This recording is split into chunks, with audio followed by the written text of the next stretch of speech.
Simon & Schuster Audio presents Effortless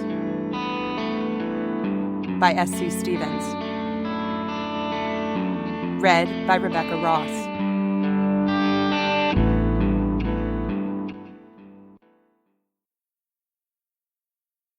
Chapter 1.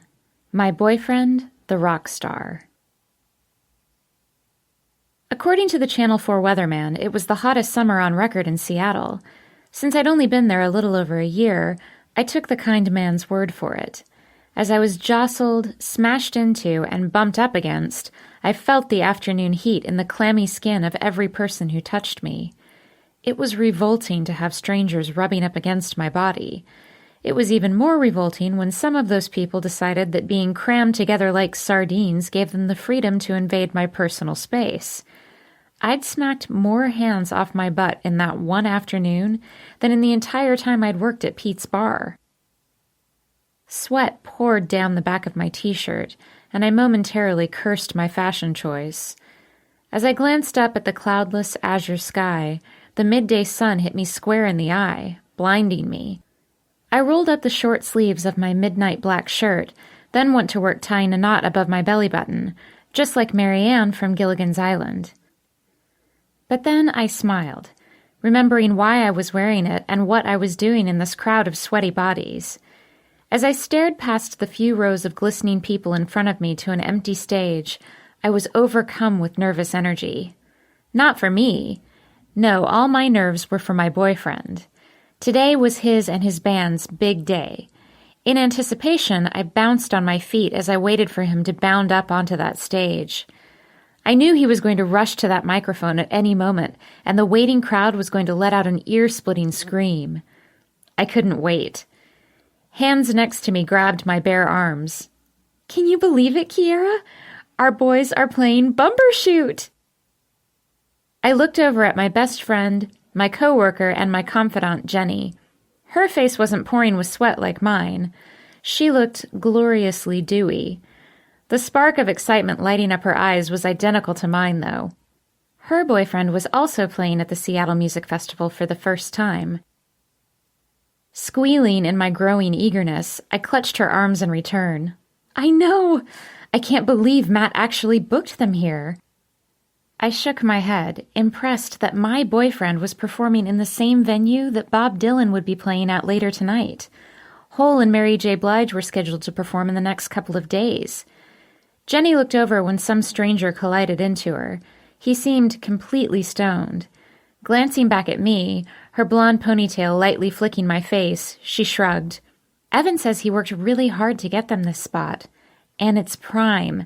Saturday afternoon on a perfect summer's day, smashed right in between two great acts. It doesn't get any better than that." She tilted her head up to the sky. The sun's rays glinted off the white lettering on her matching black t-shirt, a t-shirt glorifying the full name of our favorite band, Douchebags, although they shortened it to D-Bags for marketing purposes. I nodded when her face returned to mine. "Oh, I know, Kellen said he—" A sudden eruption of sound disrupted my conversation, and my eyes automatically darted to the stage. Smiling broadly, I watched what had the raucous crowd's complete attention.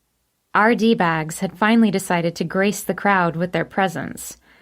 The assemblage before the outdoor stage started jumping and hollering as Matt and Griffin hopped on stage. Matt was his normal, contained self, acknowledging the fanfest with a small smile and a slight wave.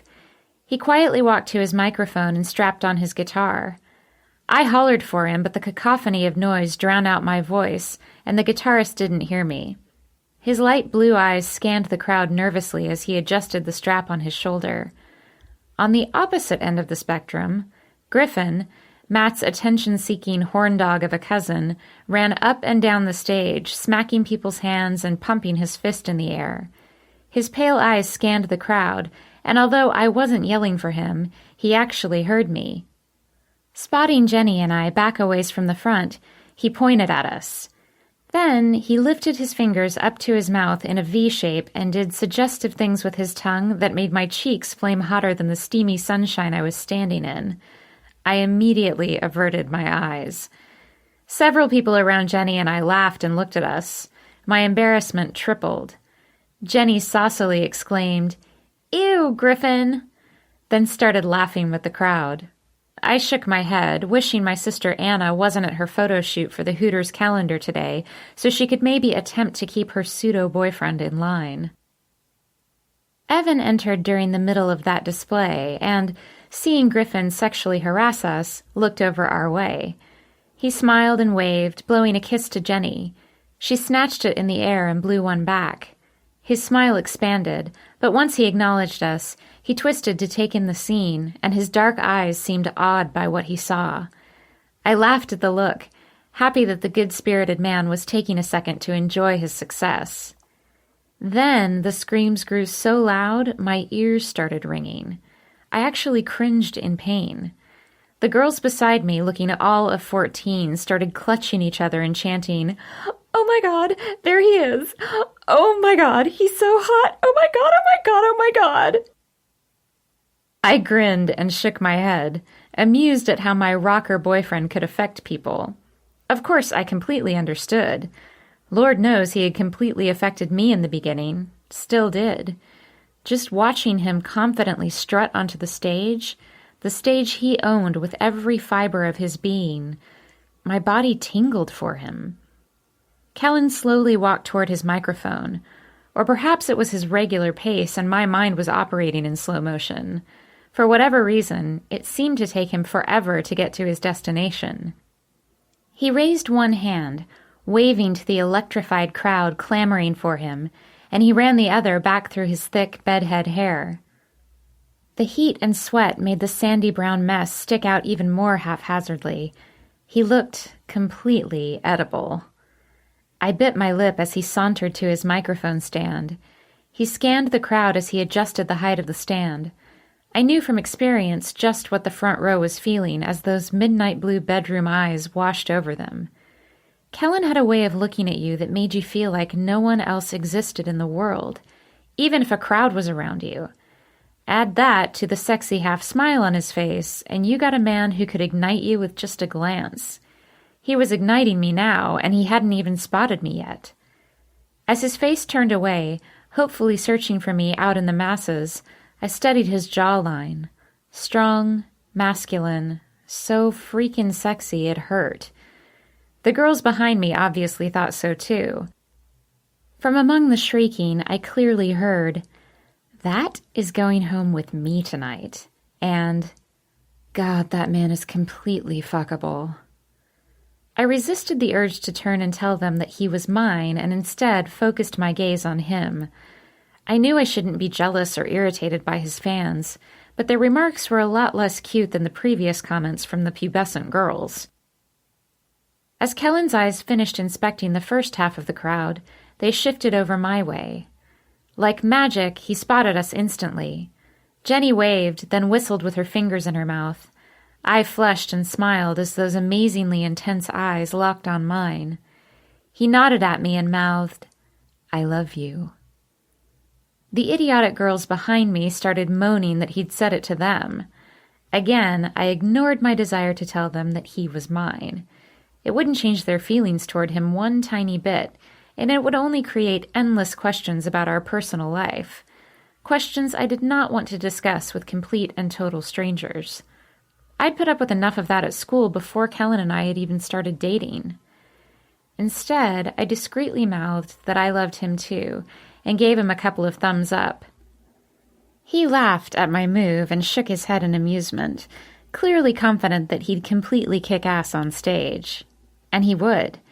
If anything, Kellen had spent his whole life preparing himself for this moment by playing small bars and clubs in LA and Seattle. Slinging a guitar over his shoulder, he wrapped his hand around the microphone. The screams intensified when it became obvious he was going to speak. Over the sound system, I heard his warm laugh, then, "Hello, Seattle." The girls around me jumped and screamed his name. I laughed and tried to move away from some of the more excitable girls, but with nowhere to go, I only ended up colliding into a couple of guys in front of me.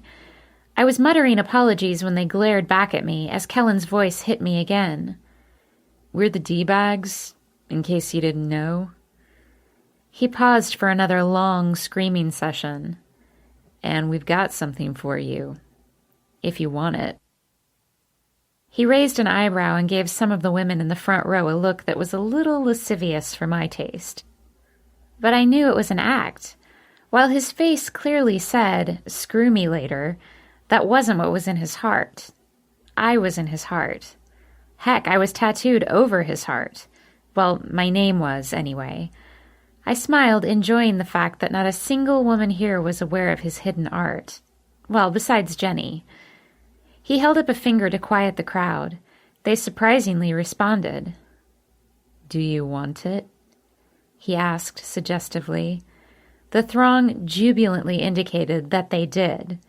Jenny was hollering her answer through her hands, so I joined in. I noticed Matt shaking his head, smiling as he flexed his hand. Evan was now sitting in front of his drums, moving his body to an unheard beat and spinning a stick in his hands. As Kellen eyed the crowd, I watched Griffin try to get a couple of girls to lift their shirts. I didn't keep looking to see if they did. Kellen brought his hand up to his ear. "Well, if you want it, I'm gonna have to hear you ask for it." The audience hooted and hollered, and the girls behind me made more obscene suggestions, but I didn't care. I no longer cared about any of them, because Kellen was looking straight at me, and the pure joy I saw on his face was enough to make all of the audacious women, indecent men, and sweaty strangers completely worth it. It was like watching his soul come alive as he smiled down at me. He loved this. Aside from me, it was the one thing that Kellen really lived for. He acted like it didn't matter, that he did it just because it was something to do in the evenings. But after spending so much time with him, I was beginning to understand that that was just one of his coping mechanisms. A part of him feared that this would get snatched away from him. He hadn't grown up under the best of circumstances. Quite the opposite. He'd had a horror story childhood that would have left most people running straight for booze and drugs. But Kellen had found music. And music, along with a seriously healthy sexual appetite, had saved him from a life of mind-numbing addictions. Kellen flicked his wrist behind him, and Evan, waiting for his cue, immediately began to play.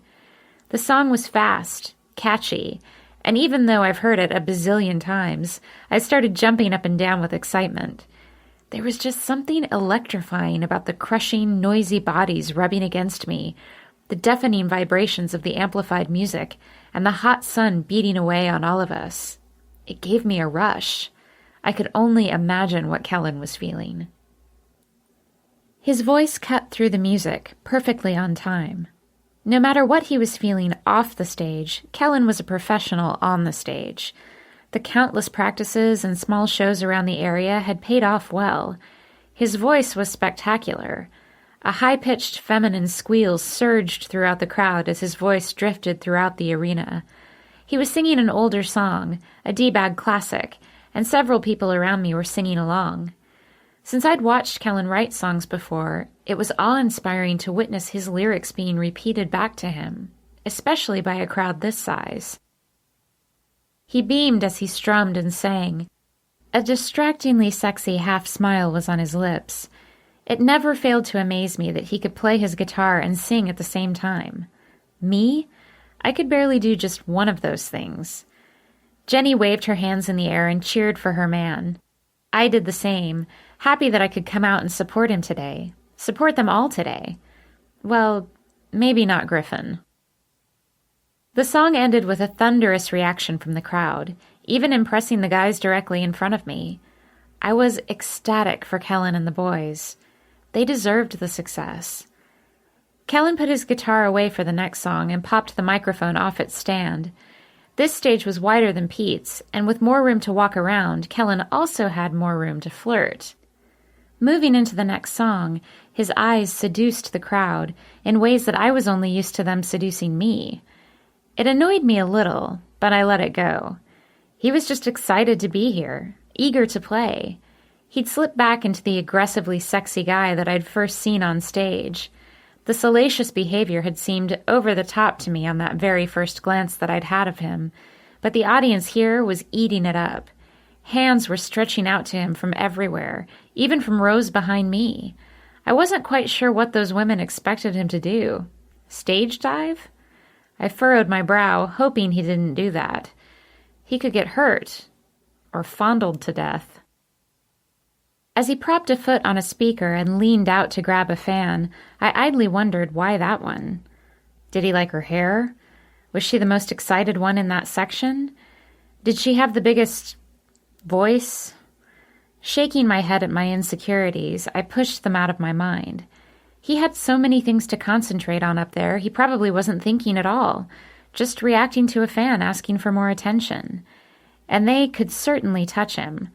I wasn't such a jealous harpy that I couldn't handle a few caresses, within reason, of course.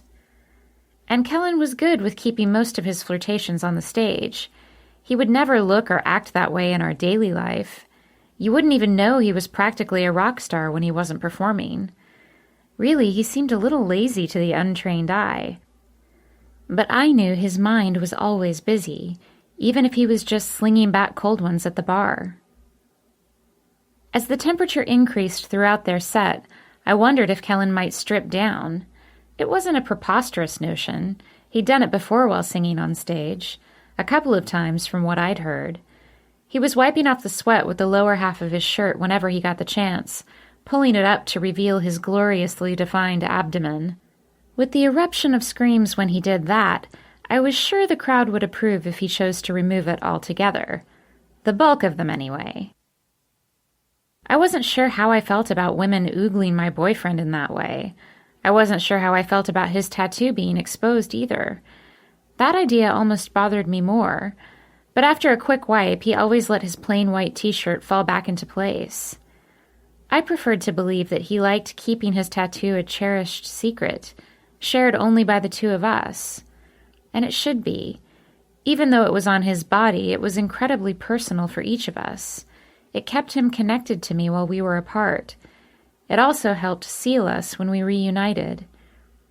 Once their allotted time was over, the band members each gave small bows, and Kellen thanked the crowd for listening.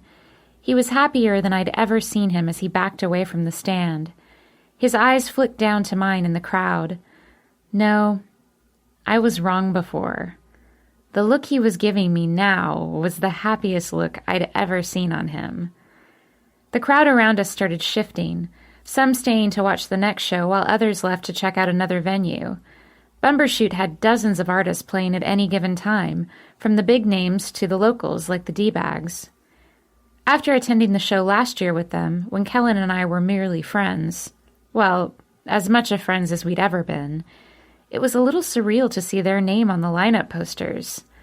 I'd snagged about 36 of those posters as mementos. Giggling, Jenny locked her arm with mine and pulled me toward the side of the stage. The guys were alternating between acknowledging the fans and unplugging their stuff. Kellen grabbed his prized guitar, and with a smile and a nod at me, ducked behind the stage. Jenny and I approached a metal railing fencing off the backstage area from the rest of the populace, and if the fence wasn't enough of a warning, a couple of yellow-shirted security guards were there to shoo people away. Waiting in the spot where I knew Kellen would eventually appear, I, for a moment, wished I were adventurous enough to sneak behind the fence. I wanted to go to Kellen and give him the huge congratulatory hug that was bursting my prideful stomach apart. But it was off-limits to normal folks, and I didn't want to cause a scene by getting busted by the burly guys who put Pete's bouncer to shame. I sighed as I watched Evan and Matt disappear from the stage, while Griffin leaned over to suck face with some blonde before he too vanished. I again wished my sister were here. Anna was hot by most men's standards, and she could get into places closed off to ordinary girls like me. After what seemed like an eternity, Kellen came out, sans guitar and the rest of the guys. Rushing up to me, he leapt over the metal rail. The security guards glanced at him, but they were more interested in keeping people out, not in. A small scream erupted from the knot of people also waiting for their rock god, but he headed directly for me. His arms were immediately around me, sweeping me into a hug. With his exuberance, I thought he might sling me over his shoulder and twirl me around. If I hadn't been sure that he'd also smack my bottom a few times, turning my face beet red, I might have let him do it, but I'd prefer it if those sorts of things occurred in a more private setting. And Jenny and I weren't the only girls waiting around back here for the band. So, giggling as he lifted me up, I made sure to sling my arms firmly around his neck so he couldn't get too carried away. His smell hit me instantly, that undeniable aroma that was purely him. Clean, manly, seductive. It was a scent that lingered with me, even in my dreams. Kellen laughed and squeezed me tight, the air compressing from my lungs until he set me down again. Pulling back, his impossibly blue eyes glowed at me. "That was so much fun. I'm so glad you were here. Did you like it?" His eyes sparkled in a shaft of sunlight as he grabbed my shoulders and squatted down to look me square in the eye. I giggled more at his question. Really? Of course I liked it. I loved watching him perform. His expression was so sweet, his joy childlike, almost innocent. Cupping his warm cheeks, I nodded. I loved it. You guys were amazing. I'm so proud of you, Kellen. His face beamed at my praise. Then he seemed to notice something that he hadn't before. His fingers around my arms pushed me back a little, and his eyes traveled down my chest. I swear I felt the heat increase in a straight line down my body by his gaze alone. Stopping at my exposed navel, his lips twisted devilishly, and he peeked up at me from under his so long it wasn't fair eyelashes. The smoldering desire in his eyes was enough to quicken my breath.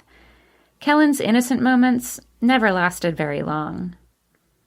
"I like your shirt." His voice was melted sex. Yes, melted sex. I flushed all over. He could still make me feel like he was looking at me for the first time, not the 1,000th time. He still gave me butterflies. Just as I was about to come up with some response to his comment, Kellen was attacked. Not literally, but female hands did grab his arms and twist him around. Laughing adorably, he let go of my shoulders and basked in the affections of his fans. Some of them looked at me with raised eyebrows, but then ignored me. That was fine. I'd rather not be in Kellen's spotlight if I could help it. While Kellen signed autographs and had his picture snapped with cell phones, I shook my head at the surreal situation before me.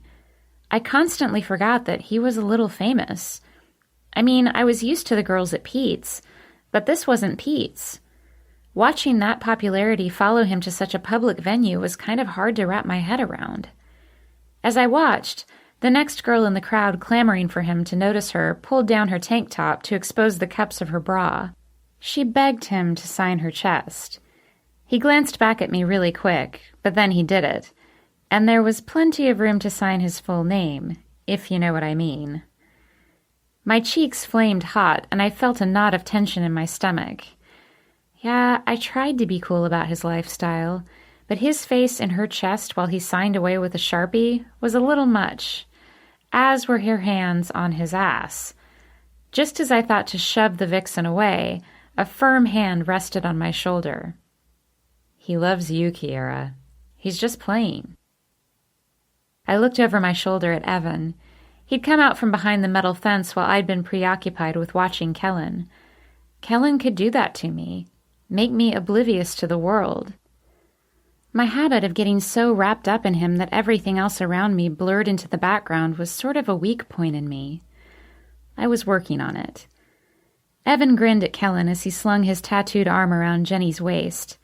The perky blonde gazed up at Evan with adoration. Being the front man and drop-dead gorgeous besides meant Kellen drew a lot more attention than the other guys, but Evan certainly had his followers too. They were behind him now, waiting for the sweet teddy bear of a man to disengage from his girlfriend. His warm brown eyes glanced down at me as he pointed his other tattooed arm at my boyfriend. It's sort of his job, you know, to keep the fans wanting more. I glanced over at Kellen, now smashed in between two girls kissing his cheeks, while a third forever captured the moment with her camera. I was certain the photo would be on the internet within hours. I sighed. At least he drew the line at them kissing him on the lips since he'd become my boyfriend. He didn't used to. And yes, those pictures were on the internet too. Looking back up at Evan, I shrugged. I know. I just wish he wasn't so good at it. My voice came out a little sullenly, and Evan chuckled, clapping my shoulder as he finally twisted to acknowledge his fans. With Jenny by his side, Evan signed autographs and made playful small talk with complete strangers. Jenny did too. Standing back from the mayhem, I marveled at how comfortable they both looked. Me?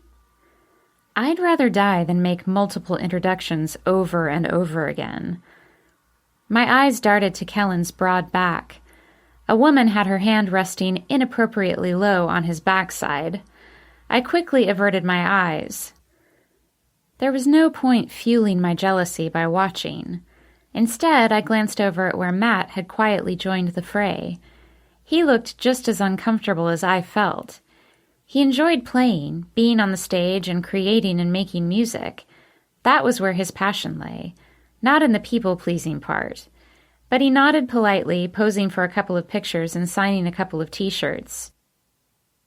Attached to Matt's arm was his equally quiet girlfriend, Rachel. She was a beautiful mix of Latin and Asian, with bronze skin and deep brown hair.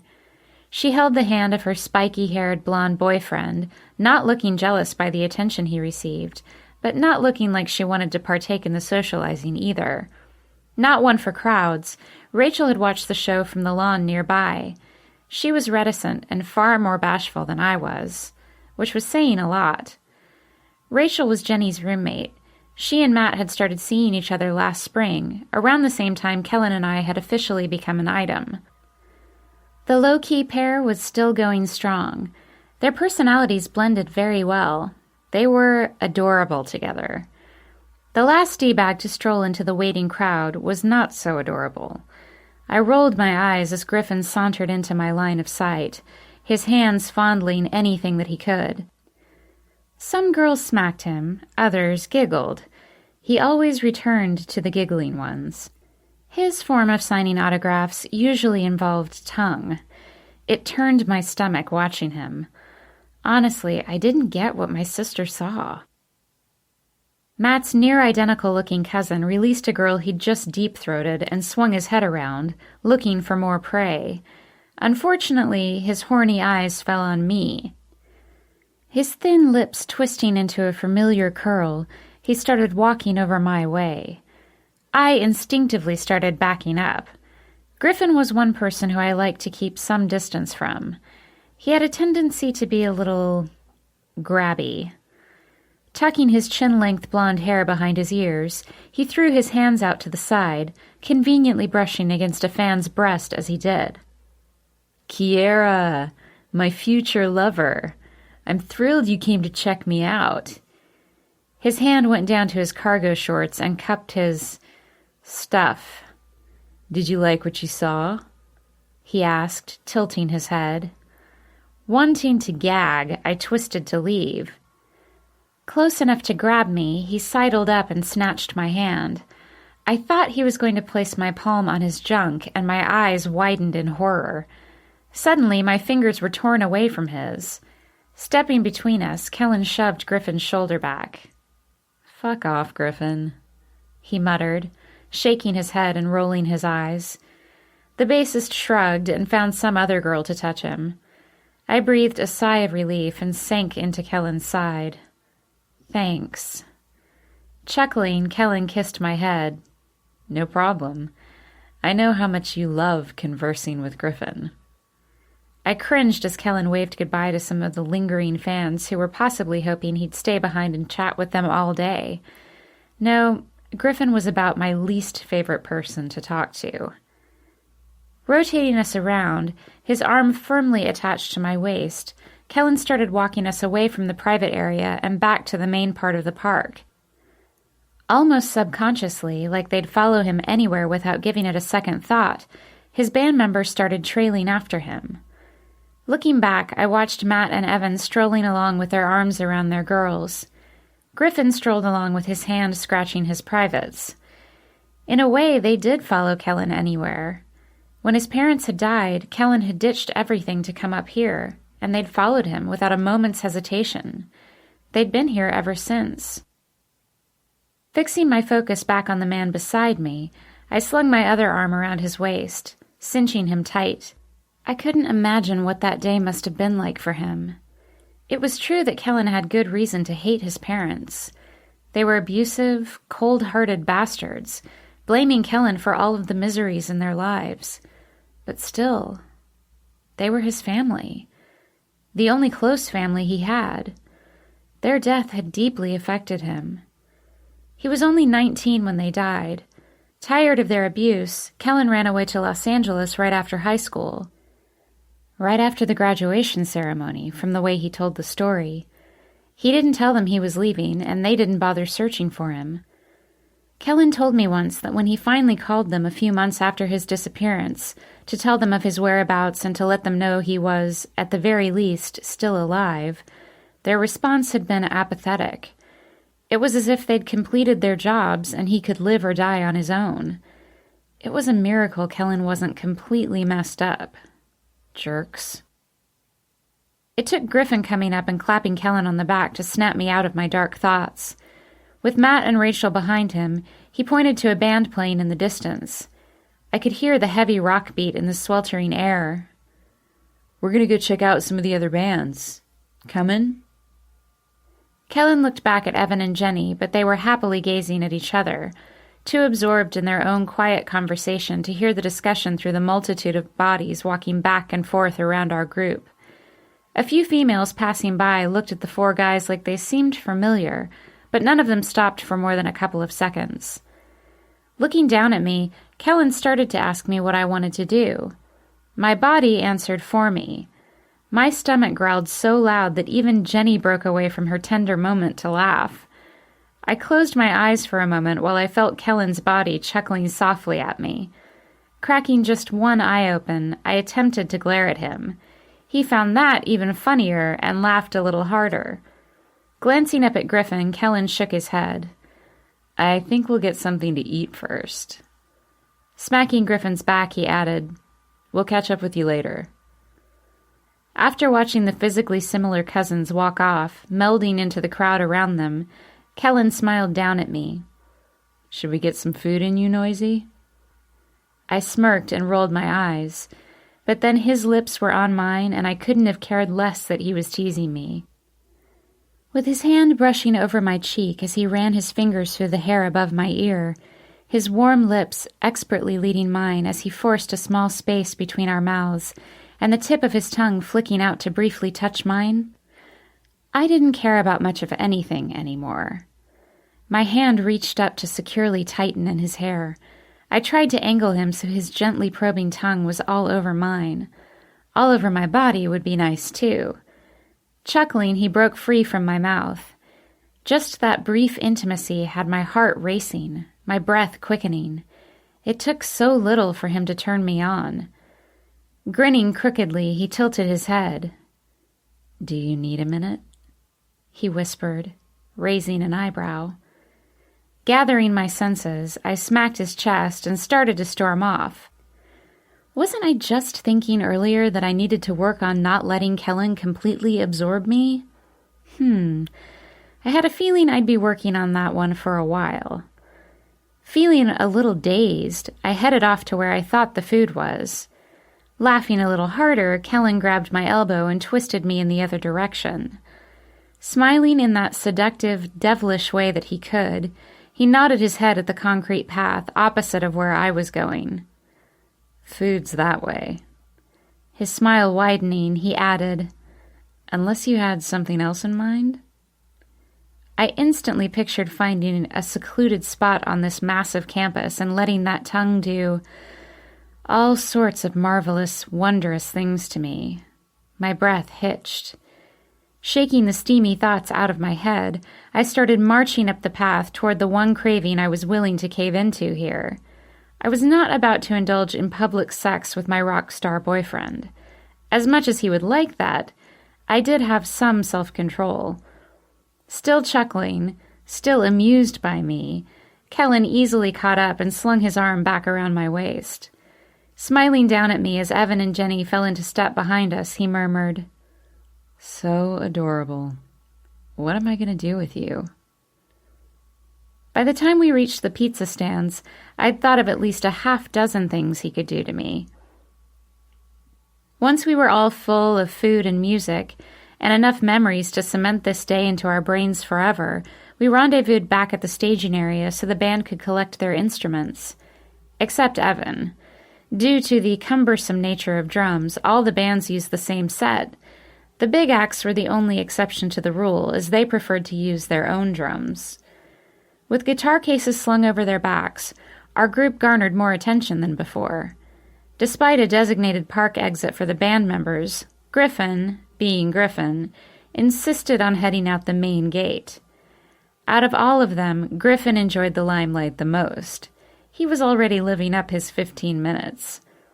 Stopping to sign more autographs and take more pictures with fans, it seemed to take forever to get to the parking lot. But eventually we did. Jenny gave me a quick hug and informed me that she'd see me at work tomorrow. Evan also gave me a huge bear hug and jokingly told me that he too would see me at work tomorrow. Smiling at them, I waved goodbye as they headed off together in Jenny's car, probably on their way to Pete's, as it was a work night for Jenny. I'd taken the night off so I could spend the evening with Kellen. Because of their afternoon gig at Bumbershoot, Kellen and the guys were taking the evening off from performing at the bar. Not that that would stop the rest of them from spending the night there anyway. They could never be peeled away from Pete's for long. I congratulated Matt as I gave him a loose, one-armed hug. He wasn't as overtly affectionate as Evan, and I tried to respect the level of endearment that he was comfortable with. Smiling shyly at me, he thanked me for coming, while Rachel merely smiled and waved goodbye as she and Matt put away Matt and Griffin's instruments and hopped into Griffin's van again. Griffin, perhaps noticing that I was doling out hugs to D-bags, decided he wanted to be a D-bag too. Checking his breath in his palm, he started striding toward me. I put my hand out to stop him, but I think it was Kellen's clearing his throat, quite loudly, that gave him pause. Rolling his eyes, Griffin waved his fingers instead. "We're going to Pete's. Catch you guys later." Kellen laughed and clapped him on the back before twisting to open the door of his sleek muscle car, a 1969 Chevelle Malibu from what Kellen had repeatedly told me. Shiny black with chrome all over, it was possibly the only possession, aside from his guitars, that Kellen cared about. He'd found the car cheap in L.A. and spent a considerable amount of time that first summer of his newfound freedom restoring it. It was his pride and joy, and he hadn't allowed me to drive it ever since the one time I'd stolen it. Sliding onto the leather bench seat, he glanced over at me as I slid in too. "Your place or mine?" he asked, exaggerating the huskiness in his voice. I laughed as I leaned over to kiss him. Still trying to keep our relationship on an even keel, instead of bursting right into the red-hot zone that we so easily could dip into, Kellen and I were still living apart, still taking things slow. "Mine," I breathed, trying to be as sexy as he was, but probably failing horribly, although he did bite his lip as he looked at my face. Flushing instantly, I sat back and tucked a loose lock of hair behind my ear. "Anna's going to be late tonight, so we'll have the place to ourselves." His grin widened as he started the car, the hearty engine roaring to life, its growl as sexy as Kellen's smile.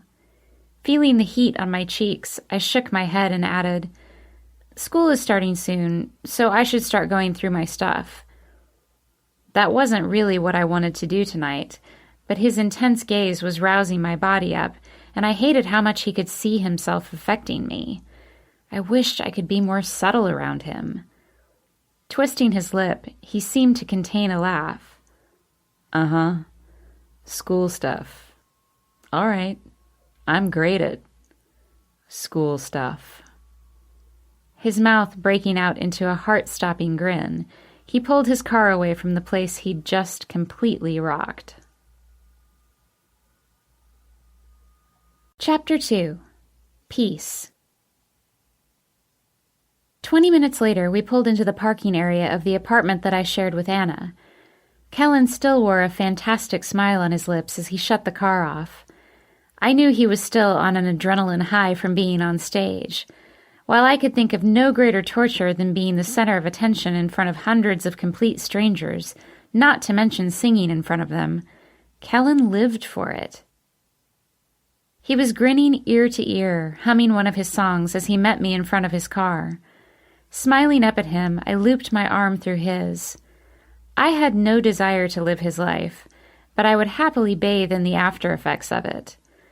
Our path to each other had been a harrowing experience. His joy now brought me joy. I'd much rather see a delighted smile on his face than tears in his eyes. After opening the door dramatically, he led me into my tiny 2-bedroom place. Although it was postage stamp small, it did have a pretty spectacular view of Lake Union. Following him through the door, I sighed tiredly and switched the light on. Removing my purse from around my body, I set it on a small table while Kellen shut the door. Mere seconds later, my body was jerked forward and then slammed back into the front door. I gasped. Kellen's body pressed against me, his lips hungrily attacking mine. Without a thought, my fingers snuck up into his hair, twisting around the long strands. My heart surged forward so fast I thought I might collapse to the floor. Kellen's firm grip around me wouldn't have allowed that, though. Every inch of him, from his chest to his chiseled stomach to his sensuous hips, was flush against mine, pressing into me like he wished we could be closer. As the fire in me started to heighten, the arousal I felt for him burned away every other thought in my head. My breath quickened. His breath between our hungry kisses, our light tongue flicks, was fast as well. Then his hand traveled over my bottom, curving around my thigh to the back of my knee. Shifting us slightly, he grabbed my leg and wrapped it around his hip. Lining us up perfectly, his aroused body pressed into mine just where I needed it. Groaning, I tightened my hands in his hair and firmly attached my lips to his. A sultry noise escaped his throat, rumbling through his body as our mouths moved together intently. It stoked the fire already within me to a boiling point. I needed him. All of him. Now. Arching against the door, I broke away from his glorious mouth. "Kellen," I moaned out, instantly grateful my sister was not here. "Bedroom." His lips traveled down my throat, his tongue flicking every erogenous zone on the way down. I groaned again, rubbing myself against him, trying to dull the ache. A chuckle left his mouth as the tip of his tongue traced my collarbone. He was enjoying this, enjoying the way he was teasing me. Pushing his shoulders back, I frowned at him. He cocked an eyebrow at me, the edge of his lip curving up in a similar manner. It was so incredibly hot, especially with the desire smoldering in his eyes. No one could do bedroom eyes like Kellen could. Then his demeanor completely changed. Smiling playfully, he let go of my leg that was hitched up at his side.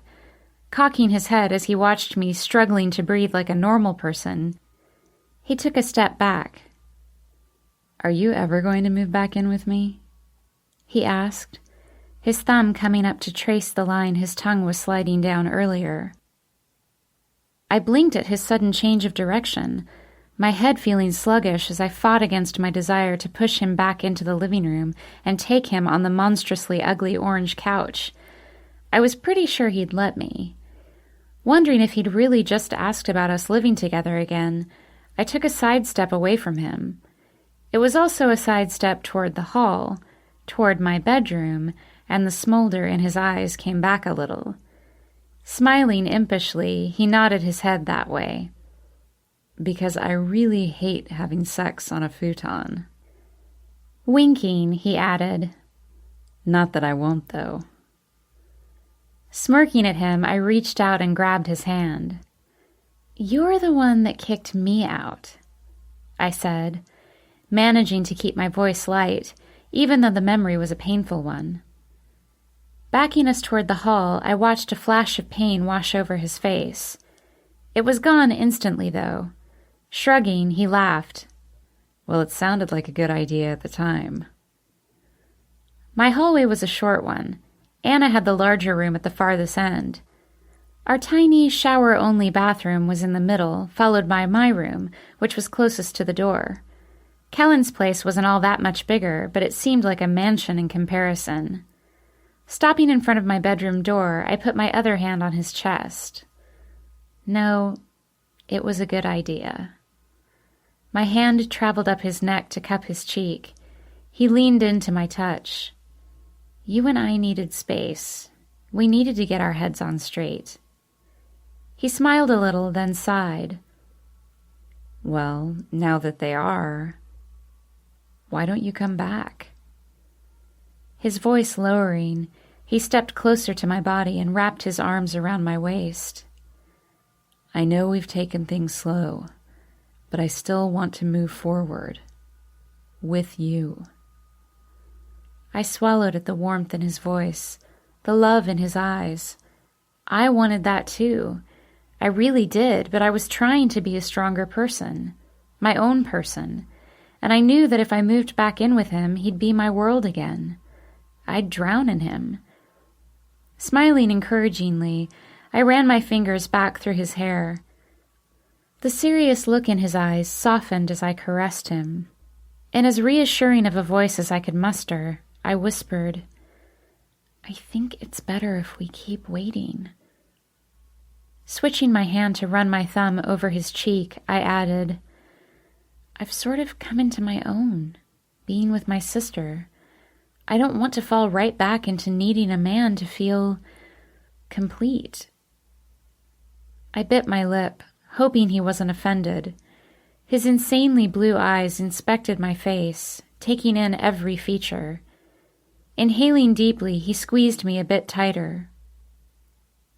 What if I'm the one that needs you? His face was completely, heartbreakingly serious. Shrugging, his lips broke into a tiny smile. I hate sleeping alone. Even though he'd said he hated sleeping alone, I knew it was more than that.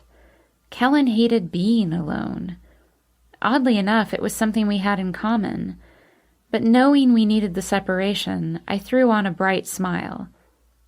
You'll be all right. His tiny smile curved into a disgruntled one, and I laughed. Slinging both of my arms around his neck, I told him, Besides, we almost always end up sleeping together anyway. I flushed bright red after I said it, realizing how suggestive it sounded. He grinned at me adorably, reaching behind me to open my bedroom door. Laughing at my comment, he shook his head. Exactly. Pushing my door open, his eyes came back to mine, playful now. Think of the gas money we'd save. He walked me backward into my room. And rent? You wouldn't have to pay that, living with me.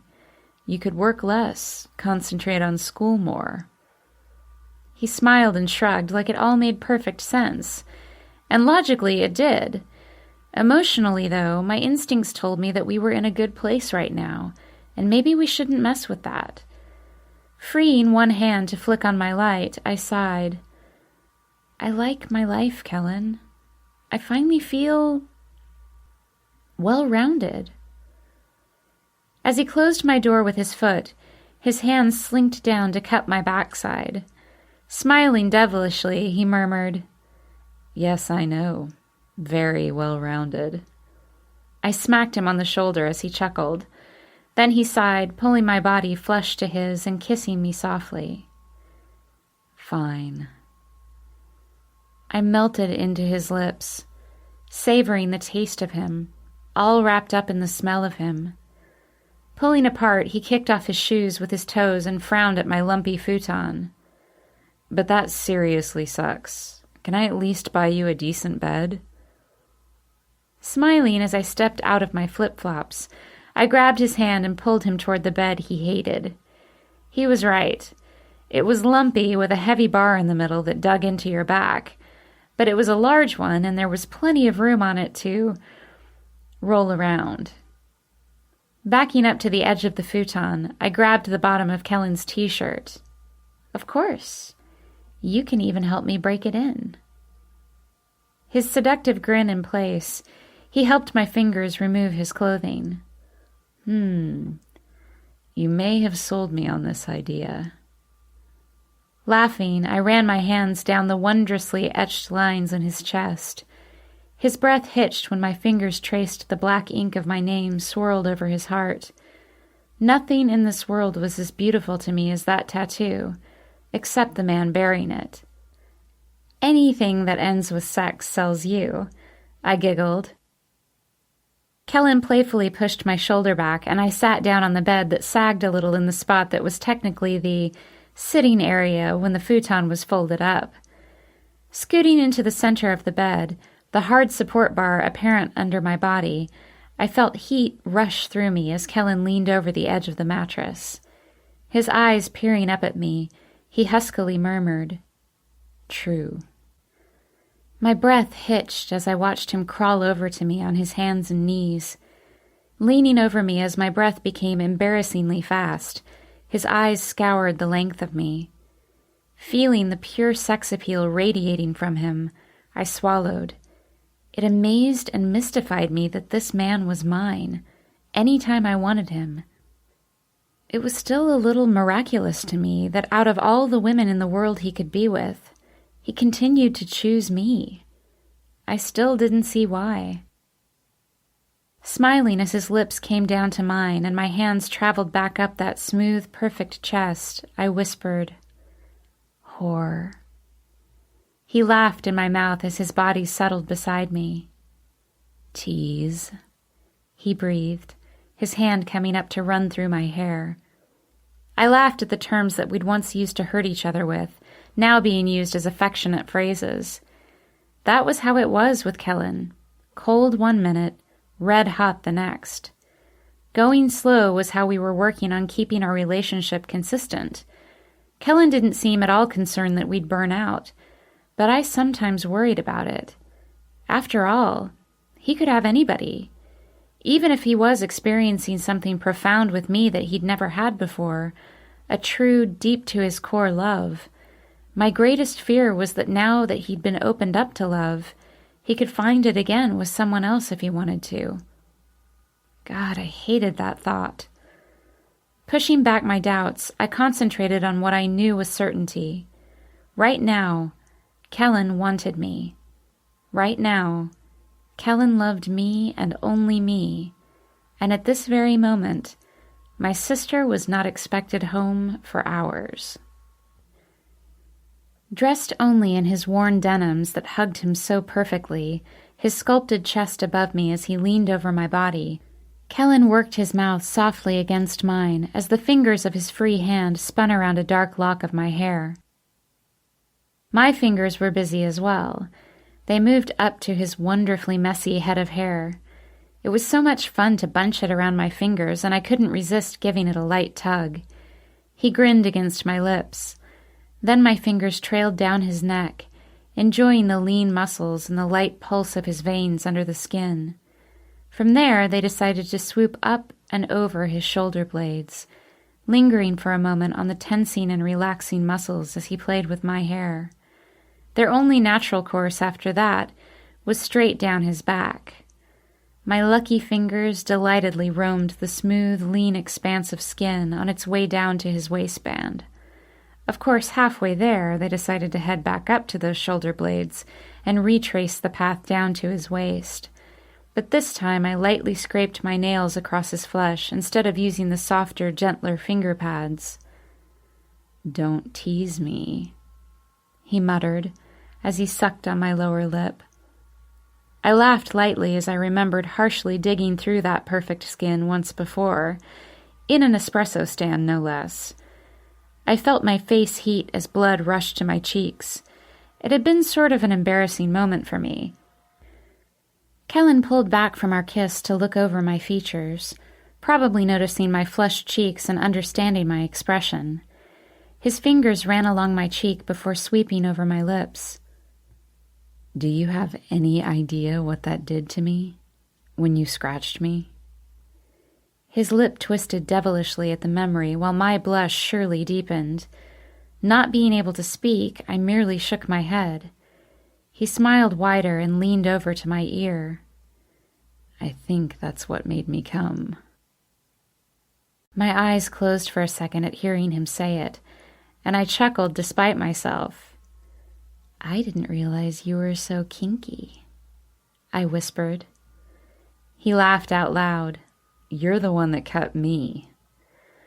I giggled again, feeling my embarrassment slide from me with the laughter. You're the one that liked it. He kissed my chin gently before pulling back with a raised eyebrow. You didn't enjoy doing that? I bit my lip and looked away from the cocky look of self-assurance on his face. Of course I'd liked it. My body had been just as satisfied by the experience as his.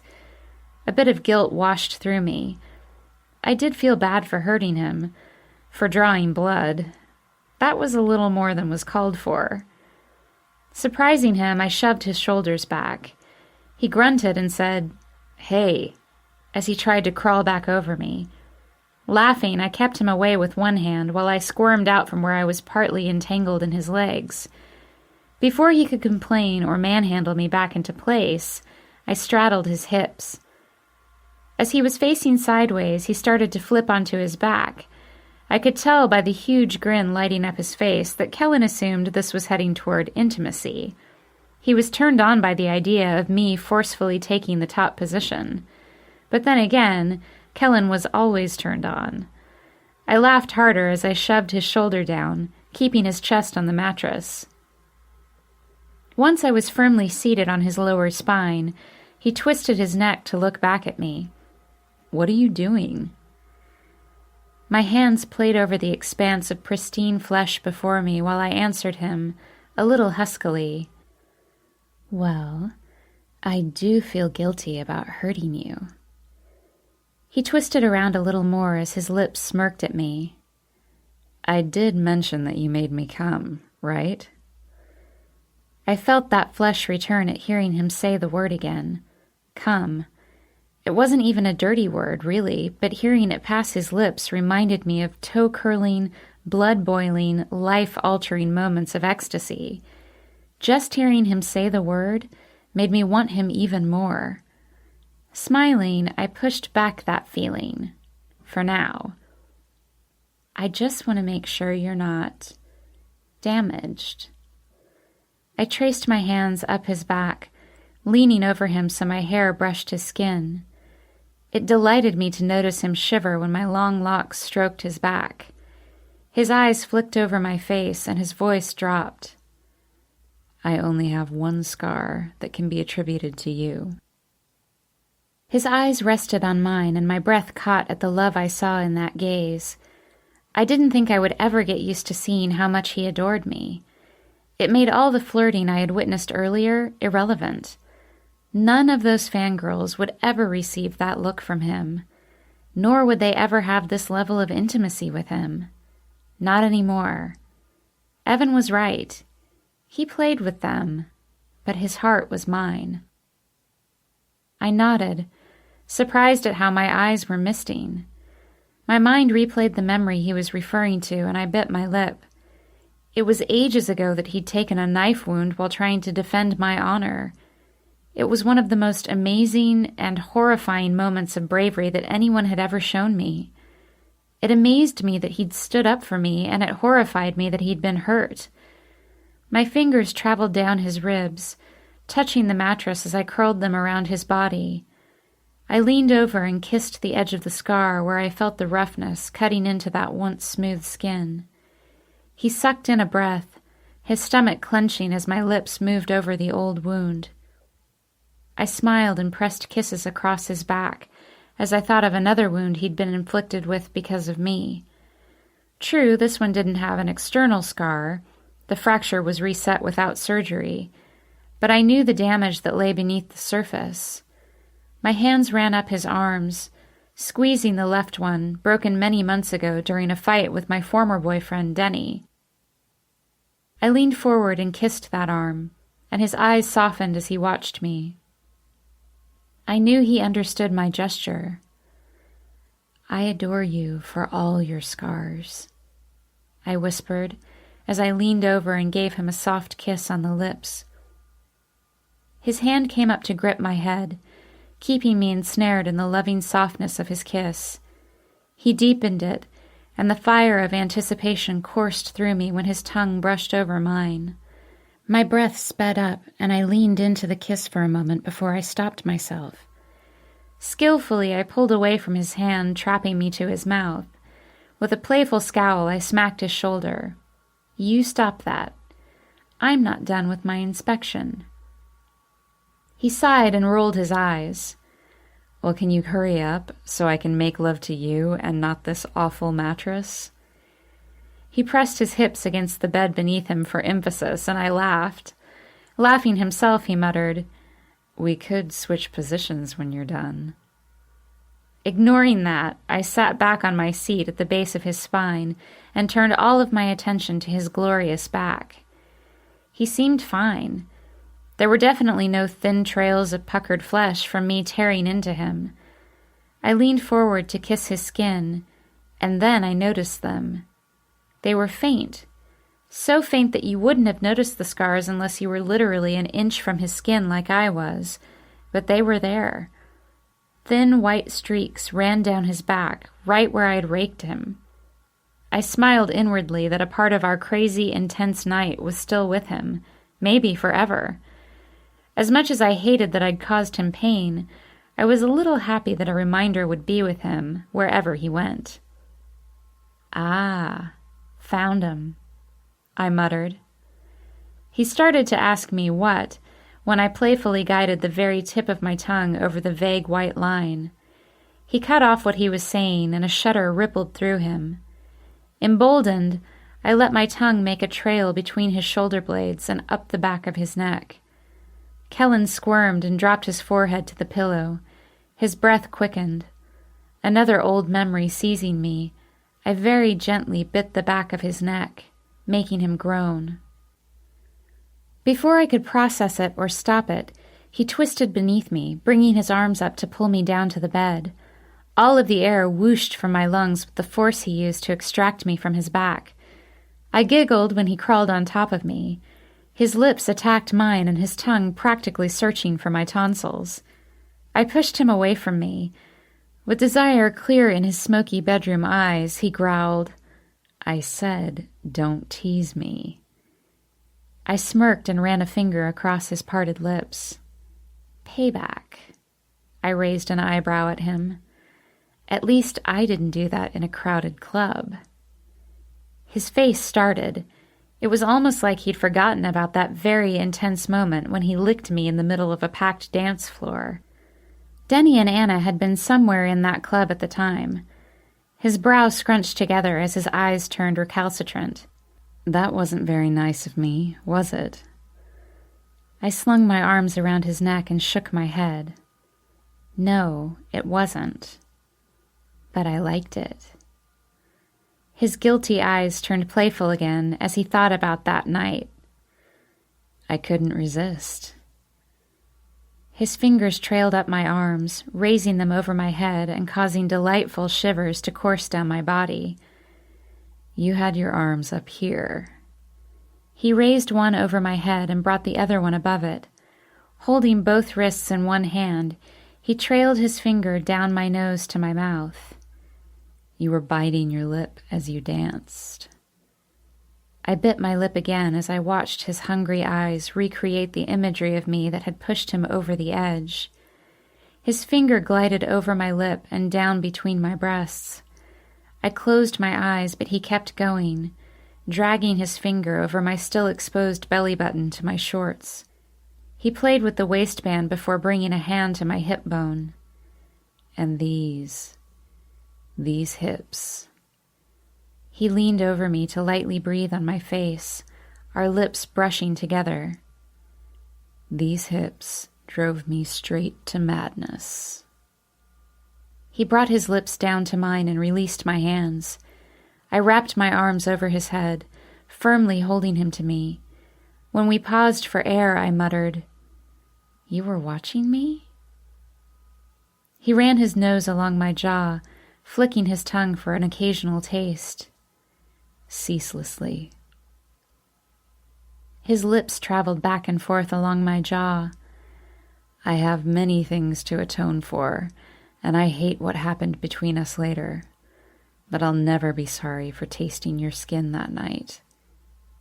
I gasped and arched against him, lifting my head so his lips could revisit my neck. He obliged, and feather-light touches made their way down my skin. His mouth still on my neck, his fingers tore at the knotted section of my shirt. In one smooth move, he lifted the dark material up and over my head. His eyes lingered over my body for a second before he harshly unhooked my bra and ripped it off. My body pulsed with need as his burning eyes visually caressed me. With a sigh, he dropped his head to my stomach. "I need this flesh," he muttered as his tongue ran up my body. Fire shot through me at the contact and I writhed under his touch. "I need you too, Kellen." He dragged his tongue between my breasts. "I need to see your face when I do this." He flicked his tongue all the way up to my neck, and I closed my eyes and groaned in response. "I need to hear you when I do this." He brought his lips and that miraculous tongue to my breast, swirling it around the nipple.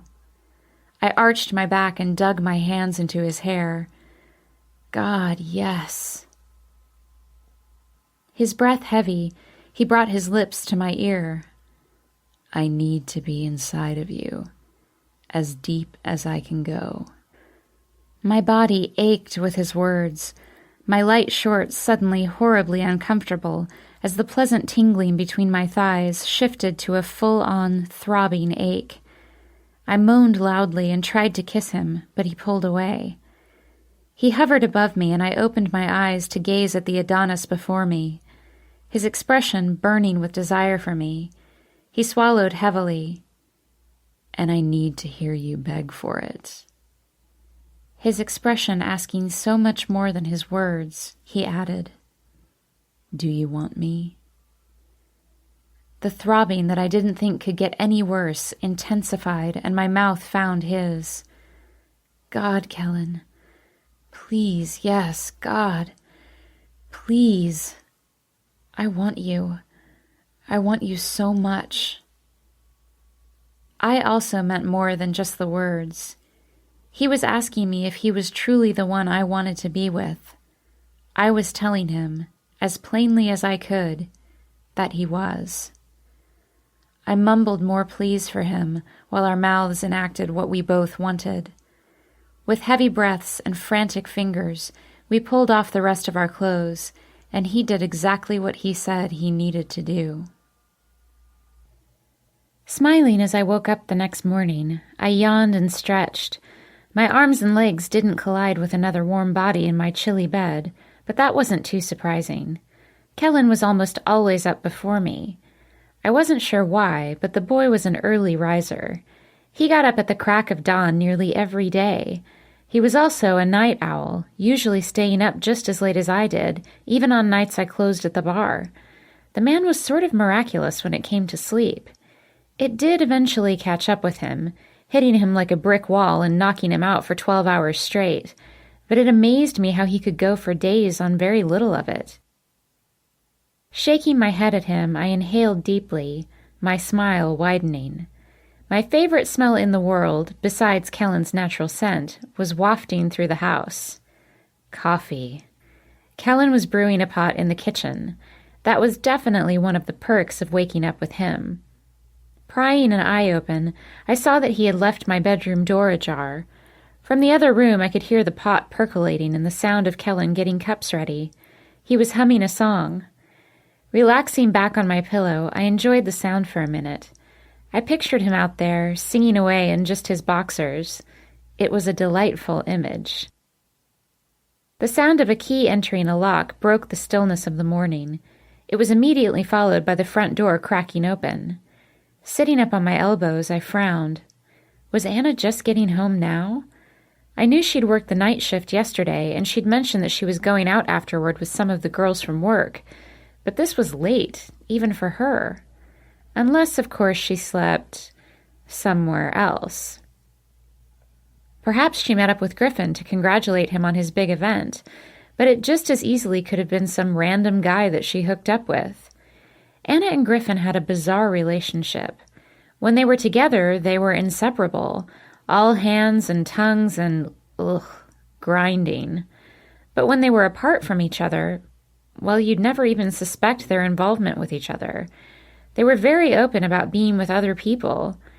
The situation was odd to me, but it seemed to work for them, so I didn't say much about it. When Anna's bright voice sounded a greeting, I immediately hoped Kellen wasn't in his boxers. I inspected the ground to see if his clothes were still on the floor. Luckily, they weren't.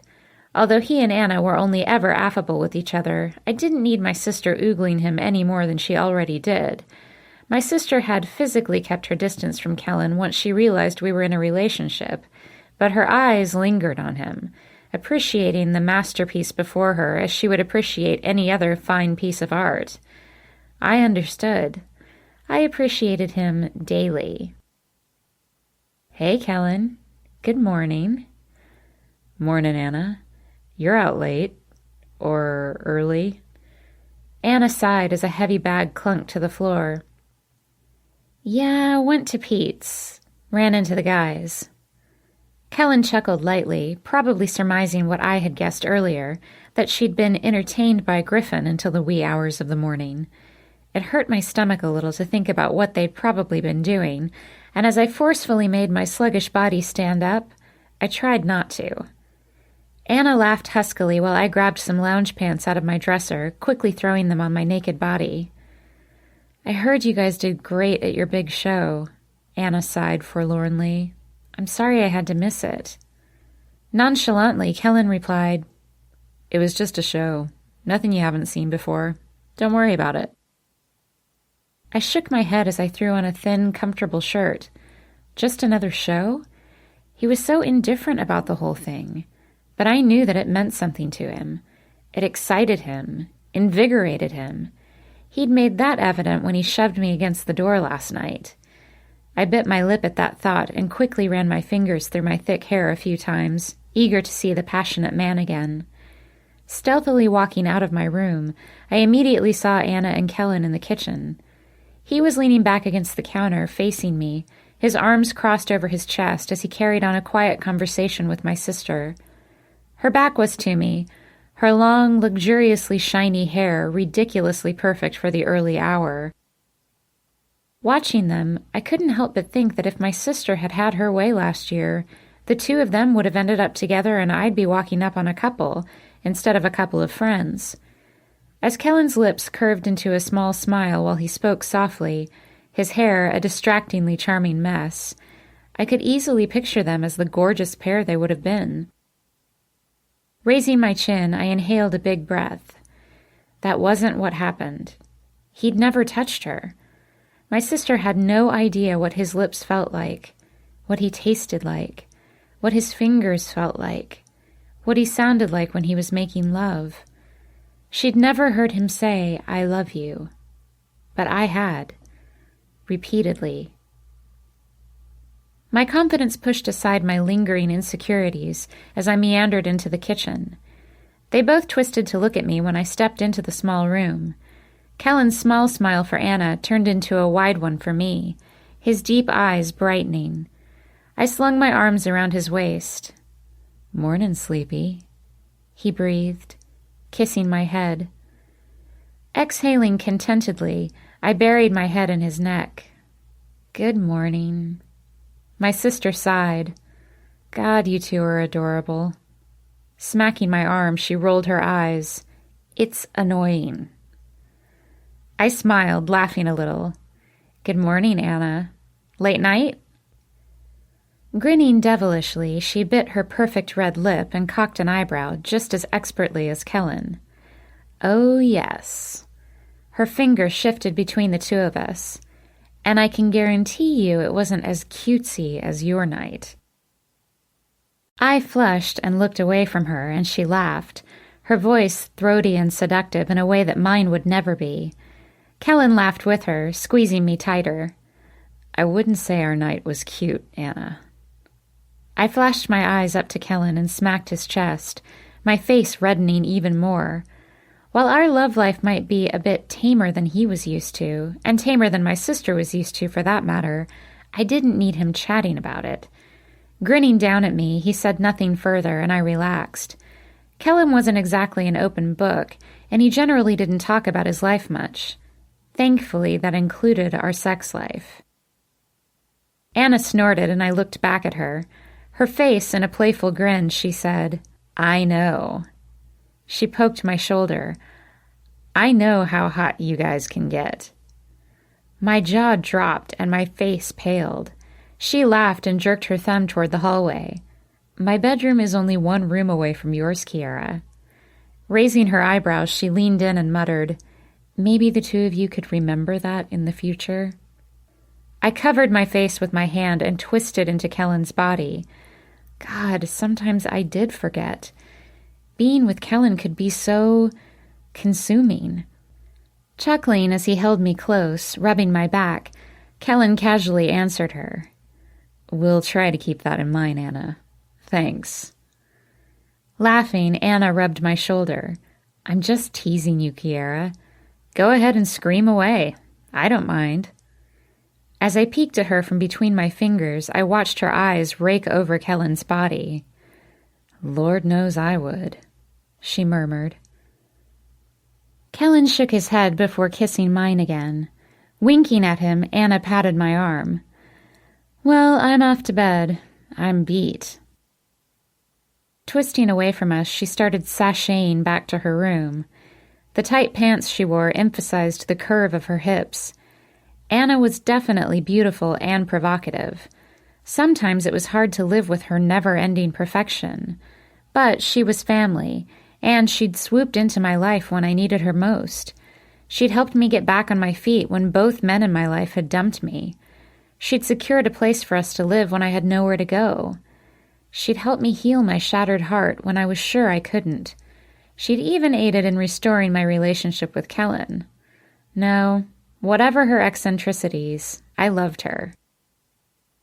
I was smiling and shaking my head at her when she tossed back, I'll be out like a light if you guys want to go at it again. I sighed as Kellen laughed. Pulling back to look at him, I smacked his chest again. Would you stop encouraging her? He smiled, still chuckling, and I sighed again. I wish the two of you had a better hobby than trying to embarrass me. Turning me around to face him, he placed a tender kiss on my forehead. Well, you wouldn't have to worry about it at my place. Rocking my hips back and forth, our bodies touching and retreating enticingly, he added, Maybe I'll just embarrass you back to my home. Raising an eyebrow, he grinned crookedly at me. I wanted to smack him again, but that look was too damn sexy. I ended up kissing him instead, which of course made him chuckle.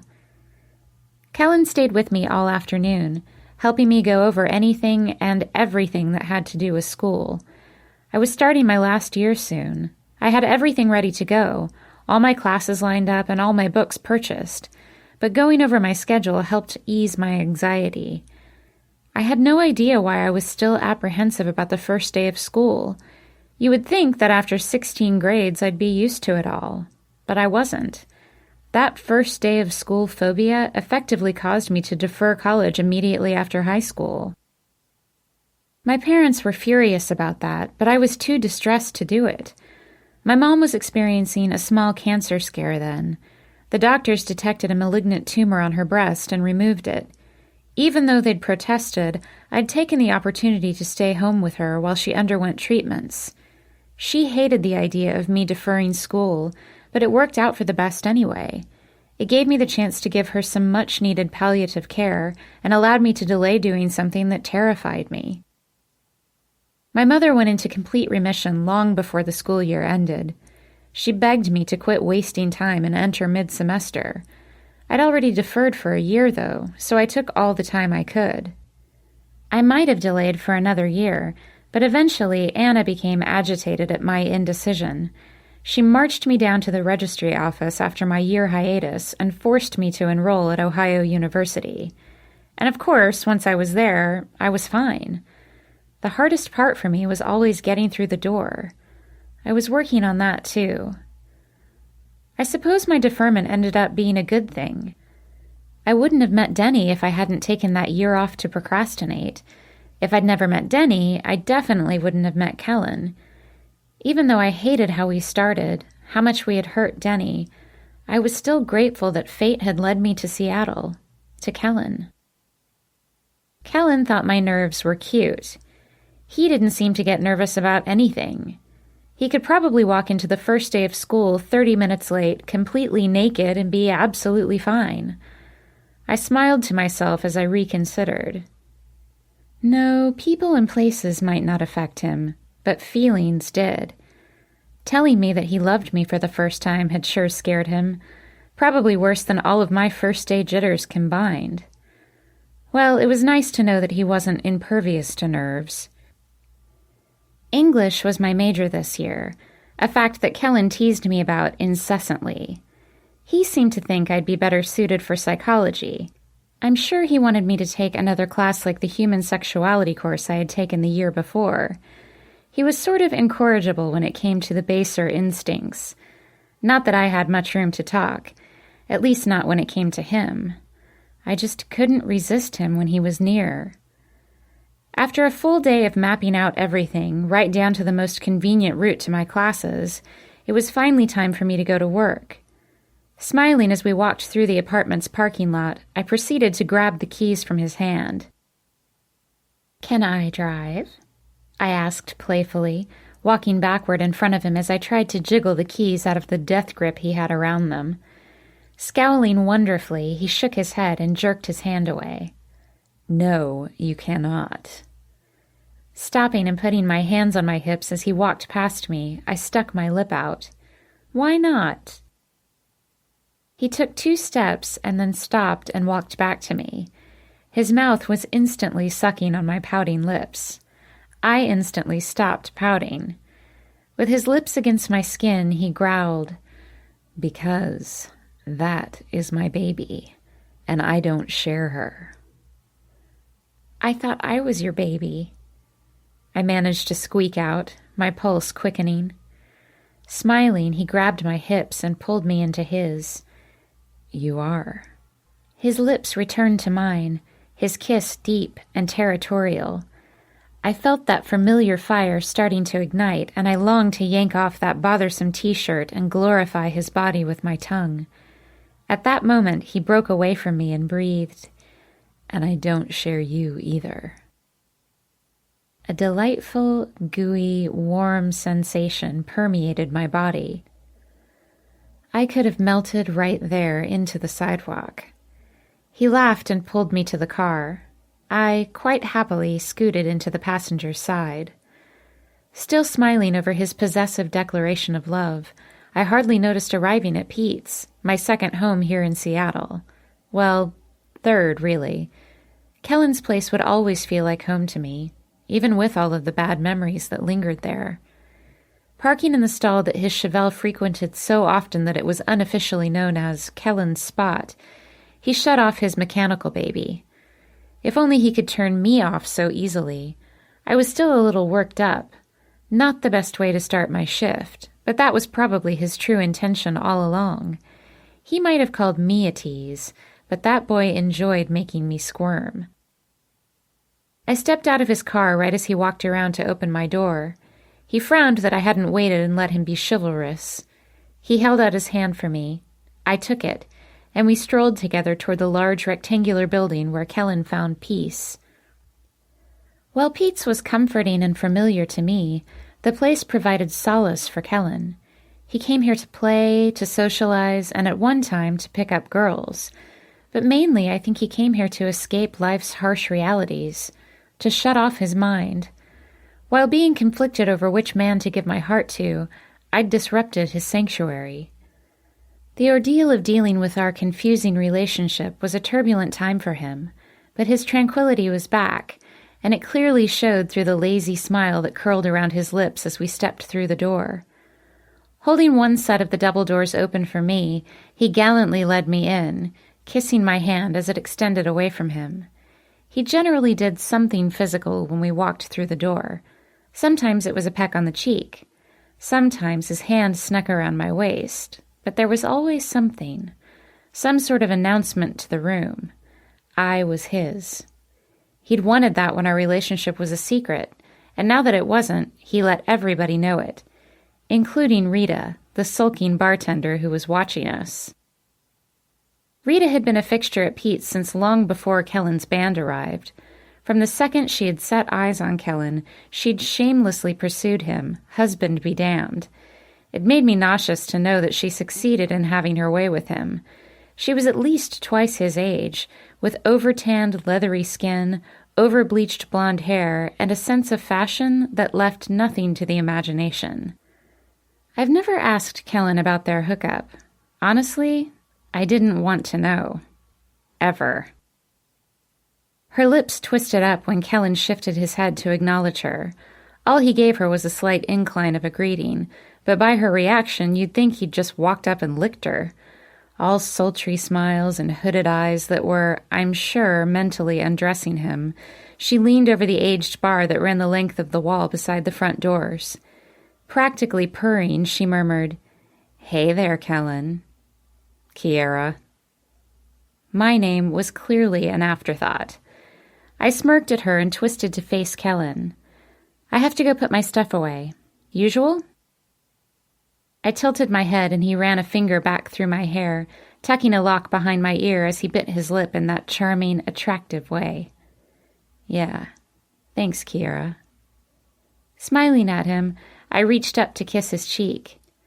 Dissatisfied with just a peck, he twisted and found my lips. My face heated, knowing Rita and Pete's customers were staring, but I allowed myself to indulge in a small moment of PDA. I abruptly stopped the moment when I felt his free hand move around to squeeze my backside. Kellen didn't always do subtle PDA. Pushing his shoulder back, I pointed at him in warning. Laughing, he shrugged and gave me an "I'm innocent" smile. It was a complete and total lie.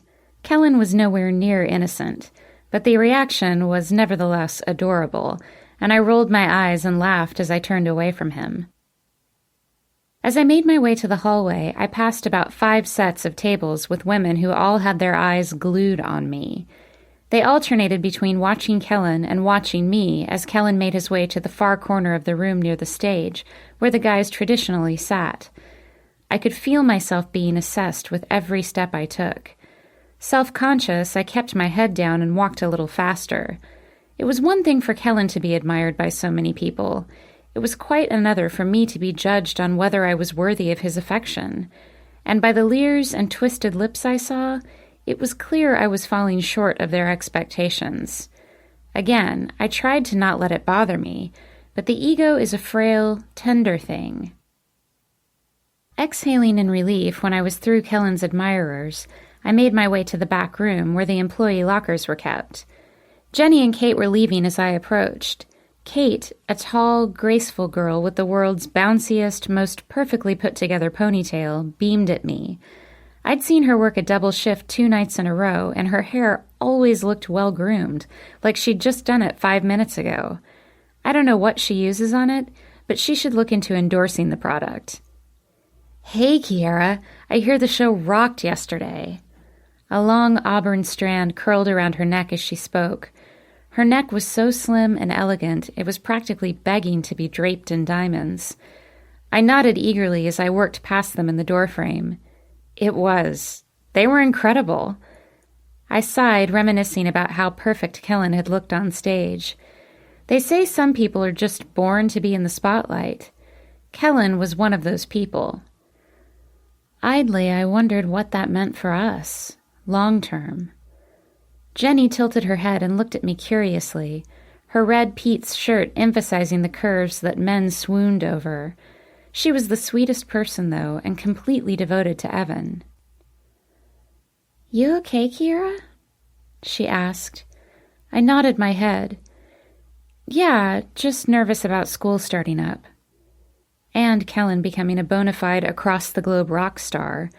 It was weird to both want a future for someone and desperately not want it at the same time.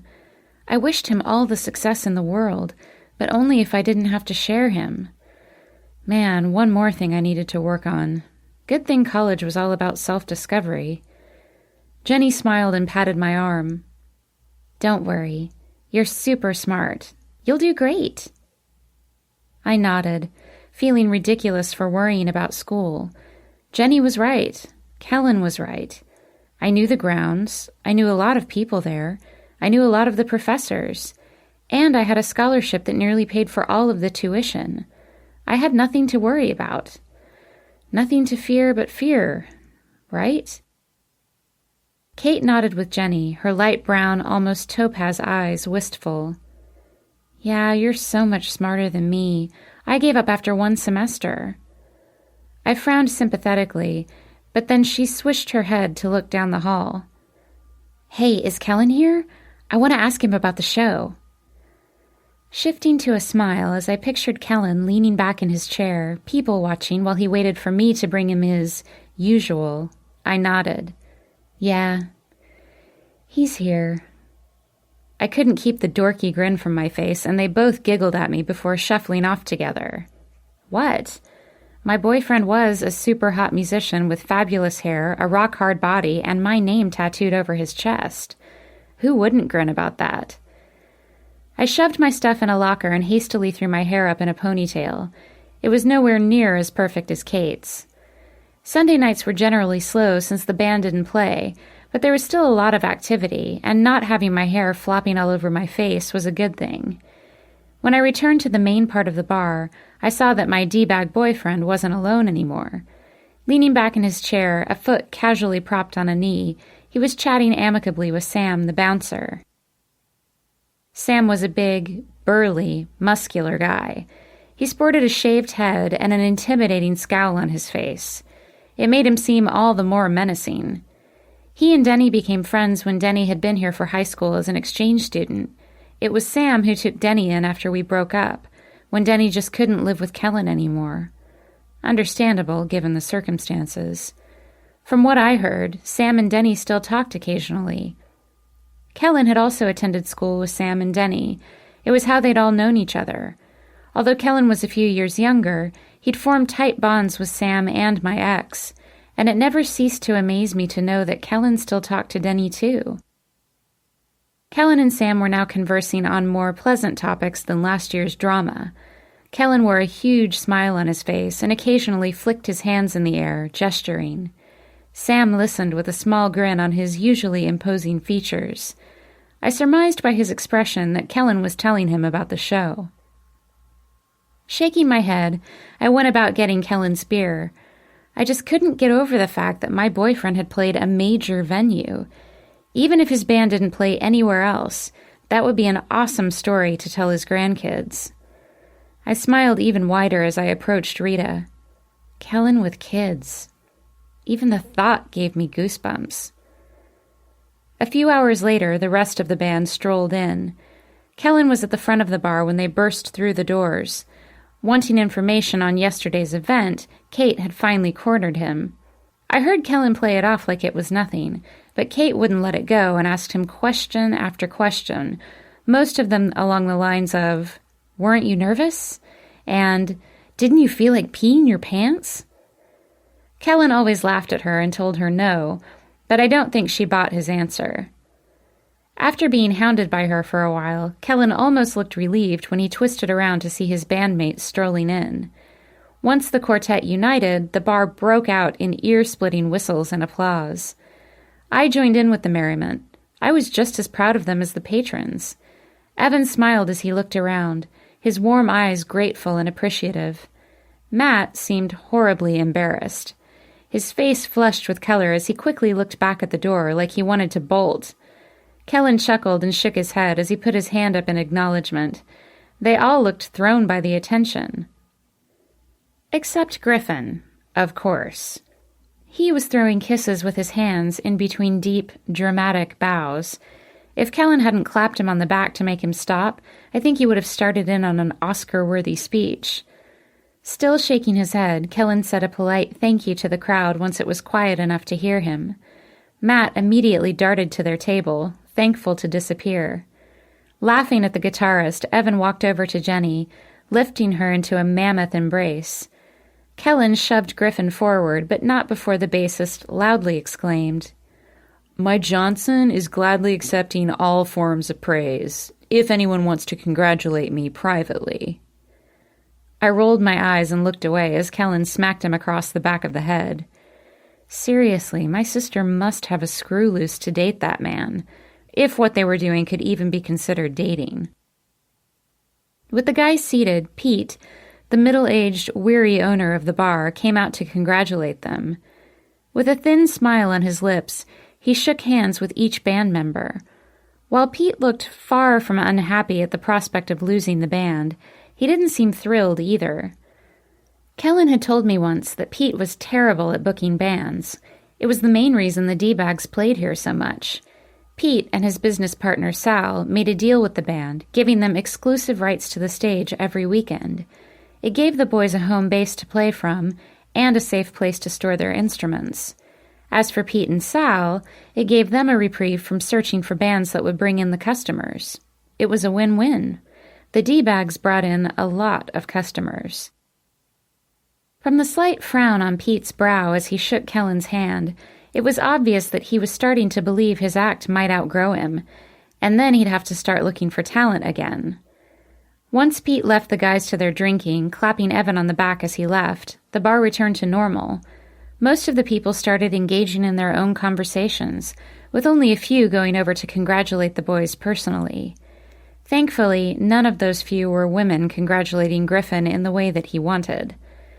A few female fans did eye Kellen, but nothing more than the "I want you" eyes I was used to him getting. None of them seemed brave enough or drunk enough to approach his table, though, and I was just fine with that. Throughout the course of the evening, the D-Bags eventually left their bar. Matt left by himself an hour or two after arriving, a shy smile on his face as he said that he had plans with Rachel. Griffin rolled his eyes as his cousin left, gesturing obscenely with his hand in the air over his naughty parts. Thankfully, he also left about an hour later, some blonde bimbo on his arm. She gave him sultry, seductive eyes as they left, and I was pretty sure she'd give him the praise he'd wanted earlier.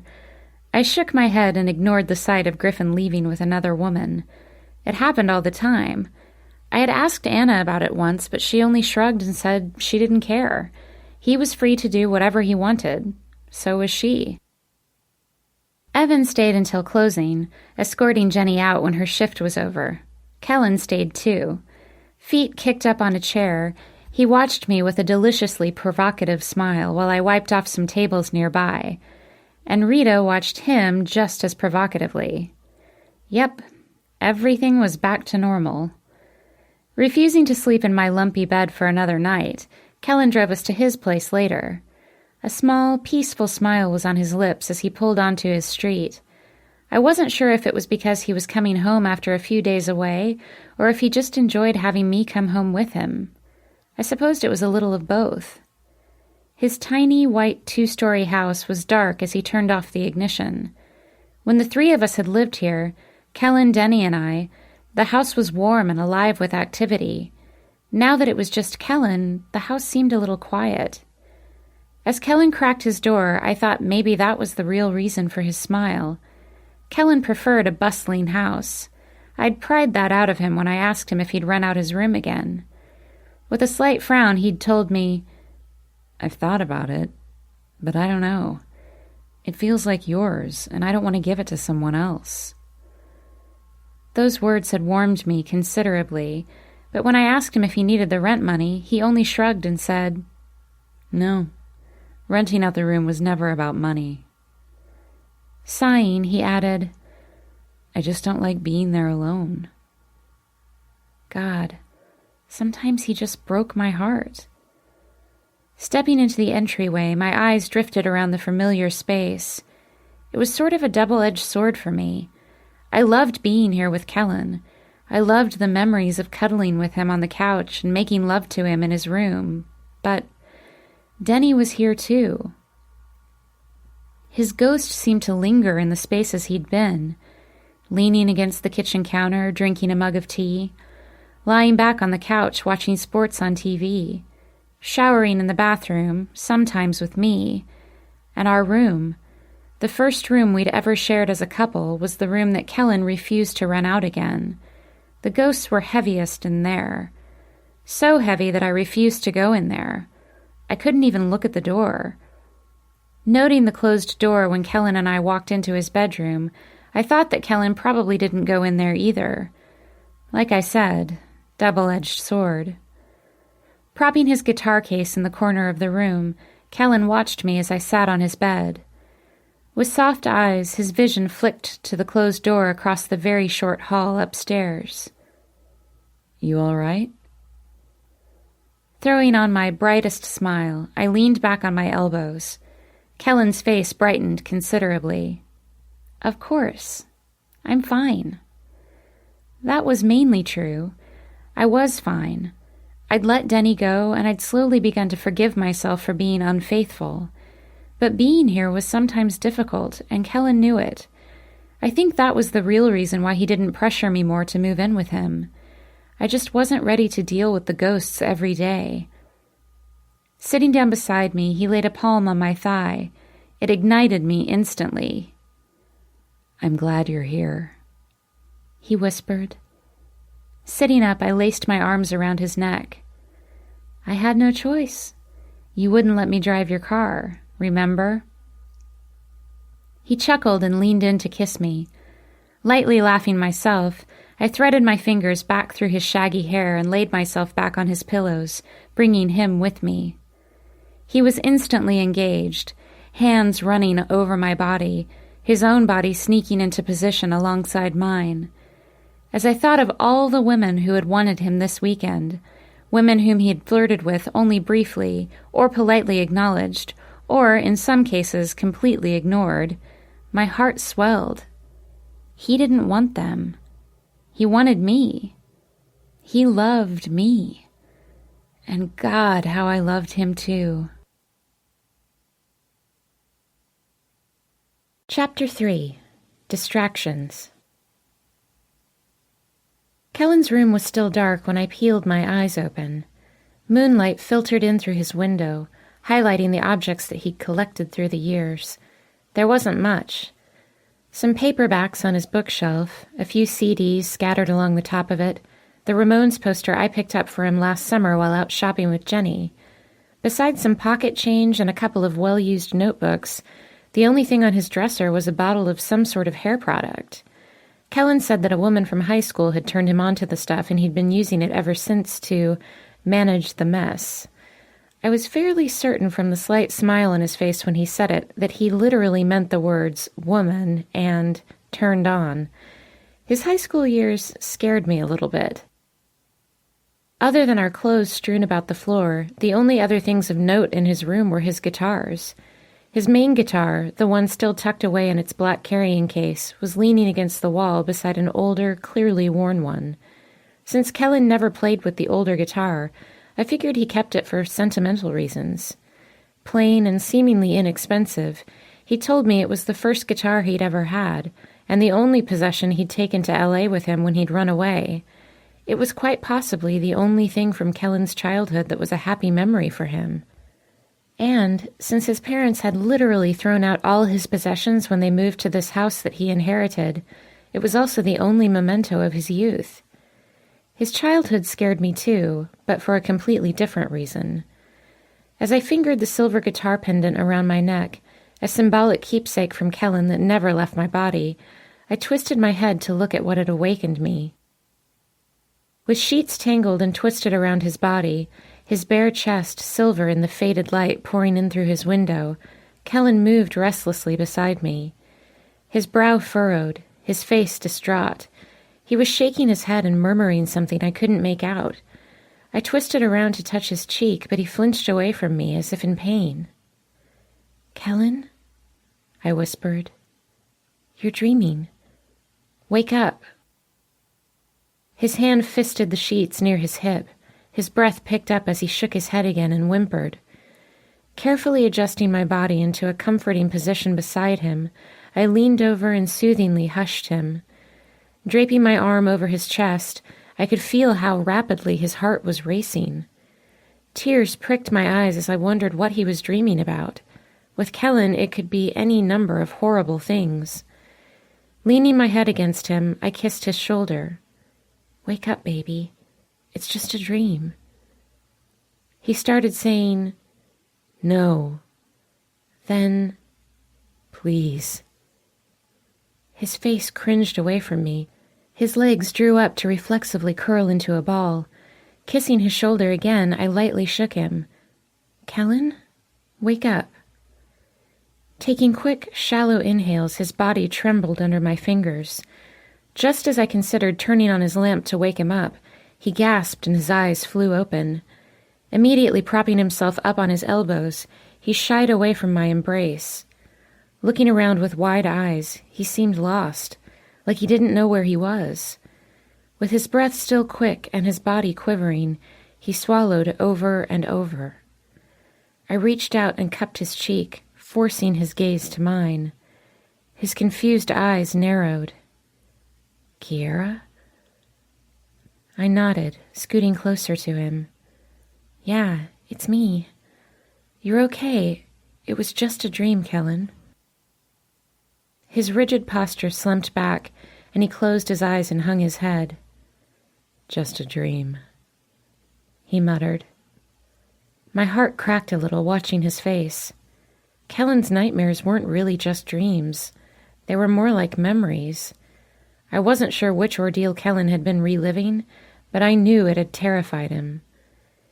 Inhaling slowly, he took a couple of deep breaths. When he was calmer, he peeked back up at me. Running a trembling hand across his mouth, he shook his head. "I'm sorry if I woke you up." Swallowing the emotion in my throat, I flung my arms around him and crushed my bare body to his. His arms loosely came around me, and I could still feel his heart surging as adrenaline coursed through him. "It's okay." Kissing his cheek, I gave him a few moments to collect himself. When he settled back down to the pillows, his fingers rubbing the bridge of his nose like he had a headache, I propped myself up on his chest. "You want to talk about it?" Bringing my hands up to his temples, I pressed my thumbs into the soft spots, taking over his headache-reducing massage. He closed his eyes and relaxed into my touch. "I was back home, and my dad..." He stopped and swallowed. "It was nothing. Just a dream." I bit my lip to stop a sigh. His past was just something he didn't like to talk about. In fact, I was certain I was the only human on Earth who he'd ever confided in. Evan knew about the physical abuses he had endured since Kellen drunkenly spilled the beans to him, and Denny knew about the abuse, having witnessed it himself. But Kellen had never revealed to them that his father was not his biological father. No one knew that his mother had been unfaithful to her husband and had become pregnant by the other man. Then that horrible woman claimed that she'd been raped.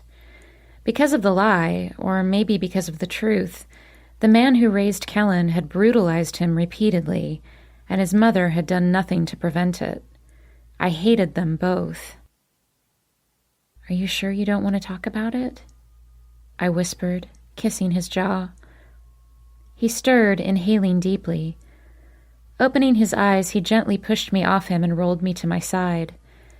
Pressing his body into mine, he cupped my cheek and tilted my head up. Attaching his warm lips to my neck, he murmured, "Yes, I'm done with talking." My heart picked up its pace as his hand left my cheek to run down my side. I knew he was diverting his mind with my body.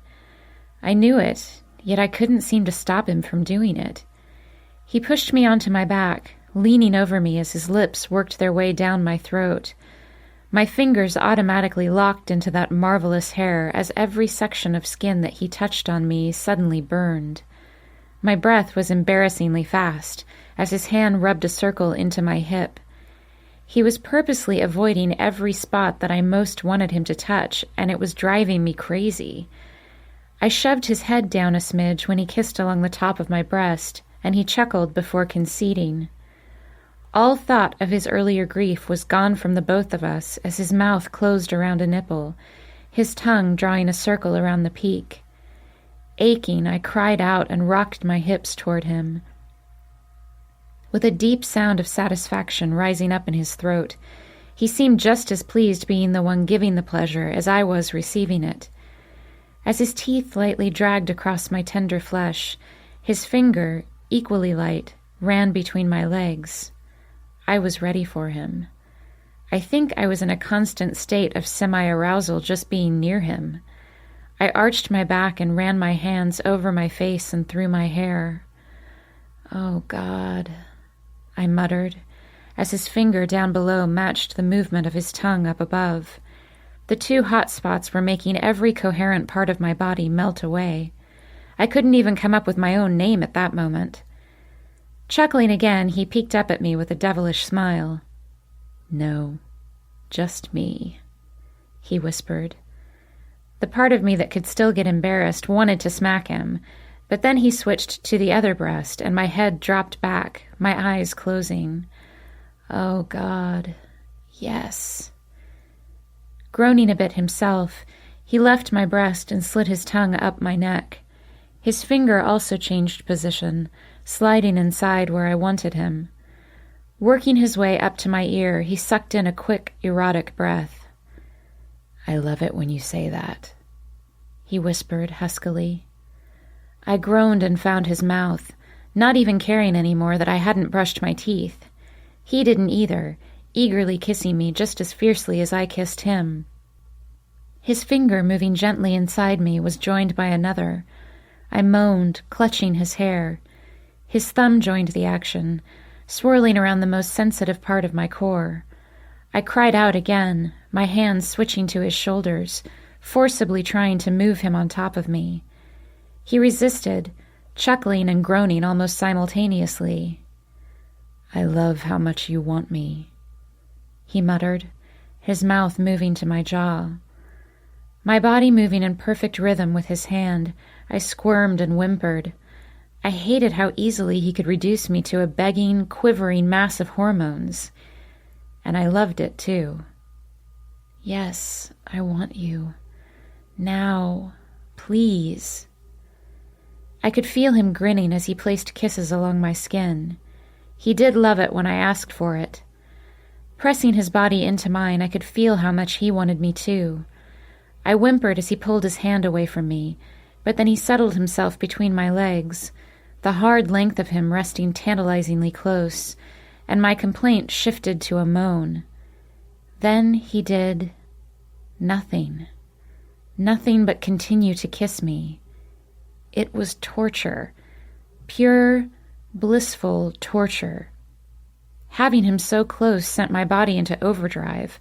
I was practically clawing at his back, squirming underneath him, doing anything I could to move him into position.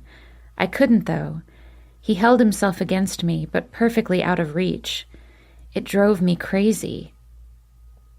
And my reaction drove him crazy. His breath was fast, his lips frantic. He groaned as his fingers explored my body. He moaned my name as he dropped his head to rest in the crook of my neck. Barely able to stand it another second, my hand trailed down his chest, his abdomen, the deep V that led straight to what I wanted, what I needed. My hand wrapped around him, hard, ready, and pulsing under my fingers. A slight wetness coated my thumb as I swirled over the tip of him, and he clutched the sheets again, but in a good way this time. "God, I need you," he breathed into my ear. I started to feel like he meant more than just for a physical release, but he adjusted his hips and plunged right into me, and I thought of nothing more. My hand fell away as he sank in deep. We both made equally passionate groans of relief. Then we started moving together. In between fast breaths and soft moans of pleasure, our lips searched for the other's. He quickly brought me right to the brink, my cries more frantic with each thrust. Then, right as I was about to go over, he stilled his hips, not moving at all. It was an aching torture that made me dig into his backside, trying to get him to keep going. With a strained voice, he whispered, "Just wait, Kiera." I didn't think I could. I felt like I was going to explode. I wanted to whimper. I wanted to cry. Then he moved again. Holy hell, the fire that surged through my body. I never knew anything could feel that good. He did it 2 more times, stopping, then starting. I even begged him to do it on the last time. Then he didn't stop anymore. I don't think he could, even if I asked him to. With his head buried in my shoulder again, he groaned so erotically I instantly clenched around him, finally having the release that he'd kept me from for so long. It was glorious. He cried out as I squeezed around him, and I felt him releasing into me. After a few final thrusts, he stopped moving, breathing heavily as he lay on my chest. I was a little surprised to feel that we were both slightly damp from the exertion. You wouldn't think sex could actually be a workout, but if done right... Feeling lightheaded, I closed my eyes, wrapping my arms around his head. When our breaths stabilized and our bodies cooled to normal, I looked down at him, still resting on top of me. He hadn't moved at all. He was still a part of me.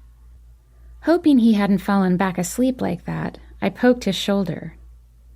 "Are you going to move?" He grunted, then stretched, still not pulling out.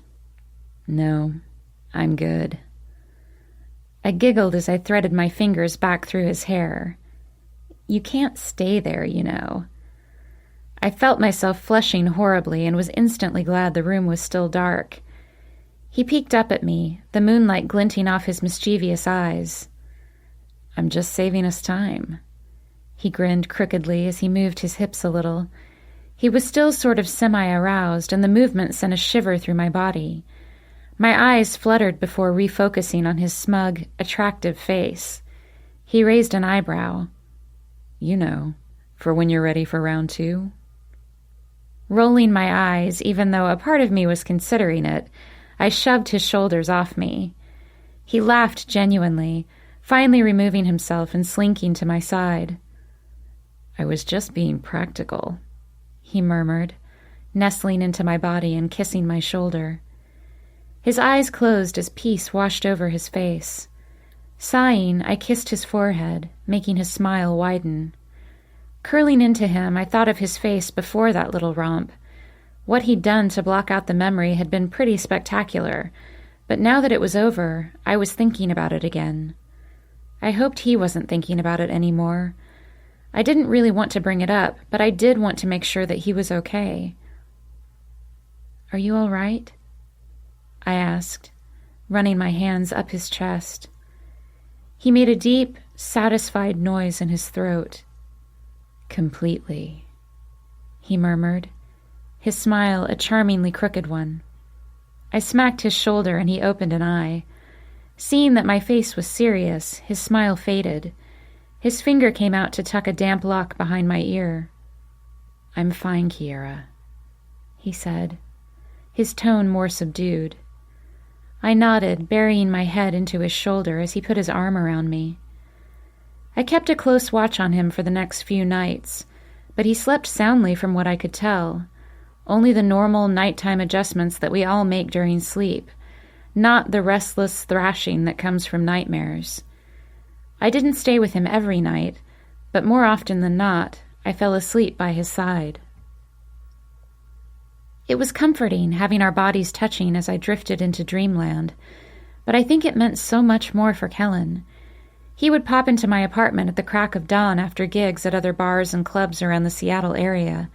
He said he didn't like slipping into a cold bed. Well, okay, the way he phrased it was, "If I'm going to slip into a bed in the early hours of the morning, I want it warmed up by your hot little naked body." I didn't actually sleep naked. Not unless he was there to put me to bed that way. Wearing pajamas was a habit that he was constantly trying to get me to break, saying, "Why do you need clothes if I'm just going to rip them off?"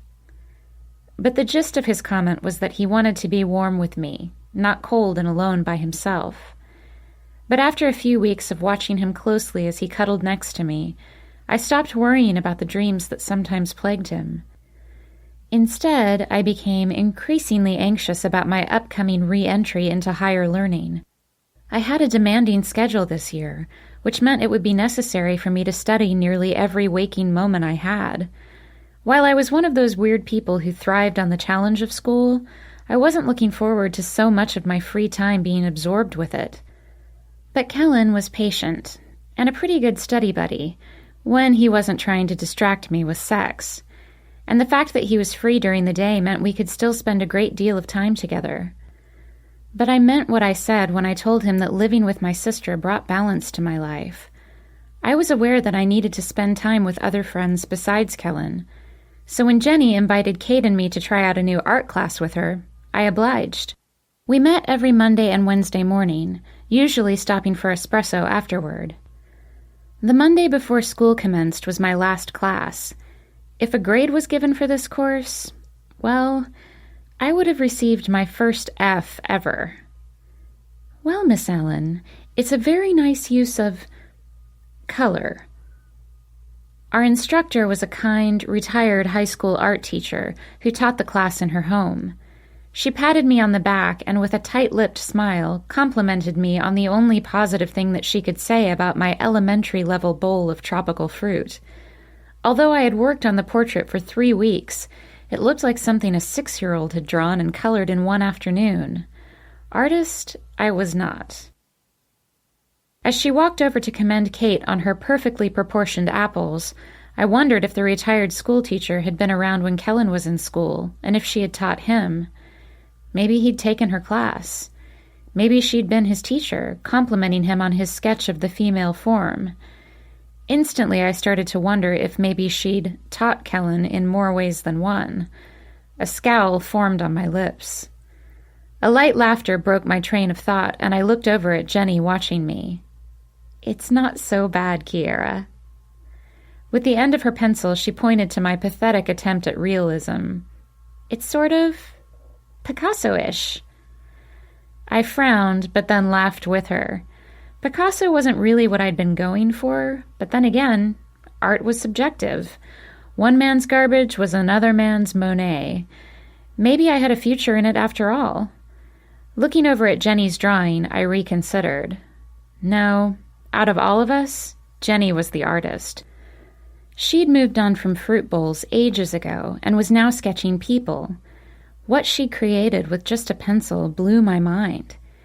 Jenny had drawn a close-up portrait of the band on stage, our band, Griffin and Matt jamming on their guitars, Evan beaming with joy behind his drums, and Kellen singing into his microphone. She even managed to capture the devilish curl of a smile that Kellen wore when he sang. It was breathtaking, and put my sad little bundle of grapes to shame. Sighing, I pointed at her drawing. "That's amazing, Jenny. Really, you've got a knack for this." Her face blossoming into a wide smile, she looked back at her picture. "Thanks." Erasing a minute pencil line on Matt's guitar, she looked back at me. "I was thinking of having Pete put it up at the bar when I'm done with it." She shrugged. "You know, as an homage to the boys." She giggled and I nodded. "No, that's a good idea." Watching her perfect a shadow line across Kellen's jaw, making the masculine right angle stick out even more, I shook my head. "I think they'd really like that, Jenny." She nodded as she went back to work on it, and thinking of the bassist she was working on, I snorted a little. "You should probably draw a flasher in there somewhere for Griffin." She laughed. "Yeah, definitely." Scrunching her pale brows, she shook her head. "What is up with him and your sister, anyway? Are they together or not?" Sighing as I turned back to my misshapen fruit, I shrugged. "No idea. They don't act like they're together, and they certainly aren't exclusive if they are. Looking back at her, I shook my head. But they, see each other at least a few times a month. Jenny nodded, her blonde locks dangling around her shoulders. I know. He talks about it when they do. She shrugged one shoulder. I asked him once what they were, and he said... Biting her lip, she didn't finish that sentence. Not sure if I really wanted to hear everything Griffin said about my sister, I raised an eyebrow. He said what? I asked cautiously. Avoiding my eyes, she sighed softly and looked around. I didn't take that as a good sign. While no one was close enough to hear her, she leaned in toward me anyway. He called her his... fuck buddy. Her lips twisted into a grimace, and she rolled her eyes. My cheeks flamed red hot, and the only coherent sound I could make was one of disgust. Seeing my expression, Jenny shook her head again and went back to her pencil drawing of the revolting man. Yeah, I know. She flicked the image of him on her paper with her pencil. He's a tool. Adjusting the eraser of the pencil to his waistband, she grinned at me mischievously. Maybe I should just neuter him. I busted up laughing, and the entire room of studious art novices twisted around to look at me. My cheeks heated even more, and I dropped my head into my hands and let the giggles take me over. If only taming Griffin could be that easy. Kellen and I both had the evening off, so after art class I headed to his place. Driving over, I realized how rare it was for us to get a matching night off. Unless we asked for it, it usually didn't happen. I had an inkling that perhaps Kellen had asked Matt to keep this evening free, knowing that I was a bundle of nerves before the first day of school. It wouldn't surprise me if he had. Jenny and Kate dropped me off at his place and waved goodbye. I still had Denny's beat-up little Honda, but Anna had pretty much taken it over. She always asked before using it, but I was actually a little relieved that she did take it so much. It seemed more like her car now than my ex-boyfriend's. Besides, I was terrible with stick shifts. Kellen was out when I arrived, his front door firmly locked as I jiggled it. His car was still parked in the driveway, so he must have taken advantage of the beautiful, sunny afternoon to go for a run. Pulling my keys out of my bag, I flicked through the ring until I found his house key. We'd exchanged keys recently. The next step, Kellen had called it. Stepping into his home, the coolness of his empty entryway hit me. I set my heavy bag on the floor with relief. Knowing I'd probably end up staying the night, I had packed everything I needed for the next day. Clothes, books, paper, pens, and pencils. Examining the book bag, I took a mental inventory for the 100th time. Just as I was wondering if I'd packed the lit book that I needed, Kellen's front door opened.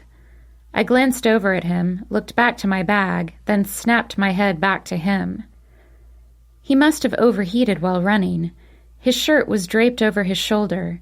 His lean, toned body was glistening as he stepped through the door, wiping his face off with the edge of his tee. He was still panting from the exertion, and his abs clenched and relaxed in such an appealing way that I could not stop staring. "You're obsessed, you know?" He laughed out, scrubbing dry the edge of his hair with his shirt. I flushed instantly, thinking he meant the way I was so engrossed by his body all the time, but he just raised an eyebrow and pointed to my bag. "You're going to be just fine." I relaxed, feeling my embarrassment slide away. Rolling my eyes, I shook my head. I know. I honestly don't know why it twists my stomach so much. Grinning, he turned and shut his front door. My eyes darted down his bare back to the loose track pants he had on, but I managed to snap them back up to his face when he turned around again. "I know just how to get your mind off of it." Enjoying the playful look in his eye, I tilted my head as he came up to me, slinging his arms around my waist. "Oh?" I asked, lightly resting my fingers on his damp chest, his skin deliciously soft. Grinning crookedly, he raised an eyebrow and looked down at my body. "Yep." I bunched my brows at the amused look on his face. Laughing, he released my body and kissed my cheek. Just let me clean up first. Watching him move around me to go upstairs, I nodded, my lips still twisted as I wondered just what he'd come up with to occupy me. Still laughing at my expression, he smacked my bottom before hopping up the stairs 2 at a time. Smiling at his mood, I walked into the living room to distract myself from thoughts of Kellen in the shower. It was hard to do once I heard the water running. I had to turn the television up and force myself to be suddenly fascinated with marine botany. By the time I actually was interested in estuary ecosystems, even leaning over my knees as I focused on Kellen's big screen, he finally came down. Twirling a lock of hair around my finger, completely absorbed with the program, I didn't hear his approach. Not used to being ignored, he grunted and leaned over to kiss my neck. I started when his lips brushed my skin, then smiled and closed my eyes. I angled my head to give him better access. "Is this how you're going to distract me?" I asked in a low voice, starting to feel like he could distract me that way all afternoon long. Chuckling deep in his chest, he grabbed my waist and pulled me from the couch in one swift, playful move. "Nope." Smiling, he flicked the end of my nose with his finger. "I have a better idea." Taking in the sight of him dressed in my favorite deep blue shirt, a color that made his eyes seem impossibly beautiful, I pursed my lips. "You're not interested in playing with me?" I really had thought that would be his plan. His lips curved up into a smile that screamed sex, but he shook his head. "Oh, I intend to play with you." Laughing, he grabbed my hand and led me into the kitchen. Over his shoulder, he added, "Just not in the way that you're thinking." Sitting me down at his table, he leaned over the back of me and kissed my cheek again. At least, not yet anyway. As I shook my head and furrowed my brows, wondering what the heck we were doing, he started rummaging through his kitchen drawers. Humming to himself, a small smile on his face, his hair wonderfully messy and slightly damp around the edges, he opened and shut every junk drawer he had. When I was just about to ask him what he was looking for, he finally made a happy noise and grabbed something shoved at the very back of a crammed drawer. A crooked smile on his face, he looked back at me sitting at the table and lifted his hand to show me what he found. "Playing cards?" Smiling, I shook my head. "Are we playing pinochle all afternoon?" Frowning at me, he raised an eyebrow. "Pinochle? Are we 60? His grin returning, he opened the pack of cards, tossing the jacket back to the counter. Shuffling the cards, he sat down opposite me at his table. "No, we're playing poker." Shaking my head, I murmured, "I'm really not that good at poker." His smile brightened gorgeously. "Well, that is actually perfect, because we're playing strip poker." Flushing all over, I immediately stood up. Laughing harder, he grabbed my hand. "Come on, it'll be fun." He lifted his eyebrows suggestively. "I promise." Knowing my face was bright red, I slowly sat back down. "Kellen, I don't know." Leaning back in his chair, he eyed my body across from him very slowly. When he reached my face, he asked, "Have you ever played?" I sighed and shrugged. "No." Grinning, he nodded, still shuffling the cards. "Good. Then it will be a new experience for you." He curled his lip, perfectly. "And I like giving you new experiences." The flush from my cheeks rushed down my body as he intently stared at me. I suddenly wanted to play more than I've ever wanted anything. I couldn't even remember what he was distracting me from, and I supposed that was the point. Tucking my hair behind my ears, I pointed my thumb at his wide-open kitchen windows. "What about your neighbors?" He shrugged. "What about them?" Looking away from the heat in his eyes, I swallowed. "I don't want them looking at me. Laughing huskily, he stood and pulled down some blinds rolled up near the top of the windows. Once closed, he sat back down and raised an eyebrow.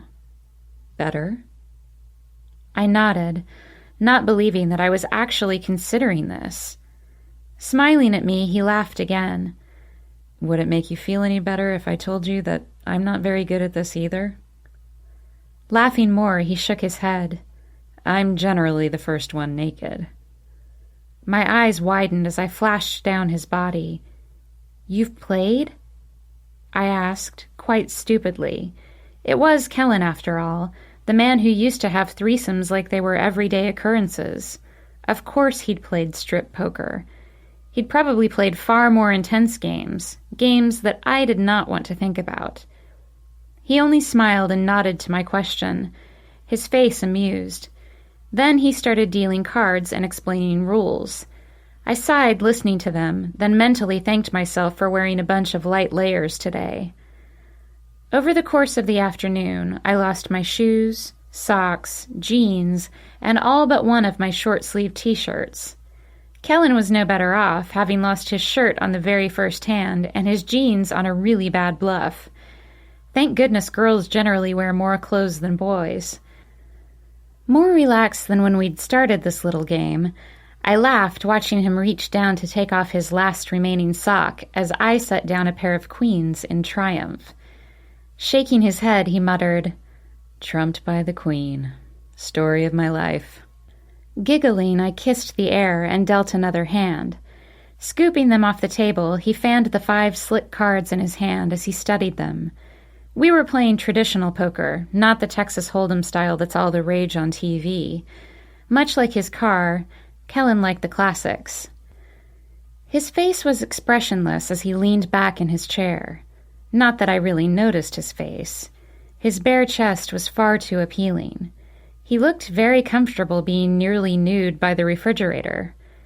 I tried to match his casualness, since I was still far more dressed than he was, but it was odd to be sitting at the breakfast table in just my underwear.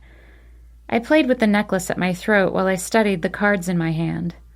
Not bad, a low pair, but not great either. I'd have to take 3 on my turn and hope for the best. Glancing up, I found Kellen watching me with a small smile on his lips. He raised an eyebrow. Nervous? His eyes flashed to my necklace, and I instantly stopped playing with it. So much for tells, although the thought of taking off my last shirt was making me far more nervous than my lack of cards. Of course, if I won the hand, Kellen's next piece of clothing was those delightful black boxers he liked wearing, and I was pretty sure he wasn't wearing 2 pairs today. Smiling effortlessly, I shook my head. No. I glanced down his body and raised my eyebrow. You? Biting his lip, he shook his head. Nope. In fact, I don't even need any more cards. How about you? I contained the frown I felt coming. I really didn't have the best hand, just a pair of 3s. Kellen would know that if I dealt myself more cards. I really didn't want to give him that satisfaction, especially when his lips started curving into a smug, seductive smile. Lifting my chin, I reminded myself that Kellen was awful at this game, and he probably had nothing.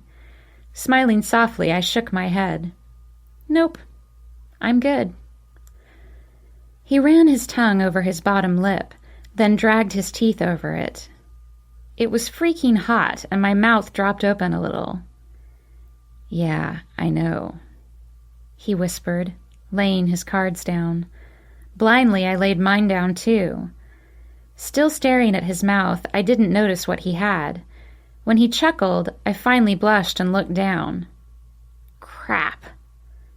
Shaking my head, I stared at his low pair of 4s. He had made me believe that he was bluffing, and unfortunately, I'd fallen for it. Sighing, I gave him sad eyes. Really?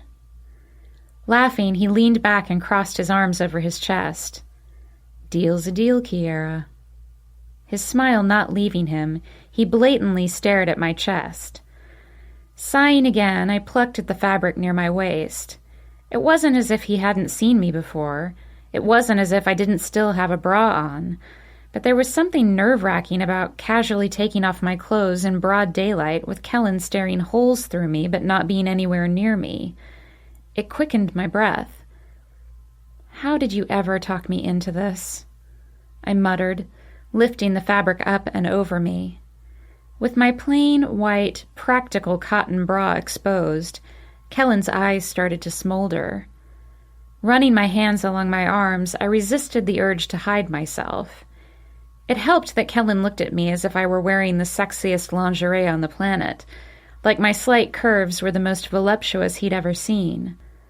Finally peering up at my face, his grin turned devilish. "I love this game." Laughing a little, I tossed my shirt at him. Just as he was inhaling it, a dopey grin on his face, the doorbell rang.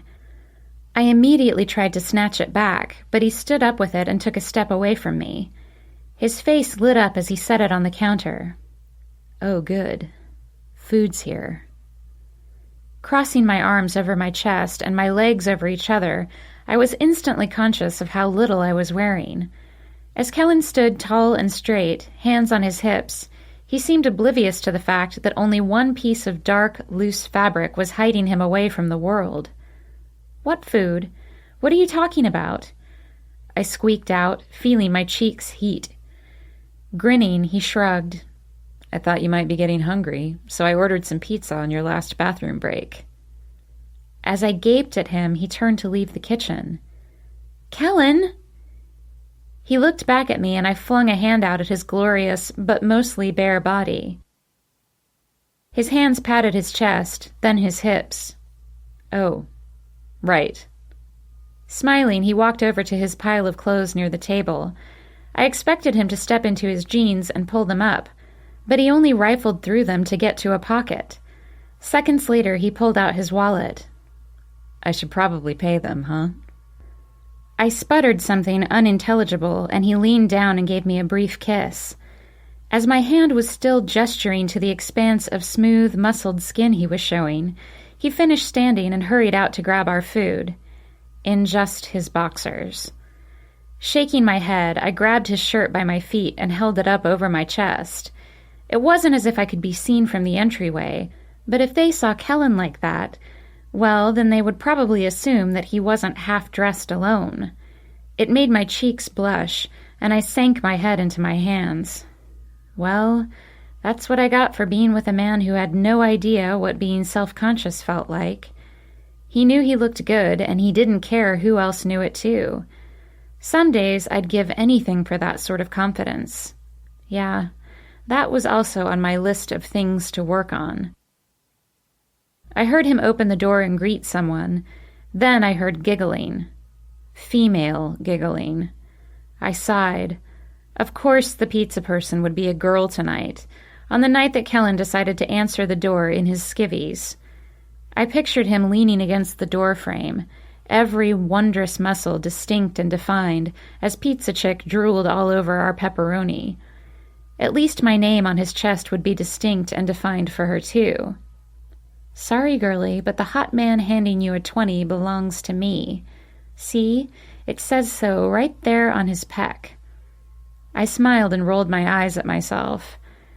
The incessant giggling continued the entire time she was here, and it seemed like forever as I waited. When the door finally shut and Kellen sauntered back into the kitchen, pizza box in hand, his smile was magnificent. It faded a little as soon as he noticed that I'd covered up with his t-shirt in his absence. He pointed at me, a smaller box in his other hand. That's cheating. You have to stay as naked as you were when I left." I rolled my eyes and dropped his shirt to the floor. "Even when you're flirting with the delivery girl?" Setting the larger box on the counter, he twisted his lips at me. "I wasn't flirting." Deciding to try on the self-confidence that oozed from him so fluidly, I stood up. His eyes traveled down and back up my body, his smile evening out. "You weren't?"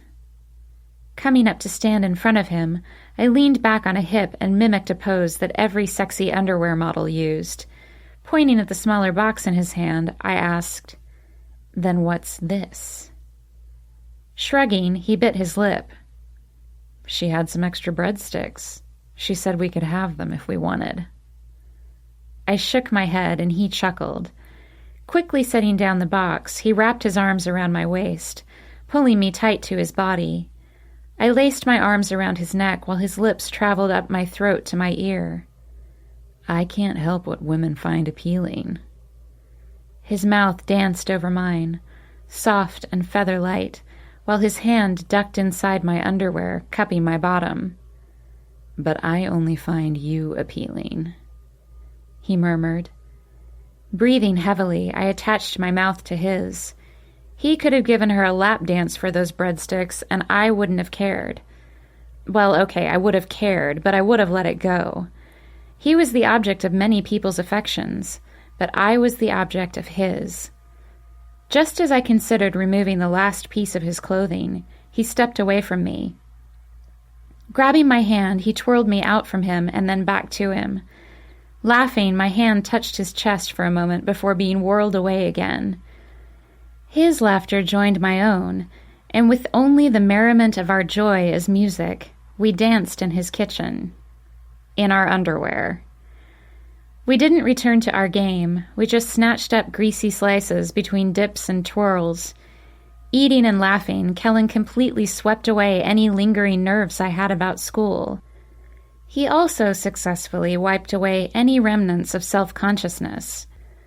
By the time we were a few slices into our pie and through a few of his hard-earned breadsticks, I was shaking my modestly covered booty for Kellen. I was in hysterics when he imitated my move, and it felt good to finally have a small speck of his confidence. And he was the reason I felt it. His gaze, his touch, his smile, his laugh. No one had ever made me feel worshipped quite like he did. I felt like I could have done anything as I danced in that kitchen with him, and I knew without a doubt that I really would be fine tomorrow. Chapter 4. Gossip. I woke up the next morning far earlier than I'd intended. A small flutter of nerves in my stomach warned me that something potentially embarrassing could happen today. I suppressed the feeling as I sat up. Unlike the dream I had just awakened from, I wouldn't be tripping in front of the class today. No, the only sort of embarrassment I'd feel was walking the halls with a rock star. I was certain Kellen would feel obligated to walk with me to my first class, like I was a kindergartner going to school for the first time, but that was okay. Having him beside me drew all the focus to him, and he didn't mind being the center of attention. Surveying his empty bedroom, I wondered where the rock star was. I slipped on my underwear and grabbed one of his t-shirts from his drawer.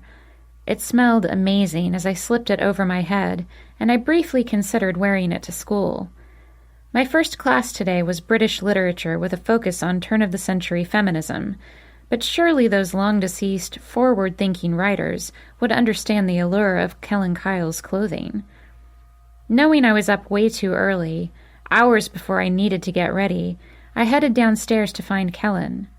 Expectedly, I found him in the kitchen, perfect and casual, dressed in worn jeans and a light shirt. He was leaning against the counter as the coffee brewed. With the aroma of coffee mingling with his own wondrous scent, I smiled and walked over to where he was watching me. Before I could say anything, he spoke one of my favorite words. "Mornin'." Wrapping my arms around his waist, I snuggled into his chest. "Good morning." It still being an indecent hour, I yawned after my greeting. Chuckling, he rubbed my back. "You don't have to wake up with me. You can sleep in until school starts." Resting my chin on his chest, I peeked up at him. His dark blue eyes seemed completely rested, intense and alive with a passion waiting to be stoked. "If you're up, I want to be up." Scrunching my brows, I added, "Why do you get up so early when you've got nowhere to go?" Sighing softly, he looked away from me. "Well, let's just say that my childhood trained me to wake up at the crack of dawn." Looking back to me, he shrugged.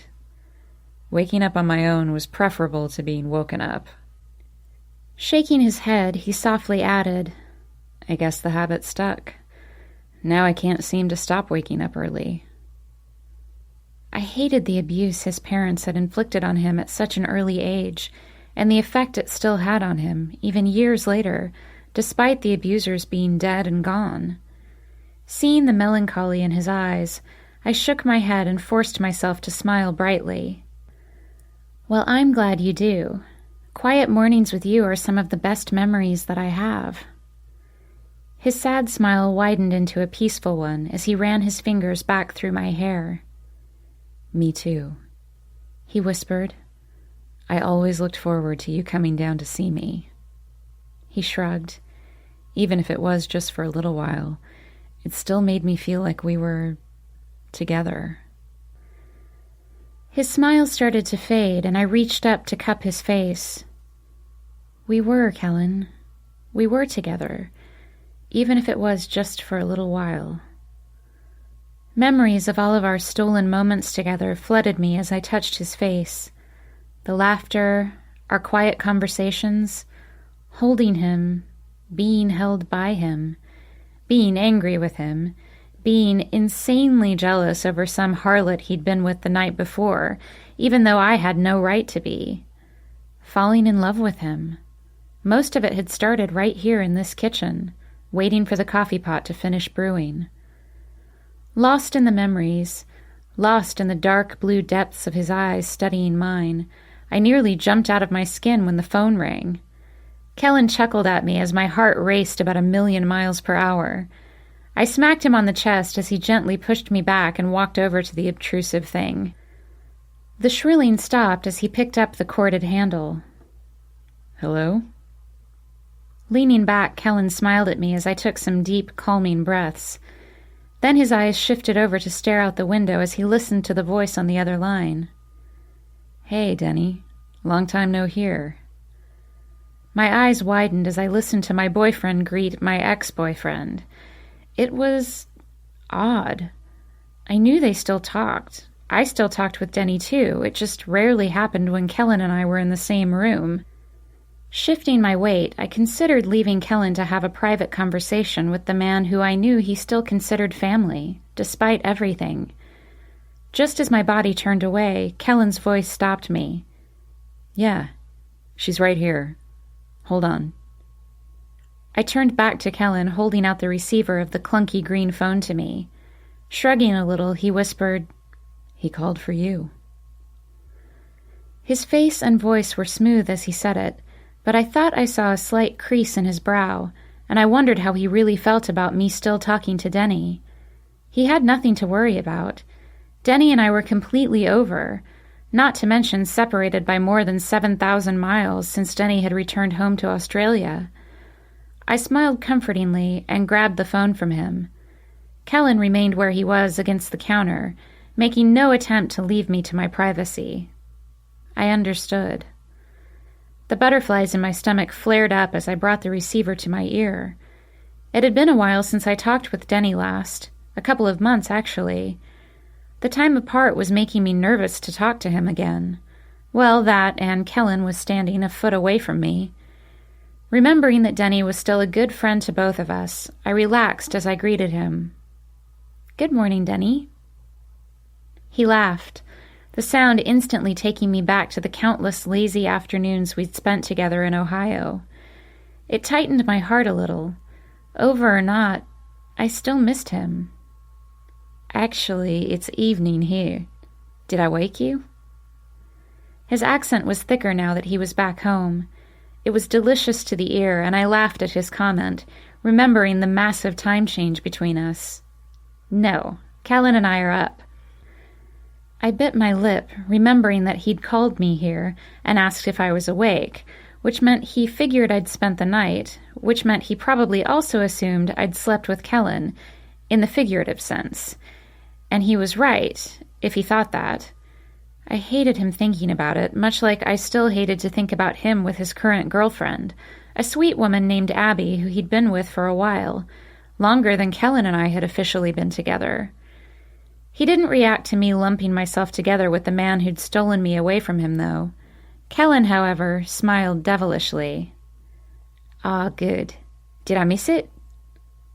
Denny asked anxiously. I furrowed my brow and shook my head.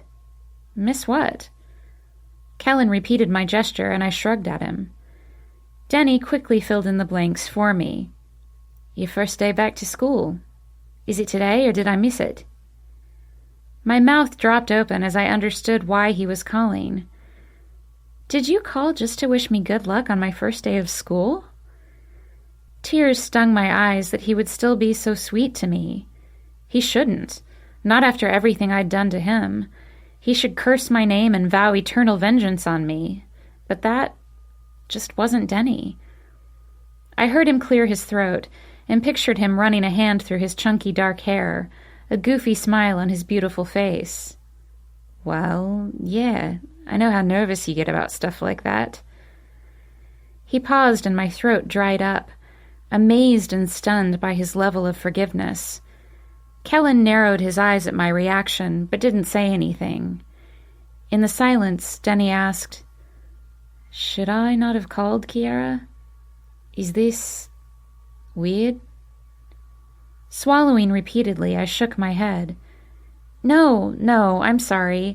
Yes, of course you should call me. And no, you didn't miss it. And yes, I'm a little nervous." Not liking the tension that had built up, I said all of that really fast. Kellen crossed his arms over his chest, but Denny laughed. "Oh, okay, good. Well, I just wanted to wish you well and let you know that I was thinking about you today." Denny cleared his throat again while I blinked back the tears again. God, he was just too good of a person. Sometimes I thought I was an idiot for ever hurting him. Okay, I perpetually thought I was an idiot for hurting him. "Thank you, Denny, for remembering. That was incredibly sweet of you." I felt a flush creep over my face as I peeked up at Kellen. He sniffed and quickly looked away. I felt that age-old guilt wash over me, and just when I thought I'd never have to feel guilty again. Softly, Denny responded with, "No problem, Kiera. I know that Kellen..." He swallowed after saying his name. "He's probably doing a lot to help you out today, so you probably don't need to hear it from me, but good luck." Not knowing how else to respond, I only whispered, "Thank you, Denny." Kellen, still not looking at me, took a step away. I immediately grabbed his arm. He paused, but still wouldn't look back at me. Denny laughed a little into the receiver. And tell your sister sorry for me. I called there first, but I'm pretty sure I woke her up." I laughed. Anna did not like being woken up early in the morning. "Yeah, I'll be certain to do that." Kellen's arm under my fingers turned rigid, but he stayed where he was, staring at the coffee pot like it was the most important thing in the universe. I hated that this was bothering him, but it shouldn't. Denny and I were nothing anymore, and he knew that. I soothingly stroked his arm with my thumb as Denny laughed and said, "Well, Abby and I are at a party for work, so I should get going. She'll fillet me if I stay on the phone all night." Laughing lightly, I told him, "All right, tell Abby hi for me and have fun." After he responded that he would, I turned from Kellen, angling my head away from him. "Hey, thank you so much for remembering, Denny. That means a lot to me." Before he could respond, I added, "I'm so sorry, Denny, about everything." He sniffed and was quiet a moment. Then, "Yeah, I know, Kiera. Have a great day at school. I'll talk to you later. Goodbye." Closing my eyes for a second, I exhaled. "Bye." Hanging up the phone, I kept my eyes closed as I twisted back to Kellen. When I opened them, he was still staring at the dark coffee resting in the full pot. Although his face was blank, myriad emotions were shifting through his eyes. He took another long second, then finally looked back at me. Smiling encouragingly, I brushed a strand of hair off his forehead. "Hey, You okay?" He nodded, a smile seamlessly brightening his face, if not his eyes. "Of course, I'm fine. Denny called to wish you luck. That was nice of him." There wasn't a trace of jealousy or sarcasm in his voice, but I heard it anyway. Sighing, I laced my arms around his neck. "You know that doesn't mean anything, right? You know that I love you, and Denny is nothing more than a friend now, don't you?" I searched his eyes as his smile faltered. "Don't you?" He started to look toward the pot again, and I caught his cheek, making him look at me. His smile returned, perfectly natural. "Yes, I know, Kiera." In a softer voice he added, "I know exactly what you and Denny are." Not entirely sure what he meant by that, I decided to just take it at face value. Leaning up, I gave him a soft kiss. "Good, because while he's important to me, you're more important, and I don't want my talking with him to hurt you." His eyes widened as he stared down at me, like he was really surprised to hear me say that. It pained me that he still didn't understand. Kissing him again, I whispered, "I know what you're thinking, and you're wrong. You're not second best. I could have fled to him, but I went to you. I couldn't live without you. I chose you. I love you." Swallowing, his moist eyes searching mine, he whispered, "It still feels unreal, I guess. I'm not used to being loved by someone. I keep waiting to wake up." Biting my lip, I shook my head. "Well, get used to it. I'm not going anywhere, Kellen." After a leisurely breakfast, Kellen helped me get ready for school. Well, okay, Kellen lay on his bed and stared while I got dressed. I'd already had to tell him that he couldn't help me in the shower. Firmly pointing at him to stay put on his pillows, I proceeded to slip my bra on under my towel. Kellen shook his head at me, rolling his eyes. "I've seen you naked, you know." Flushing as I turned around, I muttered, "I know, but you just staring at me like that is different."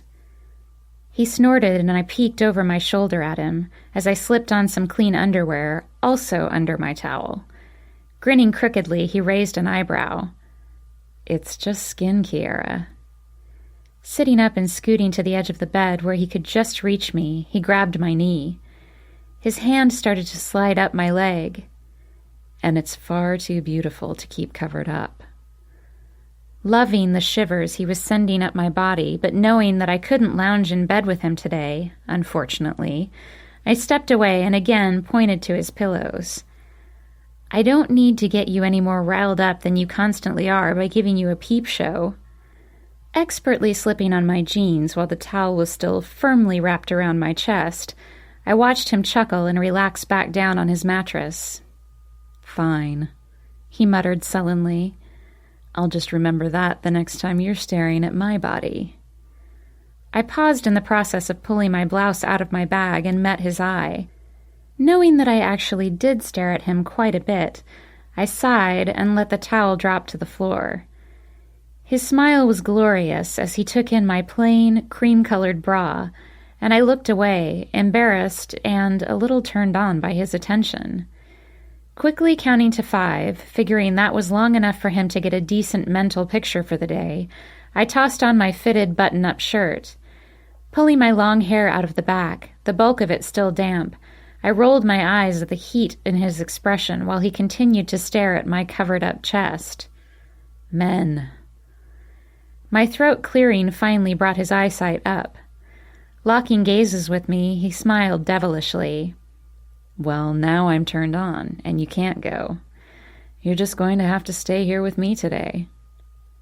Laughing, I leaned over the bed to kiss him. He seemed to think that was a green light and grabbed my body, pulling me on top of him. Giggling in his mouth while we softly moved against each other, I was grateful that his mood had improved from the conversation earlier this morning. I really didn't like him glum about Denny, especially since there was no reason for it. I understood, though. I'd hurt him so many times while I'd been with Denny. I had hurt them both. I didn't want to ever hurt another man again. As our kiss became intense, Kellen's body started telling me that he really wasn't kidding about being in the mood. I reluctantly pulled away from his mouth. I wish I could stay with you. Frowning, I sulked. I'm not really looking forward to today. Sighing, he cupped my cheeks and searched my eyes. Someday I'll get you constantly to feel like the confident woman who was prancing around in her underwear last night, all the time. Running his hand back through my hair, he added, You are a beautiful, intelligent woman with a boyfriend who adores you. You have nothing to fear. Ever. Smiling, I blushed and looked away. Easy for you to say, rock star. Pulling back, I stood and found my comb. Running it through my locks, I watched him laugh and sit up. I get nervous. I gave him a wry smile as I stopped mid-stroke. Yeah, right. Kellen Kyle was never nervous. Not around people. Not about his body or his looks. He oozed confidence in nearly everything he did. Tilting his head, he shrugged. No, it's true. In the beginning, I used to get nervous on stage. Scrunching my brow, I finished detangling my hair. Let me guess, you picture the crowd naked now? Chuckling, he stood up. Nah, I had to stop doing that. Turned me on. Pushing his chest back as he came up to me, I laughed unintentionally. You're impossible. Shaking my head, I rolled my eyes. He only grinned wider. We all have our weaknesses, he muttered playfully, sneaking around behind me and holding me tight. You will be great, and I'll drive you every day if you want. Chuckling, he added, Maybe I'll sit in on a class or two. I laughed at the image of him beside me, bored to tears during lectures. I doubt the professor would like you snoring during class. Chuckling more, he kissed my neck. Sighing, I rested my wet head on his shoulder and closed my eyes, letting his peace-inducing smell wash over me. I decided to forego wearing his t-shirt to school, but maybe I could get his scent to leach into my clothes. Keep him with me olfactorily. God, what was I saying about not being consumed by him? I couldn't help it. He was just consuming. Much sooner than I would have liked, it was time for class. As promised, Kellen drove me to school. His smile was peaceful as he leaned back in his seat, one hand draped across my thigh, the other casually holding the wheel straight. He looked like someone returning to a favorite activity after a long absence. It made me smile that chauffeuring me around was such a pleasant experience for him. I think most people would have tired of it after a few weeks. Not Kellen, though. He never complained about all the places that I needed to go. It was one of the many ways he expressed his affection. For a guy who had never been a boyfriend before, he was surprisingly good at it. Then again, Kellen was good at most things he tried. Except pool.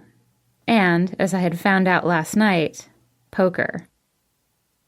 Smiling at the image of him in his black, silky boxers, pizza in hand as he twirled me around the kitchen, I didn't even notice when we finally stopped.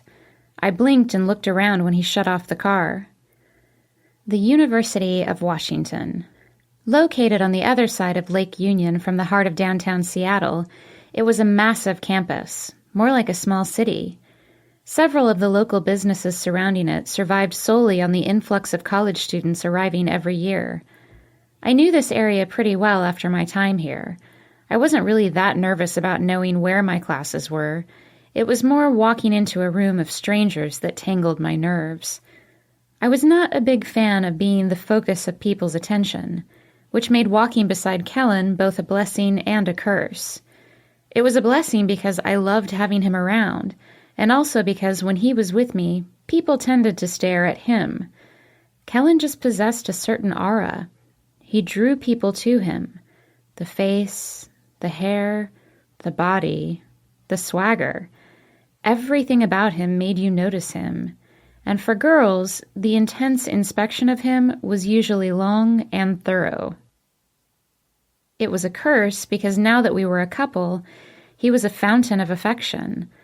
Our previously friendly hand-holding was now loving embraces, and as he laughed along to some absurd comment my parents had made last week about him needing to earn a real living since being in a band was not a viable career choice for the man their daughter was dating, I noticed that a lot of eyes shifted from him to settle on me.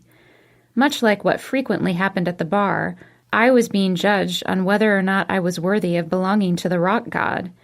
And because Kellen was right about my general lack of confidence, I couldn't help but think that I came up short in their eyes. Head held high, I forced it from my mind. It was irrelevant what these strangers thought of my relationship with him, and it didn't matter if a bunch of random people thought I was unworthy of Kellen. Kellen thought I was worthy.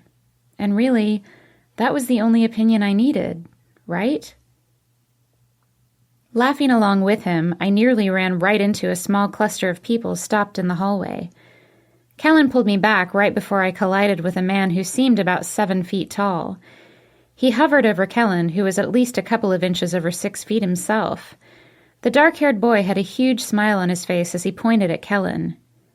"Hey, aren't you that guy? The singer of that band, the D-Bags?" Kellen's face shifted from a cautious expression into a relaxed smile, and I couldn't help but wonder if he'd been expecting the guy to engage him in a fight. There was a time when Kellen didn't care too much about other people's relationships. "Kellen, yeah, I'm a D-Bag." He laughed a little after his comment, amused by his own band's name. The man and his group of equally tall friends circled Kellen, eager to talk to the celebrity they'd stumbled upon. Reaching out, the imposing fan grabbed Kellen's hand and shook it. "You were great at Bumbershoot, man." Then the group started in on the compliments and questions. They were relentless. The flattery went on, and I started getting nervous that I would be late if we stayed any longer. Kellen answered all of their questions and politely thanked them for their praises, then expertly released himself from the conversation, waving goodbye as he turned us to walk around the group. By the time he successfully disengaged himself, Kellen had received invitations to at least 3 different parties. Shaking my head as we approached my classroom, I laughed. Looking over at me, he bumped my shoulder with his. "What?" I gave him a crooked grin. "Look at you, finally getting some male fans." Laughing as he opened the door for me, he shook his head. "We've always had male fans, Kiera." Raising an eyebrow, he added, "You just choose to fixate on the female ones." Brushing past his body as I walked by him, I paused and leaned into his face. "Well, that's because they fixate on you," I whispered, letting my mouth almost touch his. He bit his lip and I heard him groan a little. "Look at you, becoming a seductress," he whispered. I blushed and immediately stepped away from him. I heard his laughter behind me but didn't turn to look. Soft lips greeted my cheek as his hands rested on my hips. "Have fun," he whispered in my ear. I wanted to sigh and lean into him again, but female giggling reminded me that I was no longer alone with him in his bedroom. No, I was in front of a classroom, sort of being inappropriate with my boyfriend. Oh well, at least he'd managed to not make me nervous about my entrance. With my cheeks flaming red, embarrassed by our private moment being watched, I gave him a soft peck and told him that I would have fun. Then I made a beeline to a seat in the middle of the room, away from the chuckling women watching my man's backside as he waved and left the room. After a rousing debate on how sexism influenced early feminist literature, I was feeling right as rain with school again. I knew that would happen. Once I settled in, things always worked out. It was just the process of getting there that frazzled my nerves. After Lit was my ethics class.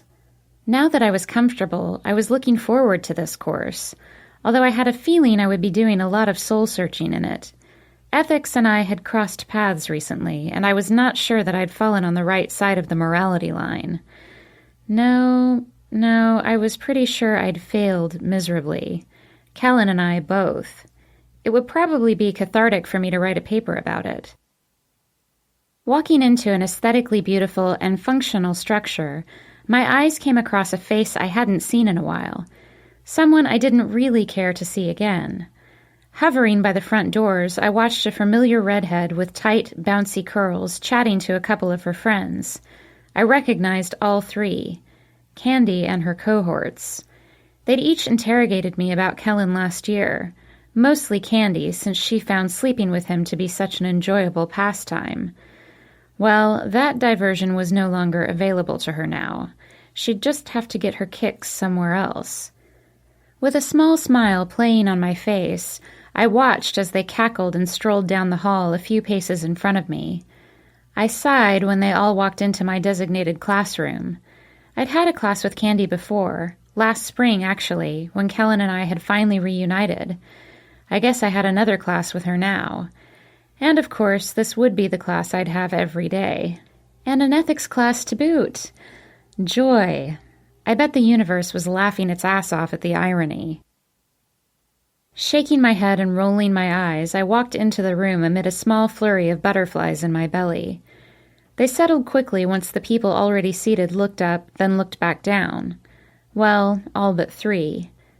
Candy and her minions continued to stare as I made my way to the section farthest from them. I felt their eyes on my back as I sat down, grabbed a notebook, and started doodling like a madwoman. I nearly expected Candy to move and take the seat beside me. I cringed and peeked up when I finally felt somebody approaching. Thankfully, it was only some straight-laced guy. He gave me a look that clearly said, "Good, she doesn't seem like a talker. Maybe I'll be able to hear the lecture if I sit next to her," then proceeded to sit down beside me. I resumed my drawing, glad that at least Kellen's ex-fling wasn't going to disrupt my learning. No, she left me completely alone. Until after class. I was still absorbed by the professor's explanation about the difference between ethics and morals, and Candy's approach caught me off guard. Before I could take action, she and her friends had me surrounded. Looking between them as we walked from the classroom, I sighed softly and prayed that Kellen was waiting for me by his car and not right outside the front doors. Sidling up close to my side, Candy tilted her head at me. "So, rumor has it that you and Kellen Kyle are a thing now. Like, a real thing." Peeking over at her, I considered stopping and extending my hand in a formal introduction, since we've never had one. But I didn't. I merely shrugged and muttered, "Yep." She scoffed, the clone-like friends around her giggling. "So it doesn't bother you that he's a whore?" Stopping in my tracks, I glared over at her and wondered if I could slap a girl in the middle of school and not get in trouble. This was college, right? Wasn't it all about the freedom of expression? "He is not a whore. Don't ever call him that again." I felt the heat in my tone and was a little proud of myself that my voice didn't tremble at all. She put her hands on her hips, her sycophants rotating to stand behind her like backup singers or something. I guess you're right." She leaned in, an eyebrow raised. "Whores get paid. He does it for the fun of it." I literally had to grab my jeans to not deck her. Seriously? Deciding that getting arrested for assault wasn't a good way to start the school year, I stormed off down the hall. She, of course, followed me. "What? Can't handle the truth? I just wanted you to be aware that he still gets it on with every girl he can." She laughed dryly. "It's not like being with you has miraculously turned him into a good boy now. Men are what they are, and Kellen is a sex addict." Tears of anger stinging my eyes, I twisted to face her. "You don't know anything about him. You don't know anything he's been through." Leaning into her, I raised my eyebrow. "I know you've slept with him, but don't confuse sex for intimacy." Irritated that I let her get to me, knowing full well that she was just trying to rile me up, I jerked open the front doors. Luckily, Kellen was not there. Right on my heels, she snapped back. "Hey, I'm just doing you a favor. You think he's changed. You think he's suddenly a faithful one-woman man now? A tiger doesn't change his spots." Groaning as I dashed down the steps, I tossed over my shoulder. "A tiger doesn't even have spots. Get your metaphors straight." Prissily, she marched beside me. "Whatever. My point is that Tina here," she jerked her thumb at the blonde striding next to her, "saw him after a show in the square just last week." Smirking, she yanked on my elbow to hold me in place. "He was shirtless and about to get it on with some skank." Tina nodded her agreement, adding, "And in a storage closet, too. How romantic." Glaring between the two of them, I felt my body ice over. Kellen did play several shows during the week at different venues. He got home really late after those shows because he had to help pack up their equipment. He could have... I shook my head. No, not after everything. He wouldn't do that to me. A nagging voice in my head added, "Right, just like you wouldn't do that to Denny." Ignoring that voice, I narrowed my eyes at the gossipers. "You didn't see what you think you saw. I trust him." With that, I jerked my arm away and sauntered off. Light snickers followed me, along with, "You know, him having your name across his heart doesn't mean he's not loaning out other parts of his body." My jaw dropped open as I looked back at her. Few people knew about Kellen's tattoo. He was much more reluctant to strip at shows now, like he didn't want the world to see his romantic proclamation of devotion. It meant a lot to me that he felt that way. It was private, between the two of us. How did this group of girls know about it? Had Tina really seen him half naked? I didn't want to believe it, but my mind vividly pictured him undressed, panting with desire, with some harlot fan attached to his mouth. Then I pictured him closing the storage room door and doing all sorts of unseemly things to her. I felt my stomach rising as I gaped at them. They only chuckled at me, Tina giving me a fake apologetic smile while Candy shrugged. "Dogs are dogs, Kiera," she said sweetly. I bit my lip and forced myself to walk away from them, and not run. They were lying. They had to be. At the parking lot, I spotted Kellen's shiny black Chevelle right away. Sighting him, I instantly understood why he hadn't met me outside of class on my first day of school. A group of about 5 girls surrounded him. He was casually leaning against his car as he talked to them. They giggled, tittering like 13-year-olds as he spoke. Even from the distance between us, I could see the small, amused smile on his face. After my meeting with Candy, it boiled my blood. My hands in permanent fists, I strutted over to him. I tried to calm myself down, but instead I seemed to get angrier with each step. Where had they seen that damn tattoo? Where was he exposing himself? Was I being naive in thinking that what we had was so monumental that he would never stray from it? Was he still being a whore? Laughing at something one of the hussies said, Kellen turned his head and spotted me. His small smile brightened at seeing me approach, then dimmed when he noticed the scowl on my face. The tittering girls didn't back off at all, and I had to elbow my way through them to get to him. "Let's go," I bit out, not really in the mood to be around his fans for another second longer. He nodded, his brow furrowed as he opened the passenger's door. After shutting it behind me, I heard him say to his adoring entourage, "I'm sorry, but I have to go. It was nice meeting you all." There were whines and groans of disappointment as he walked over to his side of the car. I rolled my eyes. Kellen watched me curiously as he started the car, the roar of the engine matching my foul mood. Cocking an eyebrow, he put the car in reverse. One eye on me, the other carefully tracking the girls so he didn't run them over as they watched us pull away, he asked, "You want to tell me what happened that's got you all ticked off?" Gritting my jaw, I glared at the floozies staring after him. Most turned away from my eyeline, while a couple glared back. "Not really," I muttered under my breath. Sighing, he put his hand on my thigh. I instantly wondered where else that hand had been recently. "Will you anyway?" I looked back at him, trying to keep my expression and my mood even. He frowned before turning onto the road.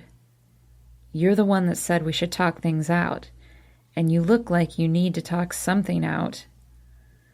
Grunting and wishing I'd never said that to him, I crossed my arms over my chest. "I have another class with Candy this year. She made sure to say hello afterward." I watched him carefully as he studied the road he was driving along. He narrowed his eyes and tilted his head. It was an adorable expression of confusion. "Candy?" I rolled my eyes that her name didn't immediately register with him. Well, when your little black book was about as thick as the local yellow pages, I suppose it took a while to mentally filter through it. A second later, as I was sighing, recognition flared in his eyes and he peeked over at me. "Oh, right. Candy." Twisting his lips, he shrugged. "What did she say?" Glaring at him, I tightened my hands across my chest. If I didn't, I was sure I'd smack him. "She just mentioned a show that you had last week. You played in Pioneer Square, right?" He looked up. I wasn't sure whether he was accessing his memory for that particular event, or whether he was accessing the creative part of his brain that made up rapid-fire lies. Looking up and to the left meant one, looking up and to the right meant the other. I just could never remember which one was which. Yeah, we did." He looked over at me. "Was she there? She didn't say hello." He added that last part quickly, as if he was reassuring me that he hadn't seen her. I narrowed my eyes even more as I studied him. Had I just had sex last night with a man who was having sex with a bunch of other people, too? God, it made me sick just to think about it. "No, a friend of hers saw you there. In the back." I said that suspiciously, and he looked at me strangely before shifting his attention back to driving. Shrugging, he said, "Huh. Well, okay." Peeking over at me, he raised an eyebrow. "Why is one of her friends seeing me making you look like you sucked on a lemon?" Exhaling in a tightly controlled way, I resisted the urge to smack the crap out of him. "Because she said she saw you doing things with someone who is not me." His eyes widened as he stared at me. Then he jerked the car over to the side of the road. I had to hold on to the door, he moved over so fast. With the car slightly on the curb, he slammed it into park and shifted to face me. His expression was deadly serious. He held my eye. I could feel mine stinging as my fears bubbled up to the surface. "I am not doing anything with anyone who is not you. Whatever she said was a lie, Kiera." I lifted my chin, but I could still feel the tear building, swelling until it rolled down my cheek. "She knew about the tattoo, Kellen." He cupped my cheek, brushing the moisture off my skin. "Then she saw it somewhere else, or someone told her about it, because I'm not fooling around with anyone." Unbuckling his seatbelt and scooting closer to me, he rested his head against mine. "I'm only fooling around with you. I'm only getting naked with you. I'm only having sex with you, Kiera." Pulling back, he met my eye. "I chose you. I love you. I'm not interested in anyone else, okay?" I nodded, feeling more tears slide down my cheeks. I felt the truth in his words that were similar to the words of comfort and reassurance that I often gave to him. I hated that one conniving, jealous bitch had made me doubt him. If she hadn't had such a good point, I wouldn't have, but Kellen had a long, sordid history of poor decisions when it came to women. I didn't always feel special enough to stop that cycle of behavior. He leaned in to tenderly kiss me, and I felt myself relaxing as he poured his heart into his soft touch. Tasting the salt of my tears between us, I tried to let the doubt go. We'd gone through so much. I'd seen a side of him, a vulnerability that I was positive no other girl had seen before. I was certain that I had his heart, and surely he wouldn't risk losing his heart over some stupid desire his body might be feeling. Not when he could satisfy that ache with me.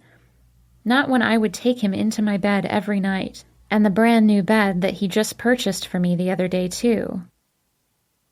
As our kiss ignited and our bodies inched closer as our breaths quickened, I wanted to remind him what I could be to him, and I wanted him to remind me exactly what we had together, a bond that no eager fan could break.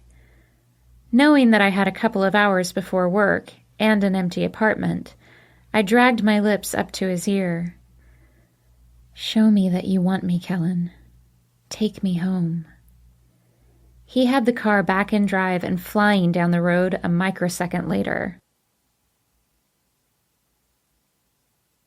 Chapter 5. A Dream. It never ceased to surprise me how quickly Kellen Kyle could turn my mood around. One minute I felt certain that I'd made a mistake and we would never work out, and the next I'd be languidly getting out of bed with him, a dopey, satisfied smile on my face, and the notion that all was right and good in the world. Elated, I gave him one last peck before heading to the bathroom to get ready for work. Pulling out my curling iron, I made room for it on the small counter already littered with Anna's beauty products. I listened to Kellen humming in my bedroom. It was a comforting sound, and my dopey smile widened in the mirror. Sighing at the frazzled state of my I-just-had-sex hair, I yanked a brush through my waves. Kellen just had a way about him. He could ruin everything, or he could make everything perfect. Candy was just trying to interfere with our relationship because she was the jealous harpy that I was trying not to be. I'd heard her brag to students about being with a rock star before. While I sometimes wished Kellen wasn't a celebrity, she adored that he was sort of famous around here. She wanted more of that fame. I'm pretty sure she'd date him just to attach her name to his. It sickened me that some people were so obsessed with their 15 minutes. For me, his status only complicated our lives. It'd be so much simpler if no one knew who he was. When I finished freshening up my makeup and taming my locks into a functional but cute ponytail, I headed back to my room. Kellen had made himself comfortable on the queen-size mattress that dominated my tiny bedroom. Propped up on my pillows, he was happily rubbing his sock-covered feet together. Once again, fully dressed, he was reading one of my romance novels with a small, amused grin on his face. Glancing at the cover, which featured some bronzed, buff man holding a scantily clad woman to his bare chest, I shook my head at Kellen. "What are you doing?" Not looking up at me, his smile widened. "I'm reading your porn." Smacking his foot as I walked by, I scoffed. "That's not porn. It's romance." Snorting, Kellen looked up at me. "Really?" Glancing down at the book, he started reading a passage from it. She gasped in his mouth when his erection slid against her. He groaned when her desire coated him. They were both so ready to be together, guilt and remorse-free, finally. Her legs wrapped around him as her hips rocked him into place. As he felt the tip of himself press against her entrance, he heard her groan. "I want you buried in me. I want to be consumed by you." I flushed red all over, remembering the part that he was reading. It was a pretty hot scene, and usually did turn me on a bit, and the way he read it was so sensual. Embarrassed that he was sort of right, I snatched the book away from him, tucking it into a dresser drawer. I was pretty certain that the next time I read it, I would hear Kellen's sultry voice in my head. It made me ache just thinking about it. Kellen gave me a sly smile. "See? Porn." He leaned forward. "And hot porn, too." He pointed to where I'd tucked the book away. "I wouldn't mind trying that thing on page I cut him off, my cheeks hot to the touch as I yanked on his arm, pulling him to his feet. Get your shoes on. It's time to go. He laughed at me as he steadied himself. Yeah, all right. Maybe next time then. Walking into Pete's with Kellen a while later, I was greeted by a bubbly Kate. Since Jenny had the night off, she was my partner in crime for the evening. Hi, guys. Hi, Kate. I smiled at the bouncy woman and attempted to disengage myself from my boyfriend so I could go put my purse away. Just as our fingertips separated, Kellen grabbed my waist, pulling me back into his hips. I'll have my usual, he growled into my ear. I bit my lip as his voice sent shivers down my spine. Twisting to give him a dirty look, I shook my head. I know what you like, Kellen. He grinned impishly, his hand slipping around to slink inside the back pocket of my jeans. Yes, you certainly do. Realizing how suggestive what I'd said was, I pushed him away from me. He had such a dirty mind sometimes. Well, most of the time, actually. He laughed as I blushed, then kissed my cheek. You're so adorable. Leaning in, he whispered, Have I mentioned how much that turns me on? Laughing as I untangled myself from him, I murmured, What doesn't, Kellen? Smiling, he shrugged one shoulder and walked back to his table. I sighed, watching his back pockets walk away from me. Kate, beside me, sighed too. I turned to look at her as she dreamily said, God, he's got great hair. He always looks like he just got out of bed. Meeting my eyes, she frowned. How does he do that? Biting my lip, hoping my face wasn't beet red, I shrugged. I couldn't exactly tell her that he was currently rocking an amazing head of sex hair because he'd just had sex. That was a little too much information to give my coworker. Shrugging, she shook her head and handed me a fistful of lollipops from the pocket of her apron. Here, Pete had these made to give out to customers. Unwrapping a red label with Pete's Bar clearly written across it, she popped one in her mouth. I keep forgetting to give them out, though. She smiled around the stick in her mouth. They're apple-flavored. I smiled, thanked her, then went to put my stuff away. Once I was back on the floor, I unwrapped one too and stuck it in my mouth. God, I loved apple flavor. It tasted so much better than real apples. Rita had Kellen's beer ready before I got to the bar to pick it up. Staring across the room at Kellen, she sullenly handed it to me. Here, this is for Sweet Cheeks. Snatching it from her, I murmured, Thanks, and rolled my eyes as I walked away. It was so irritating to have my guy mentally undressed over and over again. And people think men are the hornier bunch? I was beginning to doubt that.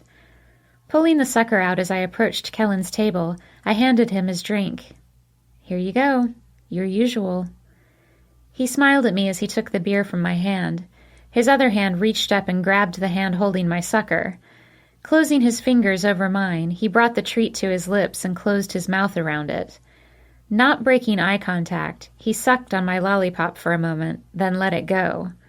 It was horribly erotic, and I've heard a few groans from a nearby table of girls watching him. Wanting to lean down and taste the apple on his tongue, I instead decided to stick up for my rights. Shoving his shoulder back, I frowned. Ew, Kellen, that's mine. Nothing about his mouth on or near anything of mine actually grossed me out, but it was the principle of the thing. You don't suck on another person's sucker uninvited. Smiling like he knew I'd let his lips go anywhere, he asked, What? I can put my mouth on your... I covered up that mouth, taking a quick peek at the girls at the table next to him, subtly leaning over in their seats to hear him speak. Kellen, I hissed under my breath. Removing my hand from his lips, he continued undaunted. But I can't enjoy your sucker? Shaking my head at him, I felt a smile creep into my mouth. He was giving me a slight frown and puppy dog eyes, and damn if it wasn't hopelessly attractive. Giving up, I shoved the sucker in his mouth. Those eyes had earned it. He smiled around the stick, and I sighed in annoyance. You could at least ask first. Removing it, his lips curving over the edge of the ball seductively, he raised an eyebrow. I didn't think I had to ask to suck on your candy. I frowned genuinely. Don't say candy. After the afternoon I'd had, I really didn't ever want to hear that word again. The smirk fell off his face as he understood my expression. Sorry, he whispered. Shaking my head, I leaned down and pressed my lips to his. The apple was as marvelous as I thought it would be. It's all right. Ignoring the disgruntled noises from the table of women to my left, I softly kissed him again. Just ask next time, sucker thief. He was grinning and thoroughly enjoying his sweet treat as I walked away. Not too much later, as I was relaying my day at school to Kate, minus the candy fiasco, of course, the doors burst open. Startled, I looked over to see Matt stepping through them. His face was beaming as he immediately looked back to the guy's table. Seeing Kellen, his smile expanded as he practically bounded to the table. Not used to seeing the shy man so exuberant, I looked back at Kate. She shrugged. We both twisted back to the front doors when we heard it open again. Griffin stepped through this time, with Evan right behind him. Both men were glowing as brightly as Matt had been. They both darted toward Matt, who was approaching Kellen, fervidly telling him about something. Kellen frowned and looked over at the rest of the guys coming toward him. Furrowing my brows, I tried to figure out what was going on. "What's up, Kiera?" Kate asked me, pointing to where Matt, Griffin, and Evan were all seated around Kellen, leaning into him as they all talked at once. Kellen's expression was one of shock as he looked among all of them. He occasionally asked questions when one of them paused long enough for him to do so.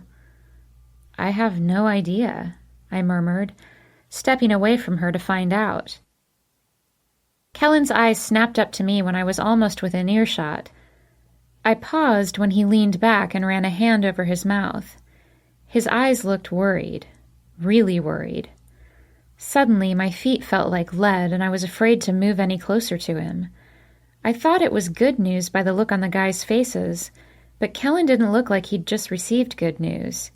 He looked like they'd just told him life as he knew it was coming to an end. Excited, they all patted his shoulder. They were trying to get him to smile, but Kellen shook his head and murmured something to them, his gaze still locked on me. Eventually, they all turned to look at me. I actually took a step back as each of their eyes met mine. Evan's was sympathetic. That scared me. Matt's was appraising. That concerned me. Griffin's was irritated. That was really nothing new. Kellen, leaning forward, brought all of their attention back to him. He started talking, low and intensely, and I couldn't make it out. The guys were instantly shaking their heads and throwing their hands about, irritated.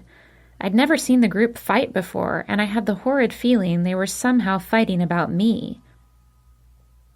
Someone nearby called out to me, asking for something, but I couldn't move to respond to them.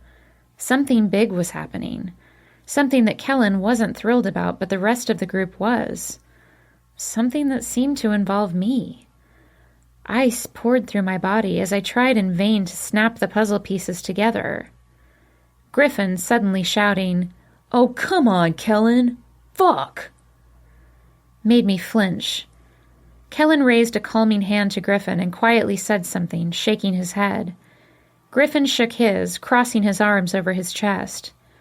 Griffin scowled back at Kellen while Matt hung his head, disappointed. Evan clapped Kellen on the shoulder and leaned in to tell him something. Evan's hand swung back to me, and Kellen's eyes followed the movement. My heart raced as I watched Kellen sigh and scrub his face with his hands. Slumping back in his chair, he finally shook his head and looked at his friends. Nodding, he said something, then slowly stood up. His eyes met mine and he sighed again. I felt like my heart was going to explode as I watched him excuse himself and walk toward me. I nearly wanted to run away as much as I felt that tension from his table follow him up the aisle. Maybe it was all in my head, but the bar seemed deathly quiet. Kellen and I had a history of making scenes in this bar. I wasn't sure if that was going to happen, but the rest of the patrons seemed to think so as they eagerly waited for us to meet. His head down, Kellen stepped in front of me. I held my breath. "Can I talk to you?" He looked up, his expression tight. "Outside?" I gave him a wooden nod, wanting to do anything else but go outside with him. I couldn't move my feet, but he grabbed my hand and started dragging me away. The action prompted the muscles in my body to involuntarily respond, and I followed him out of the double doors. A flurry of whispers started right before the doors shut. Then all of the sound from the bar ceased. Kellen dropped my hand and ran his through his hair. Looking around the lot, he seemed to be focusing on anything except me. I felt tears in my eyes as fear roiled in my stomach. "Kellen?" I whispered, my voice shaky. He finally looked at me when he heard my tone. Sighing, he cupped my cheek. "I need to tell you something, and I don't know where to start." He bit his lip as my heart thudded against my chest. "Just tell me, because you're really starting to scare me." He swallowed and looked down, his hand dropping to my arm. "Matt has been doing a lot over the summer for the band." He looked up at me and shrugged.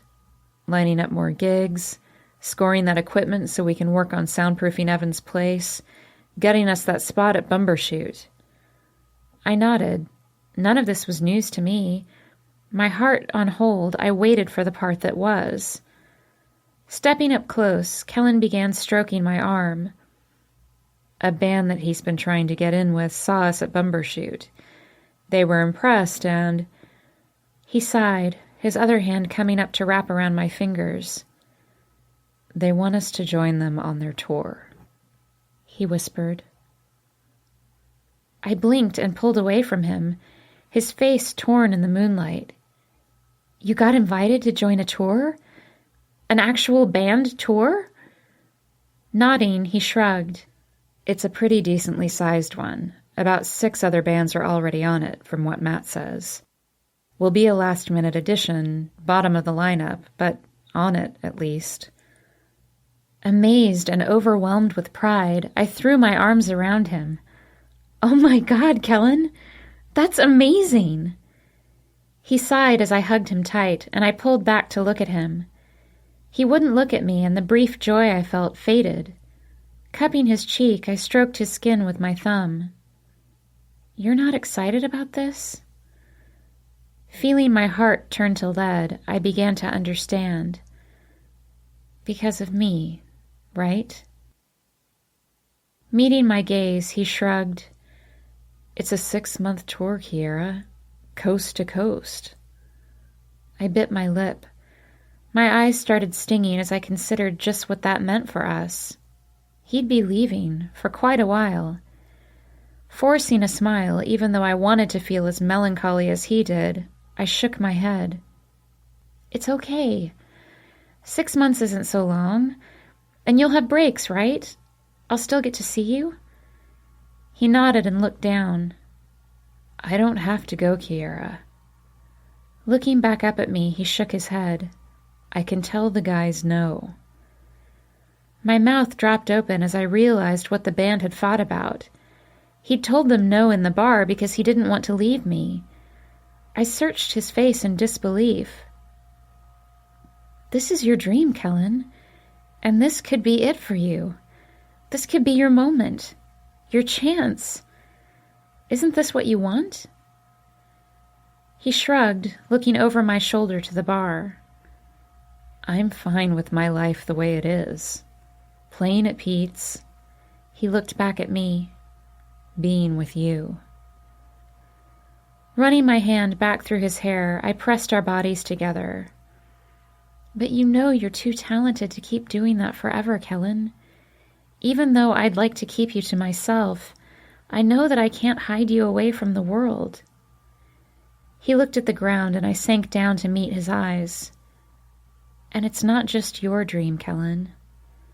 I glanced back at the bar and he followed my gaze. You know how much this means to them. Looking back at him, I shrugged. You can't say no because of me. I know. He sighed. They're the only reason I'm even talking to you about this right now. Shaking his head, he added, But Kiera, you have another year of school. You can't come with me. I don't want to leave you. I shook my head, cutting him off. Not because of me, Kellen. Feeling tears sting my eyes again, I swallowed hard. I was going to miss him so much, but I couldn't keep him from this. I couldn't be that person. Again. I won't keep another man from his dream, I whispered. He pulled me in tight, clasping me to him like I was going to vanish. I felt like sobbing, but I knew that I couldn't, not when I could feel him shaking in my arms. Concerned, I whispered in his ear, You're scared, Kellen. Why? You never get scared. He shook his head. That's not true. I'm scared all the time. I pulled back to look at him with furrowed brows, and he swallowed. I remember, Kiera. I furrowed my brows even more, and he shook his head.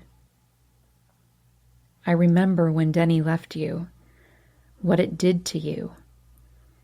His eyes searching mine, he whispered, I remember how we got together. Heat pricked me as what he was saying sank in. He thought if he left, I'd cheat. I'd be so lonely and pathetic without him that I'd reach out to the next available man and do exactly what I'd done to Denny. Knowing I couldn't hate him for his fear, but feeling the anger anyway, I pushed him back from me. You won't leave me because when Denny left, I know you don't like being alone, he murmured. Anger stirring my belly, I spat out. I'm not going to freak out because you're gone and cheat on you. I'm not.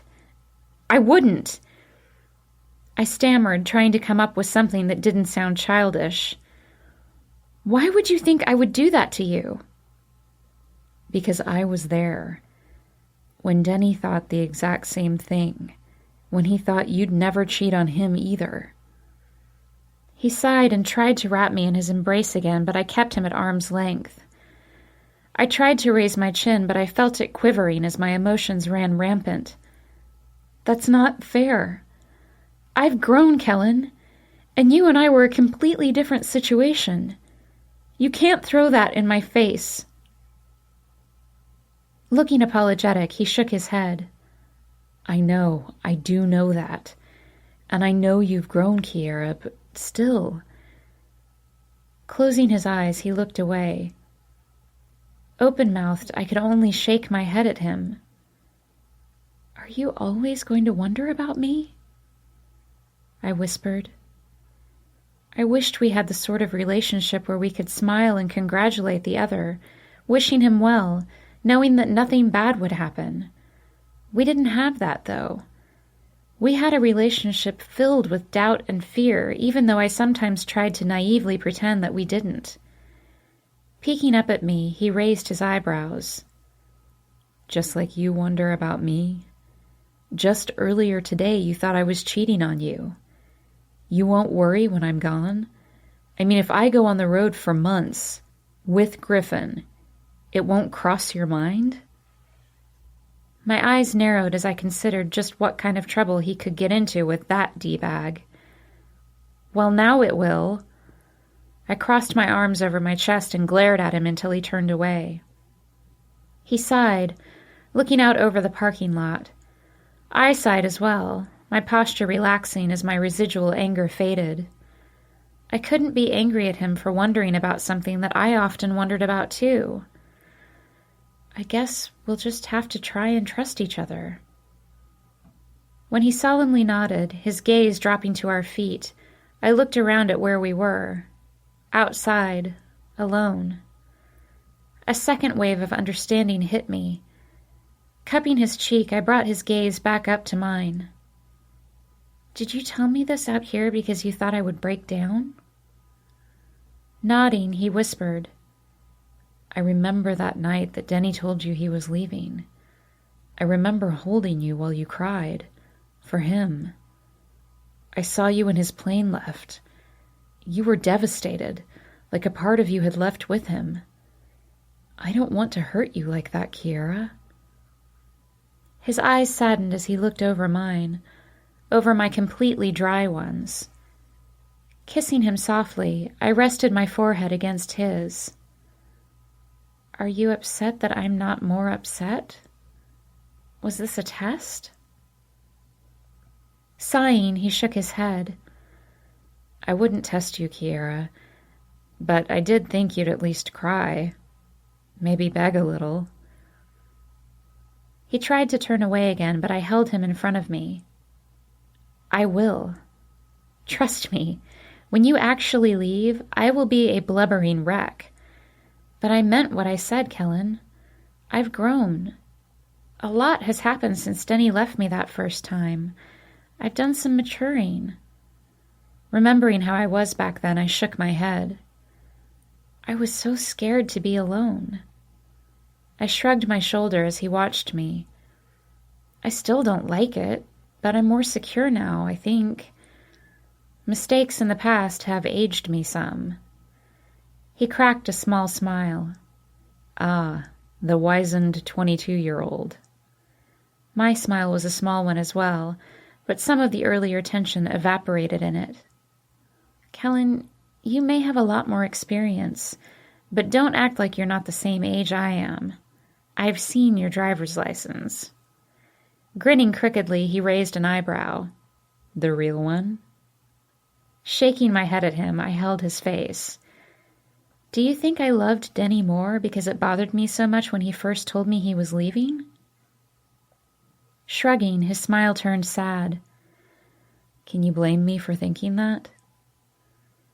Enveloping my arms around him, I laid my head on his shoulder. No, I guess not.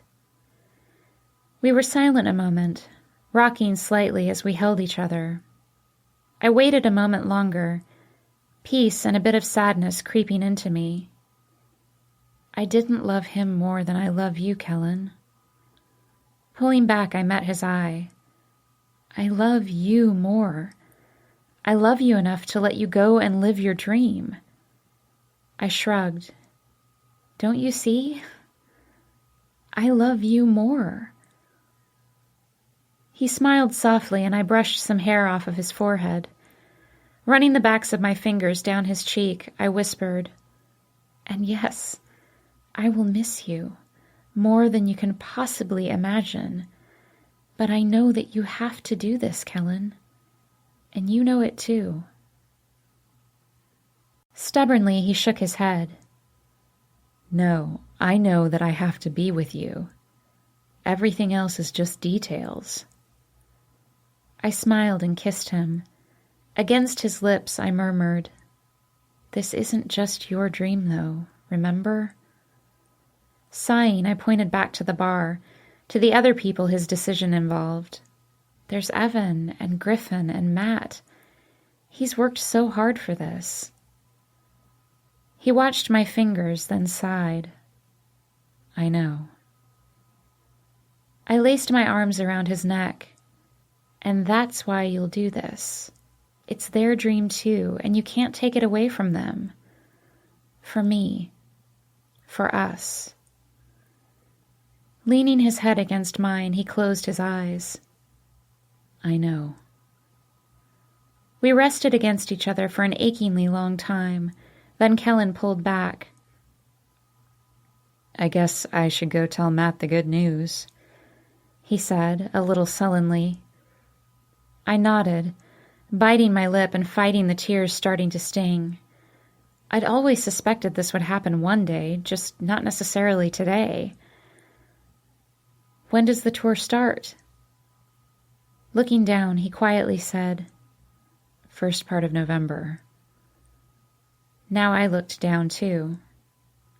Oh. November. It was the end of September now. November wasn't all that far away. Just around a month, really. We were silent a moment longer, processing our impending separation. Then Kellen grabbed my hand. Squeezing it as he placed a light kiss on my lips, he nodded over at the bar doors. I took a deep inhale and nodded back. A part of me didn't want to go back through those doors. It felt like everything I knew would change once I stepped over the threshold. That was a ridiculous feeling, of course. Everything had already changed. Pulling on my hand, Kellen led me through the doors. Curious bar patrons eyed us as we entered, maybe to see if I was red and splotchy, or if Kellen had a black eye. Since we both looked the same, although much more melancholy than before, they soon shifted back to their own conversations. Sighing, Kellen led us back to his table. The guys were still there, waiting for Kellen's answer.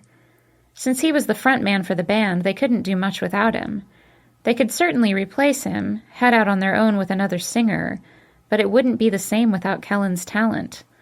I couldn't even picture the D-bags without their head D-bag, and I knew that most of the guys felt that way as well. Evan, especially, would rather hang it up than quit on Kellen. So they sat and waited for him to tell them if their dream was a go or not. Arms crossed over his chest, Griffin glared at me. I felt like Yoko walking up to their table, clutching my man's hand. Matt watched me respectfully, but his face was full of disappointment. He wanted this so bad. Evan was the only one who looked torn. I knew he wanted the success. What rock band member didn't want to hit it big? But Evan's heart was anchored in Seattle with Jenny. He'd be separated from her just as Kellen would be separated from me. He smiled sympathetically at me as I stepped to the edge of the threesome. As Kellen cleared his throat and ran a hand through his hair, all of their eyes shifted back to him. After a long and controlled exhale, he took a moment to gather himself, then locked eyes with Matt. "I'm in," was all he told them. Matt, ecstatic, jumped up from beside the table as a chorus of excitement erupted from the guys. Throwing an arm around Kellen's shoulder, the blonde's slim face was ear-to-ear smiles. "This is going to be great, Kel. You'll see." He nodded enthusiastically as Evan and Griffin stood and swarmed around Kellen. After that, there was playful shoving and elbow ribbing. Evan grabbed Kellen's head and rumpled his hair as he laughed. Griffin stepped between Kellen and me, jarring us loose as he slugged him in the shoulder. As they all animatedly talked about their upcoming adventure, I found myself forced back a few steps, watching them from a distance. Kellen looked back at me for a split second, but his attention was quickly diverted back to the guys. Sighing, I twisted around and left them to their moment of glory. I had to go back to work anyway. As I meandered over to assist a couple who had just arrived, I listened to the band in the back corner. Their laughter was loud, their voices gleeful. Several regulars asked me what was going on, and I morosely told them. They're going on tour. They're going to spread their talent over the nation, and some record label is going to notice and sign them up. After that, they'll be played on the radio every 5 minutes, headline a solo tour in every major city in the world, and be swarmed by people nonstop. They'll be booked on every talk show, play at every award show, and Kellen will end up on every magazine's hottest guys list. After that, he'll receive invitations from groupies and celebrities alike. Eventually, he'll give in to an A-list starlet, and they'll be the talk of every tabloid in creation. And I'll be here, pouring you your drink and reminiscing about the rock star that I used to date. Well, okay, I may have told the customers only that very first sentence, but the rest of the speech echoed in my head on a never-ending loop. Kellen and I could try to trust each other, sure, but that only meant he wouldn't sneak around behind my back. There were no guarantees that he'd stay with me once he was exposed to, well, literally everyone. The customers were all elated with the news. Several fans walked over to the guys' table to slap them on the back in congratulations, while the girls gave them appreciative hugs. Surprisingly, the only person who seemed as disheartened as I was by this latest development was Rita. She sulked as much as I did as I approached the bar to get yet another round of congratulatory drinks for the foursome. Her collagen-injected lips puckered into as much of a scowl as she could make as she arranged their shots. "I can't believe he's leaving," she murmured over the noise in the bar. Glancing up at me, she narrowed her eyes. "Aren't you going to stop this? Put your foot down?" Looking back at Kellen, smiling and shaking Sam's hand, finally looking happy about the idea of touring the country, I sighed and shook my head. No, he deserves this. I'm not going to try and keep him from fulfilling a dream. Rita reached across the bar and smacked me on the shoulder. I glared back at her as she adjusted the deeply plunging neckline of her altered peach shirt. "Then you're an idiot." She pointed over to Kellen and the guys and crassly verbalized every fear I had. He's going to get famous after this little stint. Then he's going to realize that he's famous and gorgeous and can screw just about any woman in the world. You think he's going to stay with an ordinary nobody after that? Harshly grabbing my tray of shots, a good quarter of the drink splashing over the edge, I raised my chin to her. With a confidence that I wasn't sure I really felt, I shook my head. "You don't know Kellen, not like I do. He's not like that. He's not interested in the fame, in the power, or in the women." Lowering my chin, I shrugged. "He's interested in me." Rita folded her arms across her chest and smirked at me. "Right. And he wouldn't dare cheat on you because he's such a moral guy." She eyed me up and down, and I flushed all over. By the tone in her voice, I knew what she was referring to when she questioned his morality. The affair Kellen and I'd had was never openly admitted by anyone who knew, but our public fights, followed by Kellen's beating, that we still claimed was a mugging, and Denny's leaving the country, had clued most people in on the situation. Since Kellen had once been immoral with her too, I no longer wanted to discuss my life with Rita. I muttered, "You don't know him," and stormed off to their table. After another couple of free rounds, the guys finally had to leave for a show at another bar. Kellen lingered after the other guys exited to a spattering of cheers and whistles. Before he left, Griffin paused at the door, exclaiming, "Thank you all, my loyal subjects. And don't worry, I won't ever forget you when I'm famous. I'll only refuse to acknowledge your existence." Most of the bar laughed at that, maybe thinking he was joking. Knowing Griffin probably meant it wholeheartedly, I rolled my eyes and shook my head. Jackass. Someday I was going to have to stage an intervention for Anna. She could do so much better. Well, she certainly couldn't do any worse. Also rolling his eyes and shaking his head, Kellen strolled up to where I was standing beside a recently emptied table. Giving me a crooked grin, he nodded at where Griffin had disappeared to. "What do you think will do him in first? Drugs, money, or women?" Smiling, I slung my arms around his waist and raised an eyebrow. "I'm pretty sure it will be a combination of all three." Kellen chuckled and looped his arms around my waist. As he leaned down to kiss me, I found myself inadvertently spouting, "And what about you? What will be your downfall?" He paused before our lips touched. He started to frown, then smiled. "You think I'll have one?"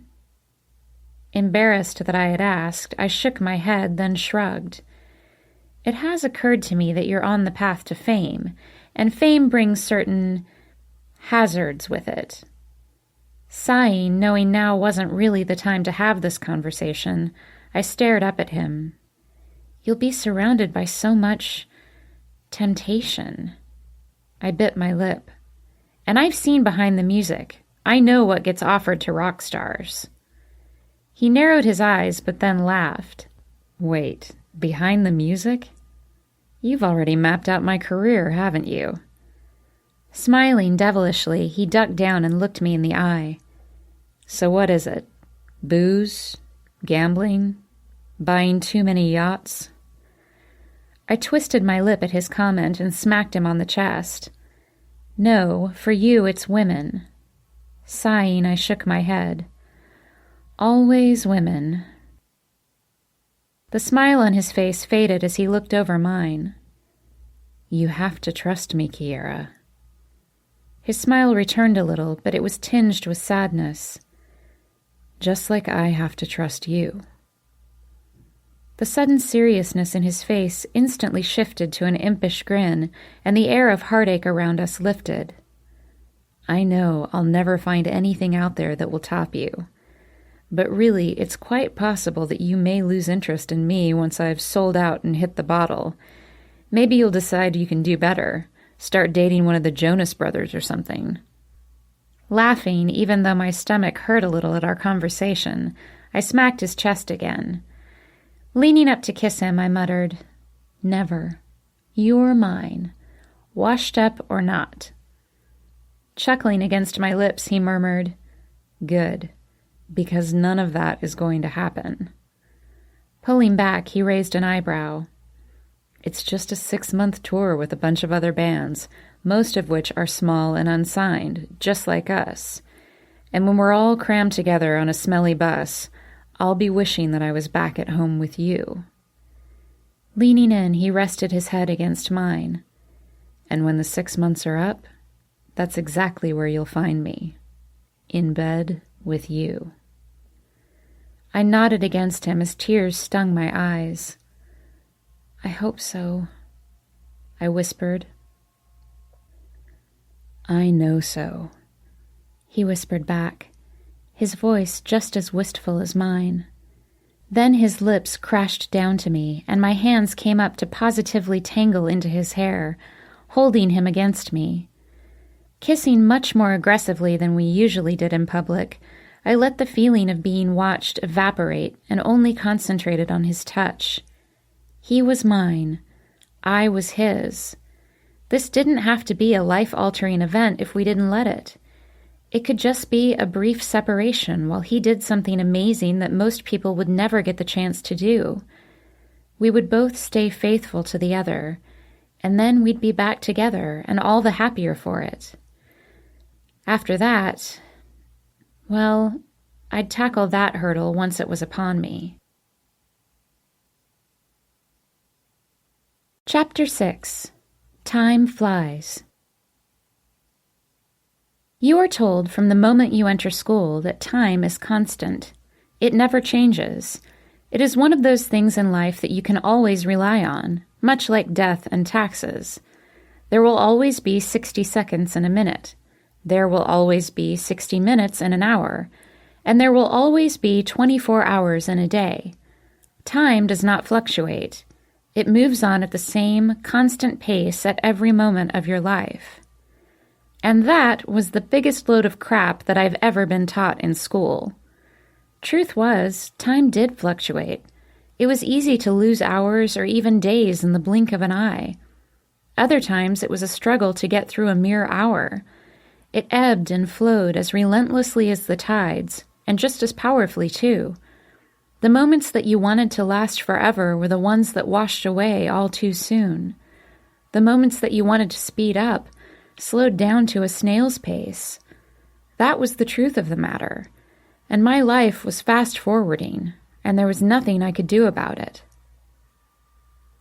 It seemed only yesterday that Kellen had reluctantly agreed to go off and tour the country, but all of a sudden, his departure was only a few days away. It was Monday morning. He was leaving Saturday morning. And as much as the last few weeks had rushed by, I knew that the universe would cruelly make the next 6 months drag on and on.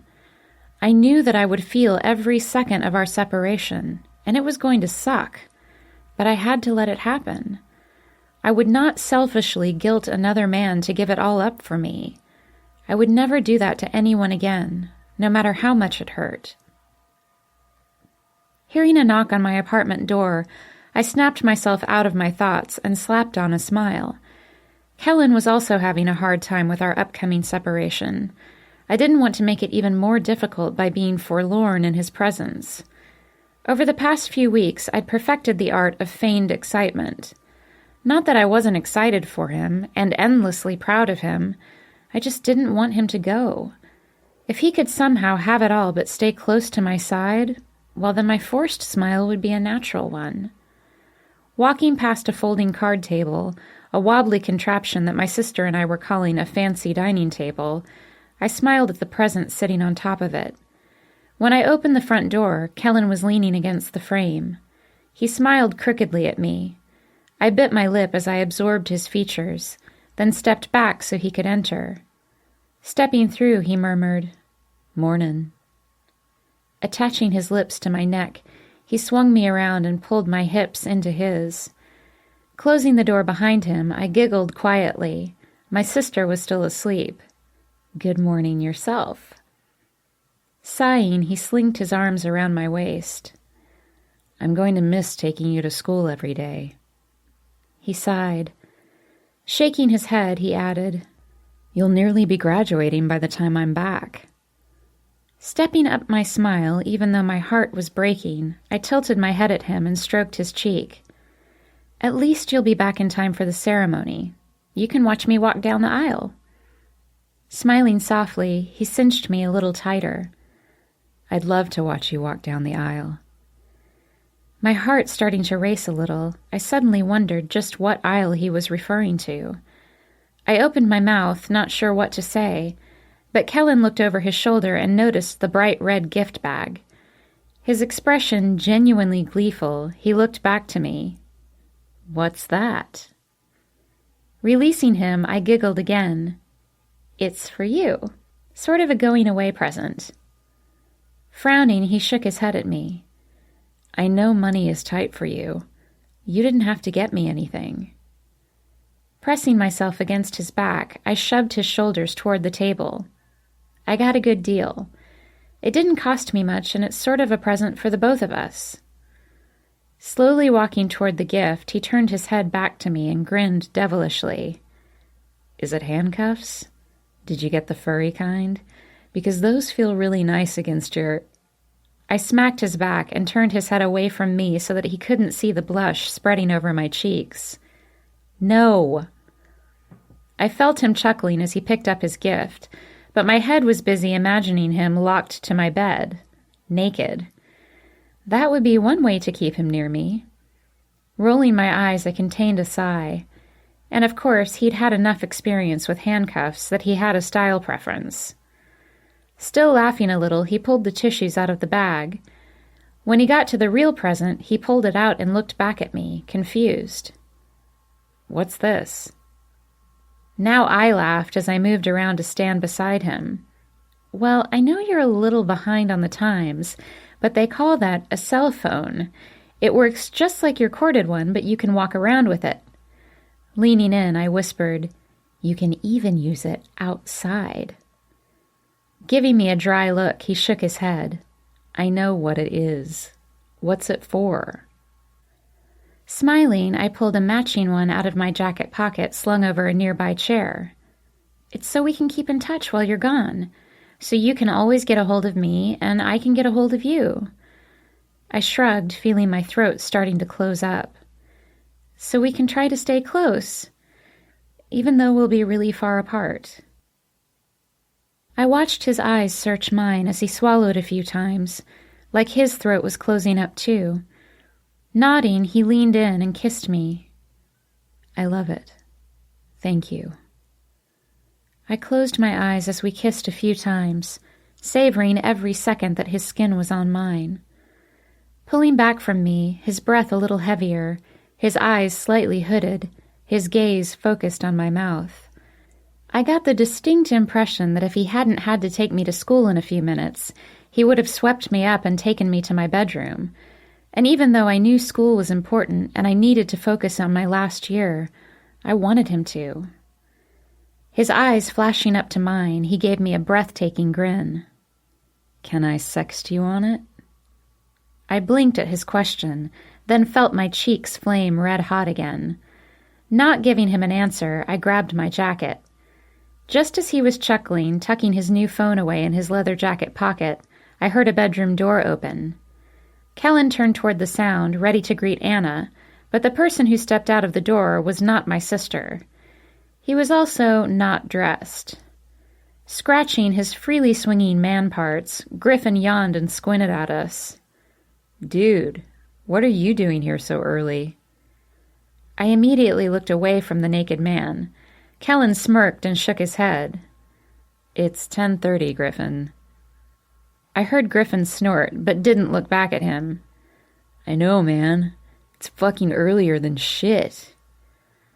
Kellen looked down at me and rolled his eyes. Anything before 11 was practically the crack of dawn for Griffin. I wanted to roll my eyes as well, but I heard Griffin coming closer to us. I froze. I seriously wanted to scream at him to get some clothes on. Yawning again, Griffin lazily said, "Hey, Matt wanted me to tell you that if you miss another rehearsal, he's tossing you from the band." Kellen looked back up at Griffin and raised an eyebrow. "Really?" Laughing lightly, he shook his head. "Tell him I'll be there." Looking down at me again, Kellen shrugged. "I guess my head has been other places lately." I saw Griffin's hand come out to push back Kellen's shoulder, but I refused to look at the nudist. "Well, zip your head back in your pants and get back in the game. We need you on board." Sighing, Kellen looked up at him. "I'm on board, Griff. I'll be there, okay?" "You better." Just as it sounded like Griffin was turning to leave, I watched Kellen shake his head, his lips twisting. "Hey, Griff, you mind not walking around my girlfriend's place buck naked? I'd really prefer her only staring at my junk, if you don't mind." My eyes widening, I inadvertently looked back at Griffin. Smirking at me, he took himself in hand. "Dude, if she's peeking at another man's schlong, then that's between the two of you." Raising his eyebrows at Kellen, he shook his blonde head. "The Hulk needs to breathe." Kellen bit his lip, struggling not to laugh. I had no such luck with my control and had to slap a hand over my mouth. Griffin glared at both of us, then sauntered back to Anna's room. Once the door closed again, Kellen burst out laughing. I joined him, the tears springing into my eyes, gladly obscuring the after-image of Griffin's pierced manhood. Between giggles, I managed to laugh out, "The Hulk? Does it turn green when it grows?" Holding in his stomach, Kellen shook his head. "Oh, God, I hope not. Come on, let's get out of here before we find out." Grabbing my book bag, we hastily escaped from where we could hear Griffin start to wake up Anna. Once in the hall, our laughter slowly subsided. When I could talk without giggling, I smiled over at Kellen. "Thank you for trying. Seeing Griffin in all his glory will be one of the things that I definitely won't miss." Slinging his arm over my shoulders, Kellen shook his head. Still laughing over his ass of a bandmate, he said, "I wish I could say the same, but the Green Mutant's coming with me." Laughing a little myself, I raised an eyebrow at him. "You have any nicknames?" Kellen gave me a charmingly crooked smile. "None that I've given myself, but from what I've heard said in the bedroom, it would probably be something like, the oh God, yes harder, faster, don't you dare stop, yes fuck me now, you're freaking amazing machine." He shrugged. "But that's kind of a mouthful." Frowning, I elbowed him in the stomach and shrugged his arm from me. Sometimes he could be just as much of a jackass as Griffin. Almost, anyway. Laughing, he came up behind me and spun me around. As I squealed in protest, he lifted me up over his shoulder and smacked my bottom. "I'm just joking. Come on, let's get you to class." As I squirmed against him, he added, "Maybe while you're learning, I'll go get some of those handcuffs, and then you can give me a better nickname." I stiffened in his arms, wondering if he was serious about that. His only response was to laugh. After depositing me at my place of higher learning, Kellen went off to go do whatever he did while I was in school. Maybe think of new ways to mortify me. Hopefully he really was joking about the handcuffs. Over the past weeks, I'd gotten to know some of the other graduating English majors, and I met up with a few of them before my critical practice class. It was an intense course, and we'd all agreed to meet early and study for an hour before we went in. Sitting in a group of 6 or 7 like-minded individuals, contemplating the importance of interpretive practices when studying literature and culture, I felt more like my own person, with my own hopes and dreams, and less like one of Kellen's entourage. It made me feel whole, complete, and made the process of him leaving slightly less nerve-wracking. Slightly. I still wasn't ready for that day to come. The near 2-hour course was a brain burner, and by the time it was over, I was grateful for my slightly easier ethics class. Even if ethics brought candy, and not the apple-flavored kind.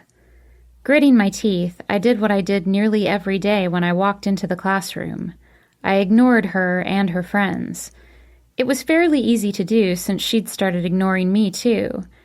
After her failed attempt to make me break up with Kellen, she'd seemed to give up on it.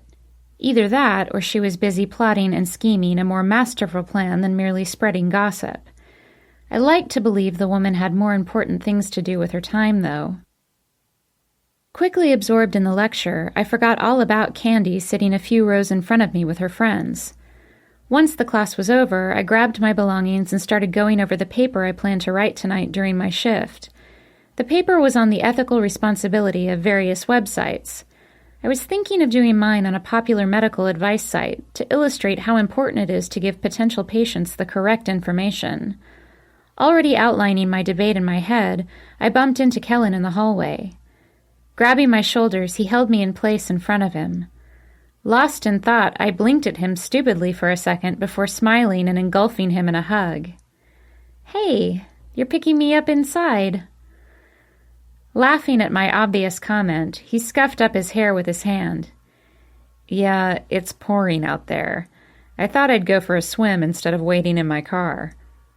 I cringed away from the water droplets flicking me, and he laughed a little more. Looping my arm through his, I smiled and leaned into his side. "Well, I'm glad you did. I can run my idea for a paper by you, even though you'll probably have no idea what I'm talking about." I smiled, knowing that Kellen rarely went near a computer, let alone searched the internet. He grinned as we started walking away. "Hit me." Just as I began my speech, someone jostled me so harshly that I was knocked a step away from Kellen. Frowning, I glanced over at the rude person who thought they ruled the hallway. Flaming red curls met my eye as a snide Candy glared back at me. Sighing, I rolled my eyes and reattached myself to Kellen. He didn't let me, though. His eyes narrowing at her, he mumbled, "Stay here a second," then strode over to where she was eyeing him with pleasantly curled lips. Irritated, but curious too, I stopped where he asked and watched him approach her and her friends. Tina and Genevieve looked about ready to faint as he stepped up to them. I figured it was the closest they'd ever actually been to him. Kellen, however, looked about ready to rip somebody's head off. Glaring at the trio, he finally rested his eyes on Candy. She backed up a step as his dark expression settled on her. Grabbing her arm, he leaned into her face, whispering something heatedly. I didn't know what he was saying, but Candy's eyes widened. Shaking her head, she started muttering something and pointed at Tina. Tina put her hands in the air and started sputtering something too when Kellen's glare swung around to her. Releasing Candy's arm, Kellen said something to the 3 of them that had them quickly nodding and scurrying off. Straightening as they left, Kellen turned and faced me with a perfectly normal smile, like nothing odd had just happened. He walked back to me and grabbed my hand. He started pulling me toward the doors, whistling as he did. Raising an eyebrow at him, I waited for an explanation. When he didn't give one, I cleared my throat. Looking down on me, he shrugged. "What?" Pointing to the doors we were approaching, the window wet from the downpour he had mentioned, I indicated where Candy had fled. What was that all about? Smiling charmingly, he shrugged. "I just let them know that it wouldn't be prudent for them to spread any more lies about me, and I suggested that they leave you alone." Grinning, he opened the door for me and moved aside so I could step through. Narrowing my eyes at him, I prepared myself to step past him into the downpour. They'd seemed pretty startled by whatever he'd said, so my mind was running over a list of threats that he could have used. I've seen Kellen's anger several times before, and he could be intimidating when he wanted to be. I figured they really would leave me alone for the rest of the school year. Smiling, I leaned in and kissed him. "Did they happen to mention how they saw your tattoo?" Rolling his eyes as he held the door open, he shook his head. "Tina saw me working out in the park near here. I got hot. I was shirtless." Biting my lip, I glanced down his body. Yes, he was certainly hot. I supposed that explained the story. I watched his face for a minute, gauging the truth I saw in his eyes as he steadfastly held my gaze. I saw no deception there and smiled wider. Raising a corner of his lip, he indicated outside.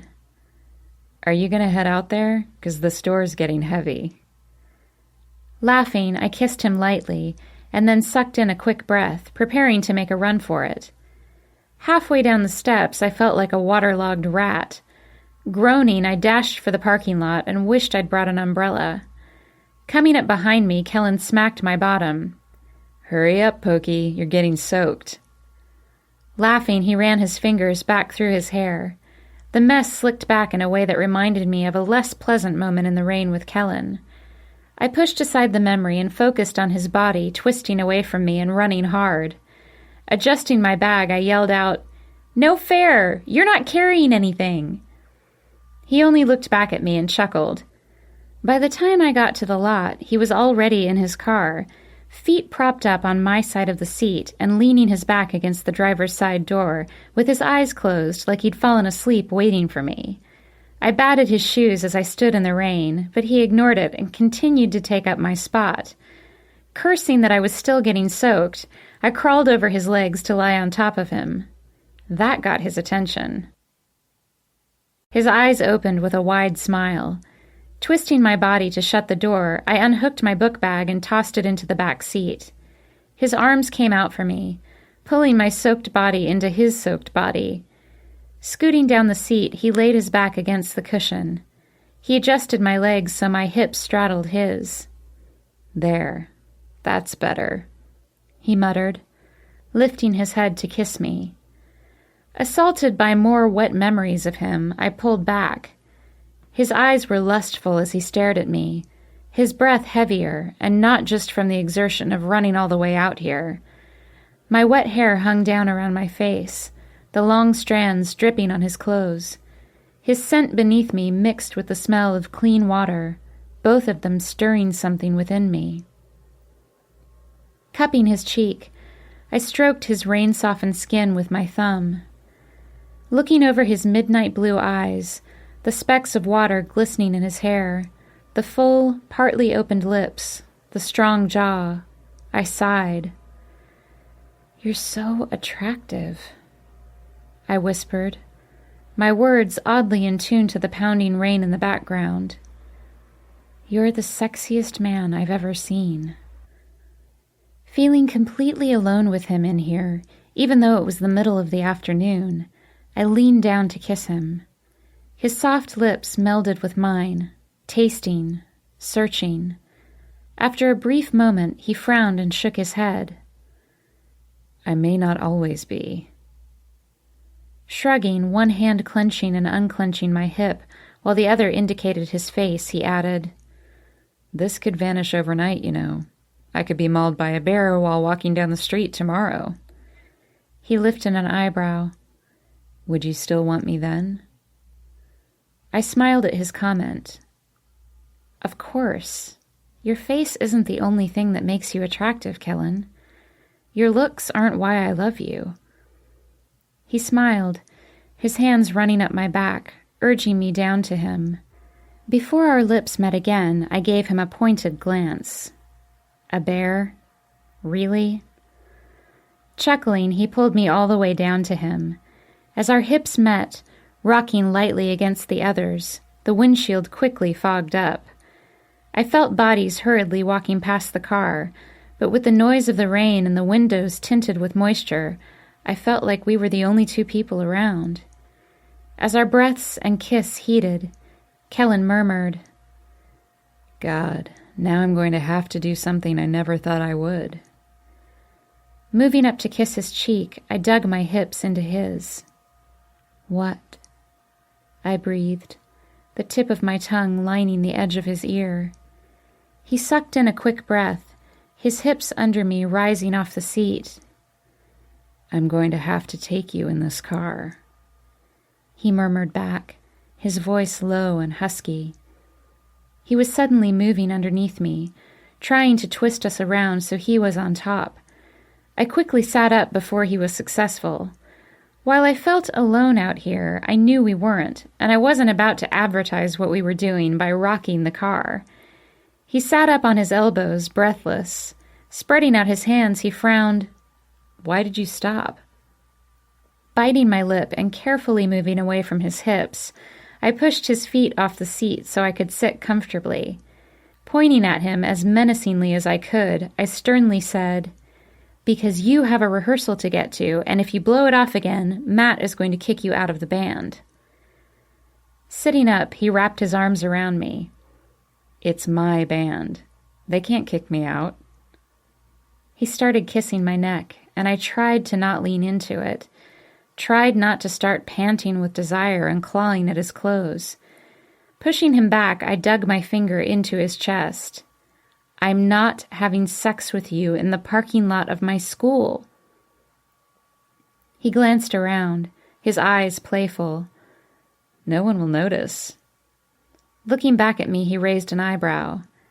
"Have you ever had sex in a car?" Blushing horribly, I tucked my hair behind my ears. "Yes, Denny and I..."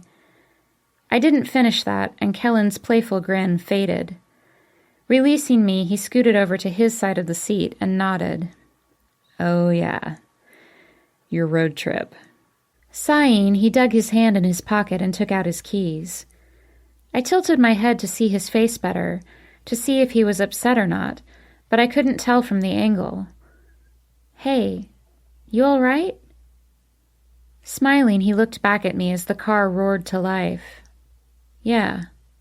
He shrugged, then he smirked. "I was just hoping to give you another first experience." I watched his smile falter as he turned away from me. "I guess I missed my shot, though." Placing my hand on his thigh, I whispered, "There will be other firsts that you can give me, Kellen." Looking back at me as he put the car in reverse, he nodded his head. "I know, Kiera." Wishing I could rewind time and avoid bringing up an intimate moment with my ex to my current boyfriend, I looked out the passenger side window as we drove to Kellen's rehearsal.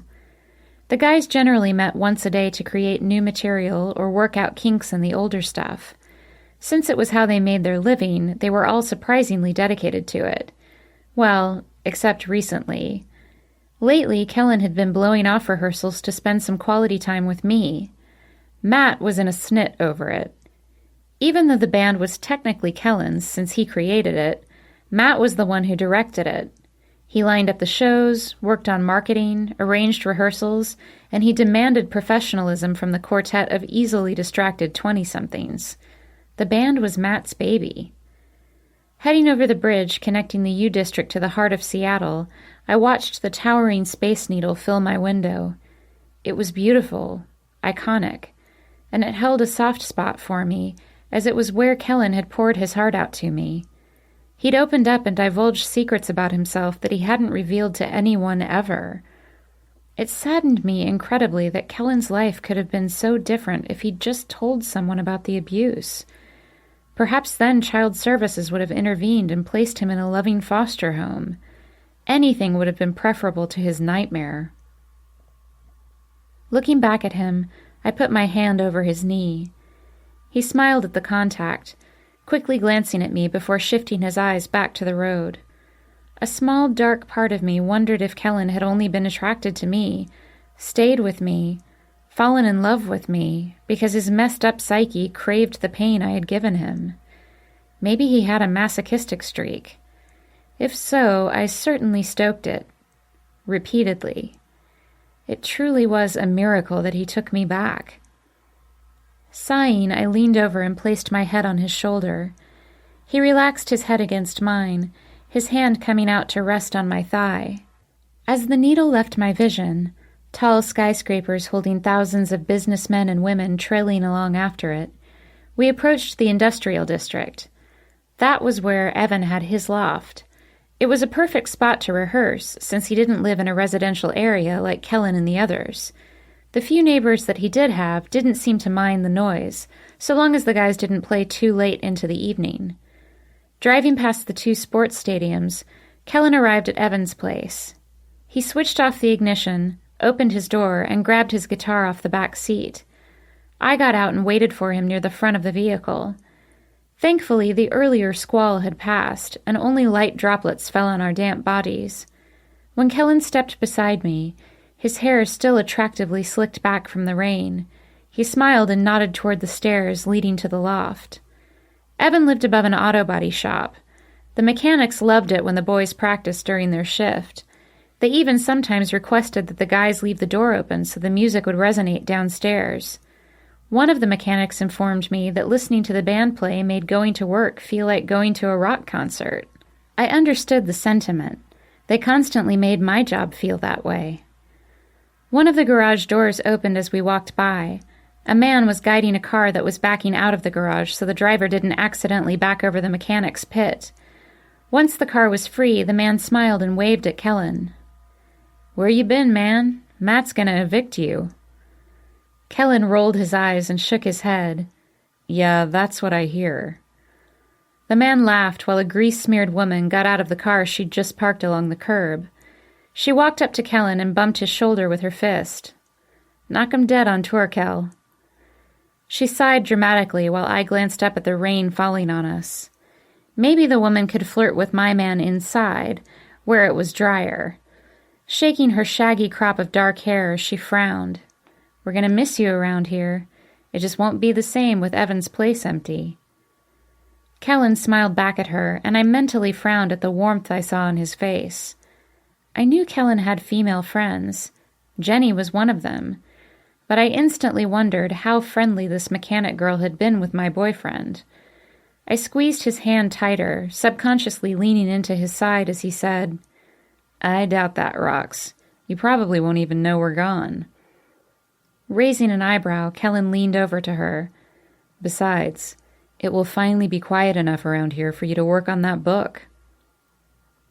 She laughed, her face brightening, and I hated even more that not only were they friendly, but they knew things about each other. They even abbreviated each other's names. The familiarity bothered me, and a rush of jealousy threatened to sweep me away. I struggled to restrain myself from pushing her back, stepping in front of Kellen and growling possessively. I wouldn't ever actually do that, but I was thinking it. A whistle from within the garage forced the two reluctant mechanics chatting with us to return to work. Kellen waved goodbye. Roxy, or Roxanne, whatever her full name was, looked back at Kellen before disappearing. She wore that same interested expression that I'd seen all too often. Not once in that interaction did she acknowledge me, as if I was inconsequential. I wanted to sneer at her retreating form, maybe stick my tongue out and say, "Neener, neener." But I wouldn't stoop to 5-year-old behavior. Yet. Pushing aside yet another woman's desire for him, I followed him up the stairs to Evan's place. Kellen barged through without knocking, treating the place like his own. Matt's eyes were on us the second we stepped through the door. "'Bout freaking time." He glared at Kellen, and Rachel leaned over and whispered something in his ear. His features calmed and he relaxed a little, smiling over at where she stood by his side. I waved at Rachel, the shy, exotic beauty, then waved behind her at Jenny, sitting on Evan's lap behind his drum set. The two of them were banging out some rhythm, Jenny giggling as Evan nuzzled her neck. Closing the door behind us, Kellen grimaced when he met Matt's eye. "Sorry, things have been coming up." Kellen walked us into the room. Being at Evan's loft was like being at a smaller version of Pete's. There was a tiny kitchen, a living room with one couch facing a TV, and a rumpled bed in the far corner, a dresser and nightstand beside it. The rest of the place was a stage. The guys stored their equipment here between shows, except for the gear they kept at Pete's on a daily basis. It was well known in the bar that touching their stuff on stage resulted in immediate eviction from the premises. Here at Evan's, they had the sound equipment, Evan's spare drum set, Griffin's bass guitar, and Matt's guitar. Kellen preferred to keep his guitar close and lugged it around from place to place. With all of their instruments waiting for them beside plugged-in microphones, they just needed some spotlights and a couple of bouncers and they could do a professional show from here. They were even working on erecting a studio with soundproof walls so they could make their own recordings. They had the walls constructed but not assembled. The materials were leaning uselessly against the wall behind Evan's drums. I knew Matt really wanted to finish the project, but Bumbershoot, and now the tour, had put it on hold. I was certain that when they returned, it would become a top priority. Kellen set his guitar case on a kitchen counter and propped it open. I smiled at a picture of the two of us, tucked away inside the lining. As he pulled out his most prized possession, aside from his car, Griffin walked up and smacked him on the back. Yeah, I know what's been up. Twisting to face me, Griffin's eyes looked straight on my hips. It was horrid having him stare at me like that, knowing that in his mind right now we were having sex. With my hands, I hid as much of my body as I could. His smile widened. Finally noticing that Griffin was mentally assaulting me, Kellen frowned and smacked him across the back of the head. Don't I fuck my girlfriend, Griffin. Sniffing indignantly, Griffin shrugged. What? A fella can't daydream anymore? Kellen rolled his eyes and walked away. Griffin turned back to me, sneering devilishly as he pointed to his head and whispered, "Later." I felt like taking a shower. Quickly turning my back on Griffin, I walked over to where Rachel and Jenny had gathered. Forming a sort of band wives club, we knelt on the couch and leaned over the back to cheer for our men from the front row of our very private concert. Watching Kellen converse with Matt and Evan, while Griffin picked up Matt's guitar and started rocking out like he was Slash, I sighed softly. I'd miss this when they were gone. Rachel and Jenny both sighed right after me. I observed them watching their men, their loves. Jenny had been tearful when the band announced that they were going on tour. She was excited for Evan to go, but she didn't want to be separated from him. She didn't want it any more than I wanted to be apart from Kellen. She wasn't concerned that Evan might stray, though. Her unwavering confidence in his faithfulness was inspiring. I wished I shared that certainty. That was something I'd had with Denny, a nearly unbreakable faith that he would never cheat on me.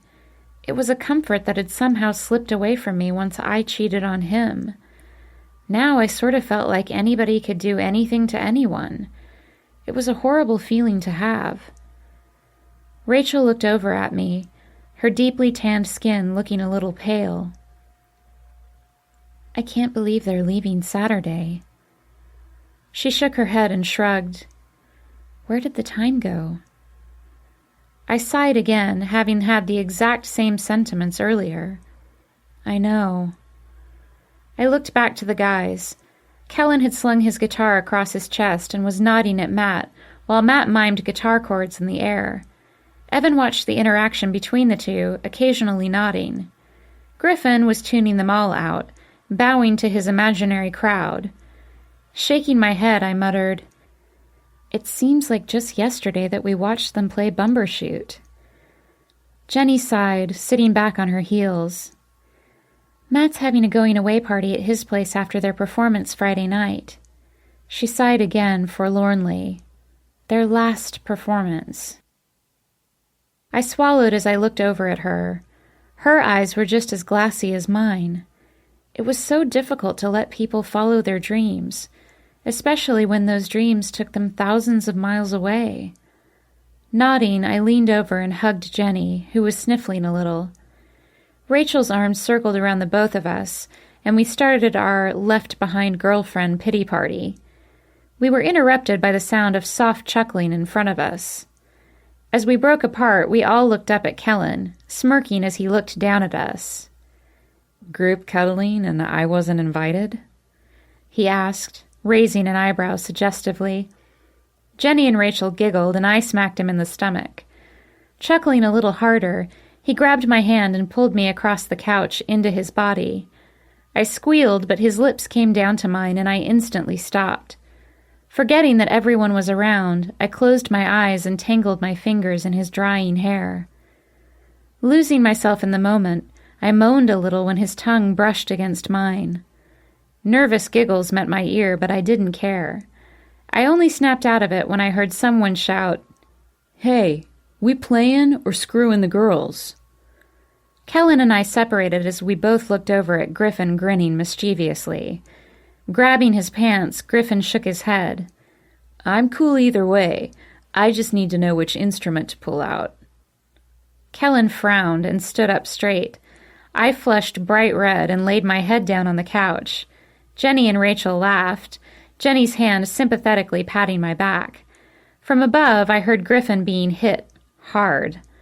Smiling, I peeked up in time to see Griffin flip Kellen off with one hand while massaging his arm with the other.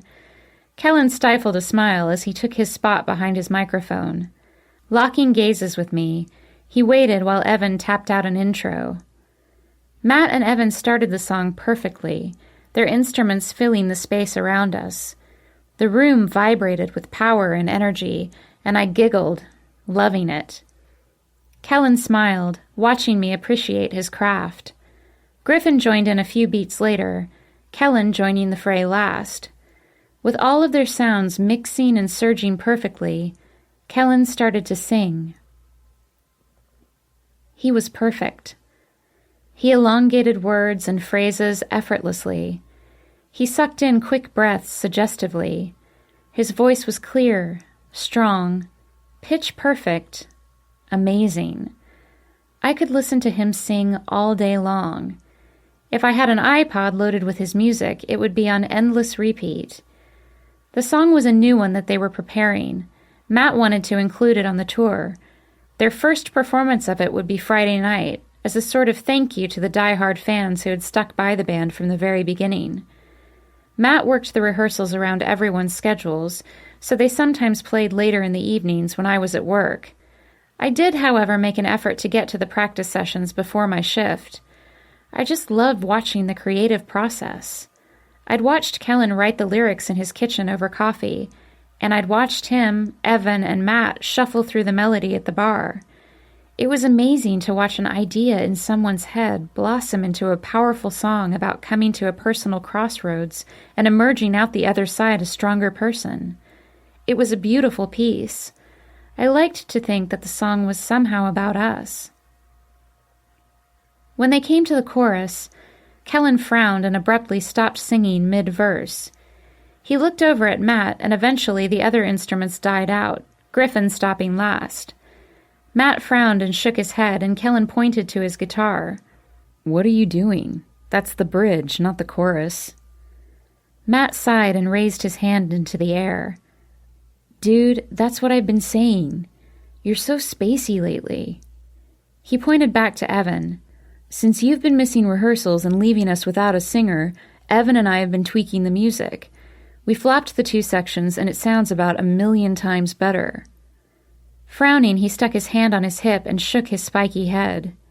"And you'd know that if you were around more." Raising his hands submissively, Kellen backed off. "Fine. Dang. Just asking." Looking between Evan and Matt, Kellen sighed. He quickly glanced at me before returning his eyes to Matt. "I'm sorry, okay? But I'm here now, and I'm committed to this, so just fill me in, all right?" Matt pursed his lips but nodded.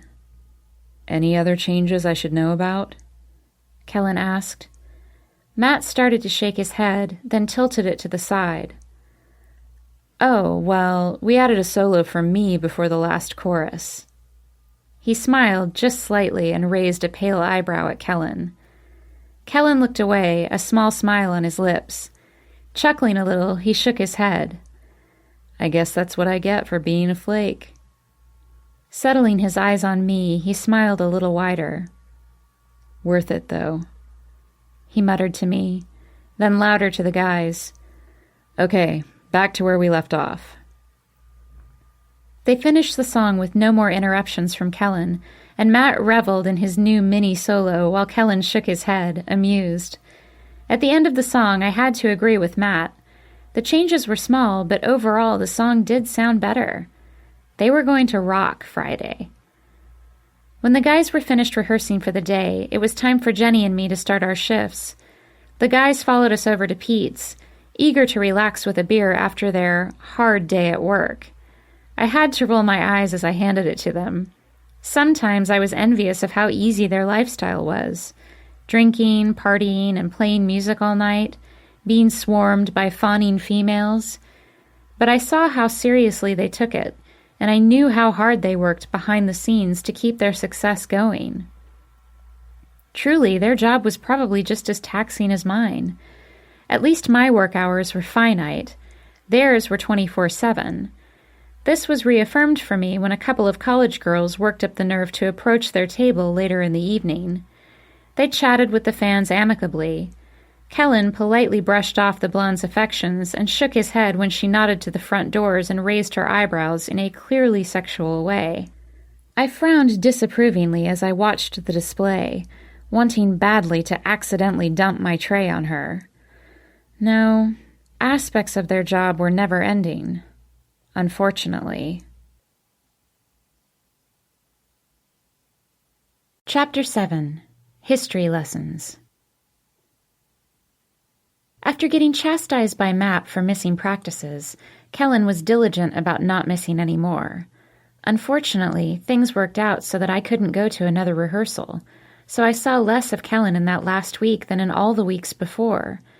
We'd been hovering around each other lately, blowing off friends and easy-to-miss obligations to roll around in Kellen's bed for a few hours.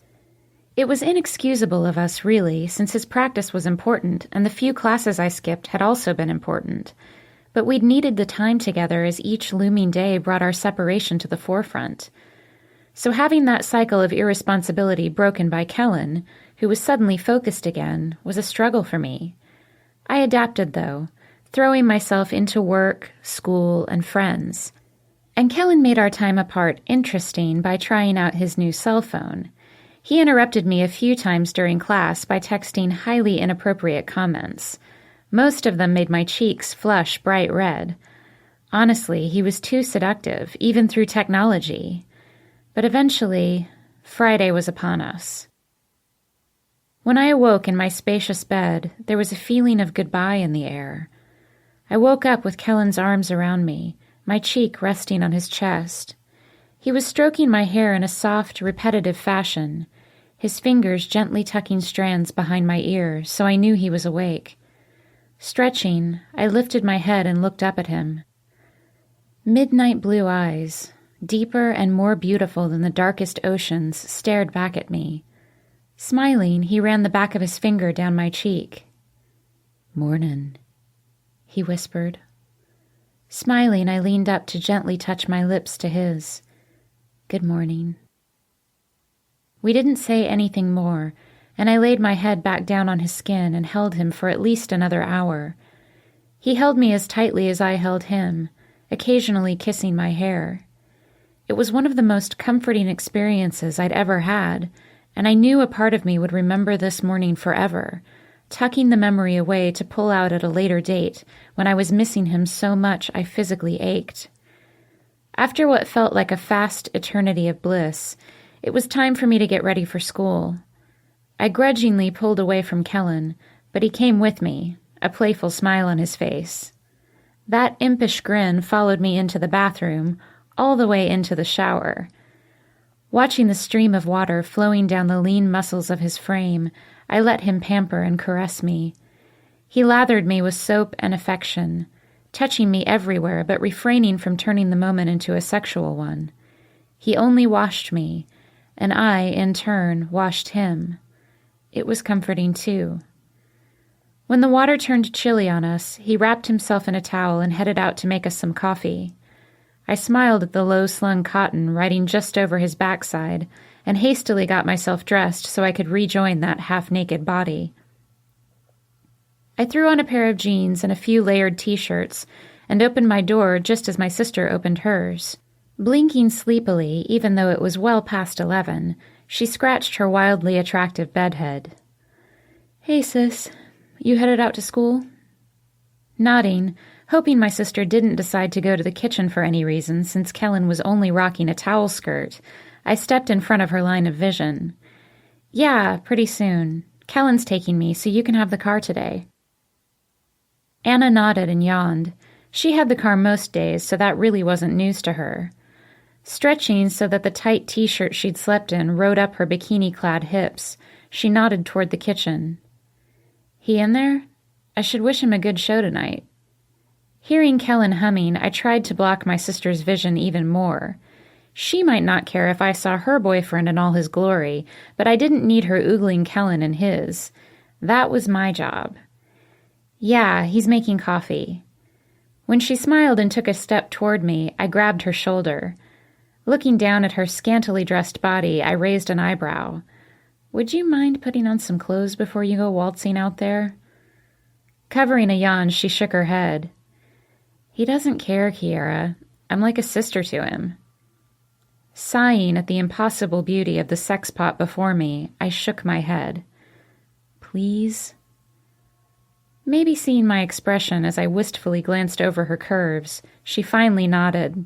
"All right." After she slinked back to her room, I darted into mine and grabbed Kellen's clothes. Holding the bundle tight to my chest, I hurried down the short hall into the kitchen. Kellen was leaning against the counter with his hands behind him, his glorious chest on full display. I paused a moment to just blatantly stare at him. His hair was a damp, disheveled mess, and water drops occasionally dripped onto his shoulder. One drop followed the curve of his collarbone before trailing over the elegant script of my name above his heart. From there, the frisky ball of water rolled over his pec, across his ribs, and straight down to the deep V-cut of his lower abdomen. It traveled that line quite a distance before finally hitting the absorbent towel slung around his hips. It was the luckiest damn drop of water on earth. "Kiera?" Kellen's entertained voice brought my eyes back up to his highly amused ones. Grinning crookedly, he raised an eyebrow. "See something you like?" Flushing, I tossed his clothes at him. He flinched at the sudden move, but managed to catch them. "Anna's awake and getting ready to come out here. Can you get dressed, please?" I said that last part forlornly as I glossed over his body again. Lightly chuckling, he set his clothes on the counter and watched me watch him. I bit my lip as another drop traveled down his broad back. "You sure?" he asked, still amused. Sighing, I took a quick glance back at Anna's room. Luckily, the door was still closed. "Yes." When I looked back at him, he shrugged and unwrapped the towel from his waist. In the middle of my tiny kitchen, he let the material fall right to the ground. My eyes widened at the sight of him completely bare. Kellen didn't need to, glorify his manhood with accessories like Griffin did. He was absolutely perfect in his natural state. Flushing red hot, I watched him shake his head at me and very slowly grab his underwear from the pile. I wanted to snap at him to hurry, and at the same time, I wanted him to slow down even more. Smiling, I knew this mental snapshot would also come back to me when I was missing him. When the last piece of clothing was on his body, I sighed sadly and walked over to lace my arms around his neck. "I'm gonna miss you," I murmured, shaking my head at him. He smiled, lacing his arms around my waist. "I'm gonna miss you too." We were softly kissing when my sister entered the room. Damn it, was he in a towel? I looked over at my sister, frowning playfully, pointing at the evidence piled on the floor. Grinning, I laid my head on his chest. Yes, sorry, you missed the peep show. Sighing dramatically, she reached into the cupboard next to us and grabbed a few coffee mugs. I always do, she muttered, handing one to me and one to Kellen. Laughing and shaking his head, Kellen disengaged himself from me so he could pour everyone coffee from the pot that had just finished brewing. When he handed a full one to Anna, she politely thanked him. Taking a small sip, she raised her eyebrows at him. Hey, good luck at your show, Kellen. I'm going to get off work a little early so I can catch the tail end of it. Kellen nodded and smiled, handing me a cup with room to add creamer. I couldn't stand black coffee like he and my sister could. Thanks, Anna. I'm glad you'll be able to make it to this one. Smiling at me, he poured a final cup for himself. It should be good. He shrugged casually, like it was just another show and not his farewell show. I bit my lip to stop the stinging sensation building in my eyes as I poured a good helping of flavored creamer into my mug. I didn't want to get emotional already. There would be time for tears later, I was sure. Anna sighed, the sound matching my mood. I wouldn't miss it for anything, Kellen. She gave him a supportive pat on the shoulder, then left us so we could have one last peaceful morning together with our cups of coffee. And it was the most comforting of all. After driving me to school, Kellen threw his arm over my shoulder and walked me to class. The students were finally used to seeing him walking down the hall since he escorted me to class nearly every day. But the girls still stared appreciatively. I had considered skipping today so we would have all the time in the world together, but Kellen had firmly said, no. School was important, he said, and I'd missed too much already. Knowing he was right, I reluctantly agreed. Surprising me, Kellen walked me all the way into my classroom. When he walked me over to a row with a couple of open seats, I rolled my eyes at him. I can handle this part. You can go nap or something. Chuckling adorably, he shook his head and, holding my hand, walked backward down the aisle with me. I'm not walking you to your seat. Edging past a couple of girls staring at him wide-eyed, he sat down and motioned for me to sit beside him. I'm joining you, he said, smiling brilliantly as he crossed his arms over his chest. I stared at him open-mouthed. He'd teased about sitting through a class before, but I didn't think he'd ever actually do it. Kellen wasn't dumb or anything, but he wasn't exactly the academic type either. He'd be bored out of his mind sitting here with me while the teacher droned on and on about morality clauses and contract agreements. Shaking my head, I sat down beside him. All right. Chuckling, he wrapped his arm around my shoulder. Looking over at him, I raised an eyebrow. No falling asleep. He laughed a little and stroked my arm with his thumb. Smiling, I added, and no funny business. I actually need to learn this stuff. Kellen rolled his eyes and made a pledge over his heart. I'll be the perfect student.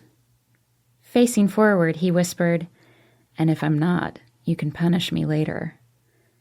His grin was so devilishly attractive I had to look away. Unfortunately, I looked right across the room at Candy. She was sitting with her sidekicks, her head turned all the way around as she stared at the rock star sitting in on her class. Her surprised expression nearly matched what mine had been. As I leaned into his side, resting my head on his shoulder, her expression relaxed into a neutral one. Rolling her eyes and muttering a word that I could clearly tell was, whatever, she jerked back around to the front of the room. I grinned and waited for my boyfriend to receive his first college lecture. I hoped he liked it. In a way that surprised me, Kellen was the perfect student. He leaned in and listened, enraptured. During the discussion period, he even piped up with a couple of well-thought-out questions. I smiled as he got into a debate with a guy a few rows down from us. Kellen's argument was much more persuasive, and the legitimate student conceded in the end. The professor commended Kellen on his perspectives, then cocked his head like he was trying to place who Kellen was and if he was actually a student. Eventually, he gave up trying to figure it out and dismissed the class for the day. I was very proud of my boyfriend as we left the room. In another life, he probably would have excelled at college. Kellen was ear-to-ear smiles as I clenched his hand, loving that he'd enjoyed it so much. Everything was going great until he walked past a group of giggling girls. Feeling bold, they stepped right in front of us and blocked our exit. Still on cloud nine, Kellen smiled at the group. "Ladies?" he asked politely. They giggled even more at being addressed. I wanted to sigh in exasperation. There was something about him that turned mature, educated, enlightened women into 15-year-old schoolgirls. I've seen it happen way too often. The boldest of the group stepped forward. "You're Kellen, right? We just love your band." Nodding politely, an odd expression passed Kellen's face as he studied the group of women assembled before him. It was something that the girls probably wouldn't have noticed, but I did. It was almost like he was trying to place a name with a face. Throwing on an effortless grin, he smoothly said, "I'm glad to hear you enjoy us.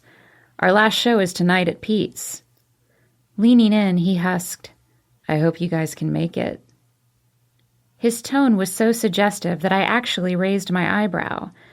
I was used to Kellen flirting with female fans a little, but this was excessive. They, of course, ate it up. Kellen smiled as he flicked his eyes over the group.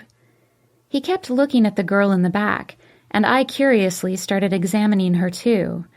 She was biting her lip and eyeing him in an intimate way, a way that clearly said she was a step above the other fawning fans. It was a look I'd seen before on women who'd approached him or sometimes even showed up at his place. It was the look of a woman who'd shared a bed with him and probably wouldn't mind sharing a bed with him again. As his eyes kept flashing over hers, I finally registered the look I was seeing on his face. It was an expression of, "I know you. How do I know you?" Irritated by the whole situation, I started to subtly pull away from him. Maybe taking the hint, he excused himself from the gawkers. "It was nice to meet you all. I'll see you at the show." I groaned a little that he tossed that in at the end. Now they all probably assumed that he literally meant he'd spend some time with them at the performance tonight. And "I've slept with you, girl" was probably expecting a great amount of personal attention. I was scowling by the time we were outside. He noticed. "Hey, what's wrong?" Glaring over at him, I rolled my eyes.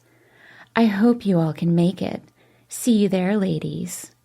I mocked, not really meaning to. He stopped and stared at me. "I was just being friendly with some fans, Kiera. It doesn't mean what you think it means." I stopped, setting my hands on my hips. I was fine with the fans, truly I was, but that girl in the back had gotten under my skin.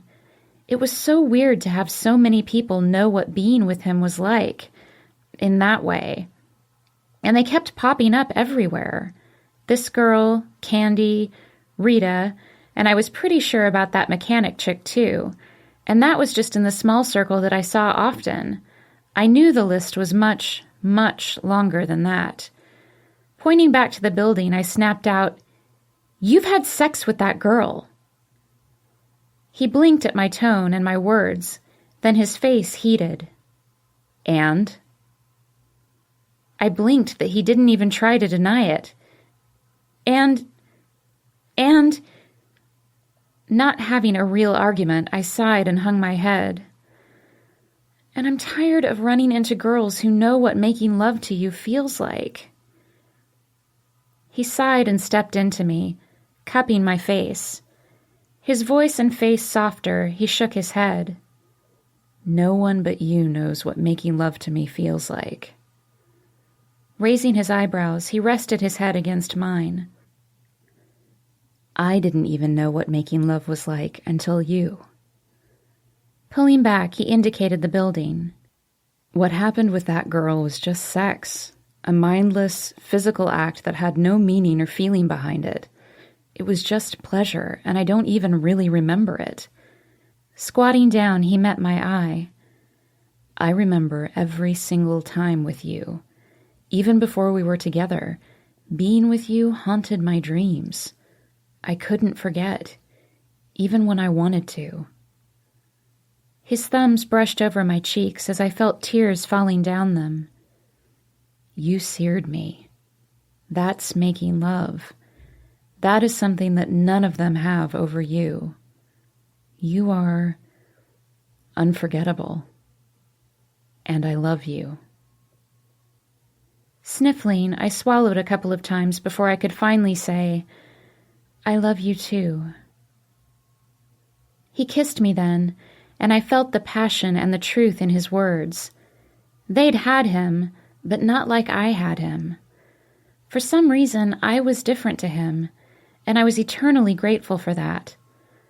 I was still thinking about all of his conquests on the drive to his place, though.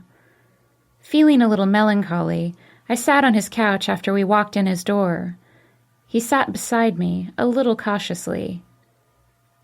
Kiera, you're not still mad, are you? I shook my head as I looked over at him. No, I'm not mad, I'm just... Sighing, I bit my lip. Looking nervous, he shrugged. You're what? Knowing we had to have this conversation sooner or later, I gritted my teeth and inhaled. On the exhale, I calmly said, I'm curious about the women. Looking away, Kellen sighed, like he'd known this was coming. Kiera, you know why I used to. He trailed off, staring at the floor. Grabbing his cheek, I made him look at me. I know, Kellen. I know why. I just don't know how many. He pulled back from my fingertips, his brows pulling together. How many? Why does that... Shaking his head, he shrugged again. What difference does that make, Kiera?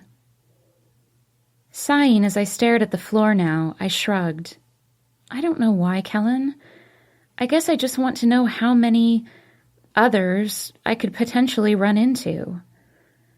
I peeked back up to look at him. His brow was still furrowed. Do you know how many there are? He swallowed, his eyes avoiding mine. Kiera, I'm not really comfortable with... He sighed and finally looked at me. Can we not do this, please? Not today. Not when I'm leaving tomorrow. I paused, wishing I could just let it go again, but I'd let it go too many times already, and really, this was the perfect time to discuss it. We should have this conversation, Kellen. We should have already had it, but you and I had different problems getting together, so this just kept getting put on the back burner. But it's important. We need to talk about it. Exhaling, he shook his head. Why? It's ancient history. I'm not that guy anymore, Kiera. I'm not going to be that guy again. Can't we just ignore it? Stroking his cheek, I shook my head. We can't ignore things and have a solid relationship. And it's not ancient, Kellen. That girl today proves that it's still relevant. We're going to run into these girls over and over, and I exhaled in a rush. I just need to know what I'm up against, Kellen. Dropping his head, he muttered, You're not up against anything. I didn't speak, and he peeked up at me, hope in his eyes that I'd drop this. When I didn't, when I just kept silently sitting and waiting for him to answer, my heart in my throat, he resignedly sighed. I don't know how many, Kiera. I'm sorry. Looking around the room, he leaned over and rested his elbows on his knees. I suppose if you did the math. He looked down at his hands. I've been having sex for about a decade, with 2 or 3 different girls a week. He peeked up at me, guilt all over his face. On average. He looked back down at his hands. So that's... I held my breath, already having calculated the answer. He looked up at me and blinked after he did the math. Crap. That's over 1,500 girls. He looked back down to his hands and muttered, That can't be right. I sighed, knowing it was. Even if he only had sex twice a week with a different girl each time, that was more than 100 girls a year. Since he started so young, and he had almost 10 years of that sort of behavior under his belt, well, that was almost 1,000 girls. And that was assuming a low average. I had a feeling some years had been much higher than 2 or 3 a week. Sometimes he'd had 2 or 3 a day. He looked a little ill as he sat on his couch, considering that. He clearly never had before. Jesus, he muttered. I really am a whore. Actually feeling bad for him, I put a hand on his knee. Well, I can see why you don't remember them all, I whispered. He looked up at me, horrified. I'm so sorry, Kiera. I didn't realize. He shook his head, and I shook mine too. I wasn't trying to make you feel guilty, Kellen. We should talk about this, openly, honestly. Sighing, he leaned back against the couch. Nodding, he splayed his fingers out to me. What do you want to know? I know you don't remember all of their names, but do you remember their faces? Would you recognize them all if we ran into them again? I cringed, thinking of this afternoon. He bit his lip, thinking. Maybe girls from the last few years, but before that, no. I'm sorry, the faces blur together and, I didn't always ask. He looked down. Their names. I squeezed my hand on his knee and asked the one question that I really needed answered, the one that seemed the most relevant and the one that terrified me a little. Were you safe? With all of them? My heart thudded in my chest. True, STDs and other communicable diseases were high up on my list of concerns, but the one thing that scared me the most was the idea of some woman out there having had his child after a one-night fling with him. It happened all the time. It was so plausible. It terrified me to no end that some woman knocking on his door would also come with a toddler, with midnight blue eyes. His eyes immediately flashed up to mine. Yes, he whispered, his voice sounding completely sure. Sighing, I slumped against the couch. Kellen, you don't have to lie to make me feel better. Just be honest. His hand came out to cup my cheek. I am. Even from the very first, we used condoms. I always carried some with me after that day. I didn't want... He sighed and shook his head. I didn't want another me to happen to some girl. I stared at him blankly, amazed that the circumstances of his own conception had scared him straight, so to speak, even at the tender age of 12. Without thinking about it, I murmured, "How can you be sure, if you don't remember them all?" He shook his head. Because it was my rule, and I never broke it. It was the one thing I was good about. Frowning, I pushed his hand away from my face. You weren't with me. You never even thought about it with me. There was a little heat in my tone as I thought about all of our skin-on-skin moments. He looked down, his eyes flicking back and forth. That's because... He peeked up at me. It was you. I furrowed my brow, not understanding. He sighed, bringing his fingers back to my cheek. I wanted you so much, and in a way I'd never wanted any girl. He rested his forehead against mine, exhaling lightly. I loved you. Even that first time, I didn't want anything between us. I wanted... Pulling back, he looked away. Grabbing his cheek, I made him look at me. You wanted what? Looking guilty again, he shrugged. I wanted to own you. I wanted a part of me in you. He cringed. I wanted to mark you, make you mine.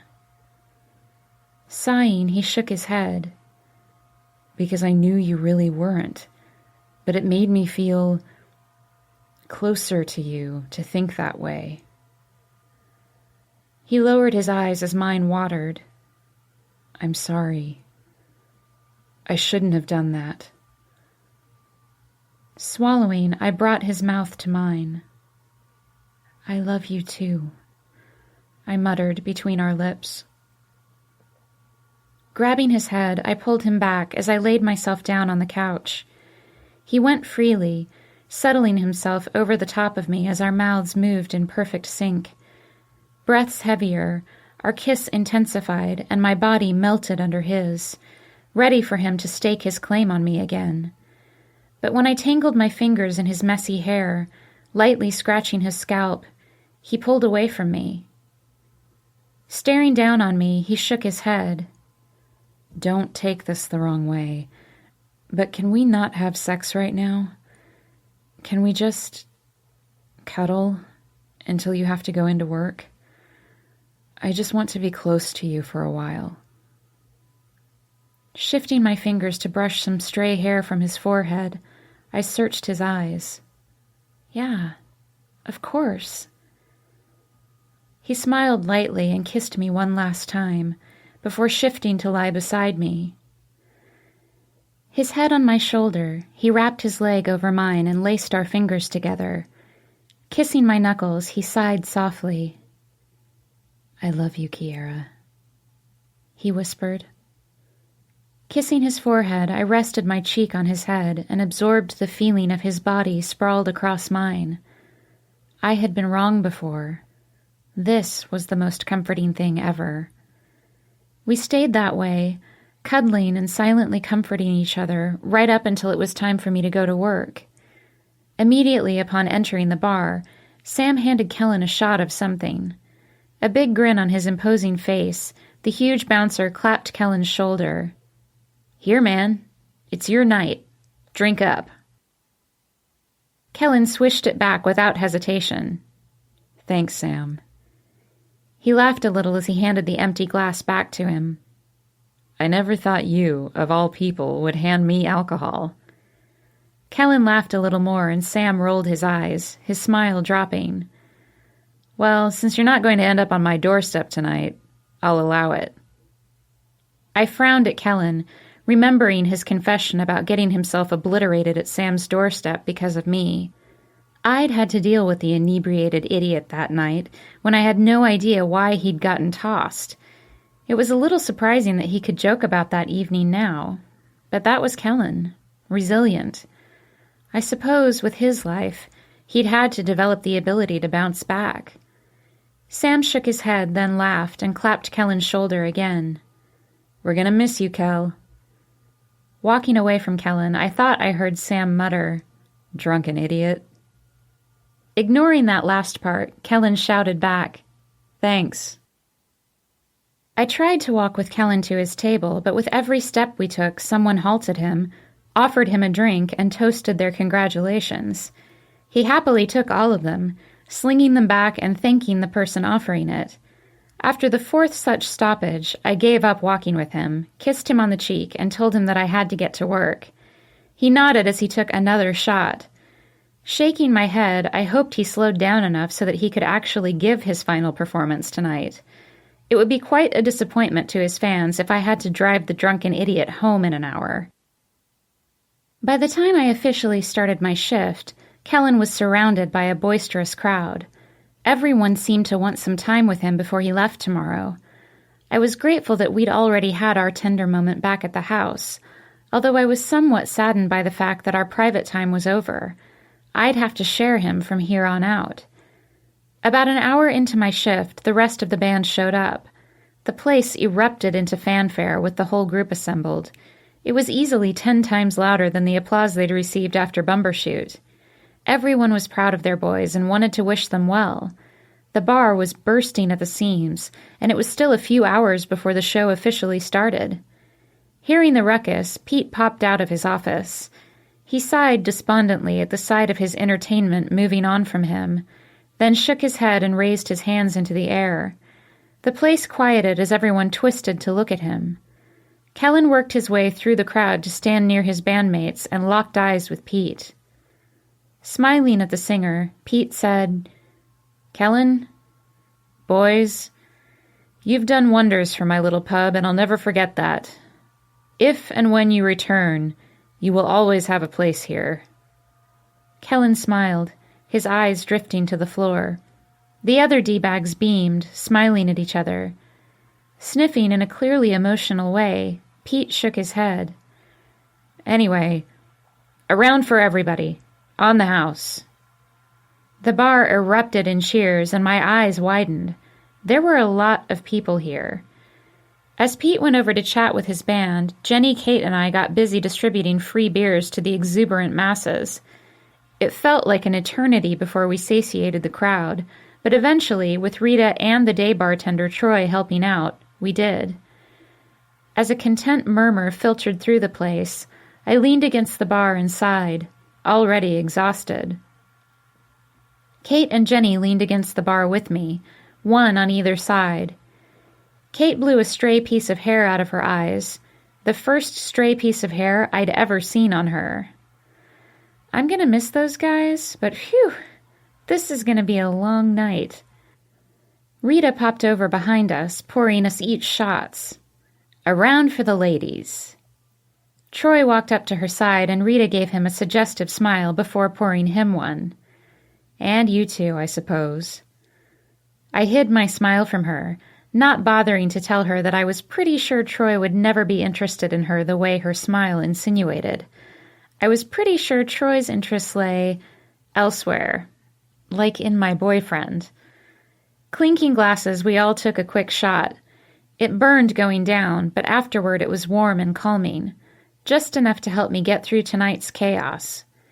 As Rita and Troy moved off to help start the next round for people, Jenny sighed and laid her head on my arm.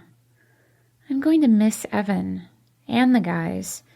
Peace just won't be the same." I nodded, resting my head against her. "I know. Nothing will be the same, really." Kate sighed, and we both looked over to her. "Yeah, I have some really good memories of those boys." Giggling, she twirled a lock of hair around her finger. "A couple of summers ago, they kidnapped me for my birthday." She grinned at Jenny. "Evan made me wear that stupid birthday hat, remember?" Jenny grinned back at Kate and shook her head. "Yeah, that was fun." Wistfully, she looked over at the guys. "I remember when they did a show in eastern Washington. A group of us decided to road trip it over the pass with them. We all got stuck halfway through when Griffin's van broke down. We had to camp at a rest stop." Jenny started laughing, Kate and I joining her. Matt never booked another show over the mountains after that. Jenny wiped her eyes as the memories of that trip washed over her. I sighed, wishing I had been here for those happy times. Kate reached over and tapped Jenny's shoulder. "Remember the water slides fiasco?" Jenny nodded. "Yeah, Griffin still isn't allowed to go back there." They both started belly laughing, and I frowned, wondering what the cretin had done. Tears streaming down her cheeks, Jenny said, "And remember the rooftop party? The heights freaked Matt out, and he spent the whole night in the exact center of the roof." Wiping her eyes, Jenny laughed out. "Kellen had to sling him over his shoulder to get him to leave." I laughed with them, imagining that. Then I sighed. I'd missed so many memories. Giggling nonstop, Kate added, "Remember when you walked in on me and Kellen that one New Year's Eve?" I instantly stopped laughing and swung my head around to Kate. She instantly stopped laughing too, remembering who I was. "You and Kellen?" I looked her up and down with narrowed eyes like it had just happened. What? My tone was bitter, and Jenny put a hand on my shoulder. Kate blanched and shook her head. We didn't have sex. It didn't get that far. She pointed over to Jenny. Biting her lip, Kate shrugged, looking very apologetic. My eyes narrowing even more, I put my hands on my hips. Why didn't you ever mention this before? Kate cringed a bit. What was I supposed to say? Hey, I nearly had sex with the guy you're seeing. That's not cool. She shrugged again. Besides, it was a while ago, and we were really, really drunk. I don't think he even... Looking around self-consciously, she shrugged again. I should get back to work. Feeling my cheeks heat, I didn't respond, and she quickly turned and fled. God, he'd done Rita, he'd asked Jenny out, and now I'd found out that he'd seriously made out with Kate. Did Kellen not have a history with anyone at Pete's? Seeing me fuming, Jenny stepped in front of me, putting both hands on my shoulders. He's different now, Kiera. Looking over to where Kate had disappeared, Jenny shook her head. And don't hate her for caving into him. Looking back at me, she raised an eyebrow pointedly. You know how persuasive Kellen is. I flushed for another reason and slumped a little against the bar. I know. I just wish everyone in the entire world didn't have some sort of sexual history with the man I'm in love with. Laughing softly, Jenny ducked down to meet my eye. It's a lot, Kiera, I know, but I'm sure it's not everybody. Shaking her head, she smiled cheerily. I don't have a history with him. I've never even kissed him. She instantly frowned and pulled away, her eyes suddenly deep in thought.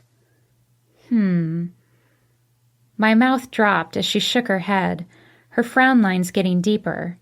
I smacked her shoulder. You have kissed him, haven't you? Looking back at me with a small grimace, she shrugged. There was this one time after he drove me home from a shift. My mouth dropped wider, and I made a very unladylike noise. She twisted her lips and shook her head. Sorry, I forgot. It wasn't too long after I started working here. He was looking sad and lonely, and he offered to drive me, so I caved and said yes. Then we were talking in my driveway, and he leaned over and kissed me. She shook out her beautiful blonde head of hair. I pushed him back and told him I didn't want to. Rolling her eyes, she added, I think that's what started him hounding me for a date, until I finally put my foot down. She shrugged as she stared at me like it was no big deal. Closing my eyes, I stormed off to the back room. I needed to go someplace where another woman that Kellen had been intimately involved with was not. And right now, that meant I needed to be alone. Chapter 8. The First Farewell. Shutting out the noise and the chaos of the bar calmed me down some. It really wasn't my friend's fault. I shouldn't be angry or upset with them. Kellen either. He'd been looking for something. Unknowingly, he'd been looking for a genuine, loving connection with someone. He'd just gone about it all wrong, jumping into the physical aspect of a relationship without building up the emotional part of it. No wonder the feeling had never lasted long after the sex for him. No wonder he'd flitted from person to person, desperate and unhappy. And besides, his past was his past, and it was all behind him. He found what he'd been missing. The only person he was being overtly sexual with was me, and that was the way it should be.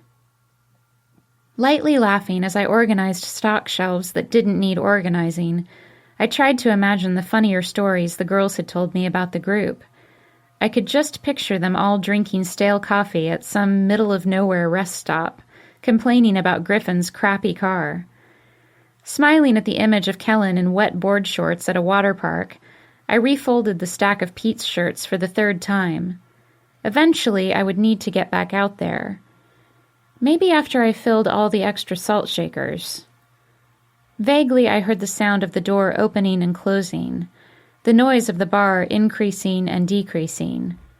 Sighing that an employee was messing with my chi, probably about to bite my head off for hiding out during the busiest night we'd ever had, I kept my back turned, trying to appear horribly busy in my quest for something. But then I felt a body come up right behind me, way too far into my personal space. Alarm washing through me, I started to twist around. Strong hands rested against the shelves on either side of me while a firm, hard body pressed into my back. A mouth hovered near my ear. "Don't turn around." My heart surged, racing through my veins and thudding in my ears. A list of harrowing, life-changing images rushed through my mind. Was I being attacked? Was I about to be raped? Would anyone hear me scream back here? Would anyone rush to my rescue? Where was Kellen? Panic-stricken and scared out of my wits, I instantly turned around, or I tried to anyway. The strong hands jerked my head straight. The body behind me pressed me up against the shelves, the arousal of the man clear against my lower back. Oh, God, so this was going to be rape then. I started shivering as the voice growled in my ear. "I said, don't turn around." Just as I was debating which part of my body to hit him with first, my attacker started laughing. The ice and fear leached from me as I instantly recognized the amused chuckle. Rolling my eyes, heat taking over fear, I twisted to face him. "Kellen! You scared the shit out of me!" I smacked him in the chest, then did it again for good measure. He backed away a step, then pulled my body flush to his. Still chuckling, he shook his head. "You're disobeying me." Grinning fiendishly, he leaned his face against mine and backed me up into the shelves. I could smell the wave of alcohol on his breath. "I may just have to punish you tonight," he whispered. It was so erotic, I instantly wanted him, then hated my treacherous body for submitting so fast. It was hard to think, though, with his evident pleasure pressed right where I needed it. Grabbing my leg, he hitched it up to his hip and pressed that marvelous hardness against me even more. I groaned softly, closing my eyes and wrapping my arms around him. "Don't. I'm mad at you," I muttered. A low rumble came up his throat as his mouth attached to my neck. "It makes me hot when you're angry," he murmured, dragging the tip of his tongue from my neck to my ear. I sucked in a breath, my head dropping back to the shelf behind me while his ready body rubbed against me. Oh, damn. His fingers deftly untucked my peach shirt, one hand dipping underneath to cup my breast. His teeth lightly tugged on an earlobe before his hot lips closed around it. He groaned low and seductive as he pressed against me, and before I knew it, I was nearly panting, silently begging him to take me. Hissing through his teeth, he murmured, "God, I want you. Do you want me?" The hand not engaged in fondling me slinked inside my jeans and darted inside my underwear. I exhaled in a rush, my eyes flying open. "No, Kellen, don't." I grabbed his hand right before his fingers could reach me. God, if he actually touched me, we'd be undressed and all over each other a second later. And I knew from experience that this room wasn't exactly secure. Frowning, he pulled back to look at me, or he tried to look at me, his eyes focused and unfocused. "Why did you stop me?" he said, slurring a little and blinking slowly. Sighing, I tried to get his hand out of my pants. Somehow he managed to inch it down a little more. "Are you drunk?" I whispered, bringing my other hand down to try to yank his up. He laughed lightly, his stronger hand not budging, even with all of my efforts. God, I hoped no one walked in on us like this. "Probably." He giggled a little. And I want that sex now.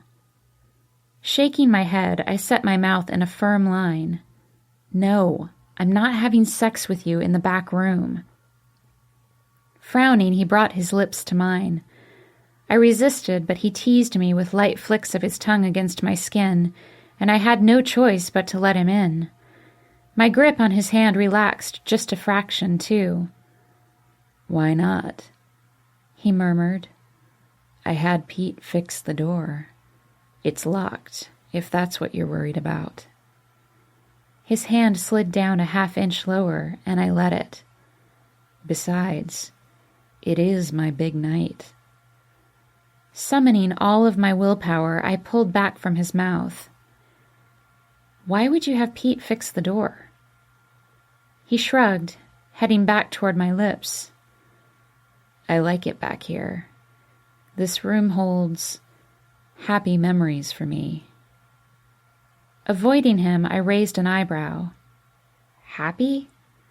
Us screaming at each other is a happy memory for you? I cringed at the reference to the night when we'd finally blown up at each other.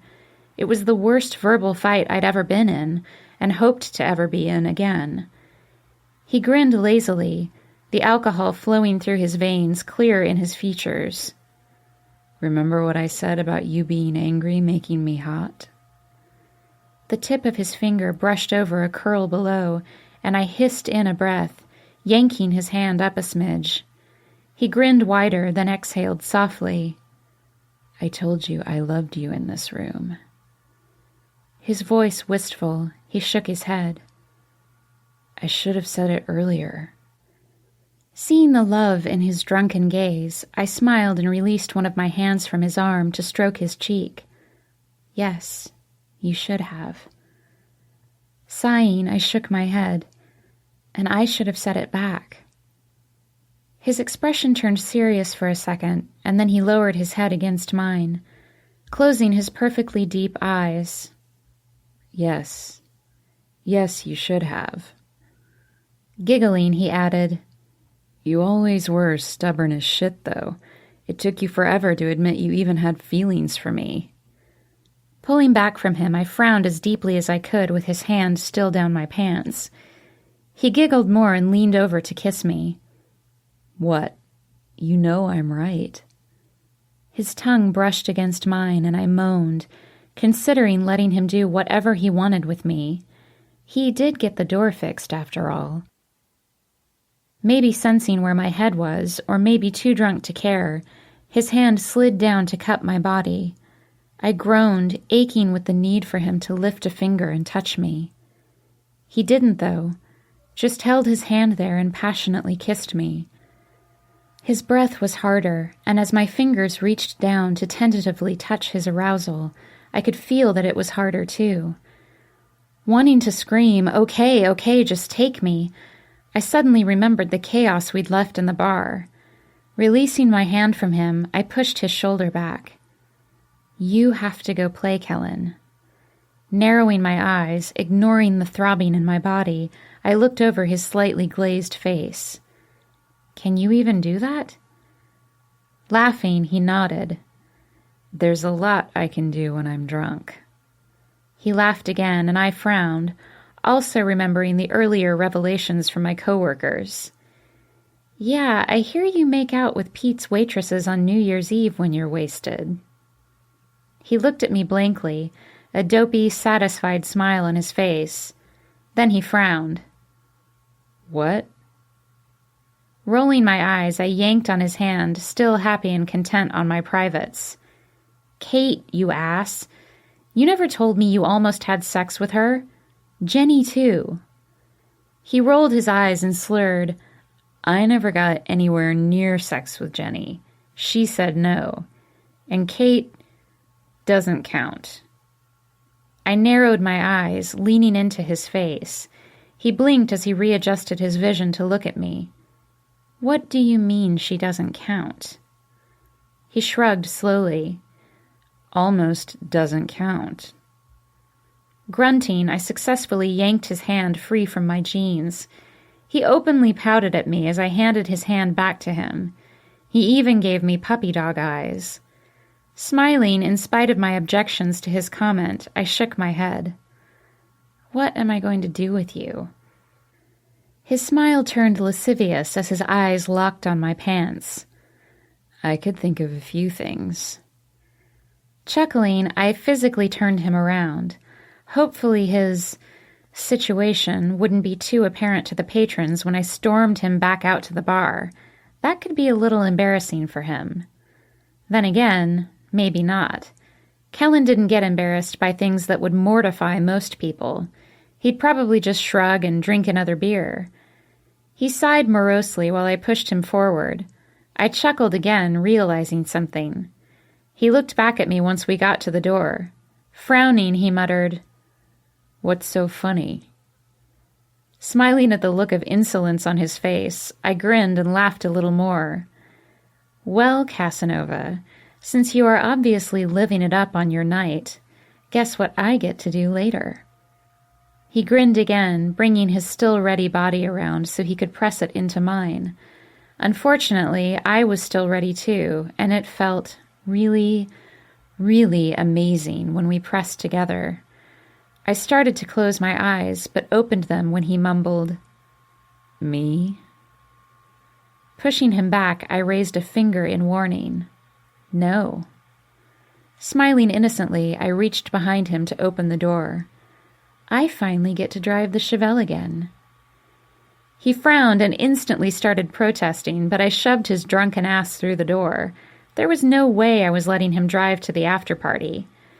Just as he backed out into the hallway, adorably sputtering that he was fine to drive, he started ringing. Well, the cell phone in his front pocket started ringing, but since Kellen wasn't used to wearing one on him, he looked around himself like he had no idea why he was making noise. He started patting his body, looking for the source of the sound. Laughing, I stopped his hands and put one of them on the slight bulge that was his cell phone. Giggling to himself as the people walking past us looked at him oddly, he muttered, "Oh, thank God it's the phone. For a minute I thought my cock was ringing." As my cheeks flamed bright red and my hand slapped over my mouth, Kellen dug his phone out of his pocket and answered it. Upon hearing his greeting, I instantly wondered if Kellen should be speaking on the phone in his condition. I also wondered who could be calling him. Most of us were already here, or on our way here. "Yo, talk to me," he spouted merrily, sitting back on a hip. Shaking my head at him, I rolled my eyes. Lord help whoever he was talking to. I figured out who that was a moment later. His face dropping in complete surprise, Kellen loudly exclaimed, "Dude, Denny, man, you have, fucktastic timing. Tonight's my last show, and Kiera and I were just..." My eyes widened, and I immediately tried to take the phone from him. Of all the people for Kellen to talk to drunk, Denny was the worst one. There were way too many delicate topics he could accidentally start talking about. Glaring at me, Kellen twisted out of my reach, stumbling back a step. "Relax, Kiera. I wasn't going to tell him that you just blew me off." My mouth dropped open. He'd just said that directly into the phone, and it had sounded really, really bad. His hazy mind registering what he'd done, Kellen blinked and quickly covered with, "Oh, Denny, not that she actually blew me or anything. She didn't. She doesn't really hang out down there, if you know what I mean." He paused to giggle. "And I guess you do, huh?" Attempting to snatch the phone away before the idiot told Denny everything that he didn't need to hear, I watched Kellen frown as he batted me away. "Sorry, man. You probably don't want to hear shit like that." There was a pause from Kellen as Denny spoke. Then Kellen laughed. "Yeah, well, at least I didn't say you caught us in the middle of doing it. That would have been awkward." I closed my eyes and shook my head. Idiot. Joking or not, Denny really didn't need to picture Kellen and me together. I heard silence and peeked an eye open at Kellen. He was frowning. "Denny? You still there?" After another second, his frown lifted into a medicated smile. "No, the tour starts tomorrow. We're living it up for our last night in Seattle." Sighing, I grimaced. I hadn't realized that Kellen had told Denny that he was leaving for a few months.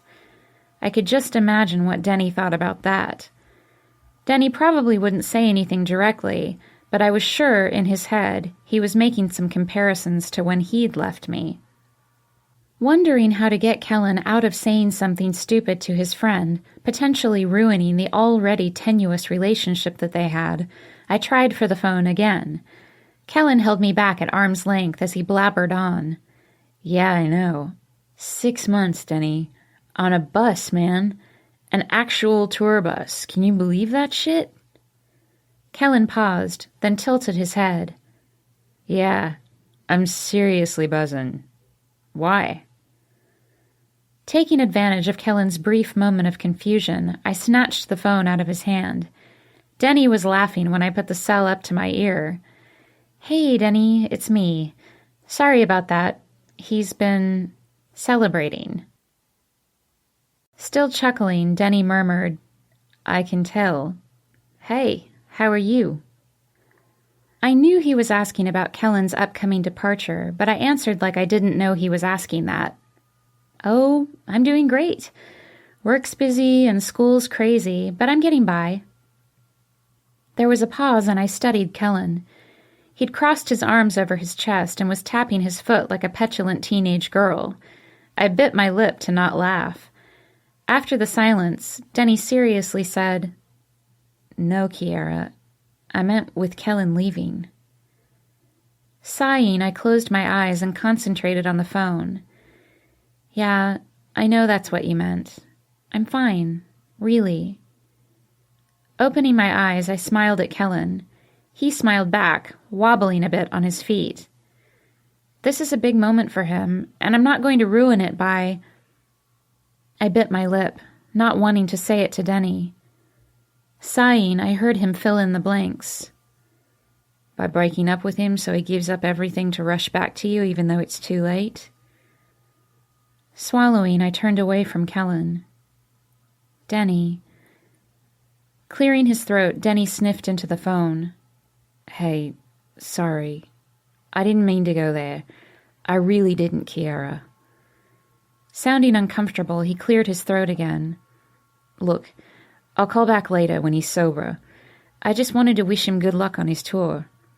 He laughed softly. Not that he'll need it. I smiled a little, looking back at Kellen, who was leaning against the far wall, staring at the exit sign at the end of the hallway. Yeah, I'll tell him later. Thanks for calling, Denny. I know it means a lot to Kellen. A brief silence, then... Yeah. Good night, Kiera. Bye, Denny. Ending the call, I held the phone in my hand a moment before turning back to Kellen. He was staring at me again, blinking slowly. When I walked over and held the phone out to him, he numbly took it, still expressionless. Shoving it in his pocket, he finally grimaced. I am hungry. Do you want to split some fries with me? Exhaling in a long, relieved breath, glad that he wasn't going to start a drunken fight with me for chatting with my ex, I nodded. Sounds great. I'll get some cooked up for you. He nodded, smiled brilliantly, then gave me a swift kiss on the cheek. Then he tipsily swaggered down the hall, getting distracted by every person who spoke to him along the way. Slowly shaking my head, I prayed he didn't get sick before the night was through. About an hour later, he paraded up onto the stage. The sound was deafening as the boys took their places for their last official performance here. Kellen had an adorable expression on his face. It was a mixture of joy, contentment, and excitement, with a touch of wistfulness and a good dollop of alcohol. He'd sobered up some after I had made him down a plate of food, but I was pretty sure he was still feeling no pain. Slinging his guitar over his body and grabbing his mic, he held his hand up to the massive crowd that had turned out. There were people still outside, the bar too packed to let them in. As the other boys adjusted their instruments, Kellen's eyes swept over his well-wishers. I swear the blue depths were a little misty as he shook his head, his face in disbelief. Wow, there's a lot of you here. He smiled gorgeously after speaking, and a shrill scream of approval rang through the crowd. I flinched at the sound. Kellen grinned wider. Popping the microphone off the stand, Kellen stepped to the edge of the stage. I prayed he wouldn't fall off of it. I want to thank you all for coming, for supporting us for so long. He paused, waiting for the sudden noise to die down. The wistfulness in his expression took over as he locked gazes with some of the fans directly in front of him. Sighing, he shook his head. I'm going to miss this. He lifted his eyes and found mine. It took him a second to focus on me, but when he did, his entire face lit back up. Giggling, he muttered, I'm so wasted right now. The crowd cheered, screaming again, and I rolled my eyes. God, I hoped he could still play. I'd hate for his last show to suck. The melancholy of it being his last performance tried to sneak up on me, but I pushed it back. There'd be time to dwell on it later. For now, while it was happening, I wanted to enjoy it. Smiling at him, I shook my head and went back to my duties. I heard him laugh again, then Evan started his intro.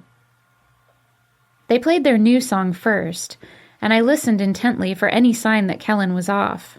He wasn't. He was pitch perfect. Even his playing was right on. You wouldn't know by listening to him perform that he couldn't walk in a straight line anymore. Muscle memory. Truly one of the marvels of the universe. After their new song, the band rocked the bar with all of their greatest hits. I watched them whenever I could. Kellen smiled and flirted, looking right at home up on that small stage. There was nothing more natural to me than seeing Kellen singing with his friends, the black wall behind him, decorated with various styles of guitars as his backdrop.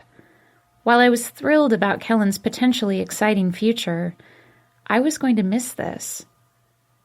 Halfway through the set, Kellen played my song. I stopped working, taking my break so I could listen. It was the song he'd been singing the night we'd gotten back together. It was the song he'd written about us after I'd broken his heart. I hated it. I loved it. Edging my way through the fans, I squeezed into the front row. Someone threw their arms around me, and I blinked at seeing my sister there. She'd stopped in after her shift at Hooters and melded into the crowd. I smiled at her, then focused all of my attention up at my boyfriend. He'd watched my progression through the pack of people, and his eyes were burning holes through me as he sang his melancholy ode to heartache. It still brought tears to my eyes. He stepped up to the edge of the stage. The fans went nuts at how close he was, their hands shooting out to touch him. Ignoring them for a moment, he dropped down to a knee right in front of me. Shutting out the world, shutting out the fans stroking the edge of his jeans, he locked his eyes on me and sang his heart out. The tears were streaming down my cheeks by the time he finished with his song. Smiling, still dropped down on his knee, he crooked his finger at me and leaned forward. Forgetting that he was in the middle of a show, I swiped the tears away and leaned up to kiss him. The shrieks and hollers as our lips brushed together reminded me that we weren't alone in the back room anymore. I instantly wanted to pull away, embarrassed, but his hand reached out to grab my head. Chuckling in my mouth, he held me against him, deepening our kiss. I flushed red-hot everywhere, feeling every eye in the bar on me. When he finally broke away, his grin was devilish. He knew how much stuff like that bothered me. I'd rather slink in the back unnoticed than have every woman gaping at me. Smacking him on the arm, I gave him my best "we'll talk about this later" look. Laughing, he stood back up. As fans jostled against me, some asking questions, the rest trying to take my place and lean up to attach their lips to him somehow, I wiggled past my sister and past the mob of people now studying my every move. Even mortified, though, my lips burned in the absolute best possible way from where he'd touched me. When the band's long set finally ended, the crowd erupted into applause and catcalls. Kellen grinned as he took it all in, looking a little more sober after his couple of hours on stage. Evan beamed as he clicked his sticks together. Matt looked down at the floor as he unstrung his guitar from around his neck, and Griffin raised his chin and surveyed his kingdom with the air of someone who felt entitled to it. Grabbing the neck of his guitar, Kellen raised his hand for quiet. The bar hushed almost instantly. The opening and shutting of the front doors the only sound for a moment.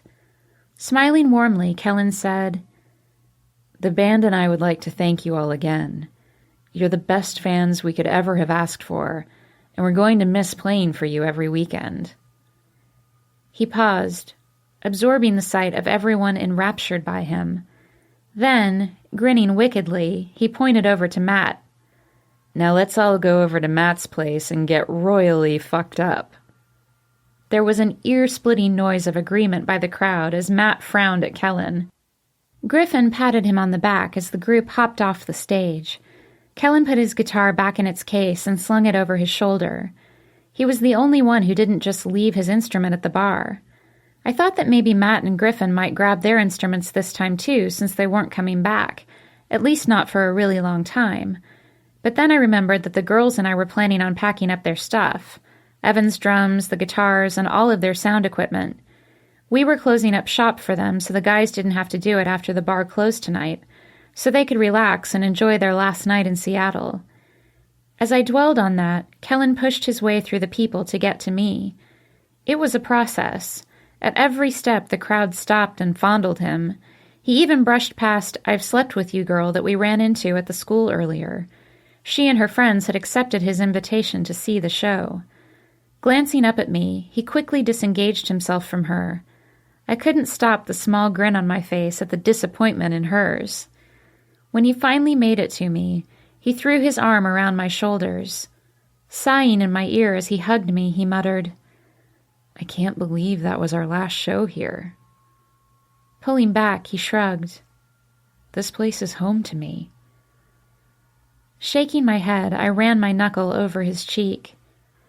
"You'll be back," I said, matter-of-factly, and Kellen raised an edge of his lip. We really didn't know if the band would be back. Touring could lead to all kinds of possibilities, and all of them were bigger than playing at the same small bar every weekend. Not wanting to think about it, I pointed to his guitar. "Why don't you go put that in the car and go with Matt to his place?" Sighing, I shook my head. "I'm sure you're eager to get to your after-party." Noticing my sister behind him, I briefly waved at her as she darted out the doors with Griffin. Smiling, Kellen moved his arm around my shoulder, down to my waist. "No, I thought I'd help you clean up here before we headed out. Together." Inwardly touched, I frowned. "It's your party. Don't you want to go?"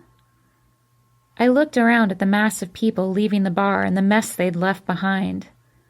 I might be stuck here another hour. Chuckling, Kellen darted back into my vision. "Not if I stay to help."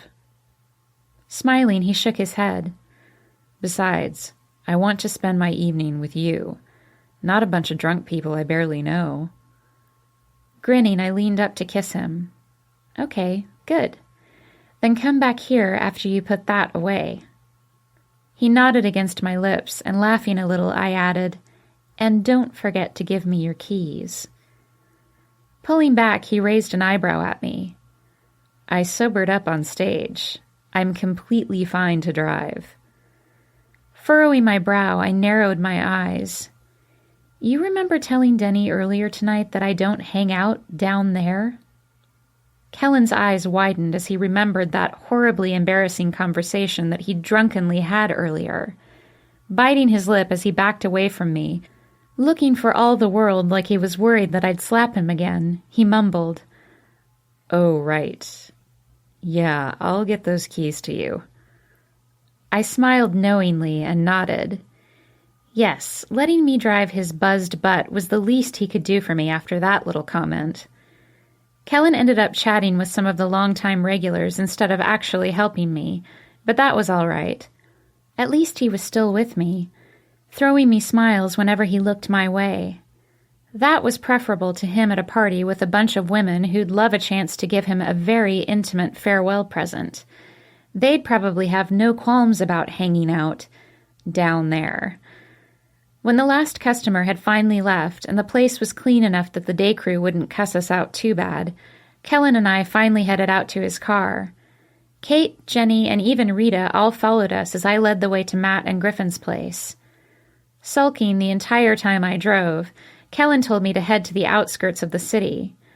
Oddly enough, Matt and Griffin shared a townhouse in suburbia. It was an odd thought to have in conjunction with Griffin. Honestly, I'd always pictured him living above a brothel or something. I supposed he would, if they were legal here. Parking about a half-mile away from the house, our group walked up to the bustling home.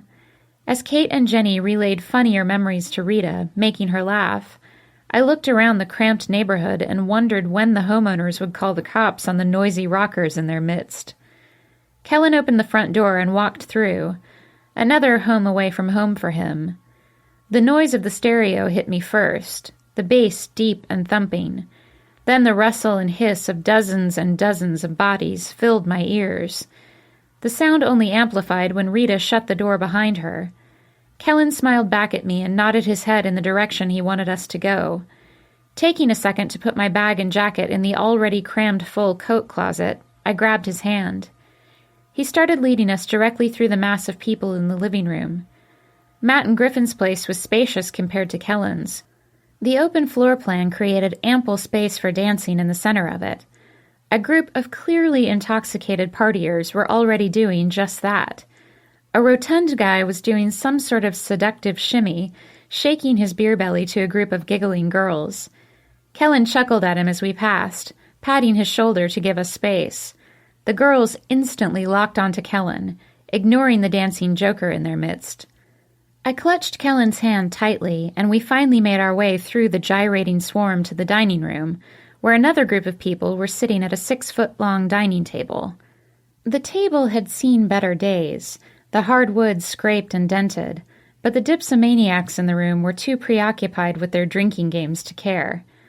Kellen paused at the table, watching the chaos for a few seconds with an amused grin on his face. As some perky blonde pouted that she had to finish her nearly full beer, Matt came up to our side and clapped Kellen's shoulder. "Hey, you made it. People have been asking for you." I smiled over at Matt's cutely flushed face.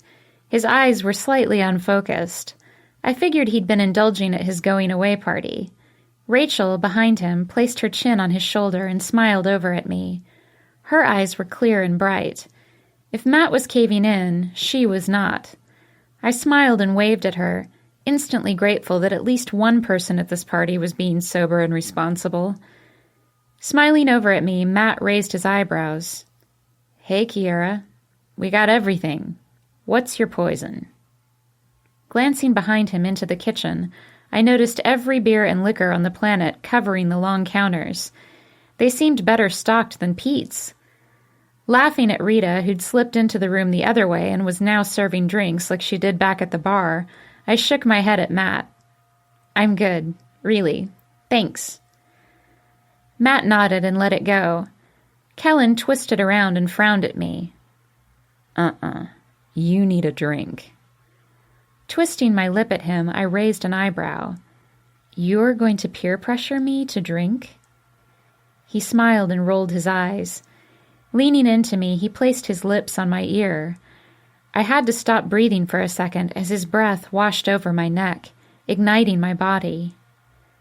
"I don't want you spending the entire evening thinking about me leaving." His words washed my brief desire away, and I pulled back to look at him. Frowning, he added, "I don't want you spending our last night thinking about it. And you will, right?" Sighing, I reluctantly nodded. Yeah, his approaching departure was all I could think about. Even the many distractions here couldn't really keep my mind from that path for long. Sighing himself, he slung his arms around my waist and kissed my forehead. "I want you to loosen up and have a little fun with me." Sinking down to my eye level, he raised a brow. "Can you do that?" Exhaling, I took a moment to memorize his features.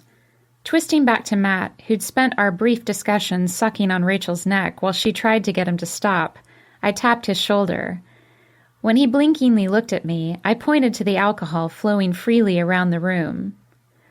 "I'll take something sweet." Matt brightened and leaned in to hug me. I wasn't used to receiving this much affection from him, and I giggled as I patted his back. "I'll hook you up, Kiera," he exclaimed, leaping to his assignment like I was a royal debutante that he had to please. Kellen laughed at his friend as he kissed my neck.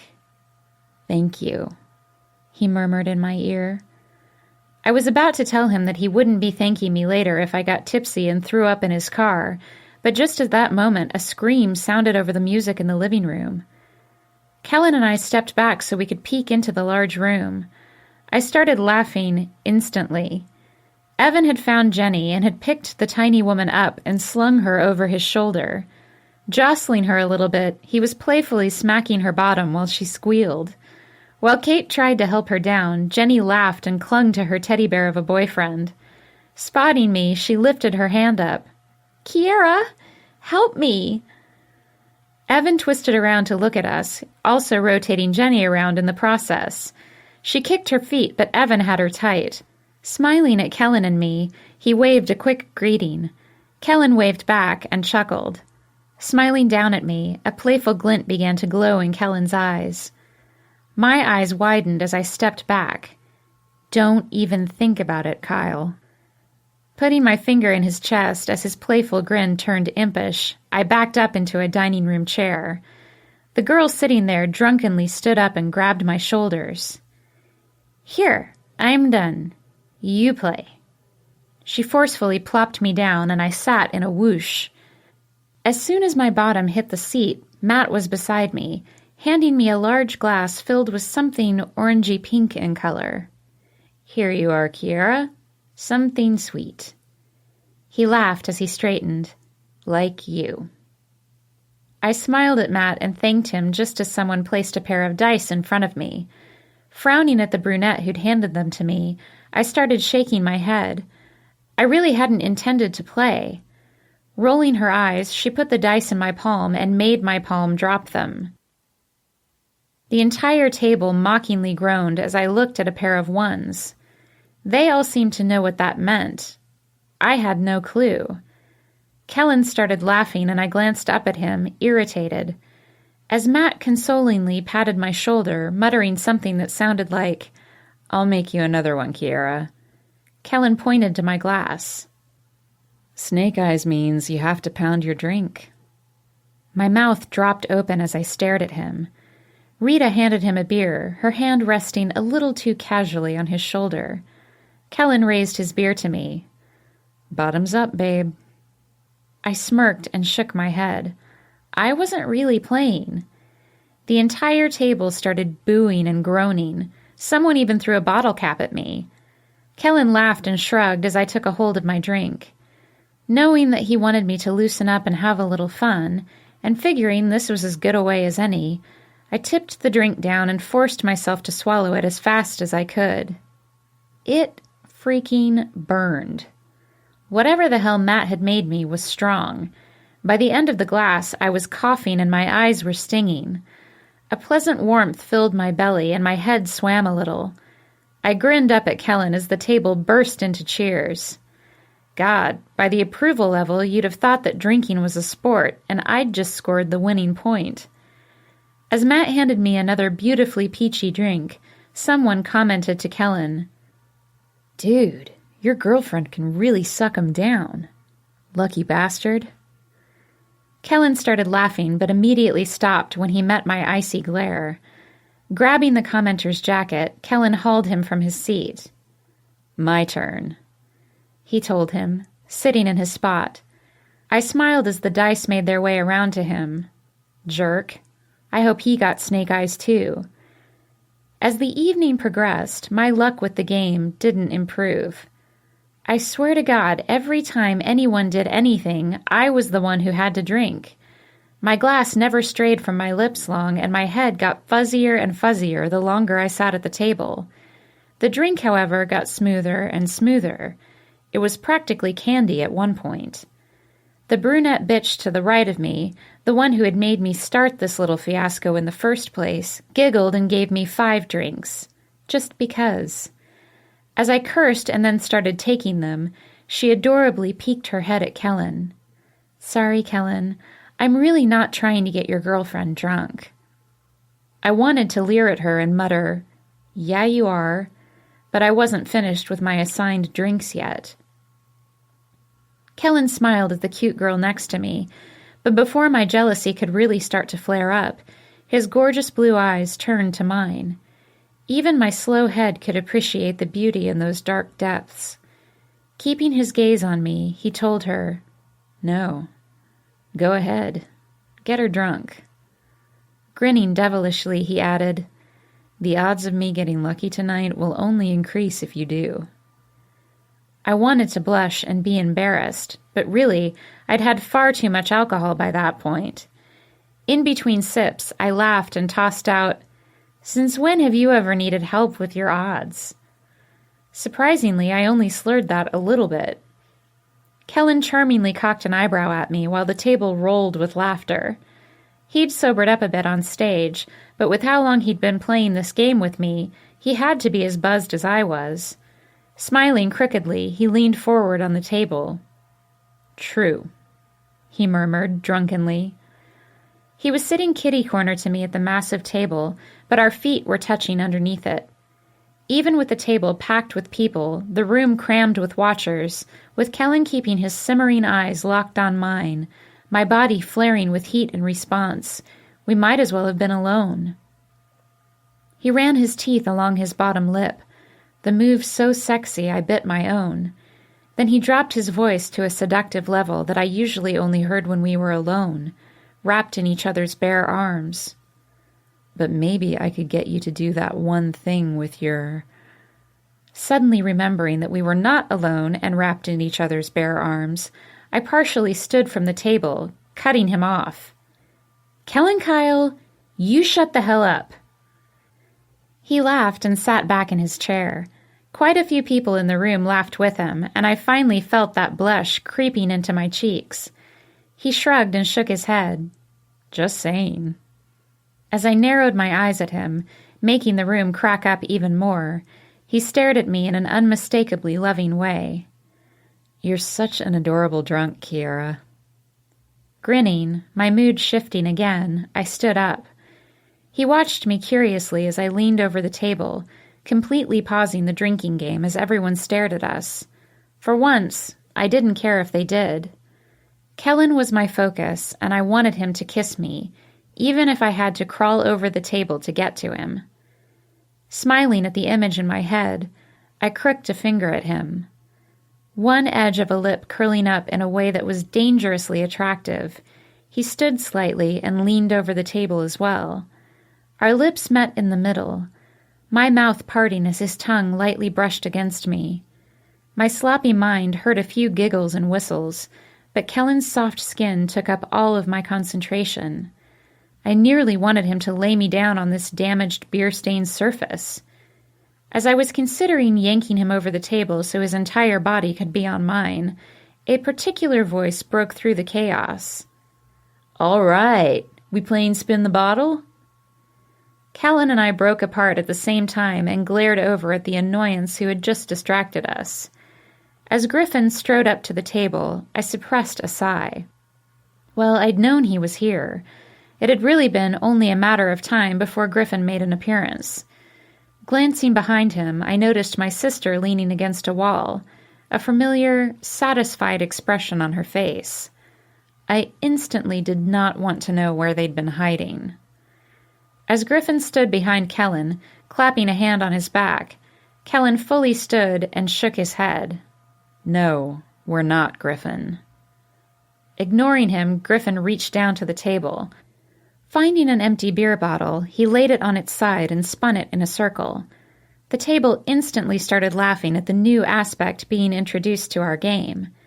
With everyone chuckling around us, I sat back down, blushing.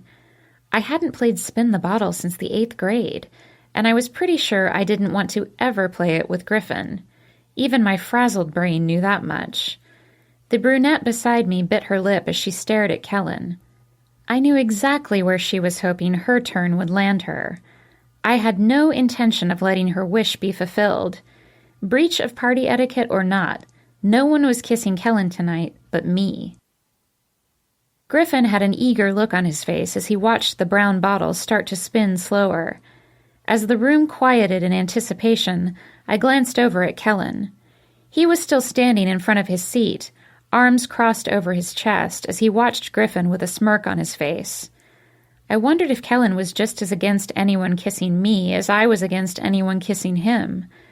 I wondered what he'd do if the bottle stopped on me. Oh God, what would I do if the bottle stopped on me? Griffin wouldn't let it go with a simple refusal. Even if he had to hunt me down, he'd stop at nothing to get his kiss. Just when I was about to gather all of my slow senses together so I could make a bolt for the back door, the bottle stopped spinning and the room started laughing. Hysterically. I couldn't figure out why until I looked down at the bottle. Then I started laughing hysterically too. It had finally stopped moving with the neck pointed perfectly at Kellen. Kellen was twisting his lips unhappily as he stared down at it. Then he suddenly looked back up at Griffin, who was still staring at the bottle, maybe thinking it was going to move again. Griffin looked up at Kellen, who adamantly shook his head and said, "Nuh-uh." The table laughed even harder, and so did I, my eyes starting to water as I clutched my stomach. Matt and Evan sauntered up to see what all the fuss was about while Griffin scowled, then shrugged. "Sorry, man. House rules. You play the bottle where it lies." Kellen shook his head again, while Evan and Matt joined in the laughter bouncing off the walls in the room. "Griff, we're not playing." Kellen couldn't finish his sentence. Griffin reached out and grabbed his head, pulling him in for a kiss. And not a peck. Kellen struggled for a second, then managed to break free. He took a step back with his hand raised at Griffin in warning. Several people around the table had to wipe tears of laughter out of their eyes. Me included. I guessed I had been wrong about no one else kissing Kellen tonight. "Dude, what the fuck?" As Kellen glared at Griffin, Griffin took a step back and regarded Kellen with a puzzled expression. "Huh." Cocking his head as he looked Kellen over, he shrugged. "Yeah, I don't get what all the fuss is about. I've had better." He gestured with his hand while Kellen scowled, recrossing his arms over his chest. "Maybe if you did this thing with your tongue?" Evan and Matt bent over, they were laughing so hard. Jenny and Kate joined them as they peeked their heads into the room. My sister was in hysterics against the wall, and even shy Rachel was quietly laughing. The few people who had dared to take a sip of their drink were desperately trying not to sputter it everywhere. I really didn't want to laugh at a man kissing my boyfriend, and then calling him bad at it, but it was too funny, and I was too drunk. I laughed as hard as the rest of them, maybe harder since I couldn't imagine anything worse than being Frenched by Griffin. Kellen backhanded Griffin across the chest for his comment, then let out a small chuckle and shoved his shoulder away from him. "Get the fuck out of here, Griffin." With an offended look, Griffin backed away from the table. "Whatever, man. It's just a suggestion. Take it or leave it." Clutching my sister's waist, he drew her in for a deep kiss. I cringed until they pulled away. Smiling at her breathless face, Griffin smirked. "I'll just save my skills for people who appreciate them." Anna laughed and brought his lips back to hers while Kellen rolled his eyes. Matt clapped Griffin on the back and they left the room with Anna and Rachel. Matt was holding his stomach, he was laughing so hard. Kellen closed his eyes and slowly shook his head. Opening them, he turned to look at where I was still giggling. He smiled at my enjoyment of his situation and then shook his head at me. Kellen glanced around the room of people, all still laughing at his misfortune. Chuckling himself, he picked up his beer from the table and motioned with it to the now-forgotten game. "Well, needless to say, I'm done." Chapter 9. A Night to Remember. The dice game resumed as the residual laughter died down with Griffin's departure. I blinked and watched Kellen's empty seat quickly become occupied by a fresh-faced boy who looked entirely too young to drink. Walking around to where I was sitting, merrily sipping away on my fruity drink, Kellen extended his hand out to me. "Dance with me, beautiful girl?" Kellen cocked an eyebrow after he asked, and I swear I heard someone sigh. Or maybe I did. My hazed brain couldn't really tell anymore. Nodding, I grabbed his hand and let him pull me up. The alcohol already in my system rushed to my head as I changed positions. I'd been feeling pretty buzzed sitting at the table. Suddenly standing, I felt blitzed. I giggled and stumbled a little as Kellen wrapped his arms around me. Unsteady himself, he asked, "You all right?" I laughed and nodded again as he helped me take a few steps away from the loudly cheering table. The poor, fresh-faced boy had rolled the dreaded pair of ones, and he cringed as he stared at the amount of alcohol left in his plastic cup. I instantly felt sympathy for him, since that was the role that did me in. Oddly enough, I wanted to give him a big hug and tell him that everything would be fine. I even made a drunken step toward him before Kellen pulled my arm in the other direction. "This way, sweetheart." Leaving the youth to his chosen fate, I twisted back to Kellen. Giggling, I tangled my arms around his waist. With stumbling, erratic steps, we both made it to the center of the packed living room. People wished Kellen luck whenever they came upon him, but Kellen's eyes never left mine as he acknowledged them. It was like we were alone in this house, swarming with strangers. As a heavy beat thumped out a seductive rhythm, Kellen's hands slid up my back, then down to my hips. My extra-sensitive body felt every section he touched. It was as if he was dragging a mild electric current over me. A tingling sensation lingered long after his fingers passed. When he put one of his legs between mine, forcing our bodies to straddle the others, I gasped. The tingle shifted to a full-on fire. Our hips moved in time to the beat in such an intimate way that I should have been embarrassed. One of the wonders of mind-altering substances. Pesky little things like inhibitions flew out when alcohol flew in. As Kellen's hands continued to caress my body, his palm running up the front of my red Pete's shirt, he rested his forehead against mine. More grinding than dancing, we lightly breathed on each other. It was maddening, and the rest of the world fell away. When his hand blatantly stopped on my breast, his thumb running back and forth over the dangerously sensitive spot, I whimpered. He smiled at hearing it, even over the music. Feeling numb and incredibly turned on, I reached up and buried my fingers in his thick hair, closing the distance between us and pulling his head down to mine. Whatever Griffin had been complaining about was beyond me. Kellen was fabulous with his tongue. As his lips melded with mine, our light breaths became nearly frantic pants. He squeezed my nipple between his thumb and finger, and I groaned, loudly. He hissed in a breath, his other hand sliding inside my pants to rest over my cotton-covered backside. I wanted his hand on the other side. I wanted all of his body on the other side. Jerking his head down so I could moan in his ear, I whispered, "I want you. Now." Well, I think I whispered it. Kellen pulled his head away and stared at me. The heat in his eyes was glorious.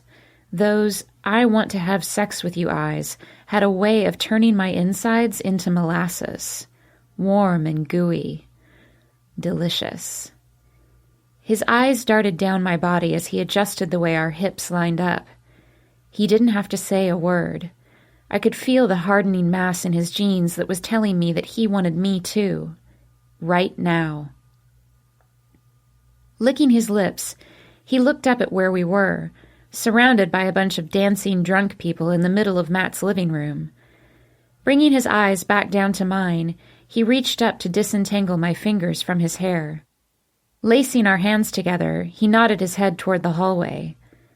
Leaning into my body, he growled into my ear, "Come with me." God, I nearly did. Clutching his hand with both of mine, I bit my lip and eagerly nodded. I had no idea where he intended to take me, or even what exactly we were going to do once we got there, but I really didn't care either. I just wanted to be alone with him. Giggling, I pressed into his back as he worked us through the throngs of people. Most clapped him on the shoulder as he walked by. The girls who were brave enough dragged their fingers down his arm suggestively. I glared at those girls, but Kellen ignored them, focused on his task of getting us alone. As one trio of women blatantly stared at his ass, I nearly yelled, "Stare all you want. I'm the one he's about to screw." Thank God Kellen jerked me forward just as I was about to say it. Stumbling a little, I forgot to. Smiling back at me as I regained my balance, he laughed as he managed to finally get us into the hallway. Twisting to face me, he brought his free hand around to cup my cheek. Pulling my head into his, he found my lips again.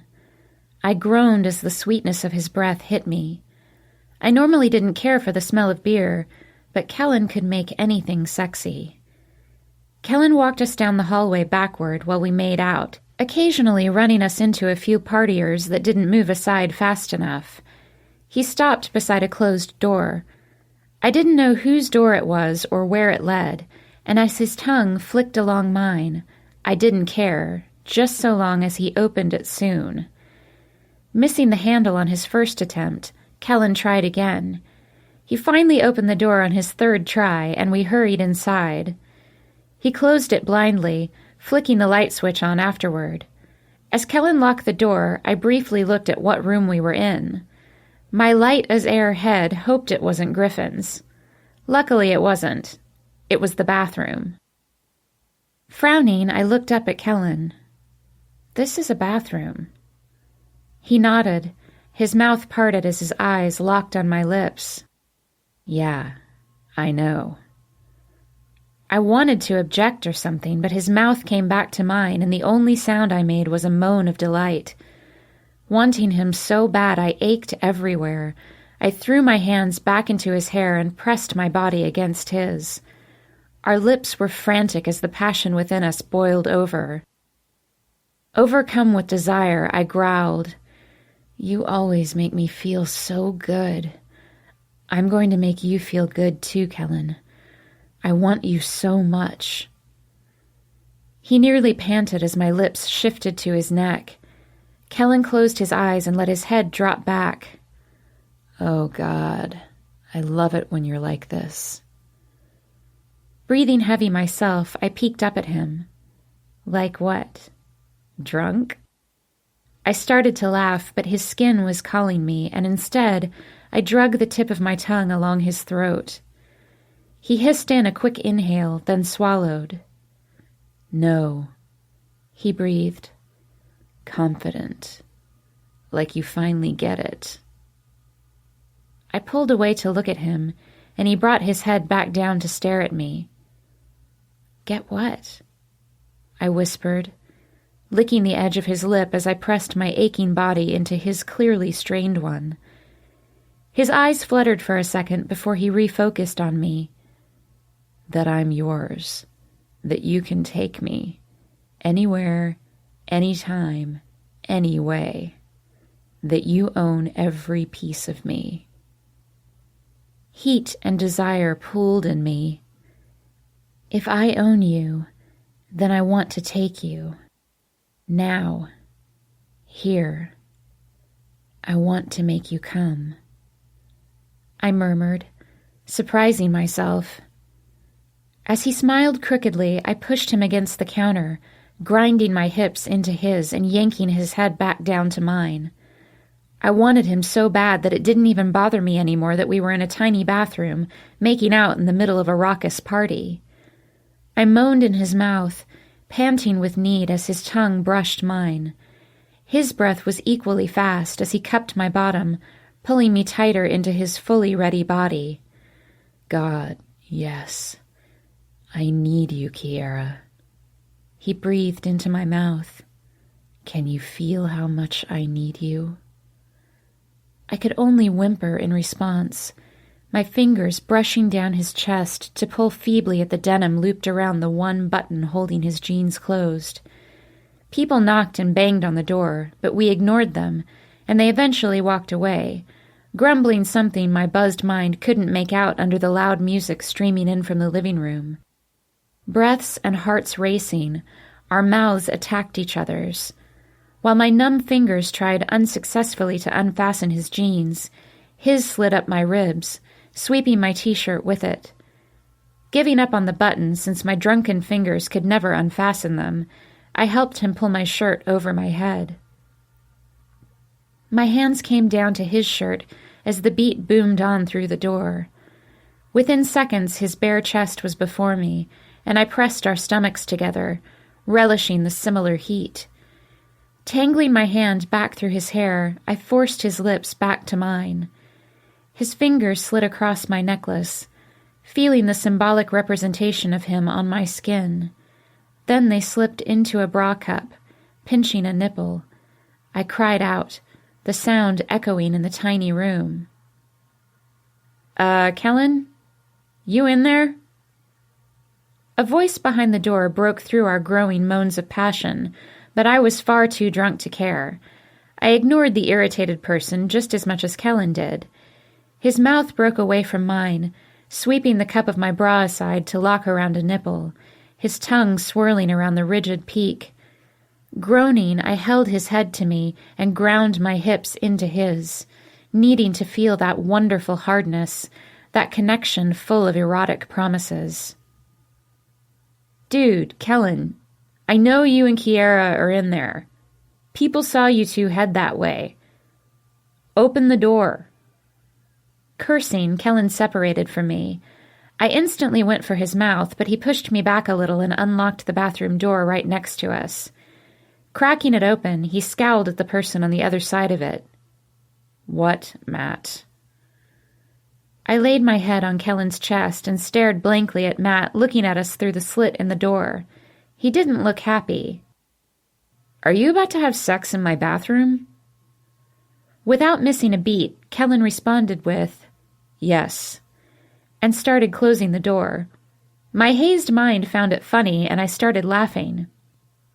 Matt stopped the door with his hand. "Kel, we only have one bathroom. I don't want people peeing in my kitchen sink." Sighing in irritation, Kellen opened the door wider and glared at Matt. Matt looked down at Kellen's bare chest, then my half-naked chest, then snapped his eyes up to Kellen's eyes. Kellen shook his head and shrugged. "Bedroom or bathroom?" was all he said. Matt scrunched his brow and Kellen repeated himself, raising his eyebrows. "Bedroom or bathroom? You pick, Matt." Sighing, Matt rolled his eyes. "Fine, but make it quick." Grinning, Kellen slammed the door shut and locked it again. I giggled as my mind swam. On the other side, I heard Matt slurringly yell, "And clean up when you're done, damn it." Already ignoring him, Kellen and I resumed attacking each other. My amped-up body responded instantly to everywhere he touched me. I was on fire as his fingers traveled around to unsnap my bra. I moaned yes, quite loudly as his mouth took me in. Pushing against him, I tried undoing his pants again. He laughed when I still couldn't. "You never could do drunk undressing," he murmured, loosening the button and shoving his jeans down. Not answering him, my hand slipped right into his boxers. Grasping the thickness I wanted more than anything, I squeezed the base. He whimpered and pushed me against the wall. My head thudded as I lightly bumped into it. I heard myself murmur yes again, but it nearly felt like someone else was saying it. Panting in my ear, his fingers worked on removing the rest of my clothes. As I slid my hand up and down the hard length of him, he ripped down my jeans, shoving them harshly off my hips. Backing away from me, he disengaged my hand from himself so he could slip off my shoes and rip my pants and underwear off my legs. Completely bare before him, and way too drunk and horny to care, I ran my fingers up my body.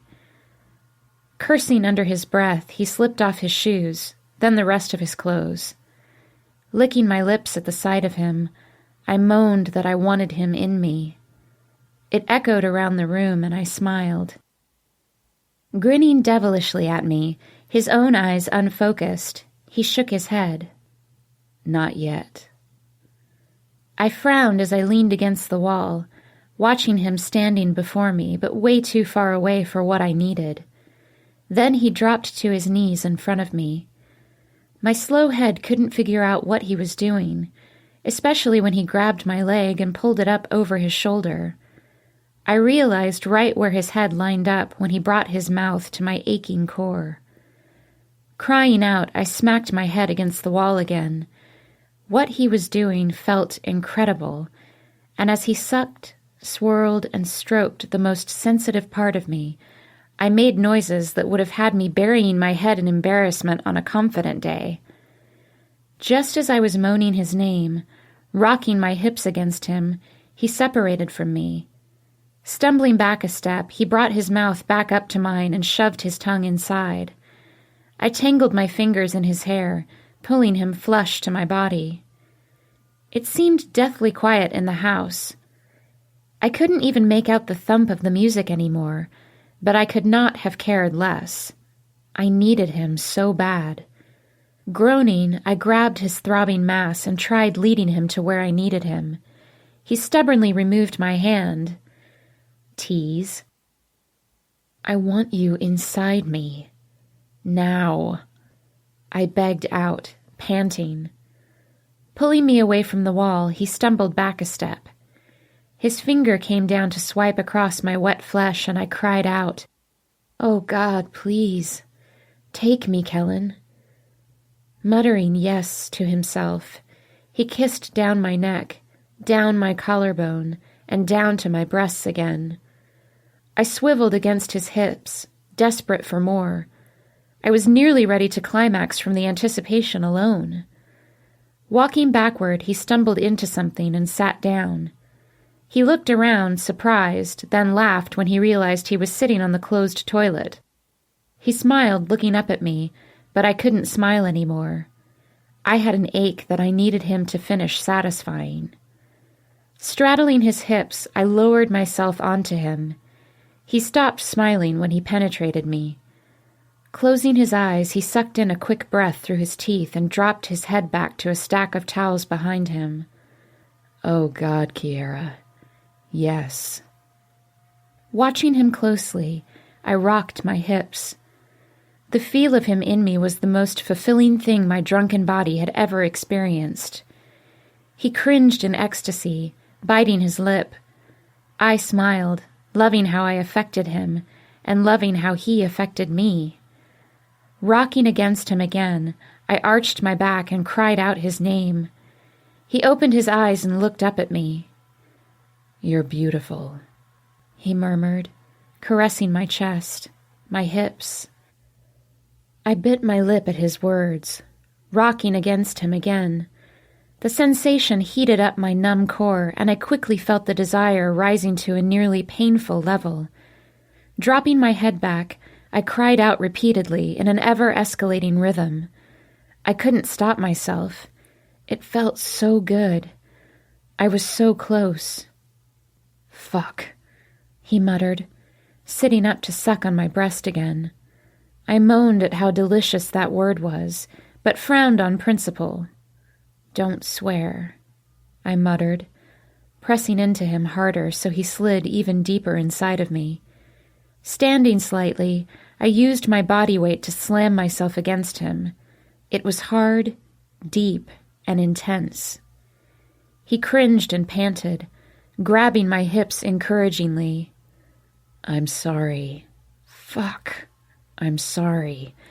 Just please don't stop. He pulled my hips into his body in a faster rhythm than I was going, and I matched him. Feeling wild and uncharacteristically unrestrained, I bucked against him, thrashing my body into his. He was moaning just as hard as I was as I felt the build-up approaching. By the look on his face, I knew he was there too, and I begged him heatedly to come with me. He opened his mouth, his breath halting as I felt him starting to explode. He groaned low and intense right after, but the sound was lost in the cry I made. I clutched his head to me as I hit my peak.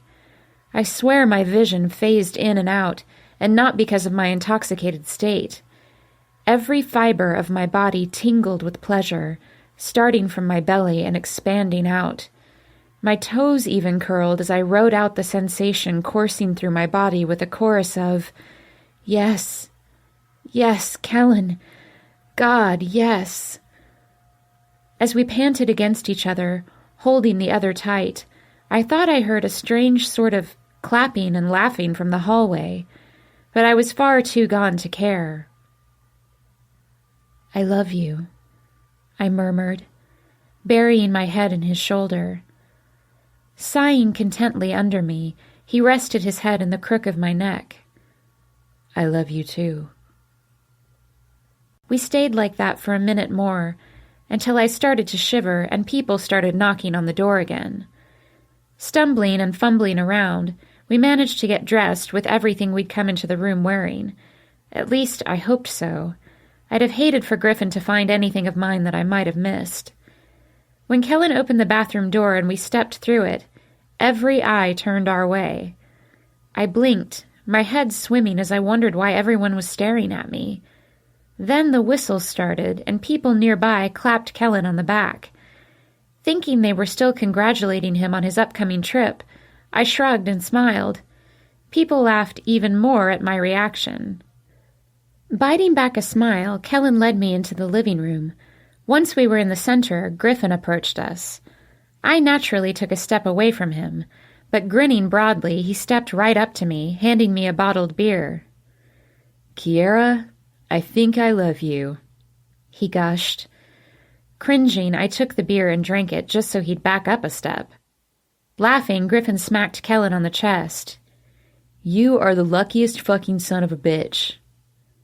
Handing Kellen a beer from his other hand, Griffin playfully scowled. "I mean, I hated you before, but now I really can't stand you." Kellen started nodding and pushing Griffin's shoulder away, repeatedly glancing at me with a look of concern, like he thought that I might start to flip out. My fuzzy mind was too hazed to know why. Shaking my head at Griffin's odd comments, I tipped back my beer again. The alcohol had just hit my lips when Griffin said, "That was so hot. Like, off the scales hot. You guys should make a porno. I'd totally buy it." The people around us laughed at his comment, and I started choking on the beer I'd just swallowed. Wait, what was Griffin talking about? What was hot? Wait, did he say porno? My drunken cheeks flushed at just the thought. Just as comments and the crowd's stares and laughter slowly began clicking into place for me, Kellen shoved Griffin away from us and made his way to the stereo. Turning it up loud again, he hopped onto a nearby coffee table. With Kellen dancing up there like he was at a club downtown, I stopped trying to piece together the mystery that was Griffin. I really didn't want to think about him and his rude comments anyway. Kellen extended a hand out to me as a group of girls immediately started circling on the floor around him. Giggling, I joined him on Matt and Griffin's sturdy furniture. Laughing, Kellen and I finished our beers as we danced. Kellen sang all of the fun anthem songs to the crowd, riling them up to party more, but he sang the sweeter songs directly to me, moving our bodies together in a rhythm that was both beautiful and erotic. I finally felt equal to every gorgeous girl in the room with the way he stared at me, moved with me, sang to me. For several wonderful, hazy-brained hours, we were all able to put aside the painful moments that were quickly approaching with the dawn, when the boys would be leaving, and we danced the rest of the night away. Well, the rest of the early morning. My head felt like someone was banging on a gong when I groggily woke up the next day. My mouth was dry, too.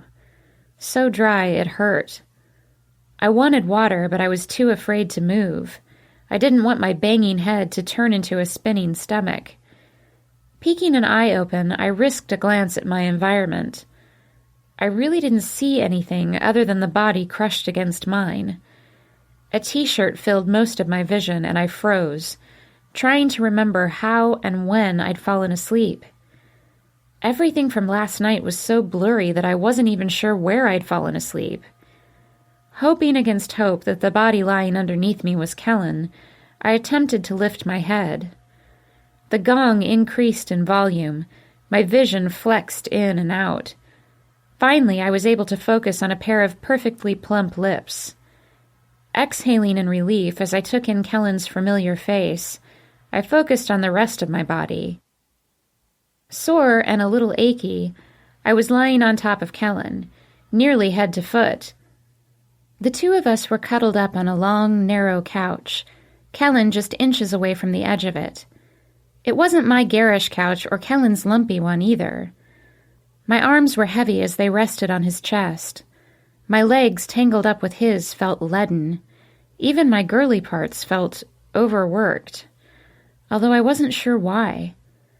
I was sure I would be paying for last night's overindulgence for the next 3 days. Groaning softly, I felt the warm arms laced around my waist tighten. "Mornin'." Flinching a little at his soft words, I shut my eyes. Peeking just one open, I looked up at him. "I'm right here. You don't have to be so noisy," I whispered. Chuckling as he stretched his body beneath mine, he opened his eyes to gaze at me. Bringing a hand up to run a finger back through my hair, he quietly whispered, "How do you feel?" Cringing, I leaned into his hand, and he obligingly held my head. I was immediately grateful since I didn't have the strength to keep it up anymore. Like a marching band took up residence in my skull.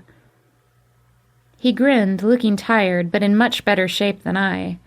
His eyes glanced down my body. "How's your stomach?"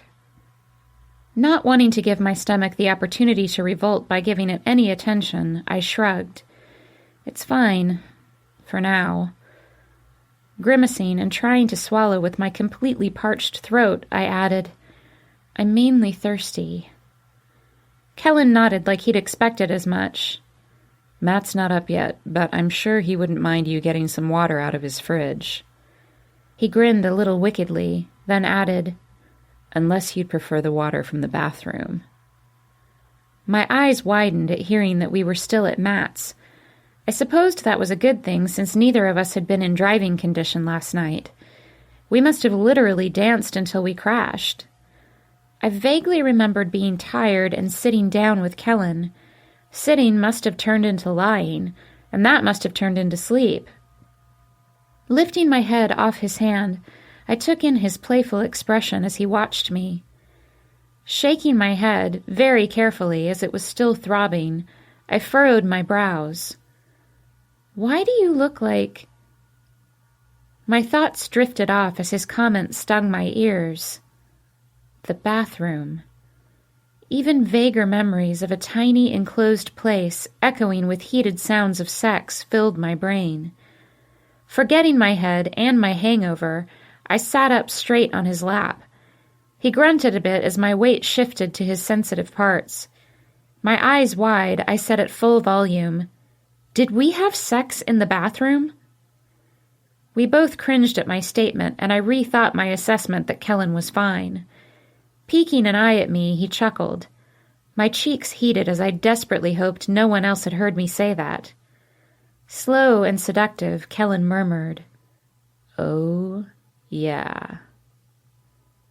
My eyes widened as I hoped that nobody at the party knew about that moment. As Kellen smiled at me, a satisfied expression sliding over his momentary pain, memories fought their way to the surface. Memories of people clapping, whistling, cheering. Griffin. My hands flew to my mouth as I started shaking my head. Oh my God. Slowly lowering my fingers, my head suddenly felt fine in comparison to the dread in my veins. I whispered, Did they all hear us? Looking anywhere that wasn't me, Kellen bit his lip. Well, we really weren't being quiet, and it is a pretty small bathroom, so... Groaning again, I dropped my head to his chest. Oh my God, I muttered, mortified. Chuckling under me, Kellen rubbed my back. Don't worry about it, Kiera. Everyone told me they thought it was hot. I jerked my head up, regretting the quick movement, but needing to glare at him. Everyone? Twisting his lip, he shrugged. Just the few I talked to after you passed out. Dropping my head back to his chest, I whimpered. Good God, everyone at the party had listened to me having sex, and I was remembering it more and more now that we were talking about it. It was good sex. It was great sex. It was loud sex. I could never show my face in public again, let alone ever go back to Pete's. Oh my God.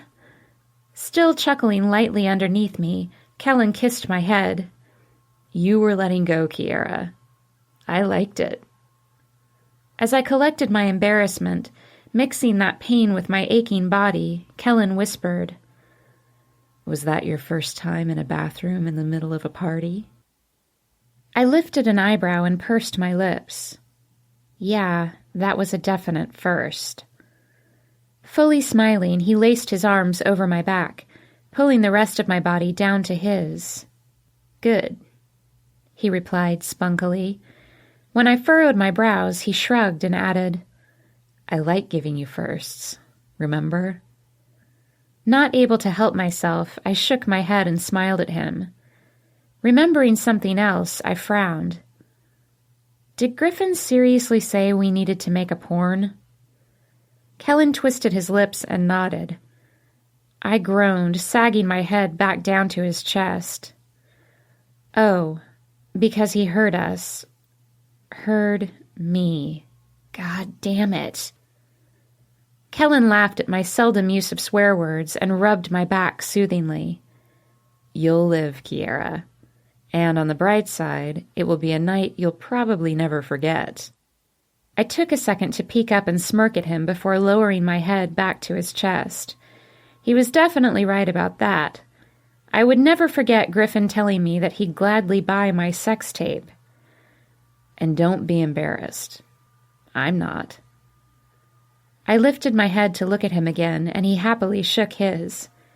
You were hot, and every guy in that place wished they were me in that bathroom. I don't feel the least bit bad that every man was jealous. He grabbed my hips, pulling me into him. As long as you're only mine. Smiling, I answered, I am. Lifting his head to lightly kiss me, he grinned. Good. Snuggling back down with him, I tried to let the drunken evening go so I could concentrate on this moment. I only had a few hours left with the man who had my heart, who stole my breath. There would be time later to beat myself up over the mortifying situation I had put myself in at a huge going-away party. Sighing, I snuggled my head into his chest and tried not to think about his departure. I couldn't yet. It was too hard. Instead, I focused on what my body was telling me. I needed water. And aspirin. While he rubbed my back and kissed my hand, I murmured, Do you want some water? I could bring you some. Stretching underneath me again, he inhaled a big breath. No, but I could use some coffee. I'll come with you. I nodded and prepared my body to move. Kellen was so comfortable to lie on, my body rebelled, staying exactly where it was. Kellen chuckled a few moments later when I still hadn't moved. Need help? He whispered. I smiled, my head still resting against his chest, almost above the tattoo of my name. His arms holding me close to his body, he sat up. I could feel his muscles flexing under his clothes, and I couldn't stop myself from picturing that hard body in its natural state, completely bare. I giggled as he adjusted us to a standing position, then groaned as my head painfully complained about the new angle. Biting my lip, I swayed a little on my feet. Kellen's hands came up to massage my temples, and I smiled at him gratefully. It felt wonderful against my throbbing skull. His face was weary, but still perfect. He did not look like a man who'd been slinging back alcohol all night. With his hair all crazy from sleeping on the couch, and slight stubble along his jaw, he looked yummy. I turned away from his perfection, positive that I did not look quite so appealing. His warm lips rested on my forehead for a second, then he pulled me into the kitchen. We stepped around people lying on the floor. Apparently, we were not the only ones who slept over. In the kitchen, a pair of partiers was at the table playing poker from what I could make out. Thankfully not strip poker, since the guy and girl were still dressed. Kellen nodded at them as they blinked and looked around like they'd just now noticed it was light outside and the party was over. You'd think that the person snoring at the end of the table would have clued them into that fact. While I rested my tired head on his back, Kellen went about making a pot of coffee. He knew exactly where everything was in Matt's house. When the pot started percolating, Kellen grabbed me a glass from the cupboard and filled it with water. I inhaled it, I was so thirsty. He smiled at me, kissing my head as I sputtered on some of the liquid going down the wrong pipe. As I was trying to cough quietly, Matt shuffled into the room. Yawning as he scratched his chest, he nodded at us. Remembering that he'd seen me half naked last night, I averted my beet red face from him. "Hey, guys." "Good morning," he mumbled. Cautiously, I peeked back at him. Matt had been pretty far gone last night. Maybe he didn't remember? Leaning against the counter with his arms wrapped around me, Kellen nodded. "Mornin'. How do you feel?" Matt ran a hand through his disheveled hair, then massaged his temples. I figured his head was throbbing too. "Peachy," he muttered sullenly, opening a cupboard to get a glass. Kellen chuckled as he held me tight, looping his thumbs through my belt-buckle straps. Matt looked over at his friend as he ran some cold water into his glass. The sound of the running faucet pierced my aching head. I laid my head back against Kellen's shoulder, wishing I could fast forward through this excruciatingly painful part of my recovery. "God, it's annoying how chipper you are in the morning," Matt muttered, taking a long gulp of water. Kellen only smiled wider, rocking me a bit in his arms. When Matt paused, he added, "I hope you're not like that on the road. It would really get on my nerves." Kellen laughed, and I frowned, not wanting to think about that part yet. Matt made it worse by adding, "Bus leaves in a few hours, so we should start getting people up, especially Griffin." Kellen sighed and nodded. I bit my lip. I really didn't want to think about this yet. Finishing his glass, Matt frowned at me. "You okay, Kiera?" Adjusting my face, I gave him a small nod. He smiled back warmly, then his lips twisted. "You, have fun last night?" He asked it innocently, but his face flushed a little when he said it, and I knew that he did indeed remember. Wanting to bury my head in the sand and stay there, I gave him a small smile and squeaked out, "Yeah, thanks for letting us come." My voice trailed off as I realized what I said. Matt's light flush turned as red as mine. In recovery mode, I quickly added, "Over. Thanks for letting us come over." But it was too late. I'd already said it in a horribly embarrassing way. Matt mumbled something about needing to get ready and quickly fled the room. Kellen struggled not to laugh, but as soon as the poker players started busting up, he too gave up trying to hold back. Twisting around, I smacked him repeatedly on the chest. It only made him laugh harder. Wiping his eyes, he shook his head at me. "Oh God, Kiera, you're so damn cute." I crossed my arms over my chest and tried to walk away from him, but he held me tight, pulling my body back into his. Turning me around, he wrapped his arms around my waist, holding me in place. Sighing at the look of total embarrassment on my face, he shook his head. I'm gonna miss your adorable awkwardness. He sighed again, sadder this time. So much, he whispered. I bit my lip as I searched his face, feeling the impending farewell in the air. I wasn't ready for it. I didn't want to say goodbye to him. Slinging my arms around his neck, I held him as tight as I could. I'd have held him to me forever if there was a way, but I knew there wasn't. I had to let him go. I had to let him live his dream no matter how much it hurt. Eventually, the rest of the partiers woke up and shuffled off, wishing Kellen and Matt a great time on their adventure. As the poker players were blinking at the sun in the doorway, Evan and Jenny stepped through it. Feeling grimy and tired, I waved at a fresh-faced Jenny. She and Evan clearly hadn't celebrated as hard as I had. Seeing my worn features, she walked over to the couch to give me a hug, while Evan excitedly clapped Kellen on the back. "You all right, Kiera?" She laughed out. Groaning, I laid my head back on the cushions. Yep. Looking over at her, I frowned. I don't remember you and Evan leaving last night. Her cheeks flushed a little as she glanced at the boys standing a few feet away from us. Yeah, well, you were a little preoccupied at the time. Kellen glanced her way mid-conversation and she chuckled at him. I covered my face with my hands. God, this humiliation was going to last all frigging day. Laughing a little harder, Jenny pulled my hands down and gave me a warm smile. I'm glad you had a good time, Kiera. Shaking her head, she added, Evan and I were afraid you'd spend the night moping. I smiled and looked over at Evan, the tatted, buzzed-cut rocker with a heart as big as Jenny's. Meeting my eye, he nodded at me warmly, and I let the lingering discomfiture fade. These people loved me.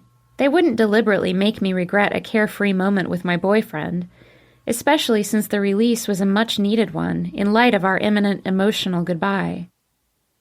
Rachel quietly joined us on the couch while Matt took a shower. I longingly listened to the flowing water, wishing I could take one next. A shower might help ease the incessant throbbing in my head. Then, of course, hearing Matt in the bathroom reminded me of being in that bathroom myself. Just as my face was turning red again, Kellen turned from his conversation with Evan to grin at me, like he knew exactly what I was thinking. Biting my lip, I looked away. Kiera, when Matt's done, what say you and me go suds up? Frowning, I glanced over at the last band member to enter the living room. Griffin was smiling at me in a way that I didn't care for, his eyes clearly imagining me in a sexual scenario. Giving me a kiss in the air, he added, I want to hear you moan my name like you did Kel's. I was just about to walk over and pummel the man when he was hit by about 4 different people. My sister, sleepily shuffling up behind him, smacked him over the head. Jenny, beside me, chucked a couch pillow at him, hitting him in the face. Rachel even got into the mix by tossing the TV remote into his gut, but Kellen was the one that fazed him the most.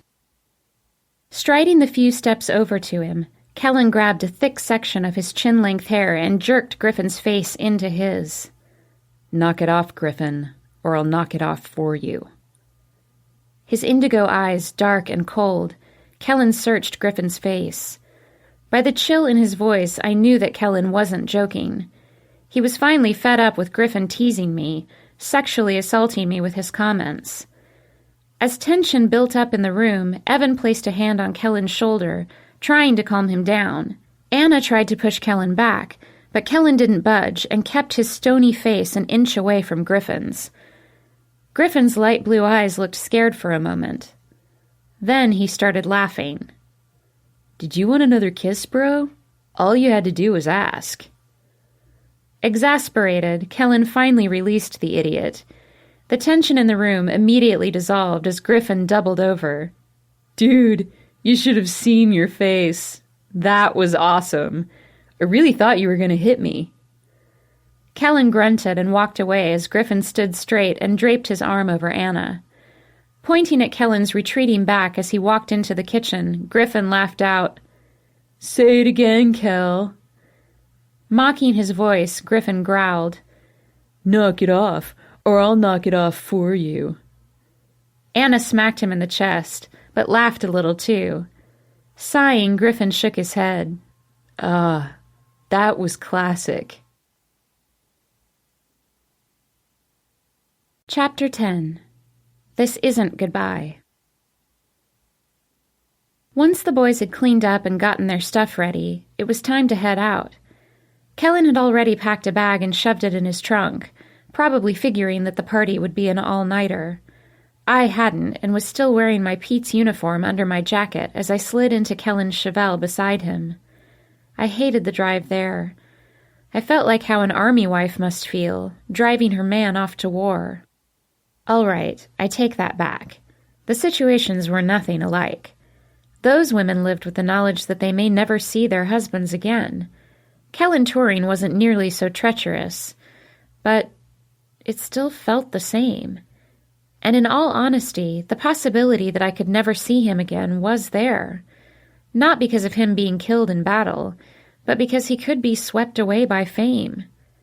He could be discovered by some record bigwig, offered the world, then sent off to parts unknown to become a cog in the entertainment industry wheel.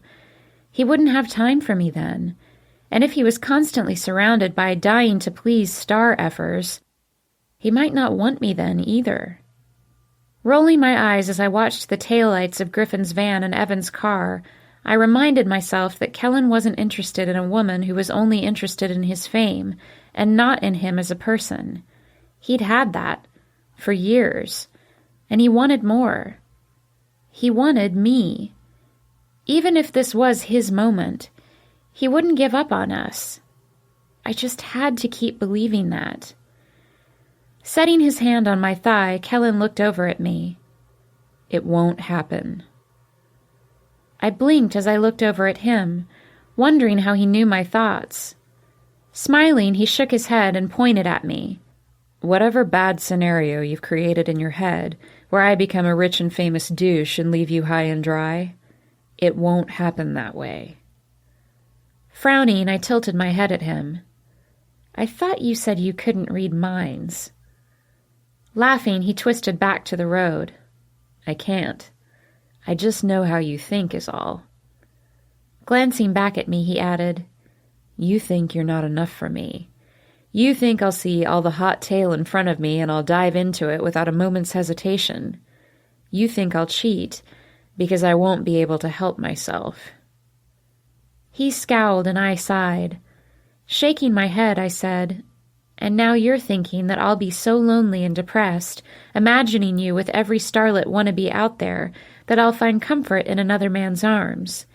You think I'll cheat because I'll assume that you already are." Exhaling, he muttered, "Well, aren't we a pair?" Resting my head on his shoulder, I whispered, "I won't, Kellen. Even if I do think that about you, and I'm not saying that I will think that, but either way, I won't. I'm yours." He laid his head over mine. "And I won't, because I've only ever been yours." I closed my eyes, desperately wanting to believe him. Moments later, we arrived at our destination. Kellen pulled into a parking space next to Evan and shut the car off. We sat for a moment in silence while Evan opened his door beside us. He rapped on our window, a wide smile on his face. Jenny opened her side and joined him, waving in our direction. As the pair met up with Matt, Griffin, Rachel, and Anna, Kellen and I still sat in his car, enjoying the last moment of quiet before he had to go. There was a flurry of activity a few rows behind us.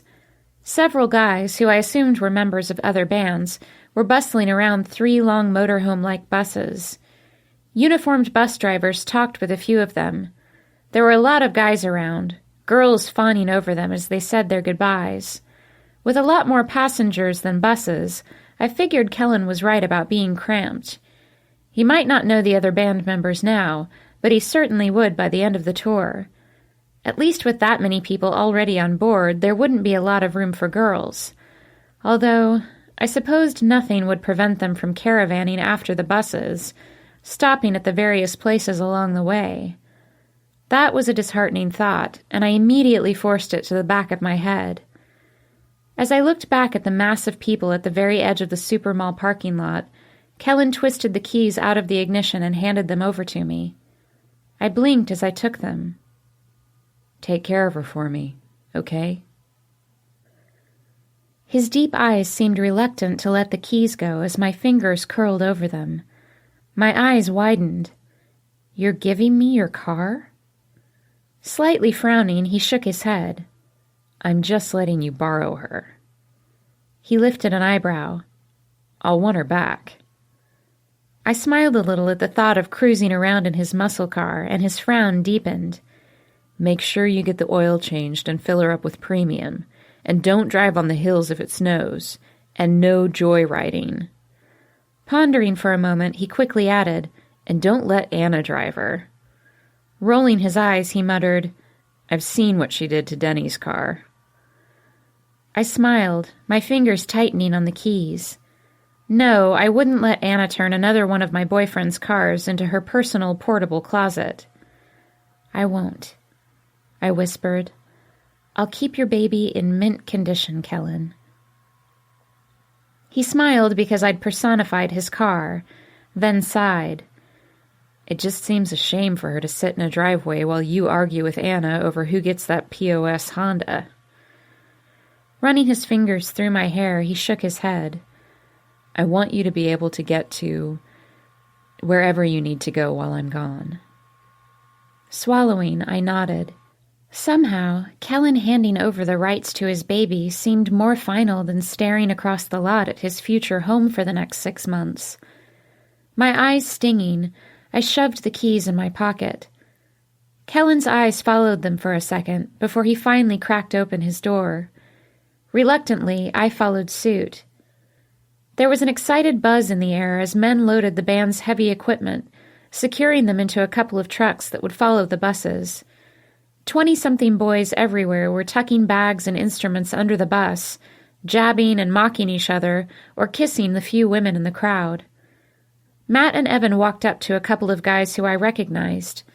They were in a bigger band with a couple of hits on the radio. I loved their stuff and sang along jovially whenever one of their songs came on the radio. Kellen said they were headlining the tour, but it was totally surreal seeing them and seeing my friends talking to them. Grabbing his guitar case from the back seat, Kellen slung it over his shoulder. Retrieving his bag from the trunk, he grabbed my hand and started pulling me toward the celebrities in our midst. I froze up, not wanting to go anywhere near them. He looked back at me, his brow furrowed. I shook my head and whispered, "Don't you know who they are?" Kellen smiled and nodded. Yeah, they're sort of the reason we're on this tour. I was going to say hello and thank them. Seeing my horror at the idea of talking to them, he said, I've heard you sing their stuff. Don't you want to meet them? I shook my head even harder. No, I tended to look like an idiot meeting people. Meeting people I actually admired would be unimaginably mortifying. Laughing at my reluctance, Kellen pulled my arm a little harder. They're just people, Kiera. They started out as nobodies. He laughed a little harder, just like me. Raising an eyebrow in a suggestive way, he yanked my body into his side. And you don't seem to have a problem talking to me. I giggled despite myself and reluctantly allowed him to lead me their way. I was embarrassingly shaky when we stepped up to the pair of bona fide rock stars. Before Kellen addressed them, he whispered in my ear, You're trembling just like some of my fans do. I'm a little jealous. I'll try not to be offended that I don't make you quiver. I busted out laughing, right as the men turned to look at us. My cheeks flamed red hot as they both bunched their brows like I was a mental patient. God, I sucked at introductions. Lightly laughing himself, Kellen dropped his bag and stuck his hand out. I clung to his other one like a lifeline. Kellen Kyle, D-bag. I wanted to thank you for inviting us to this.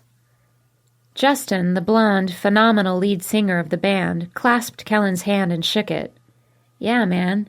We're honored to have you. You guys rocked the festival. Kellen beamed. Thanks. Looking over at where I was hiding behind his shoulder, blatantly staring at the tattoo across Justin's collarbones, Kellen bumped my shoulder. This is my girlfriend, Kiera. I glanced up at Kellen, wishing I could tell him to shut up. He chuckled as he added, She's a huge fan of yours.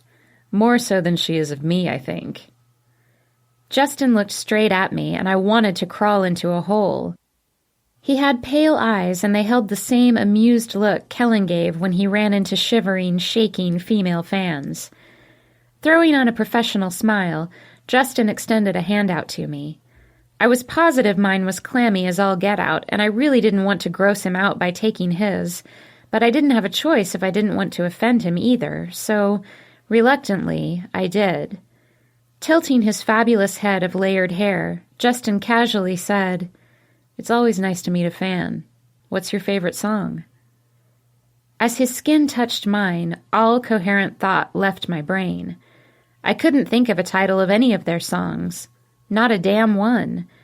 I stammered and stuttered, my cheeks heating to a nearly uncomfortable level until I finally spat out, I like them all.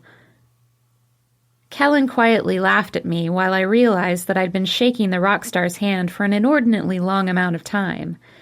Dropping it, I cuddled into Kellen's side, again wishing I could disappear. Justin and his friend looked over at Kellen, and Justin clapped him on the shoulder. Well, we're just about ready to roll. We'll see you later. Kellen nodded, and the two walked off to enter the first bus in the line. That had been just as embarrassing as I'd thought it would be. I wanted to die. After they were gone, Kellen peered down at me, an eyebrow raised. You couldn't think of one song, could you? I sighed and shrugged, and Kellen rolled his eyes. I'm not sure how I feel about another man making you so nervous. Slinging his arms around my waist, he smiled. I want to be the one that makes you sweat. Rubbing my hands on my pants, my eyes widened. Oh my God, was I sweaty? Kellen squatted down to meet my eye, his lips pursed. Laughing at the expression on his face, I exhaled a calming breath and looped my arms around his neck. I am your biggest fan, Kellen Kyle. Leaning in, I kissed him. And don't you forget it. Languidly kissing me back, he murmured, Well, I do aim to please the fans. He slid his tongue into my mouth, but I smacked his shoulder on principle. He chuckled, pulling my body into his, and I melted, letting his passion seep into me. My hands tangling into his wonderfully shaggy hair, I lost myself in the moment, in his body. Just as our kiss was intensifying and I started hoping that he'd press me into the bus and claim me again, someone tapped Kellen on the shoulder. Man, it's time to go. We broke apart and glanced over at Evan with Jenny attached to his side, slight tears in her eyes as she clung to him. Behind him, Matt was quietly saying goodbye to Rachel, both of them lightly kissing in between words that I couldn't hear.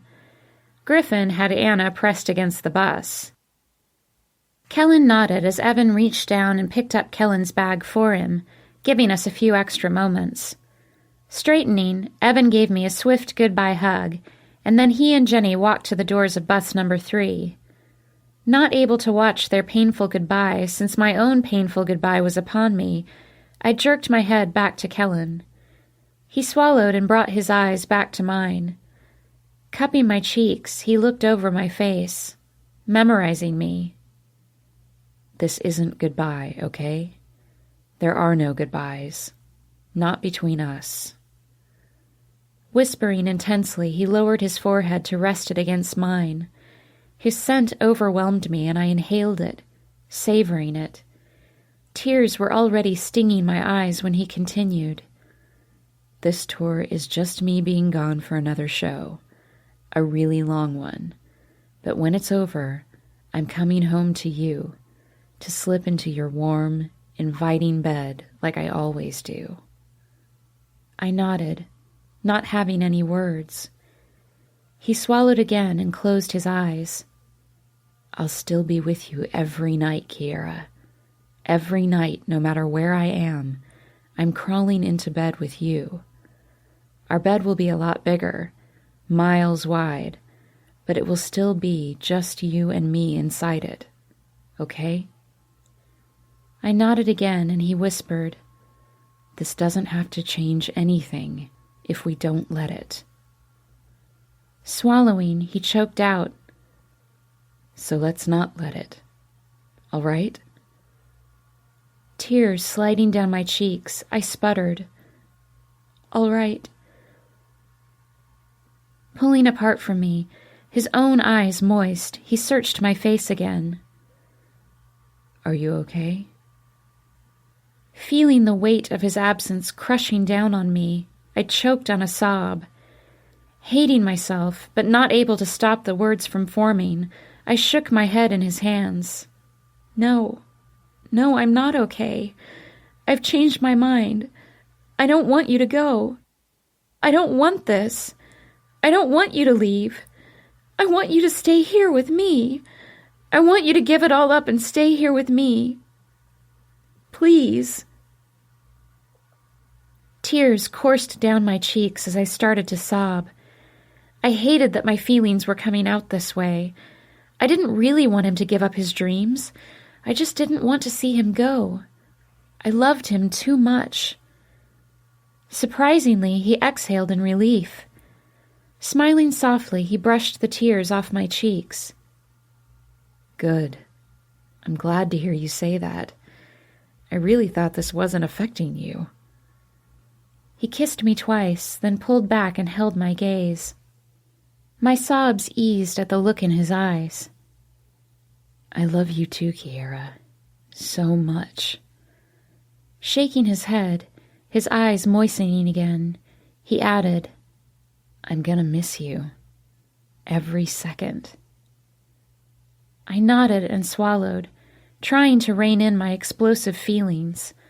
I felt like I was going to break down into hysterics any second, and I didn't want our last moment to be that way. Even if seeing my grief reaffirmed things for him, I didn't want to drown him in tears. This was a good thing for him, an exciting thing. I wanted him to go off happy, knowing that I'd be here when he got back. And like Jenny was always telling me, I had to have faith that he would come back. Closing my eyes, I tried to imagine the reverse of this moment, 6 months from now when he came home. We'd embrace. We'd shower each other with affection. Then I'd drop my reluctance to move in with him and we'd go home together. Then we'd make love for hours. Just the two of us, twisted in his sheets, moaning in passion. It ignited me a little already, just thinking of it. We just had to get through this winter, and then we'd be reunited in the spring, like last year. My eyes flew open at the thought of winter. You'll be gone, I whispered. He bunched his forehead, not following my vague statement. Shaking my head, I clarified. This will be our first Christmas, together, and you'll be gone. The sadness threatened to drive me over the edge again, but he smiled. I won't be working over the holidays. I do get some time off. I sighed. But who knows where you'll be? You couldn't possibly fly across the country just to spend a couple of days with me. Frowning, he shrugged. Why not? People do it all the time.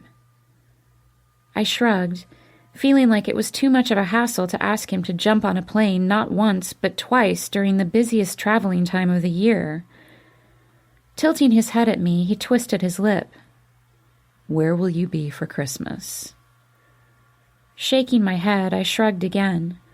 With my family in Ohio, I guess. I'll probably spend my winter break there. He nodded, his smile widening. Then I'll meet you there, in Ohio. I raised an eyebrow at him, shaking my head. Kellen. He interrupted me with a swift kiss. No, I've always wanted to meet your parents. See your hometown. Pulling back, his face excited, he smiled wide. When I get the time off, I'll come to you. He shook his head, his eyes glowing. We'll do Christmas with your family. It'll be great, Kiera. Sighing, imagining him sitting on my parents' couch, sipping eggnog, I nodded and bit my lip. All right. It's a date. Both of us feeling better, we kissed again for a few long seconds. Band members brushed past us as we non-verbally said goodbye, but we ignored them. I even managed to ignore Griffin grabbing my butt and murmuring in my ear, Yes, Kellen. God, yes. Then we were alone, and the bus driver was snapping at Kellen to get on or he'd leave him here. Sighing, we broke apart, for the last time. I didn't want to think of it that way, but there it was. The last kiss we'd have for what I knew was going to feel like an eternity. Swallowing as he nodded at me, he took a step back. Our hands trailed across the other's arms, and it took every amount of willpower I had not to grab his fingertips as our hands broke apart. I didn't want to, but a sob came out of me when his skin left mine. Even though we'd made plans to see each other again, it felt like things were irrevocably shifting. We'd never be Kiera and Kellen again. Not like we were, anyway. I hoped that the new Kiera and Kellen would be stronger and more trusting of each other, but I didn't know for sure where we'd end up, and the unknown is a terrifying thing. Kellen adjusted his guitar strapped on his back, then stepped onto his bus and out of my sight. Jenny, Rachel, and Anna came up to clump around me. Windows opened along the sides of the bus, and strange guys leaned out at them to wave to strange girls. Then our D-bags appeared near the back.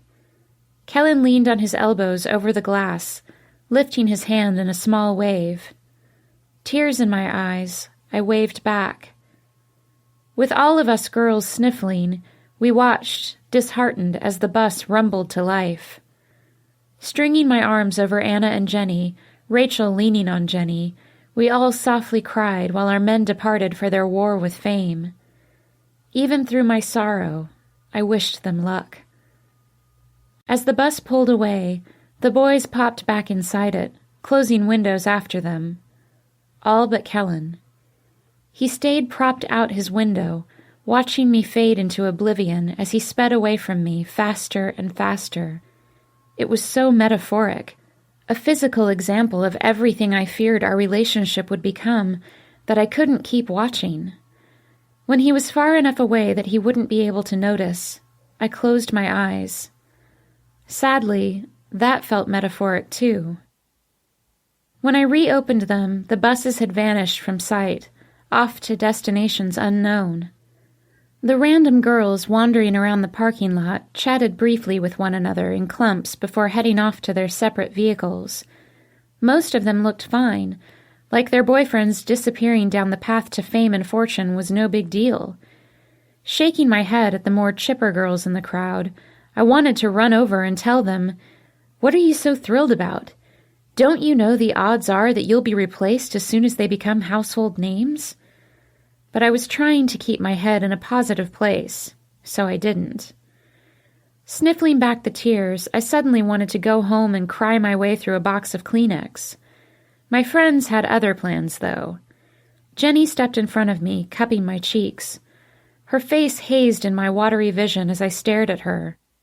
Shaking her golden waves, she said, "Kellen gave me instructions that I wasn't allowed to let you mope after he left. So stop picturing all the bad things you're picturing and smile so I can tell him that I did my job." She grinned after she said it, and I blinked. "He gave you instructions on how to handle me?" Jenny shrugged, dropping her palms from my face to grab my hands. Anna laughed and put her chin on my shoulder. "Yeah, he talked to me too. Said I should take you out a lot, Make sure you had fun and didn't wallow too much." I looked back at my sister and she giggled, rolling her eyes. "It's like he knows you or something." Quiet Rachel put her hand on my arm and I looked over at the mixed beauty. "He cares a lot about you, Kiera. He wants you to be happy while he's gone." Blinking at her, I shook my head. "He talked to all of you?" They all shrugged and smiled, and I shook my head. I can't believe my boyfriend assigned my friends to be my keepers. Like I'd be popping Prozac and walking along bridge rails once he left. Smiling, I laughed a little. That jackass.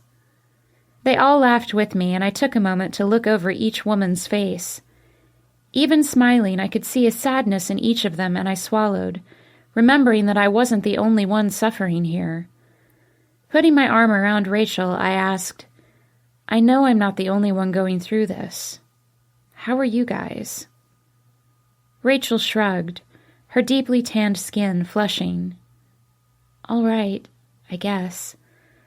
Matt says he loves me and he's not interested in anybody else. It's all about the music with him. So I think we'll be fine." I hugged her briefly, agreeing with her. Matt wasn't the type to go after a girl when he had one waiting at home. Even before he'd started dating Rachel, that just wasn't him. Jenny in front of me sighed morosely. "I miss him already, but I know Evan will come back for me." She shook her head. "We've been friends for so long. I just can't see him doing anything." She bit her lip and glanced at Anna. "Stupid." Anna snorted, and we all turned to look at her. "Well, Griffin and I aren't the lovey-dovey couple that the three of you are, so I'm completely fine." Smiling, she shrugged.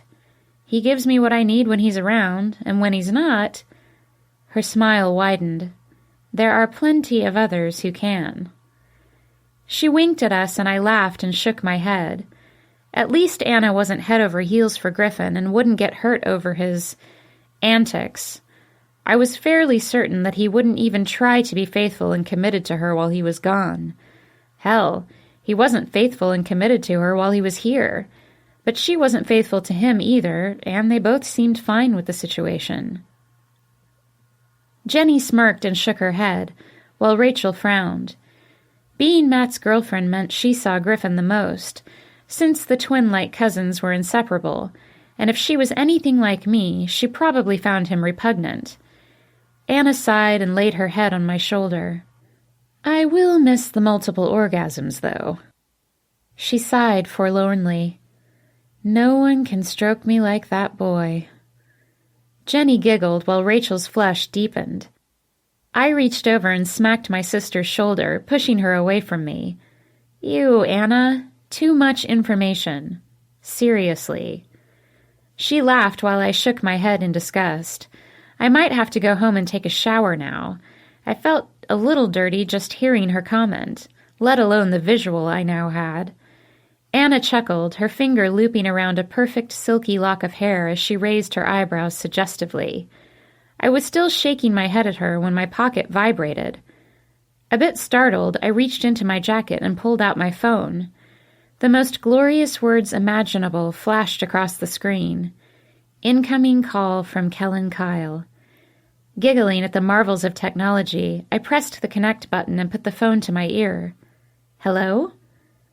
A husky voice greeted me, along with a lot of background noise, boisterous boys laughing and talking. "Hey, is it too early to miss you?" Laughing a little as Jenny and the girls watched me, I shook my head. "No, it's never too early for that. I miss you too, Kellen." Anna rolled her eyes while Jenny and Rachel grinned. Kellen laughed in my ear, the sound instantly taking me to my happy place. "Good. Is it too early for phone sex?" Straightening, I felt my cheeks heat. "Kellen!" He laughed even harder in my ear, and Anna stopped smirking, raising an eyebrow instead. I could only shake my head at her, my mind too busy wondering what phone sex was exactly since I'd never done it.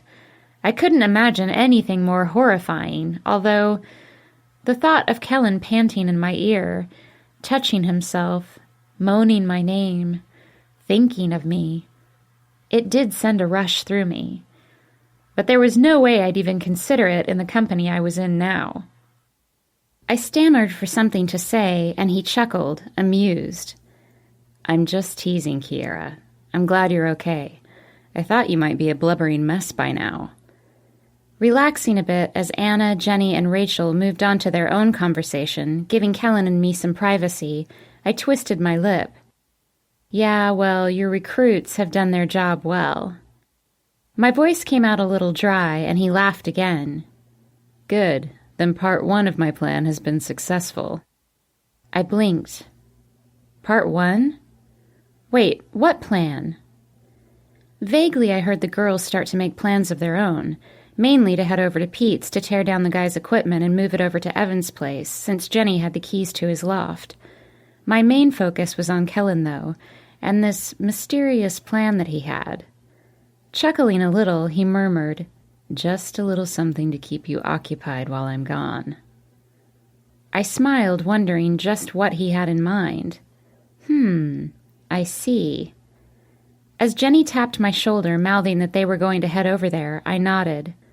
While I walked over to our cars, well, the cars the boys were letting us drive in their absences, Kellen sighed in my ear. "I'm liking this phone idea you had. This is nice, being able to talk to you whenever I want to." I waved at Jenny as she opened Evan's car door, ducking inside it with Rachel. Anna blew me a kiss as she opened Griffin's van door and ducked inside. Smiling at Kellen's comment, I cracked the Chevelle's door open and sat inside. It was strange sitting here without him, but with his voice in my ear and the residual smell of him in the car, it was almost like he was here, sitting beside me. I smiled as I answered him. "Yeah, see? I knew you'd like it better than handcuffs." "Oh, hey now. I didn't say that." He chuckled as I bit my lip. Pulling the keys out of my pocket, I twisted the ignition and the solid engine roared to life. Kellen sighed. "Did you just start my baby?" I laughed, waiting while Jenny and Anna pulled their vehicles out of their respective parking spots. Well, I do have to drive her home, so yeah. "Well, you shouldn't drive and talk on the phone, so I'll let you go." I frowned, wishing for a moment that we could spend the entire time apart connected on the phone. I knew that was horribly impractical, though. "Okay. I love you." He sighed, the sound a happy and content one. "I love you, too. I'll call you later tonight." I nodded, then remembered he couldn't see me. "Okay. Bye." "Bye." He disconnected and the rambunctious laughter in the background disappeared. I sighed, then smiled. At least I'd get to talk to him a lot while he was gone. And perhaps, if I felt brave enough someday, we'd try that phone sex thing. I was insanely curious to hear what he'd sound like, making love from a distance. And I could always fake my end of it anyway. Sighing, I popped the phone back in my jacket. Feeling warmer with a connection to Kellen inside my pocket, I smiled and wrapped my fingers around the steering wheel. The power of the car reminded me of the power of the man who owned it. Sleek and sexy, strong and hard. It fit Kellen perfectly, and I knew I'd think of him whenever I drove it. In a much better mood than I'd have ever thought possible, I headed over to Pete's bar to remove all traces of my boyfriend from it. That thought managed to diminish my good mood a little. Parking in Kellen's traditional spot, I turned off the ignition. I pictured his sexy half-smile as I sat there in contemplative silence. I was jerked back into reality by a rap on my window. Anna smiled at me, signaling for me to get out of the car. Inhaling Kellen's lingering scent within the car, I knew I needed to get a handle on my revolving emotions as I pushed open his heavy door. Anna slung her arm over my shoulder as Jenny and Rachel got out of Evan's car, laughing about some story they'd been telling on the ride over. Smiling at my friends and family, I perked back up. Almost our own quartet, the D-Bagettes. We strolled through the double doors. nearly expecting the reaction Kellen and the guys got when they busted through the doors. I was a little disappointed when not one person in the lunch crowd looked our way. Troy, back to his normal daytime hours at the bar, waved at us. His face was forlorn, like he missed Kellen too. I almost wanted to go over and hug him, talk to him about the man we both mutually crushed on, but considering that I had Kellen's heart and poor Troy never would, I thought that might be mean. Best to leave the man alone to his grief. As we headed toward the stage, Jenny waved at the elderly waitresses who'd been working at the bar since its inception, or so it seemed. The black wall covered in guitars behind the equipment we were tearing down seemed a bit morose today, or maybe that was just my lingering mood. Stepping up onto the worn-with-use oak, I walked up to Kellen's microphone, alone in the center. Running my hand up the shaft, I imagined Kellen's fingers doing the same. Twisting to face the crowd who was largely ignoring us, I imagined what he felt standing up here. Looking out over the now empty dance floor, I envisioned it packed with people, as it normally was when the boys played. Just the thought made my stomach twist. How did he do it? And now he'd be playing even bigger venues. It boggled my mind. Gripping the mic at the top of the stand, the sound equipment set way too tall for me, I mentally pictured my rock star boyfriend. "You want to sing something before we tear it down?" I looked over at Jenny. She was watching me as she twisted some of Evan's drumsticks in her hands. Smiling as she walked over to sit behind Evan's drums, she pointed to Kellen's microphone. "We could play one of theirs." She laughed a little. "We could be their cover band." I paled at the idea, but Anna thought it was a great plan and immediately strung Griffin's bass guitar over her shoulder. Chuckling softly, Rachel took Matt's guitar off its stand and looped it over her shoulder. Then they all looked expectantly at me, like I was actually the leader of this fake band. I shook my head, but Jenny started clicking off a beat with her sticks. Then they all started playing. I was so busy laughing I couldn't be embarrassed. There was one prerequisite that even a cover band needed to be successful. They needed to know how to play, and none of us did. As Jenny made random hits on various drums, Anna plucked whatever chord struck her fancy on her unplugged instrument. Rachel strummed hers like she held a ukulele. I heartily laughed. A few patrons glanced up at us, but since the equipment wasn't powered up, and Jenny was smacking the set as softly as she could, we really weren't making that much noise. They all went back to their meals and conversations. Still curious about being a rock star, about what it would feel like, I closed my eyes and started singing one of Kellen's songs. Well, singing was a stretch. I was murmuring, my voice nearly lost in the chaos around me. At hearing my bandmates giggle, I opened my eyes. They were all smiling at me, rocking out hard on their borrowed instruments. Grinning, my courage building the longer I was up here, I unfastened the mic from the stand and raised my voice. A little. Mimicking the moves I'd seen Kellen do 1,000 times, I started to pretend that I was him. My eyes swung over the empty patch where the crowds would have been, and I pictured them there, cheering for me. I even pictured Kellen among them, grinning crookedly and shaking his head at me. I focused my attention on the mental image I had of him, trying to be sexy for him, since he so often was for me. My imagined version of Kellen smiled wider and bit his lip. I heard whistled encouragement from behind me, and the picture of him in my head vanished. I giggled over at Anna, nodding at me as she faked her way through playing a D-bag classic. My cheeks heating, I switched my view to Rachel, merrily strumming away like we were doing a skit at summer camp. Jenny, behind me, started playing her version of a disorganized solo, and I giggled mid-sentence at the musical mess we were making. When the song was over, I made a small bow, the girls joining me. From across the bar, I heard a small splattering of applause. Looking up, Troy was clapping, beaming at us. I laughed, embarrassment flooding me, but held back from completely absorbing me by a flash of pride. I did it. I sang on stage. Granted, I wasn't plugged in, and no one but Troy had really been listening, but still, I felt like I could cross it off my bucket list now. Kellen would be so proud. I couldn't wait to tell him. Chapter 11. Gone, but not forgotten. After our jam session, the girls and I finally got everything squished into Griffin's van.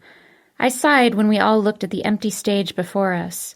It was dark and lonely as its owners traveled farther and farther away. I wasn't even sure where they were right now. Matt had given us all a tour schedule, and their first show was tonight in Spokane on the very east side of eastern Washington. They were probably close to heading up the mountain passes by now. The same passes that Denny and I had traveled on our way here. The same mountains that had brought me to the place where one love had eventually superseded another were now taking that love away. Interesting how life had a way of coming full circle. Jenny, beside me, sighed, her melancholy matching my own. Suddenly straightening, she turned and dashed out of the front doors. We all watched her leave, curious at her sudden departure. She returned a few minutes later, beaming as she carried a large poster frame under her arm. I smiled as she walked up to me.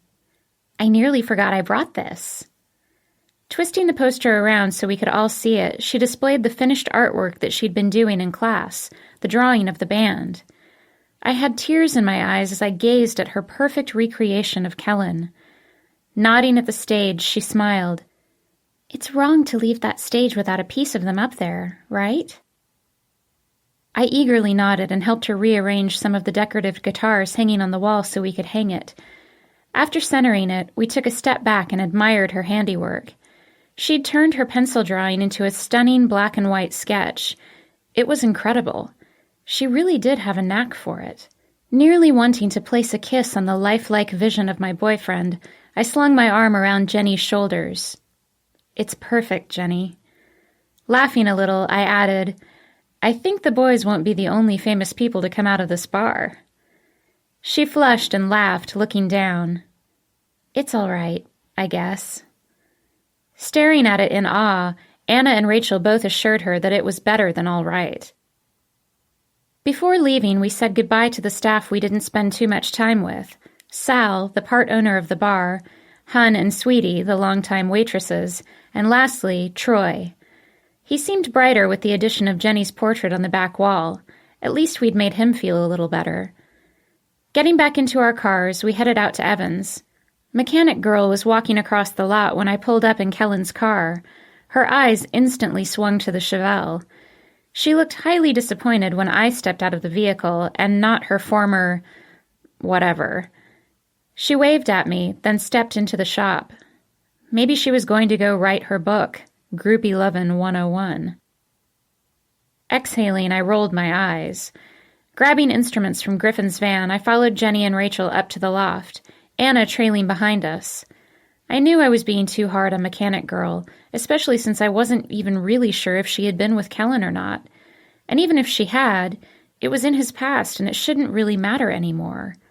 I was being jealous without justification, and that needed to stop if Kellen and I were going to work as a couple. Evan's place was oddly bare when we stepped into it. The guys, having taken their traveling instruments on the road, only Evan's drum set remained. As the various groups on the tour had decided to share a drum set, Evan had left his in Seattle. Used to playing other people's equipment, Evan was fine with the arrangement. I smiled, thinking of Kellen lugging his guitar onto the bus. He'd never settle for playing somebody else's instrument. As I set down Griffin's bass, I noticed a small note taped on the back. Now, normally I wouldn't touch anything of Griffin's. Even handling his instrument was questionable, but the note had my name on it. Curiosity getting the better of me, I tore off the securely held piece of paper. Unfolding it, I cringed, waiting for some horrific comment from the crude bassist. I was pleasantly surprised at what I discovered, though. I know you hate touching anything of Griffin's, so I thought I'd make it a little more bearable for you. Thank you for doing this. I love you. Kellen. Grinning like an idiot, I tucked the note into my pocket. Warmth flooded through me, both from the fact that he knew me so well in regards to Griffin, and also from the fact that he'd been thinking about me far enough in advance to plan leaving that message behind. He must have put it there before the show. Biting my lip, I wondered if this was also a part of his plan. I wondered what else I might find, tucked here and there, just waiting for me to discover them. We eventually brought in all the instruments and equipment. After Jenny arranged Evan's second drum set next to his first one, she sighed and came over to rest her head on my shoulder. Placing my hand over the normally perky blonde's head, I offered her what comfort I could. As much as Kellen and the boys missed us, being left behind was so much harder than leaving. I knew we'd all be sifting through our emotional baggage for a while, finding a new mood every 10 minutes. Jenny confirmed that for me by brightly popping her head up. "Oh, we have to remember to pay the neighbors." I stared at her blankly, not having a clue what she meant. Rent or something? Noticing my puzzled expression, she shook her head. "You know, Matt and Griffin's neighbors." Still confused, I shook mine. Jenny tilted her head. "Kellen didn't tell you what he did?" Narrowing my eyes, I wondered just what he'd done. "No." Laughing a little at my sullen tone, she pointed out the window in the direction of Matt and Griffin's suburban utopia. "He paid all the neighbors to not call the cops if the party got a little noisy." My mouth lowered. "He paid all the... what?" Jenny shrugged. "Well, since he knew the party would get started late, I guess he figured it would go until the early morning.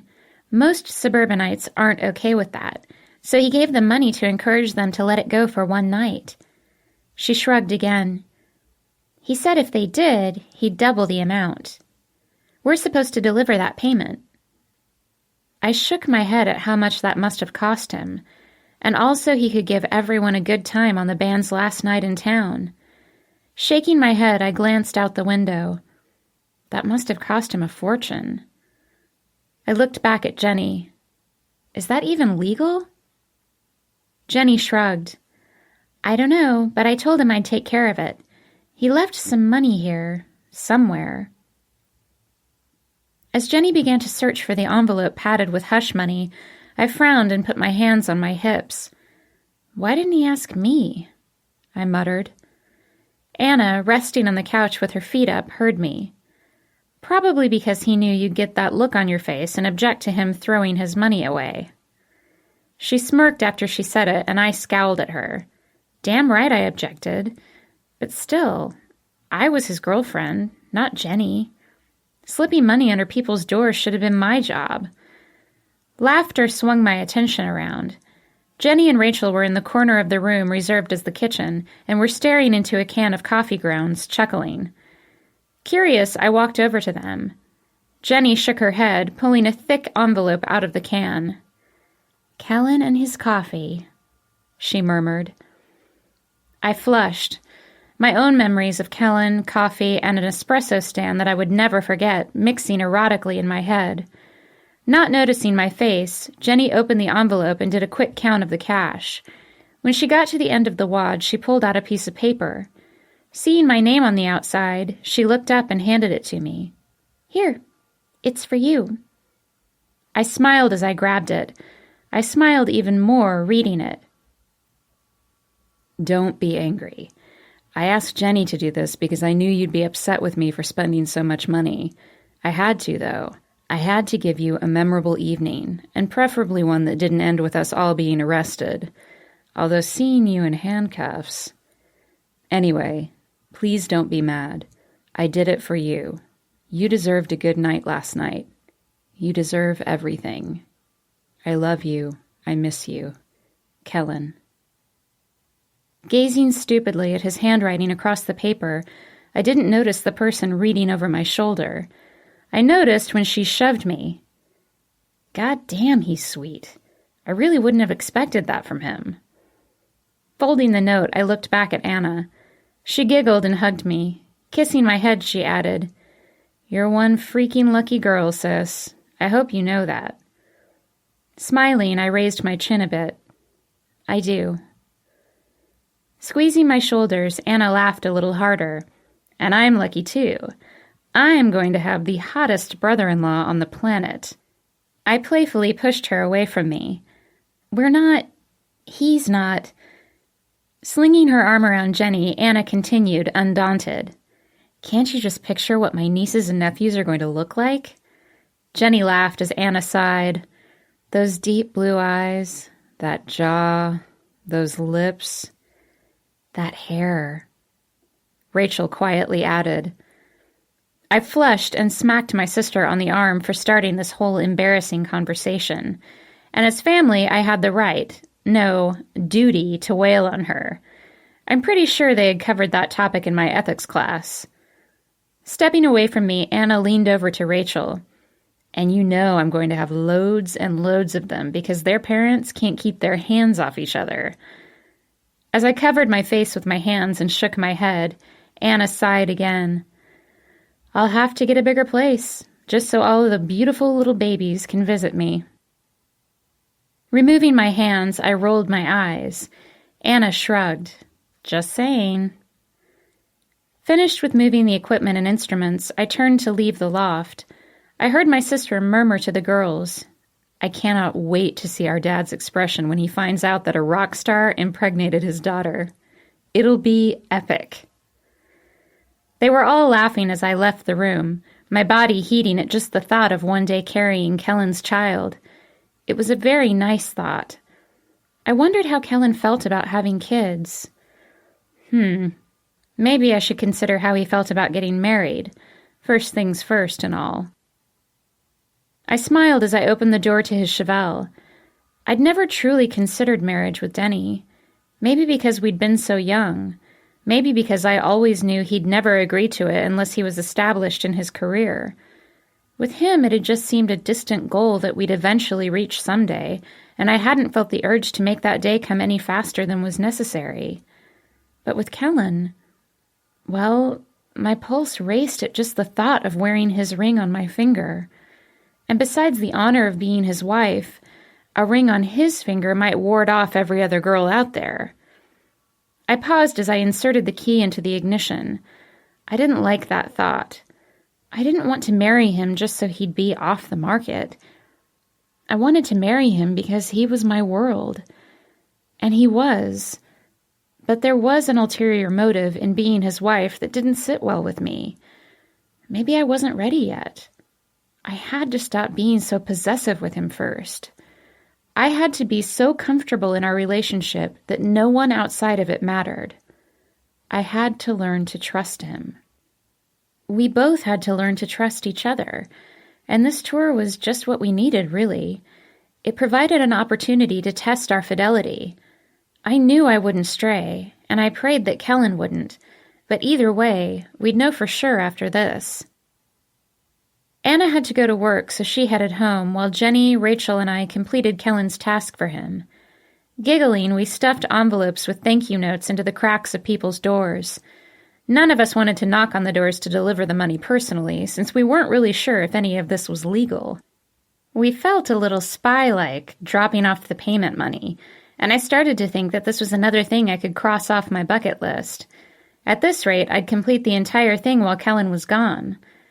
Well, except for the growing old with someone I loved part. I'd need him for that one. Fortunately, there was a green belt behind Matt and Griffin's place, so we only had to worry about the neighbors on either side and across the street. We finished our task in no time. The last store we went to belonged to a sweet, elderly lady. As Jenny was attempting to shimmy the envelope into the door jamb, it suddenly swung open. A wrinkled woman smiled warmly at us and held her hand out for the envelope. Ah, good. My bingo money, as promised. Jenny and I glanced at each other, and then Jenny handed over the wad of sealed cash. Taking it, the stooped woman tried to lift herself up to her full height and look over the top of us.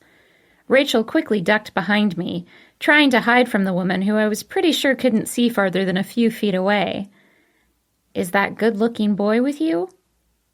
Shaking my head, I murmured, No, ma'am. A little sadly, I added, He had to leave town for a while.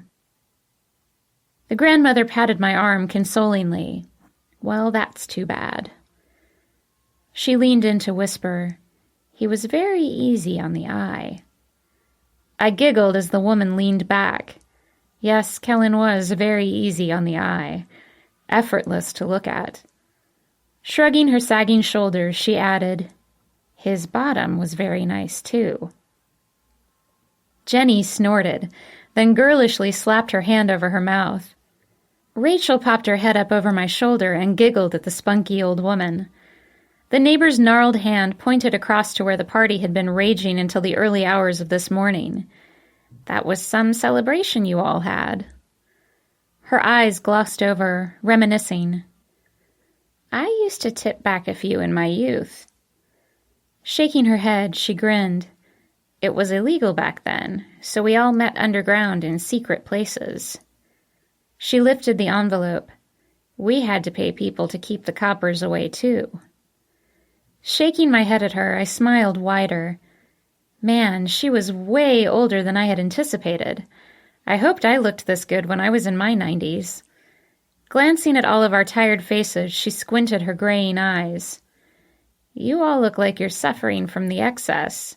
Why don't you come in? I have the perfect cure. Jenny and I looked at each other and shrugged. My headache had dialed back a great deal since this morning, but it still ached and throbbed, especially when I moved my head too fast.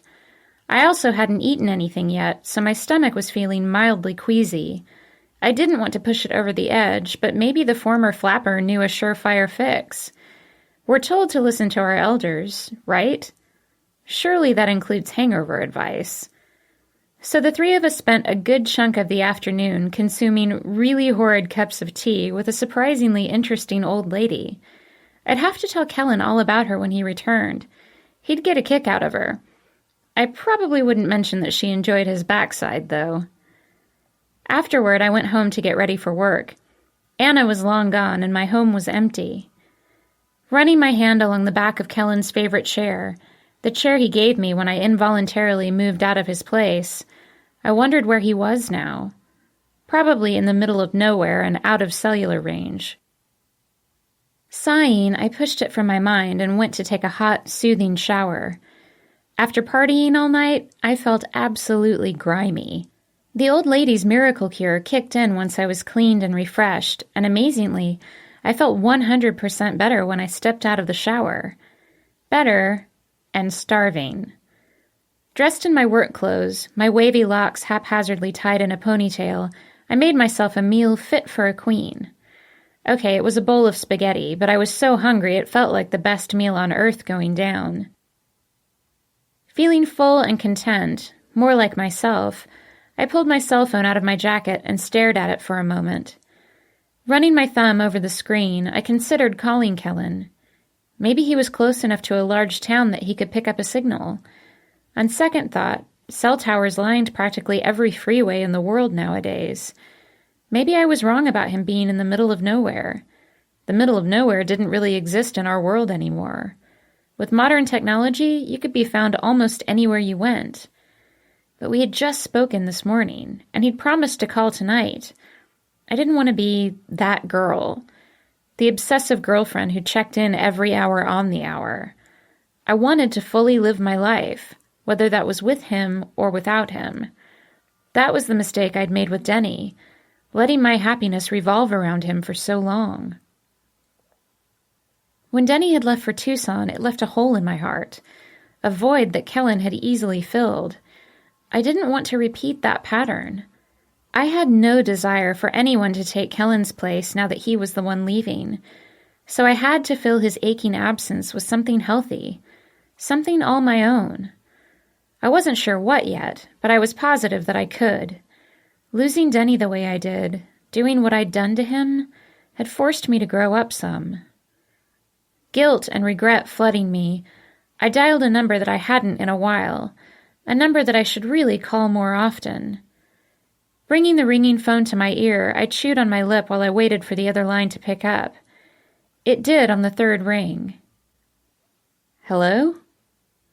A familiar voice said happily, clearly mid-laugh. Hi. It's me." I rolled my eyes at my awkward greeting. Really, after everything, things between us shouldn't be awkward anymore. "Oh, hey, Kiera." Denny's accent wrapped around my name, and I smiled, memories coming back to me. In the background, I heard a female voice asking him a question. I instantly did the time zone math in my head and cringed. It was late Saturday afternoon here, so it was Sunday morning in Australia. He was probably having a leisurely brunch with his girlfriend Abby. Being the honorable man I knew he was, Denny answered her question truthfully. "It's Kiera. I'll just be a minute, Ab. Then I'll show you how to make pancakes without burning them." In the background, I clearly heard, "That was not my fault. You completely distracted me." Denny chuckled at her, and I instantly felt stupid for calling. He had his own life. He really didn't need me interfering in it. As I was thinking I should tell him that I'd call back later, his voice shifted back into the phone. "What's up? Everything all right?" I sighed, forcing the image of him with another woman out of my head. He was happy, and that's all I'd ever wished for him. "Yeah, no, everything's fine, Denny. We haven't..."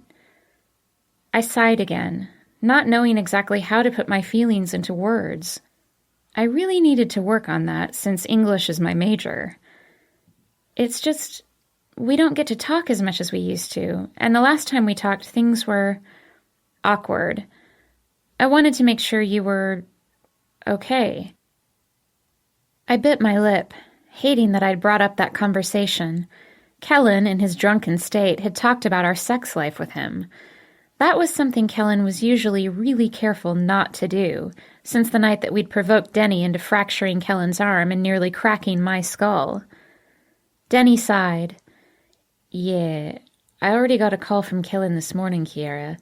The two of you really don't have to worry about me. You don't need to walk on eggshells. You don't need to treat me with kid gloves. I get it. You're together. I know what that entails. I'm fine with it, Kiera. I left you. I broke up with you. But I never wanted you to end up alone, babe." He stopped himself short, and my eyes widened. He nearly called me baby, right in front of his girlfriend. I closed my eyes as I heard him sigh again. "I know," I whispered. "But still, we don't want to hurt you. You're a friend to both of us." "A close friend?" I added, my tone coming out as a question instead of a statement. Denny chuckled. "You guys are close friends to me too, all right? So let's just skip over this weird part." "But, Kiera, do you want to know if I hurt?"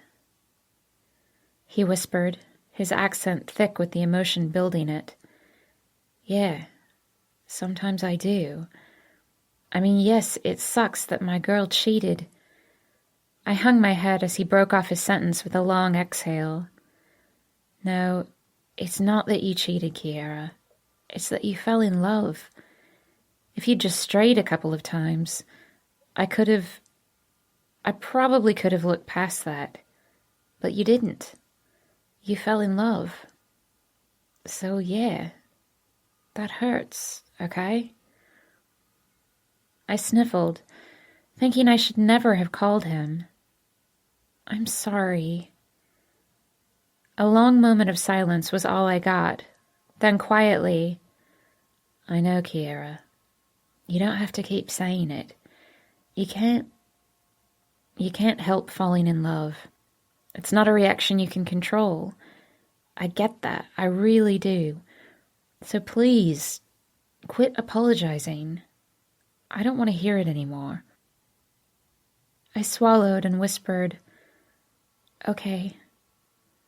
In my head, I added another apology. I probably always would with him. I pictured his dark brown eyes staring at me, a hand coming up to run through his chunky dark hair. After another moment of silence, he finally spoke again. "What are you going to do with Kellen gone for so long?"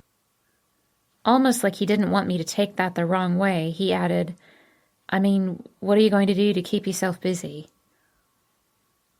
I chuckled a little in a humorless way. "No, you mean, am I going to cheat on him?" He didn't say anything, and I sighed. No, I would never hurt someone like that again. It's not the person I want to be. Exhaling softly, I said, I had a boyfriend once who was the best person I've ever known. Honorable, loving, sweet, sappy. He's who I aspire to be someday.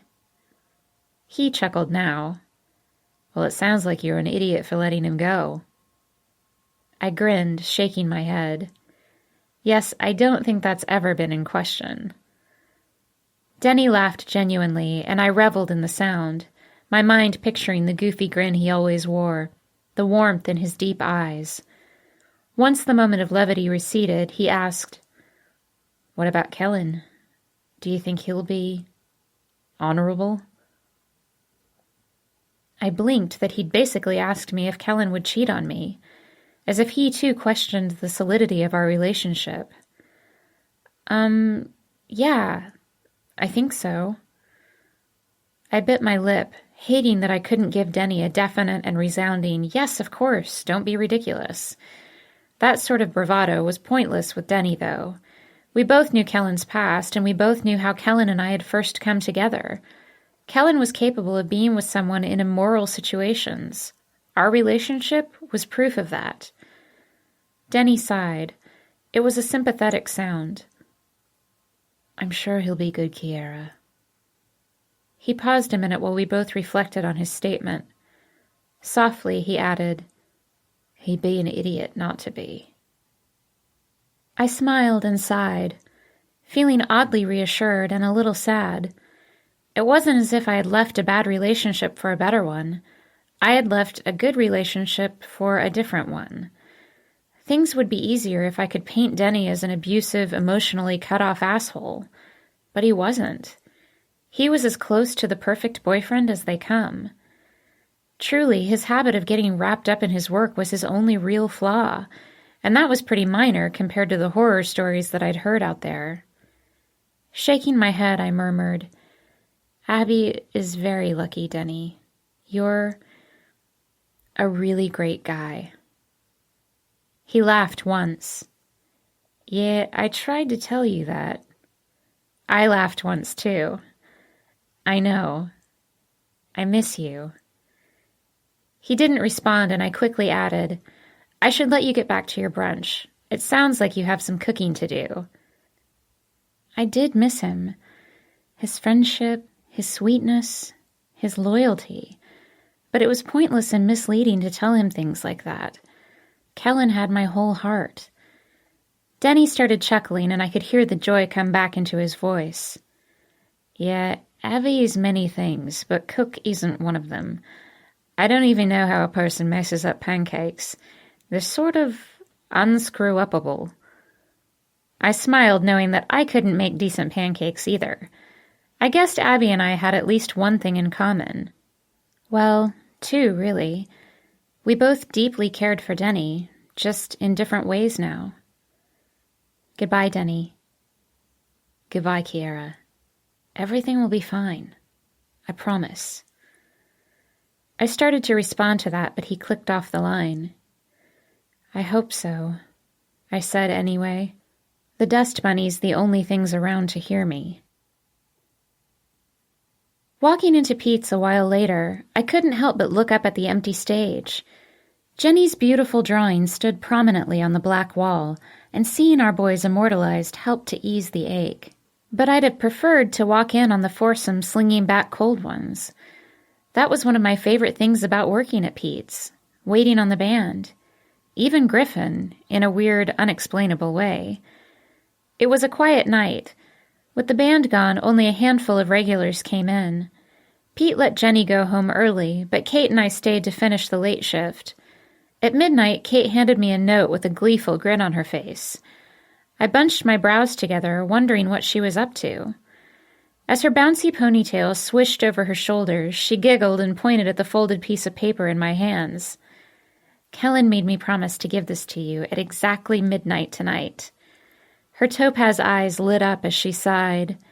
He was so sweet when he asked. Sigh. I need another boyfriend. She twisted her lips and glided off, leaving me to puzzle over when Kellen had talked to her, when Kellen had talked to everybody. He sure had been busy before he left. My heart started beating a little harder as I held his note. I leaned back against the bar. Rita, sullen as she stared at the empty stage and the half-empty bar, ignored me. Biting my lip, I unfolded the note. It wasn't sealed in any way, so I was pretty sure that Kate had already read it. But upon glancing at his handwriting on the paper, I didn't care. I was just too happy that he'd left me another surprise. Hey, just in case I'm a schlump and haven't called you yet, I wanted to say that it's not because I don't miss you. I do. Most likely my delay has something to do with Griffin. I'm sure the jackass will be a constant irritant on the road. Well, at least he won't be mentally undressing you for a while.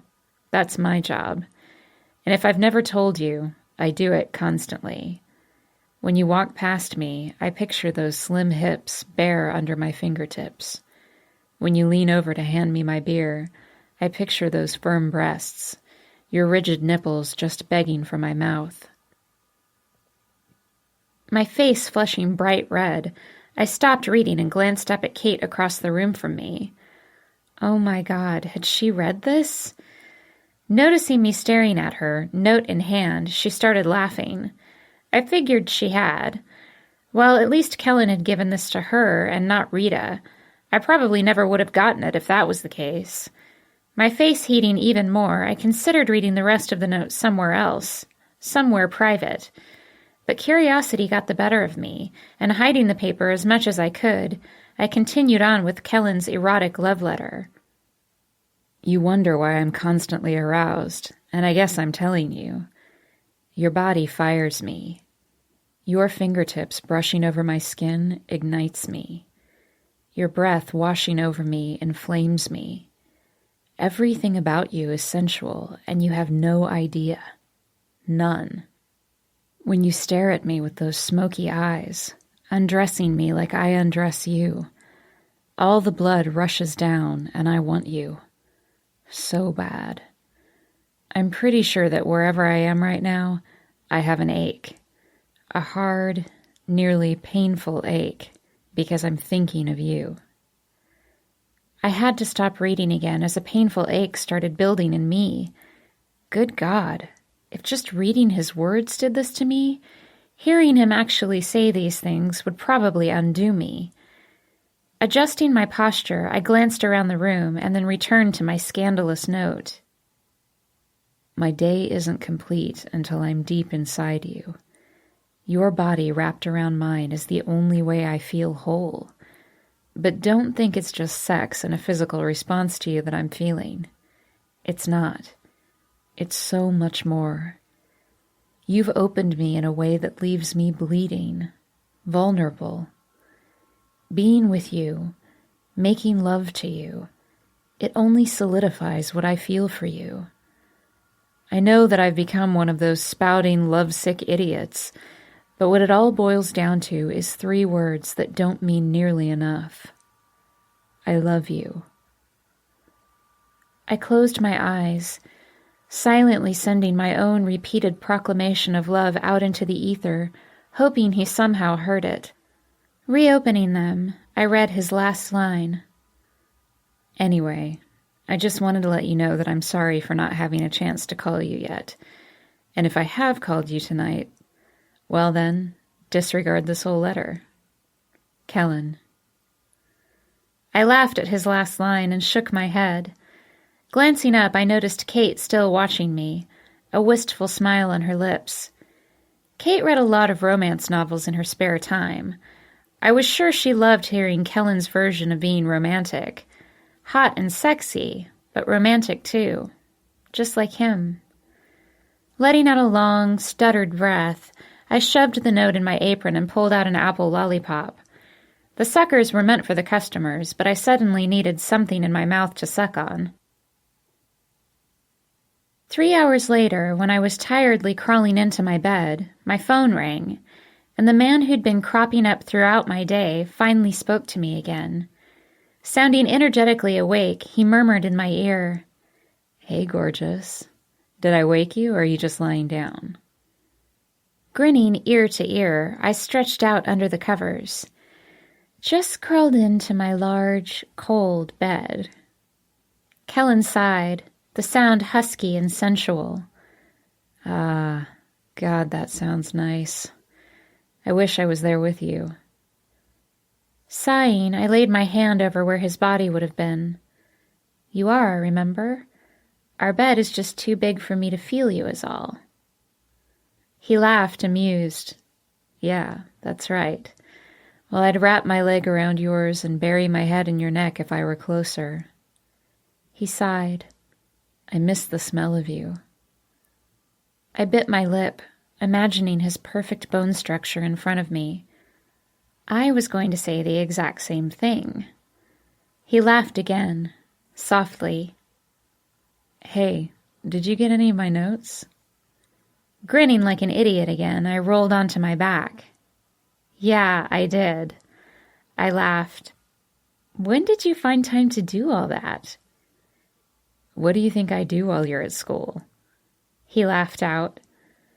Shaking my head, I shrugged, even though he couldn't see it.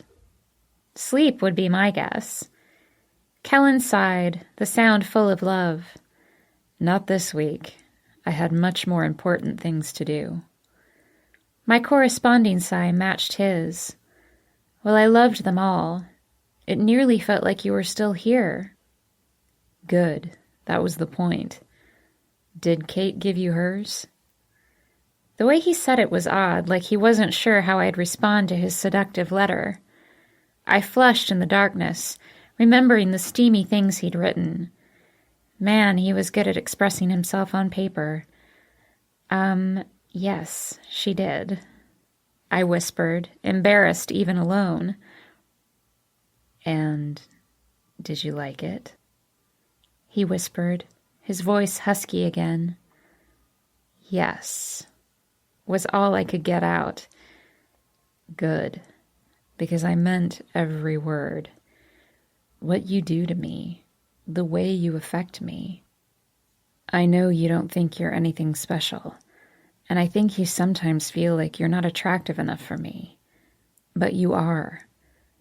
My body burns for you. I can't deny that. I never could. It's the same for me, Kellen. All of it. How you affect me, how much I love you, all of it. He sighed, sounding completely satisfied.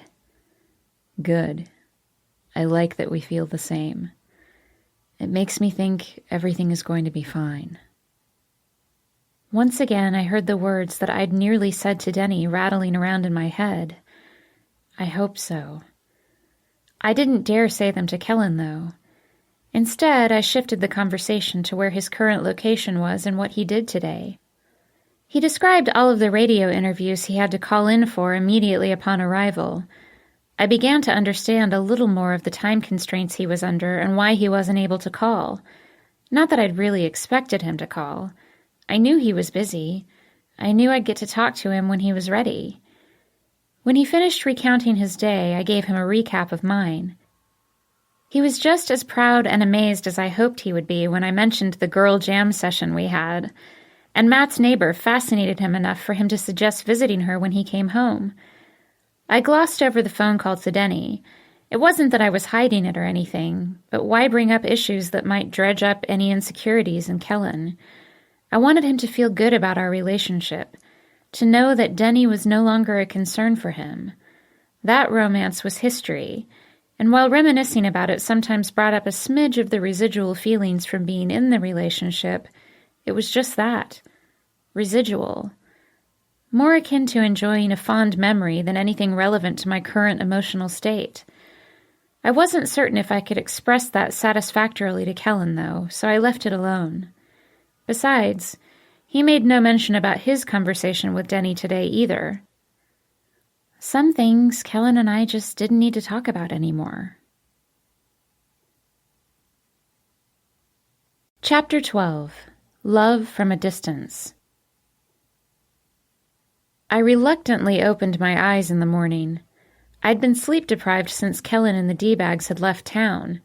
There was an endless list of things that kept me up late each night. Closing shifts at work, studying for school, Anna wanting to talk about the texts she was getting from Griffin, Kellen calling me at bedtime, tucking me in with his voice.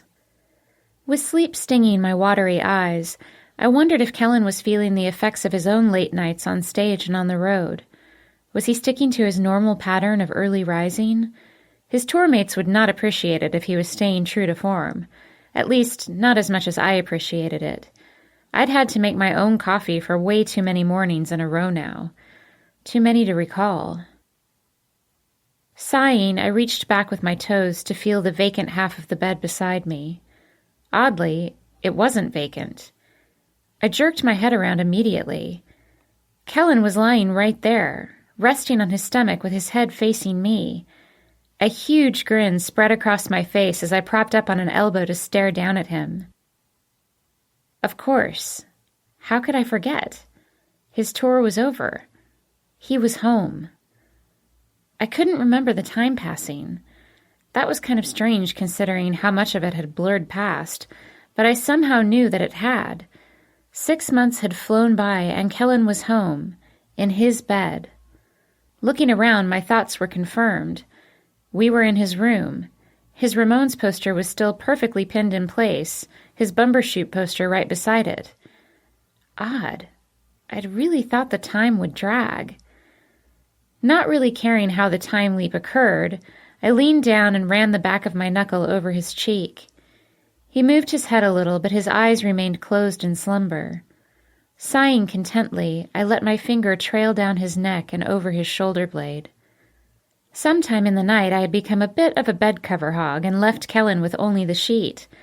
In his restless sleep, he'd twisted the fabric so that only a corner of it was resting over his bare backside. My knuckle traveled over his ribs, the long scar on his side, the only mar on his otherwise smooth, pristine skin.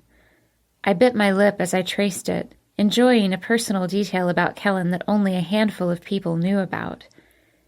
He exhaled in a way that sounded like a sigh, but peeking up at him, he still seemed out of it. The tour must have exhausted him. It was unusual for me to wake before him. It was nearly unheard of that a touch from me wouldn't wake him. Unless he was deep in a nightmare, the slightest caress usually made his eyes crack open. He was a very light sleeper. Curious, I flipped my hand around so my palm rested on his lower back. Still no response. My own body fully alert now, I started sliding my hand down. As my hand slipped under the scant sheet separating his skin from the spring air, I angled my fingers down to feel his hip bone. Biting my lips so hard I thought I might puncture myself, I pushed the heel of my hand all the way down the side of his hip. There was something insanely erotic about the movement, and I was breathing a little heavier when I reached his thigh. Loving what just that small move had done to me, I brought my hand back up his hip. This time, I moved the sheet aside so I could see the skin there. It turned me on even more. I glanced back up at him, but he was still obliviously asleep. I frowned, irritated that we weren't on the same page. I was getting all riled up, and he had his head on his arm, contently unconscious. His knee was slightly at an angle up his body, so there was a small, seductive gap under his hip. Containing a groan, I pushed my fingers into the gap. Maybe I could wake him up another way. He might be sleeping through me caressing his body, but touching that body part would surely get some response. Just as my fingers were wrapping around his hip bone, I heard a low and husky voice say, "Careful. You're about to make me very happy." Smiling, I peeked up at him again. Insanely dark blue eyes stared down at me. One lip curling up into a devilish smile, he murmured, "Was there something you needed?" Pressing my body into his, I nodded. "Yeah, I think so." His smile widening, he inhaled deep and flipped onto his back. The scant covering that had been on him didn't survive the twisting process and fell off mid-turn. Putting his other arm behind his head, he tilted his chin up and closed his eyes. "Well then, Go ahead. That was when my eyes sprang open for real.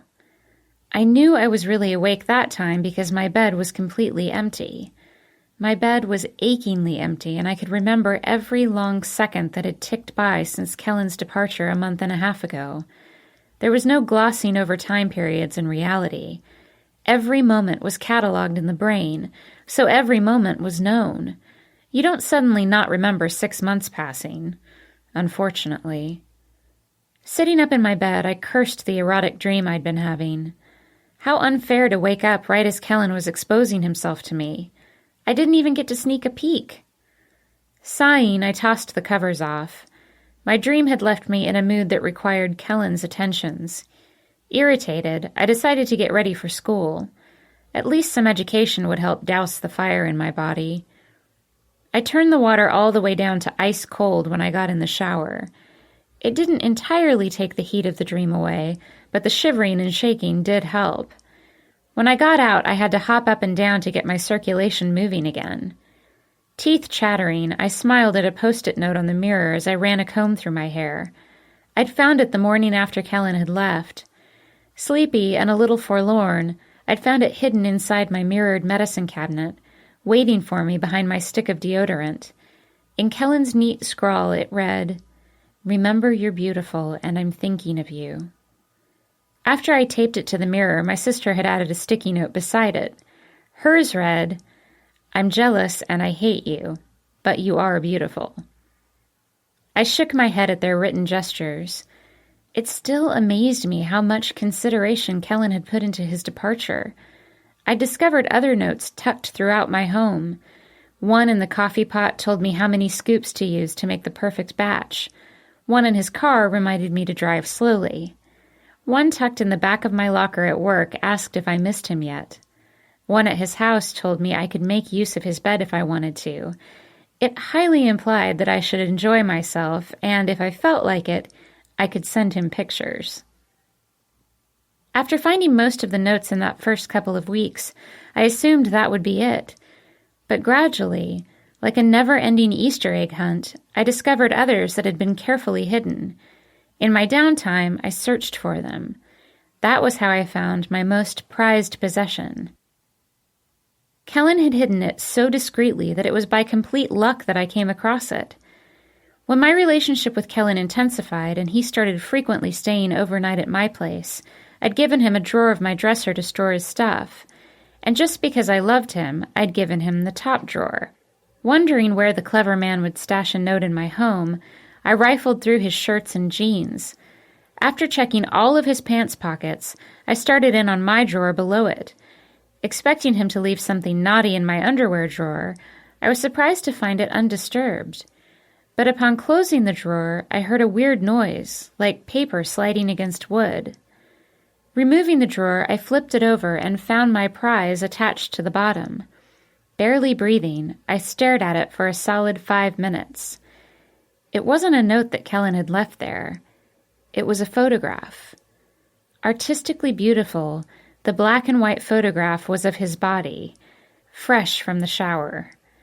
I wasn't sure how he captured the image, but it started around his jawline and cut off just centimeters before his intimate parts.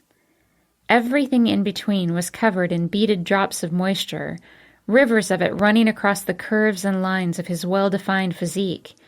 It was the single most erotic thing I'd ever seen, and I flushed whenever I looked at it. I flushed a lot throughout my day. I kept it in my purse with me, carrying it everywhere I went. I pulled it out periodically, reading the inscription on the back whenever I did. In red ink he'd written, "I know you enjoy looking at me, and I wouldn't want to deprive you of anything that brings you joy." I usually fanned myself with it next. When Kellen and I talked on the phone, I always mentioned what I'd found that day. He'd chuckle at me, enjoying that he could entertain me even while away. I suspected that was only one of the reasons he did it. First as a game, and second as a way to keep me thinking of him, like I'd ever stop thinking about him. The night I told him I found his naked picture, he'd made a deep noise in his throat, then asked, "Which one?" I couldn't even answer him, and he spent a good minute laughing. I had no idea if there were more naked pictures around, but I was determined to find out. Sighing again, I cleared Kellen from my thoughts. I needed to focus on other things today besides missing him. I needed to stop wondering how he was doing and what he was doing. I needed to stop concerning myself with why, almost every time he called, there was a giggling girl in the background. No, those things could wait until later. Today, I needed to focus on my last exam before winter break. Afterward, I could think about Kellen, about finally seeing him again in a week when we met up at my parents' place for Christmas. I was trying to not get too excited about it, but it was too late. I already was. My parents were not so thrilled. Convincing them that Kellen could join in our festivities had taken some work. They didn't hate him or anything. They just didn't know him yet. All they knew was what he did for a living, and for my dad, that was enough. While he didn't say it directly, I think my dad was expecting an STD-carrying, crack-smoking, foul-mouthed hooligan to show up. Dad always had been a little overprotective. Throwing on a pair of comfortable jeans and the warmest sweater I owned, I bundled up in a thick jacket, grabbed my bag, and headed out to Kellen's second baby. I called her Babette. Kellen asked about her well-being almost as much as my own. Starting the muscle car, I let the sound take me back to his smile. I couldn't wait to see him again. Once at school, I found a seat and pulled out my notes. I had time to spare, so I quickly reviewed my scribbles before my ethics final. I waved at some of the schoolmates I'd befriended during class. After seeing Kellen make it look so seamless and natural, I'd started participating in group discussions. Surprisingly, people listened and agreed with me. It was an exhilarating feeling, and I found myself piping up more often. As a result, the girls who used to ogle my boyfriend every morning while speculating about me now greeted me with warm smiles. Some even asked about Kellen. Like the girl sitting on my right, Cheyenne. Perky and blonde, she was the sort of girl men noticed. Despite her attractiveness, she had a way of talking that made you like her. Nearly every girl in the class was her friend, but she always tried to sit by me. She said just being around me boosted her test scores. "Hey, Kiera. Think you're going to ace this?" Cheyenne had a slight southern twang to her voice that made it even more adorable. Smiling in the self-assured way that I'd often seen Kellen smile, I shrugged. "Sure, no problem." Then I grimaced. "I hope." She smiled as she pulled out her own notes. "I'm sure you'll kick my butt." Glancing over at the chicken scratches on my papers, she asked, "You heard from Kellen recently? How's he doing?"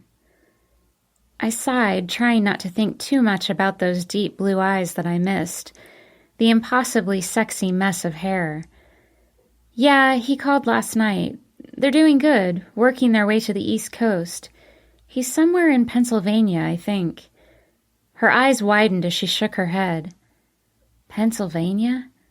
I've always wanted to head over there, see the history." Leaning back in her seat, her eyes got a little dreamy. "Lucky guy. He's getting to see the world." Tapping my pen against my notebook, I nodded. Yeah, he is." Chuckling softly, I added, "Well, this country at least." Students around us filtered in as Cheyenne and I went over possible test questions. Candy and her friends came in, sitting as far as possible from me. I had no idea what Kellen said to them, but they'd certainly backed off after his suggestion. I knew Kellen had a temper sometimes. I'd been the recipient of it on occasion.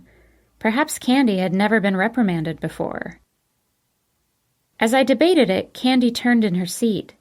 Spotting me, she glared, then scoffed. Twisting back to Tina, she said something that made them all laugh, then Tina turned to watch me. I flushed deep, considering a list of insults that she might have said. I guess she hadn't backed off as much as I'd thought. Maybe she'd regained her confidence with Kellen's long absence. Oh well, it didn't matter. Whether Candy liked me or disliked me made little difference to my relationship with Kellen. Noticing the look, Cheyenne commented, Candy sure has evil eyes for you. What did you ever do to her, anyway?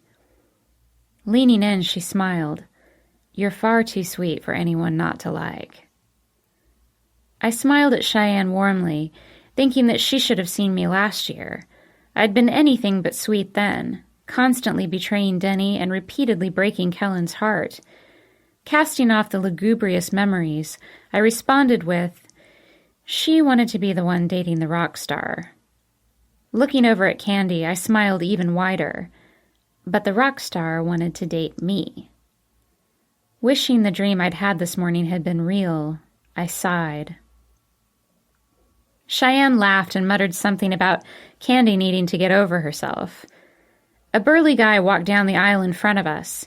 He sat in the seat directly in front of me, making the entire thing squeak a little.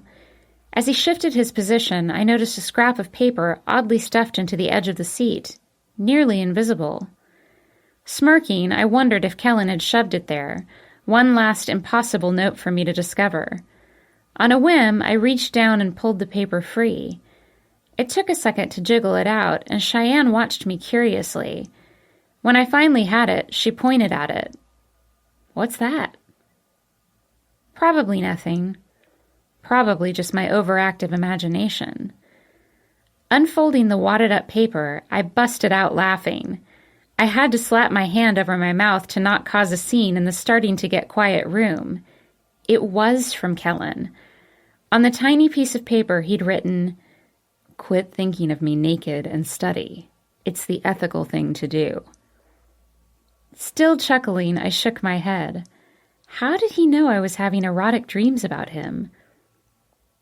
Releasing my hand from my mouth, I trailed a finger over the words he'd created. Sighing, I wondered if he was having erotic dreams about me, too. I hoped so. Cheyenne beside me giggled. That from Kellen? He's pretty funny. She shook her head. Gorgeous and funny. No wonder Candy hates you. Laughing at her comment, my eyes swept over some of the other chairs. How did he know I'd picked this particular seat? I'd been extremely lucky to find this note at all. When I started spotting tiny corners of paper sticking out of some of the other seats, I reconsidered. I wasn't lucky. Kellen had tucked notes everywhere. My God, that must have taken him forever. When in the hell did he do this? And what did they all say? As the professor had just started class, I couldn't start collecting them yet. I'd have to wait until after class to find out. I could not stop smiling throughout the entire exam. I was quite possibly the happiest person taking it. Cheyenne waved goodbye after class and wished me luck on my scores. Smiling at her, I deliberately took my time gathering my stuff together. When the room was mostly empty, I began my note-seeking quest. It took me a while, but I eventually recovered every scrap that Kellen had tucked away. When all the chairs were clean, I ended up with about 100 little messages. I immediately went home to read them all in the privacy of my room. Some were hot, some were sweet, but all of them were a joyful surprise. He'd done so much to make sure that I wouldn't forget him, almost like he was still scared that I would. Clutching the necklace around my throat, I shook my head. My eyes stung with tears. Like I ever could. Tucking a note that merely said, "I love you," in my pocket, I started to get ready for work. Since today was the last day of school, we were expecting it to be a pretty busy night at Pete's, especially since our new band had started to gather a fan base. I wasn't too thrilled about seeing someone else performing on Kellen's stage, but even I had to admit that the group was good. Evan and Kellen signed them up for Pete before heading out of town. The Seattle music scene was a small social circle, and all the players were well acquainted with one another. Kellen thought that this particular group of guys would be the best fit for the bar. When I say guys, I should clarify. I mean girls. Yeah, Kellen had signed up a girl band. Don't get me wrong, they rocked like any other male band on the planet, but I smirked when I saw them for the first time. I had the distinct feeling that Kellen chose a group of girls on purpose. Wouldn't want me fawning over another moody male artist. As I was putting my stuff away in the back room, I found myself assaulted by my peppy best friend. Wrapping her arms around me, Jenny kissed my cheek. "Hey, Kiera. How was your last class?" I grinned like a dopey idiot, thinking about the dozens of love notes now sprawled across my bed. "Wonderful." I exhaled a little dreamily. Jenny looked at me like I was mental, and I supposed my love-filled sigh was sort of a strong reaction to taking a final. Laughing a little, I shrugged. What can I say? I love school. Smiling crookedly, she shook out her golden locks. "You're so weird." Playfully batting her on the arm, the two of us headed out to start our shifts. In the hallway, someone exiting the bathroom stopped us. "Oh, hey, Kiera. Jenny." Looking over to the doors, I contained a sigh. A member of the girl band playing tonight smiled at me. They called themselves Poetic Bliss, and the girl heading my way was the lead singer. Her name was Rain, but I was pretty sure that wasn't the name on her birth certificate. Pretty sure, since the other band members' names were Blessing, Meadow, Sunshine, and Tuesday. I had a really hard time saying that last one with a straight face. I wasn't sure if they all changed their names upon joining the band, or if a group of uniquely named girls just happened to come across each other. I was leaning more toward the name change. The only thing I was certain of was that Rain knew my boyfriend in ways that most women around here seemed to know my boyfriend. Intimate ways. That was the reason why I sighed every time she conversed with me. There was a definite downside to dating a former man-whore. As she jauntily walked up to me, I tried to not picture her entangled with Kellen. It was difficult not to, though. She was spunky and energetic, one of those people who was constantly moving. I kept imagining her being sort of wild behind closed doors. Knowing that I really wasn't outrageously great in bed or anything, I immediately felt like I fell short. But love and lust were different things, and all of her playful antics hadn't made Kellen fall for her, so I must have been doing something right. Besides, Kellen never complained about our sex life. Rain came up and gave me a swift hug. "Hey, thank Kellen again for lining up this gig for me. It's awesome here. I love it." The petite woman was 3 or 4 inches shorter than me, but she made up for her stature by wearing 6-inch heels on her chunky boots. With her jet black hair cropped into a short, shaggy mess, and her dark eyes highlighted in dramatic shades of gray and pink, she looked the part of a tough rocker chick. The clingy, low-cut shirt and barely there pleated miniskirt completed the look. Well, that and the spiked collar around her neck. "Yeah, I'll tell him," I mumbled, wishing I could go back in time and tell a much younger Kellen that saying no was a perfectly acceptable response to come-ons, and that sex wasn't the same as love. But I'm pretty sure young Kellen wouldn't have listened. He'd had to figure that one out on his own. Reaching my hand in my pocket to feel his note, I added, "Have a great night up there. You guys are sounding really good." She bounced on her toes a little. "Thanks. I was so excited to play tonight. I couldn't wait to get here." She looked around the mostly empty hallway. When do the cute guys come in, anyway? I bit back a smile. Well, they usually strolled in hours before they played, too. Shrugging, I only told her, "Business picks up in an hour or so." She nodded, giggling. "I'm gonna go shoot some pool, then. Catch you later." With that, she turned and skipped down the hall, the pleats of her skirt showing way more of her bare leg than I'd ever dare to show in public. Jenny looped her arm through mine. "Stop it right now." I looked back at her, frowning. "Stop what?" "Comparing yourself." She nodded up the hall to where the sprightly girl had disappeared. "I know you heard her and Rita talking about having sex with Kellen. I saw your face when they were describing their moments." She frowned. "Well, before you hightailed it and ran. And I don't blame you for that one." I cringed, remembering walking into a conversation that I'd never wanted to hear. Ever. Apparently Rita and Kellen's hookup had happened right here at the bar, after closing one night. And when I say bar, I mean that literally. He took her right next to the soda dispenser. I dashed out of the conversation just as Rain explained how they made his car shake so much she worried it would tip over. I was not thrilled to have that in my head every time I drove around his baby somewhere. I sighed as I started walking down the hall. It doesn't matter. That's his history. I smiled weakly, and I'm his future. Hopefully. Jenny clapped me on the back, smiling brightly. That's the spirit. Now the next time you say it without looking like your puppy just died. I laughed at her comment, genuinely feeling better. I still clutched Kellen's love note all throughout my shift, though, especially when poetic bliss took the stage.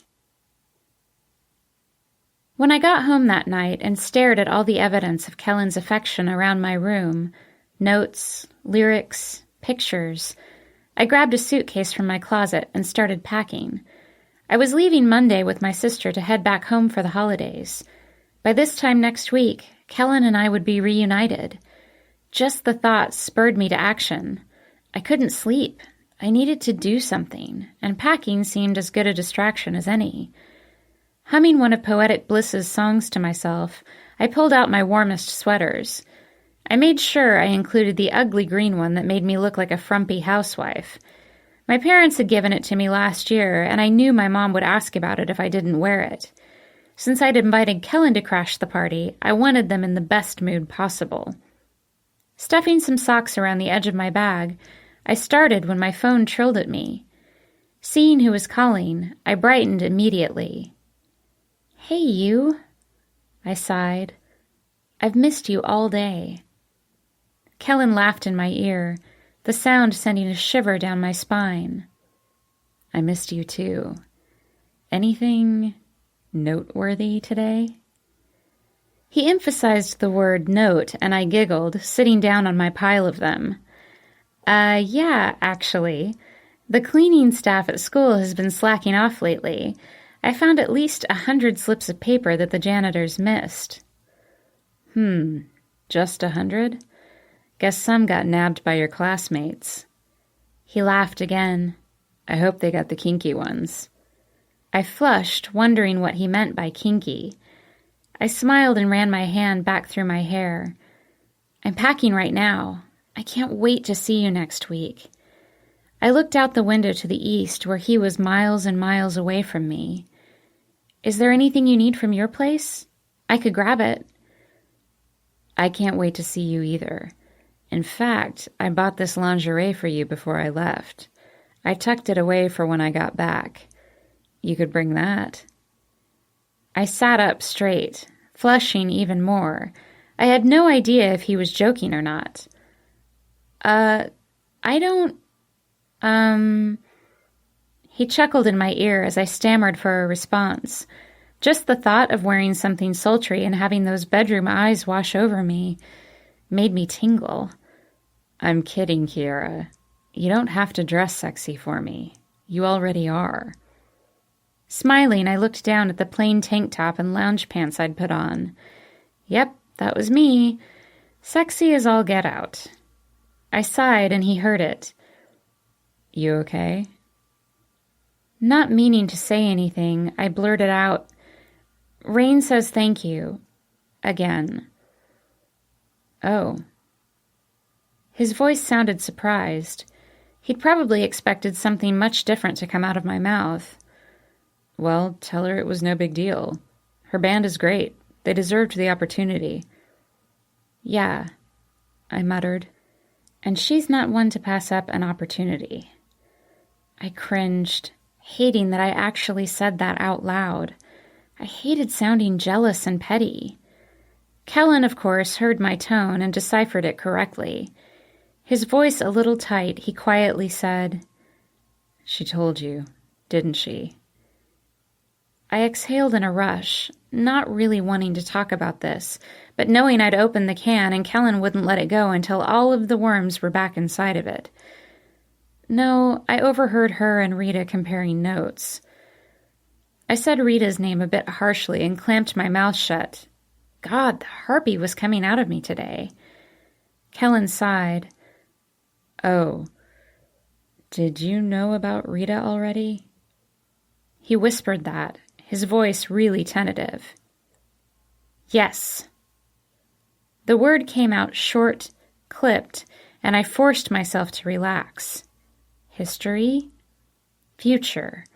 I needed to remember that mantra.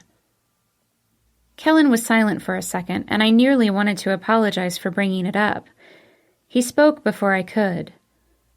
I'm sorry, Kiera. I never wanted you to have to hear about them. If I could stop the gossiping, you know I would. Wearily, I laid myself back on the bed and propped my feet up. You don't have to apologize, Kellen. It's water under the bridge, really. Shaking my head, I tried to change the subject. What about you? What have you been up to? He was quiet a moment, then murmured, Just shows and traveling. I'm so sorry I haven't had a chance to come home yet. With us on the road between shows, there just hasn't been enough time to fly back to you.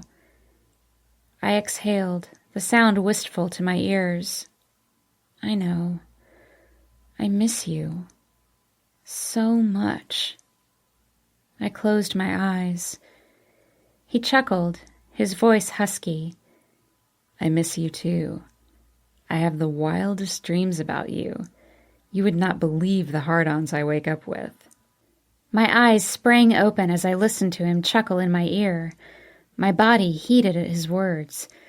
I imagined his response to his dreams and my reaction to mine.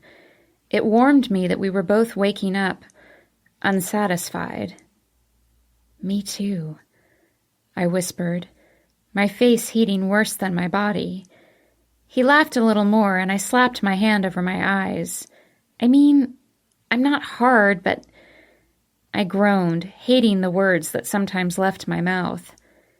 In a low, seductive growl, he murmured, Yeah, I know what you mean. I wish I was there to touch you when you woke up that way. I wish I could feel how much you miss me. I bit my lip, my fingers running over my mouth. Barely above a whisper, I said, I wish you were too. He exhaled in a groan. God, your voice. I'm hard right now, Kiera. I wish you could touch me. My breath picking up, I heard myself murmur, I want to. I had no idea if I'd meant that I wanted to touch him or that I wanted to continue with where I thought this conversation might be going. He paused for a second. When he spoke again, there was a heat in his voice that made me warm and luscious. It made me writhe. Oh, Kiera, I want you so bad. What do you want me to do?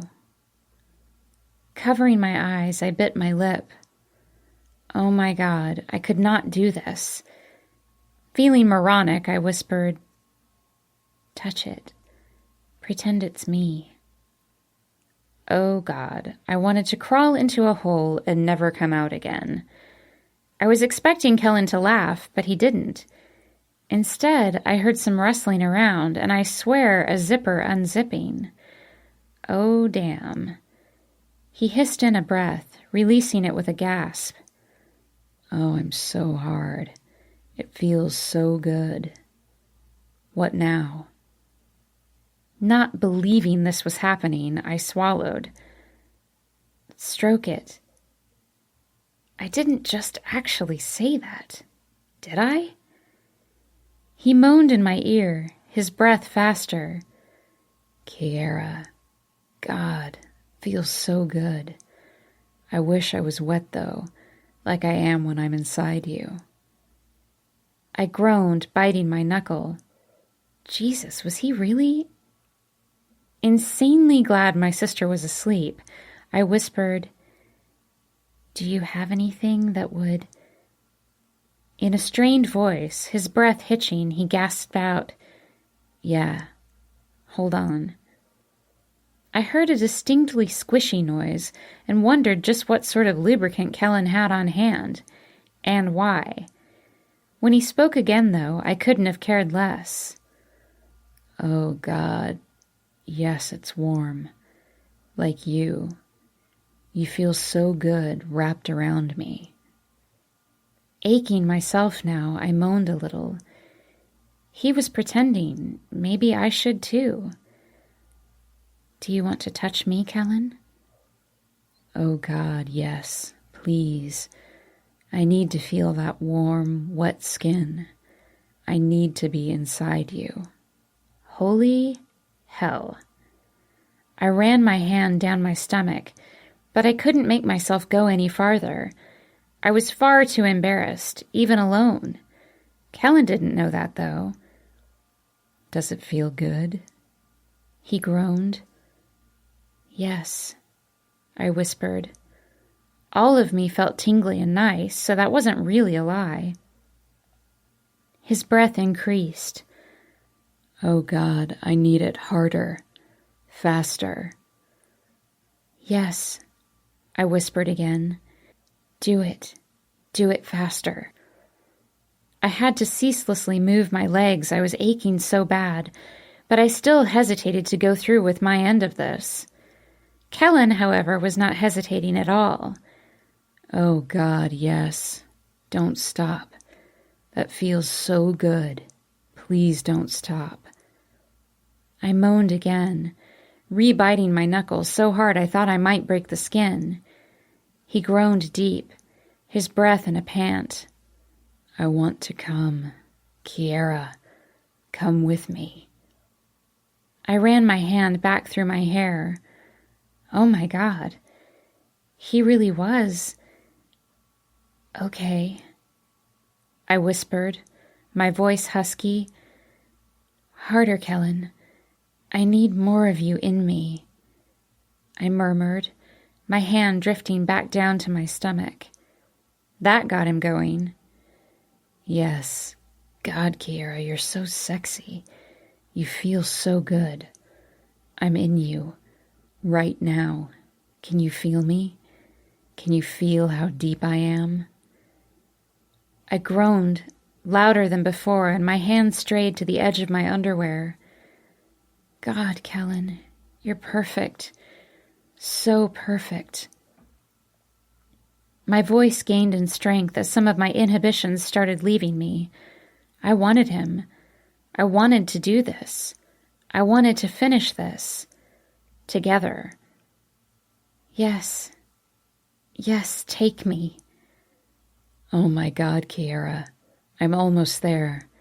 Come with me. Yes, Kellen, do it. Come for me. Not believing I said that, I finally tucked a finger on the inside of my underwear.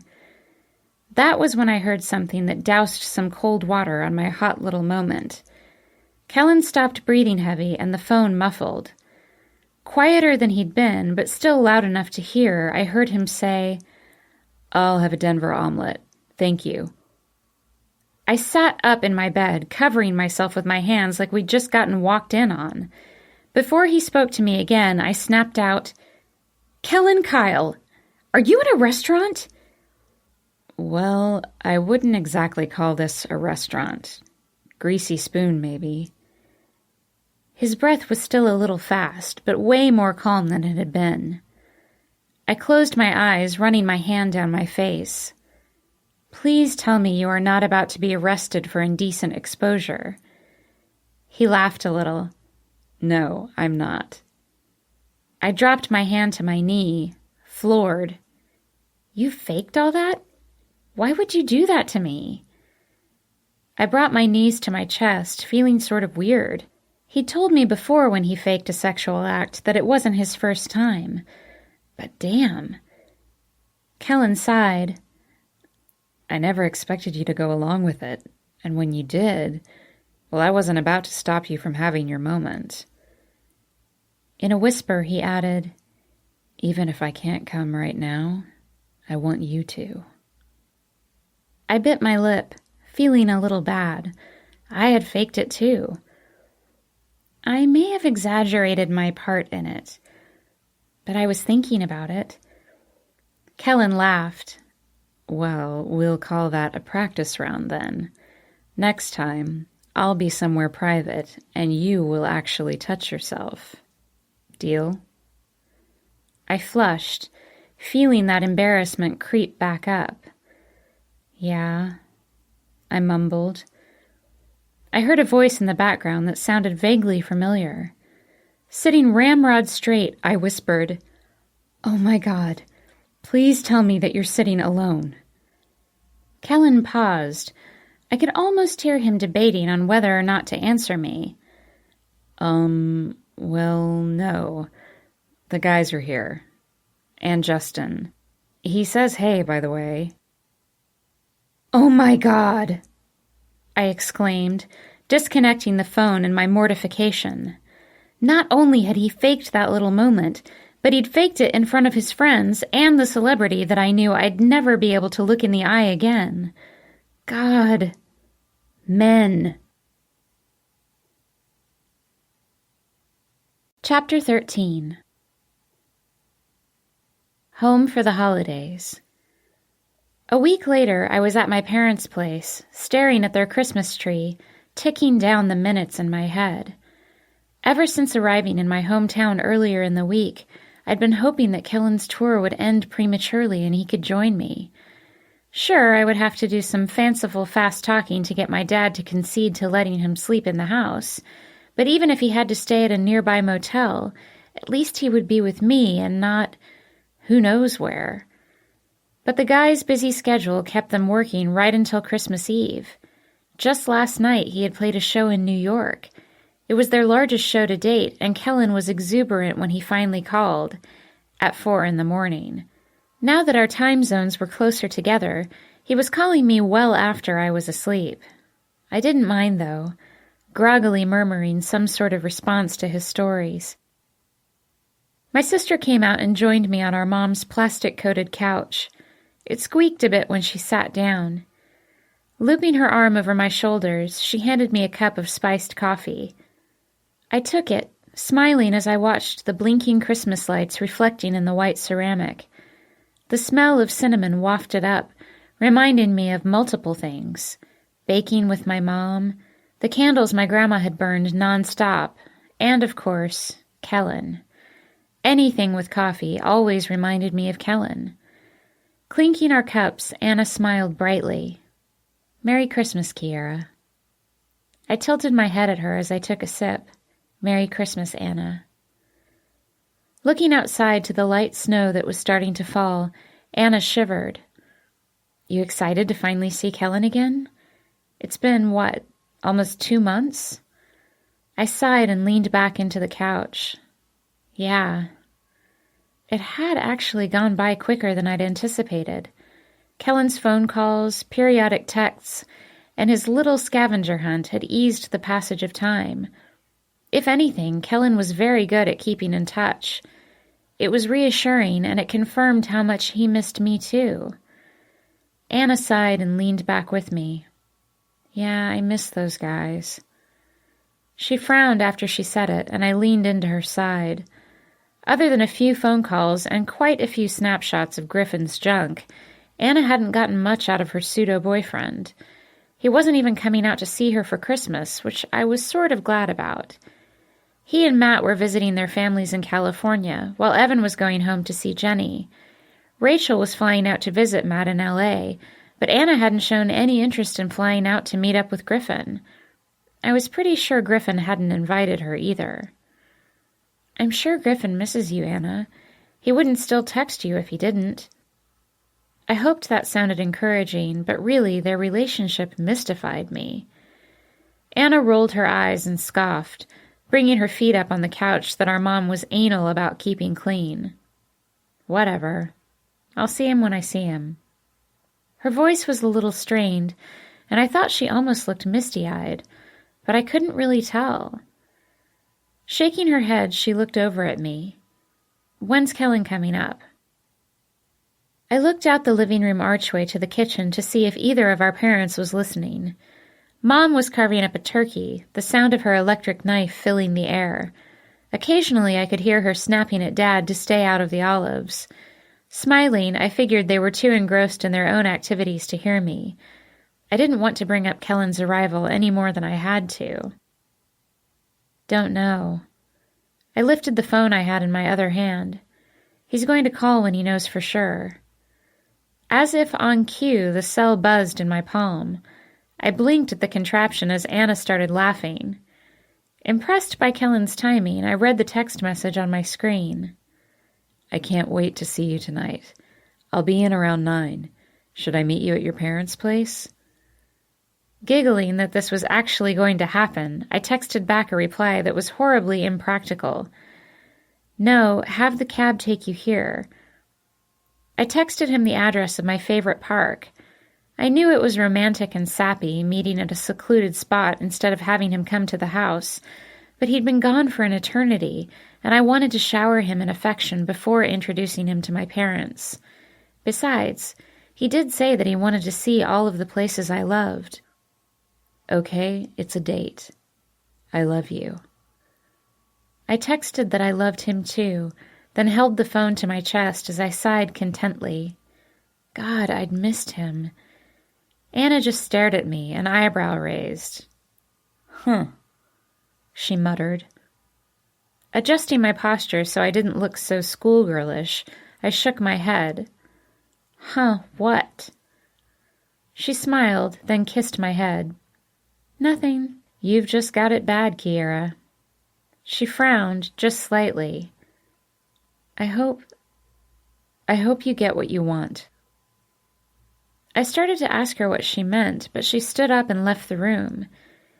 Maybe she was just conflicted about her own feelings toward Griffin, and she was transferring that doubt onto my relationship with Kellen. If she knew something, I was sure she'd tell me right away. Sister's code and all. The rest of the day went by so slowly that I felt like another couple of months had passed. Kellen and I reunited, even for just one night, would be the best Christmas gift I could have asked for. Better than any material possession in this world. Everyone dressed in their finest for our Christmas Eve meal. It was just the 4 of us, but we'd always made an elaborate gourmet feast fit to serve the Queen. Mom even brought out the fine china. Dad dressed in his favorite sweater vest, looking very academic and proper, like he should be in a leather-bound chair smoking a pipe while discussing Thoreau. Mom put on her pearls, her dress neatly steamed and pressed. I scrounged through my old closet and found a simple black dress. Anna outdid us all in a sleek, fitted red dress that she nearly spilled out of. Glancing at the clock on the wall after arranging the table, the food so elegantly set that even Martha Stewart herself would have approved, Mom said, "Should we wait for Kellen, dear?" My dad pursed his lips, not at all thrilled that a lazy, drug-induced rocker was about to throw off his Christmas traditions. I didn't bother telling him, again, that Kellen wasn't like that. No, he's still a couple of hours away. I'll save some for him when he gets here. Mom nodded and began serving the slices of poultry. Dad raised an eyebrow at me. You know, we never fully went over where he'll be staying, Kiera. It won't be with you. Sighing, I looked down. I know, Dad. No boys in the house. Geez, you'd think I was still 15. Anna crossed her arms over her chest. Don't be ridiculous, Dad. Where exactly is he supposed to stay? She pointed her finger out the window to the city of Athens in the distance. There were no rooms at the inn on Christmas Eve, remember? Anna, Mom warned, her visage showing her disapproval of my sister's analogy. Anna sighed and shrugged. Just saying, things are going to be full. You can't just kick him out if he's got nowhere to be. That's not very merry. I smiled, loving that Anna was sticking up for him. Remaining quiet, since Anna could sometimes sway our parents more easily than I could, I watched my dad frown, then consider. Rubbing his lip, he thought for a moment. Finally, he raised his eyes to me. He can stay in the tent out back. I'll set it up after dinner. A tent? Dad! I finally exclaimed. It's snowing outside. He'll freeze to death. Crossing my arms now, I added, You were going to let Denny stay with me last year. In my room. Dad sighed heavily like he was conceding a great defeat. He couldn't really argue with me on that point. My parents had acted hastily last year in their attempt to lure me to their place when they thought I'd decided to go to Australia with Denny. Things hadn't worked out that way, but still, the offer had been made. They should honor it, no matter whom I was with. Shaking his head, Dad muttered, "That was different. We knew Denny, and he was a good man. Made some bad decisions, left you alone when he shouldn't have, but a good man, I think." I sighed as Mom silently filled my plate. Yes, Denny's a good man. And so is Kellen. Looking at the both of them, I shrugged. You just have to give him a chance. Dad sighed again, and I added, "Please, I really love him." Mom paused, placing a hand on my shoulder and peering at my dad. He looked up at her, sighed again, then muttered, "Fine, he can stay in the house." He pointed at me, "But he doesn't go up to your room. Ever. And he sleeps on the couch." I rolled my eyes, but didn't press my luck.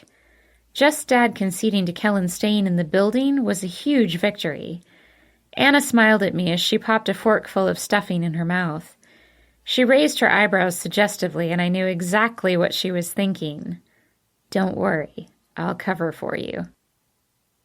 After a leisurely dinner and a good helping of pecan pie, it was finally time to meet Kellen at my favorite park.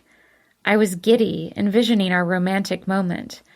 After I quickly threw on some warm clothes for my date, Dad sullenly gave me his car keys, complaining that if Kellen was truly a gentleman, he would have met me here. In Kellen's defense, I explained that it was my idea to meet in the park, as I wanted to show him a small bit of Ohio University. Being a proud alma mater, that perked Dad up a bit. He watched me carefully as I took the keys, though, and it was clear that he'd be listening for my return tonight. The private part of our reunion was going to be brief. Getting into my dad's Volvo, I started to drive. The roads were pretty clear, so I had little difficulty traversing through the falling snow. Within minutes, I arrived at our meeting place. Looking around, it was no surprise that the parking area was empty. It was late on Christmas Eve, and most people were already snug in their beds, waiting for Christmas morning, not having a romantic rendezvous in a public place. Feeling excitement starting to course through me, I made my way through the park. The freshly falling snow was adding a soft layer to the few inches already covering the ground. I wanted to run to the spot where I knew Kellen would be, but I resisted. Looking around the park, I hoped the directions I'd texted him earlier were specific enough for him to be able to find this exact spot.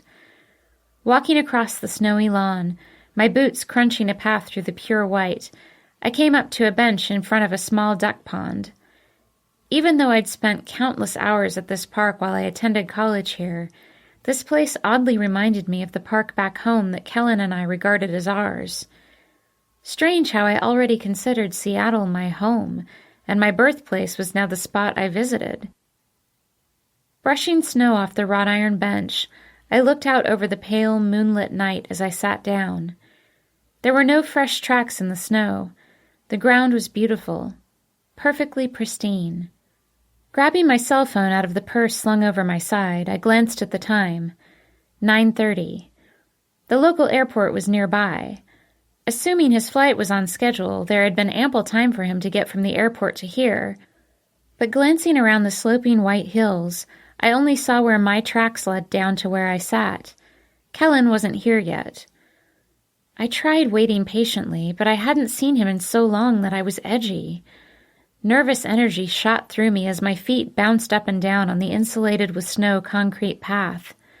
Light flakes were still falling, collecting in my hair and eyelashes, melting together, then beating and rolling off my thick jacket. The longer I sat, the more I felt the cold. Sniffling a little, I suddenly cursed my romantic spot. I should have just had him drive to my parents' place. Less chance he'd get lost that way. Plus, parks weren't exactly the best place to wait around in the middle of the night, even on Christmas Eve. That thought made me wonder what or who could be in this park besides me. I started when my phone vibrated in my hands. The tiny chime accompanying it seemed horribly loud in the still night, and I cursed under my breath. Looking down, a puff of warm air from my mouth hazed the screen. Frowning, I wiped the condensation off. Then I smiled. New text message from Kellen Kyle. Those words from my phone were some of my favorite. Right after incoming call from Kellen Kyle, actually. Pressing the View Now icon, I waited to see what my man had to say for himself. He was nearly 45 minutes late now. My heart dropped immediately. I'm sorry, I can't make it. I willed the disappointment to stop. It was hard. It came crashing through me like the storms hitting the East Coast. Was that why he couldn't make it? Maybe he snowed in. With heavy fingers, I typed back, "Really? But it's Christmas." I hoped he didn't think I was whining. I knew his schedule was grueling. I knew he was making an extraordinary effort to see me. Wiping a stubborn tear from my eye, I sniffed again for a different reason. I had wanted so much to introduce him to my family, to spend the holiday with him, to just see him. His reply came while I was wiping my nose with the back of my jacket sleeve. Yeah, I know. I tried. I'm really sorry. While I tried to think of something that was encouraging and sympathetic, not snippy and childish, my phone buzzed and chirped again. Are you okay? You're not crying, are you? Sniffling and wiping my nose again, I frowned that he thought I'd turn into a blubbering mess so rapidly. True, my stomach was in knots and tears were freely rolling down my cheeks, but I didn't necessarily want him to know that. No, I'm fine. I know you tried. I'm okay. Really. Thinking that I had no idea when I'd actually see him again, a stubborn sob escaped me. My phone sounded at me right after. I had to swipe my fingers under my eyes to read his message. You're lying. Sniffling as more tears embarrassingly ran down my face, I shook my head at the screen. And not. My voice was a little petulant as I replied to a tiny piece of machinery that couldn't hear or understand me. Just as my thumbs came down to type him a message reiterating just how completely fine I was, even though I wasn't, my phone chirped at me. Blinking, I opened his message. R2. I stared at my phone like it had just grown lips and talked to me. I did say that smart-ass comment out loud, didn't I? Did I subconsciously text it too? I was a little worn out from travel and the holidays, and my parents. Flipping through my outbox, I double-checked all of my messages. How did you know that, Kellen? I muttered as I looked for a message I couldn't remember sending. My phone buzzed while I was browsing yesterday's texts. Shaking my head, I shifted back to the inbox. I know that because I know everything. My eyes widened even more. Another message had come in while I was reading that one, and I immediately opened it next. I also lied. Turn around. My heart in my throat, I did as my phone commanded me. It was like emerging from a dream, or maybe falling into one.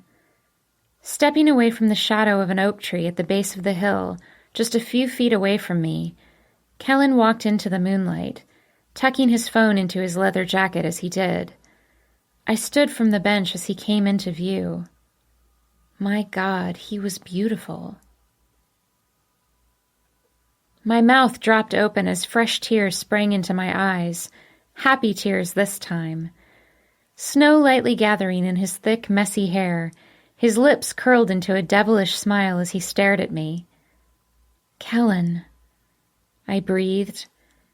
Then I was off, rushing toward him before my head even registered the movement. Chuckling, his face breaking into a playful grin, he started walking toward me. Walking wasn't good enough for me. I flew to him. I hadn't had his arms around me in weeks. I hadn't had more than his voice in my ear for weeks. I needed so much more now. I leapt into his arms when I finally slipped and slid my way over to him. Kellen laughed as my arms cinched around his neck. The warmth of the reunion melted all the iciness from my body. I'd never felt such complete peace. He lifted me a good foot, swinging me around in a circle. I was laughing when he set me down, my earlier despair gone. Just as his lips started coming toward mine, I shoved his shoulder back. My despair might have evaporated, but that was not a nice joke. You were kidding? You're such a jerk. Chuckling, his eyes even more blue in the blue light filtering through the trees, he raised an eyebrow. I thought I was a prick. Shaking my head, I grabbed his cheeks, pulling his face toward mine. We could argue the semantics of his assholeness later. I needed more than just words right now. Kellen's arms wrapped around my waist as our lips melded together.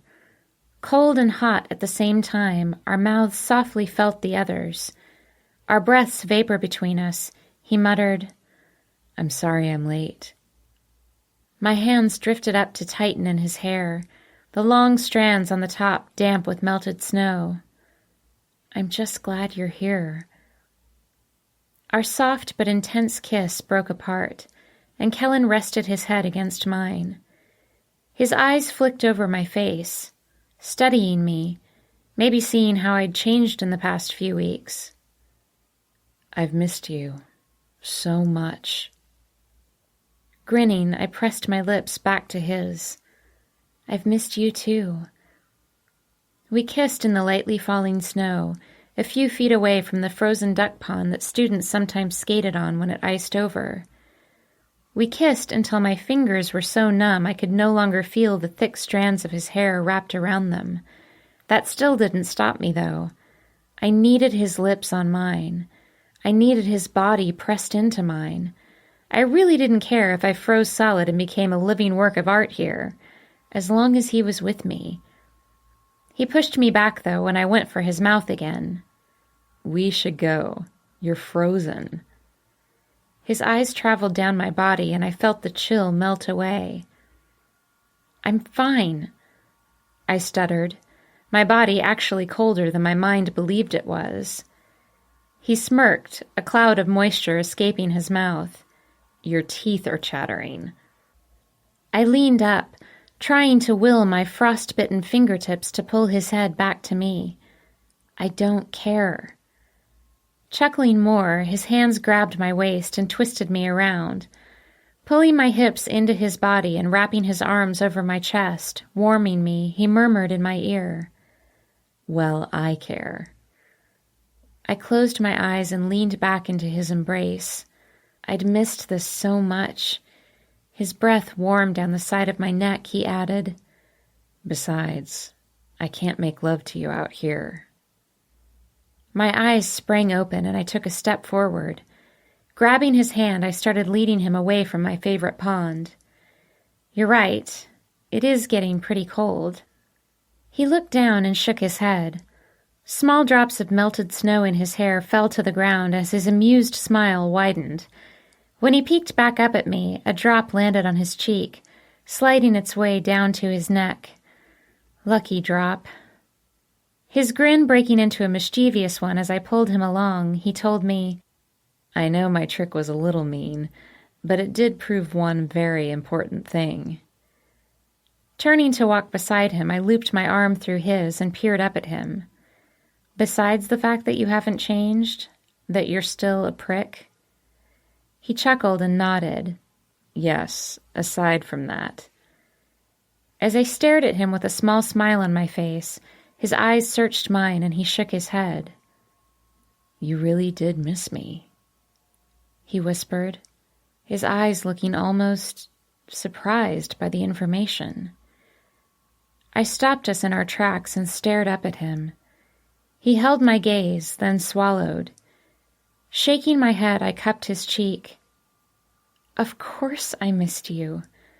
I missed you every day, every hour, practically every second." He smiled really quick and then looked away as if embarrassed for bringing it up. Yeah, I saw that. He shook his head, still not looking at me.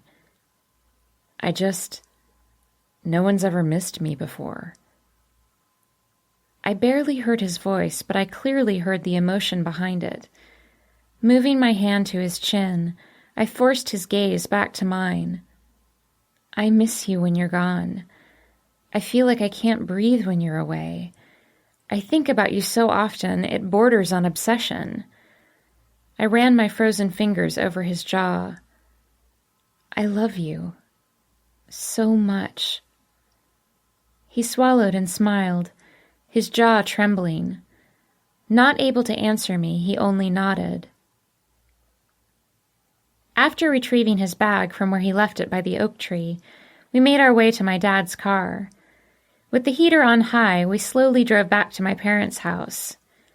Laying his head back on the seat, Kellen had a peaceful smile on his lips as he held my hand.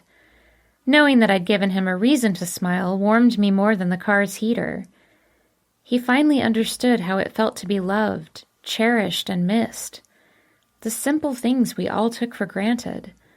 And he was relishing each and every moment, because he'd never had them. It was later than I anticipated when we parked in the driveway. Examining the modest 2-story house I'd grown up in, I looked up at the windows where my parents slept. The lights were all off, a good sign. My dad probably wanted to stay up all night waiting for my return with my bad influence of a boyfriend, but Mom must have put a stop to that. Or Anna. She wasn't intimidated by them and would tell Dad exactly what an ass he was being if the situation required it. I wouldn't put it past her to march him up to his room and make him stay there like he was the child and she was the adult. Anna. Gotta love her. Turning the car off, I giggled as I twisted to Kellen. He lifted his head, looking over the house, then over at me. Want to see my room? I flushed, feeling 16 again, although I'd never, ever snuck a boy into my bedroom before. Kellen tilted his head and smiled. I'd love to. He grabbed his bag from the trunk, then we quietly stepped into the deceptively empty-looking home. I cautioned Kellen to keep quiet. He smiled, containing a laugh as he shook his head. He might think it funny that his first visit to my family home involved sneaking around like we were robbing the place, but he'd understand why if we accidentally woke up my dad. If we did that, Kellen would be interrogated until morning. Luckily, though, my parents were the early-to-bed, early-to-rise type people. As I paused, listening for sounds, I clearly heard Dad's lumberjack snores echoing from upstairs. I pictured him asleep in his reading chair, book in hand as he drifted off, waiting for me. Poor guy. He'd probably kick himself for falling asleep on duty.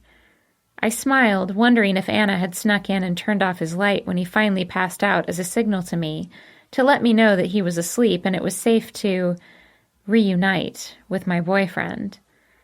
Pointing at the couch, I whispered to Kellen that he could leave his bag there since he'd be sleeping there.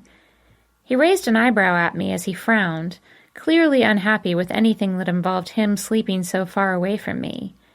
Smiling, I gave him a quick kiss before adjusting the pillow and Afghan Mom had laid out for him. Kellen shook his head at the plastic-wrapped contraption and popped his shoes off. Slipping his jacket off, he looked about ready to crawl into the bed my parents expected him to sleep in. Just as he started to sit, I pulled him back to his feet. "You're not actually sleeping there, silly," I whispered in his ear. He grinned at me devilishly as he glanced upstairs. Are you sure? I don't want to get you in trouble. I nodded, backing away from his pretend bed. Yes, you're with me. He grinned more, rushing toward me to cup my cheeks, pulling me in for an intense kiss. I stumbled as my heel hit the stairs. I nearly fell, but Kellen grabbed me and kept me upright. He chuckled while I clung to him. "Quiet," he whispered. I nodded, giggling a little, then I found his lips again. We somehow managed to get up the stairs without waking anybody, or everybody. Our breaths were fast between our rarely parting lips. I felt every curve of his mouth, the warmth of his tongue. I'd imagined kissing him for weeks, but it was nothing like the real thing. If there was one positive side to Kellen being so promiscuous in his youth, he was good at what he did. No, he was amazing at it. There wasn't 1 inch of my body that wasn't on fire by the time I opened the door to my bedroom. Having removed my jacket on the way up the stairs, Kellen blindly tossed it into the room. I silently closed the door, taking a moment to press him into it. He sucked in a quick breath as my body compressed against his. "I missed you," he whispered.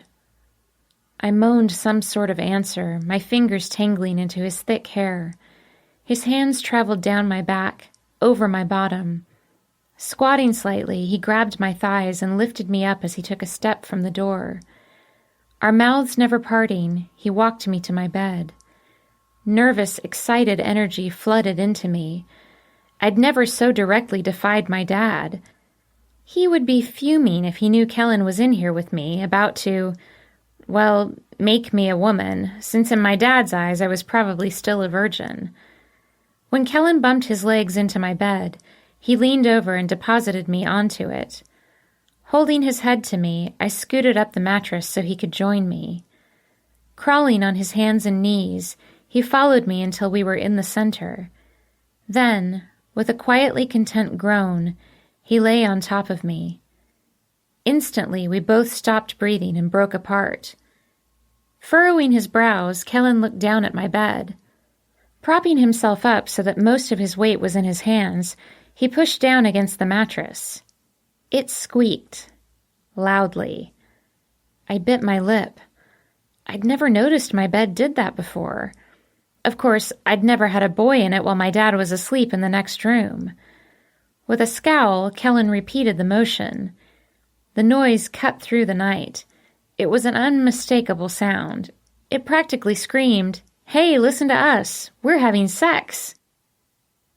Looking down at me, Kellen raised an eyebrow. "Did your dad buy you the squeakiest bed in the world on purpose?" Cringing, I sighed. Yeah, probably. Damn overprotective father.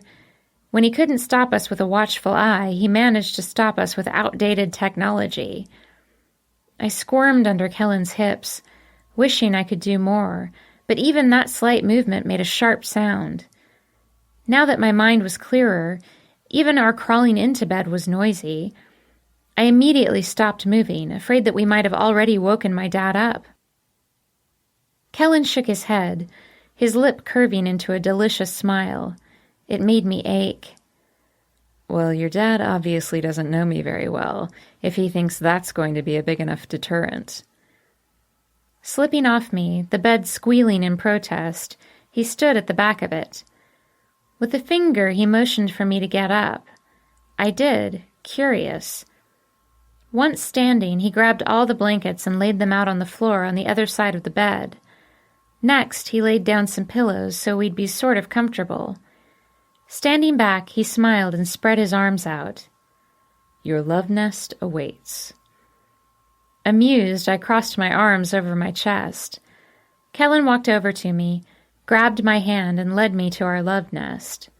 My heart accelerated with every step we took toward the spot he had laid out for us.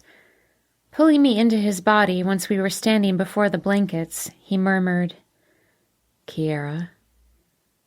He leaned down to place a light kiss upon my neck, just under my ear. I couldn't answer him. I started trembling. He didn't wait for my response. Placing a feather-light kiss below the first, he asked, "Will you?" He paused to kiss farther down my neck. I tilted my head and closed my eyes, feeling dazed, like my head was spinning. He placed a kiss in the electric spot right by my collarbone, then ran his nose up my neck to my ear. Once there, he finished his question. "Make love to me." I think I may have melted. I kissed him hard, my breath back to pant mode. Quickly but quietly, we stripped off the multiple layers of clothing between us. When we were both bare, His fingers on my skin searing me, we lay down on my daisy-covered quilt. Bringing the heavy down comforter over the top of us, we melded together. His skin, hot against mine, made my body feel like satin as we naturally entwined. His lips left warm, wet trails over my silky skin, and I felt sensuous, seductive, and worshipped. He let out a soft groan in my ear as my fingers traveled down the most sensitive, private area of him. Desire shot through me, mixing with love and the residual loneliness of our forced separation. Careful to keep as quiet as possible, I pulled on his hips, urging him to take me. He locked gazes with me, his breath fast through his parted lips. I reached up and sucked on one, and his eyes fluttered closed. As we broke apart, I nodded, squirming my hips under his. I wanted this. His eyes, dark in my dark room, skimmed over my features as his hand trailed down my body to my knee. Slightly pulling my leg up and around his hip, he settled himself over me. My heart raced with anticipation. Resting his forehead against mine, he lightly breathed on me for a moment, pressing against me but not moving inside yet. Being this close, his smell overwhelmed me and made me even more ready for him, for us, for this. His breath, hot but sweet, he let out an erotic exhale. Nothing compares to this. My fingers swept over his cheek. I wondered what he meant, but he closed his eyes and pressed into me, and any attempt at speaking failed me. I clutched his shoulder, closing my own eyes as I swallowed repeatedly, anything to stop myself from crying out with the glorious intenseness of it. I heard him biting back his own groan as he dropped his head to my shoulder. Writhing with restraint, sucking in quick breaths, we began moving together. It was so intense. The weeks of waiting, the moments of telephone teasing, the anticipation I'd felt all day. My body hit the wall faster than I ever would have believed possible. I fought against the rising pressure, wanting to feel it with him. He grabbed my cheek, his pace staying slow and steady. Making me look at him as I fought against myself, he shook his head. Don't. Let go. I shook mine as he leaned down to my ear. Don't worry about me. Let me give this to you. He pushed a little harder, and I lost whatever hold on my control that I had. The euphoria burst through me, and I arched my back, panting as I struggled to control the vocal part of releasing. My body was shaking from the contained explosion, and I dug my fingers into Kellen's shoulder. As my eyes rolled back, I thought I'd never felt anything so perfectly wondrous. I ran a hand down my face as I drifted back from my high. Watching me intently, still smoothly sliding against my body, Kellen's face was a picture of love and lust. He seemed amazed and spellbound, watching me experience the satisfaction he had just given me. His lips fell to mine, light and soft. I felt like taffy. God, Kiera. God. That was... He dug in a little deeper, and I closed my eyes. Surprisingly, the fire started resurfacing. I found his mouth, wondering if I could have that sensation with him again, but together this time. Our lips containing the soft groans we were making, I encouraged him to move his body at a speed that would satisfy him. He whimpered when he hit the right spot, and I moaned softly, needing him even more than before. His mouth falling open, he started to lower his head. My hand came up to his cheek to make him stare at me. He clenched my hand in his as he closed his eyes. I watched the euphoria flood his features. Just as his hips paused, he cringed, almost looking pained. It passed immediately as a soft but deep noise left his throat. He bit his lip to contain it, but the sound, mixed with the look of pure pleasure on his sculpted face, pushed me over the edge again. Keeping my eyes open so I could watch every second of his bliss, I felt my climax wash over me again. It wasn't as intense as the first time, more peaceful, more perfect. As his body collapsed against mine, I finally closed my eyes, letting the shared moment of ecstasy sweep me away. Chapter 14. Merry Christmas. I woke the next morning gloriously achy. As I stretched out my tight muscles, my hip hurt a bit from sleeping on the hard floor. My arm was mostly numb from partially lying on it. My womanly parts were also feeling the dull strain, renewed from weeks of being ignored by last night's powerful reconnection. But none of that truly bothered me, because a warm arm was flopped over my stomach. I turned my head and snuggled into the warmth of Kellen's neck, missing the feeling of waking up next to him. His arm tightened around my waist, and the words I'd missed even more brushed against my ear. "Mornin'." He inhaled deeply and stretched out his muscles. I had to imagine that he was every bit as sore as I was, although his man parts probably weren't. That was just a side effect for women. It was nice, though. A reminder. I leaned in to kiss his neck. "Good morning yourself." Popping my eyes all the way open, I propped myself up on my elbow. Smiling down at the half-dozing man beside me, I whispered, "Merry Christmas, Kellen."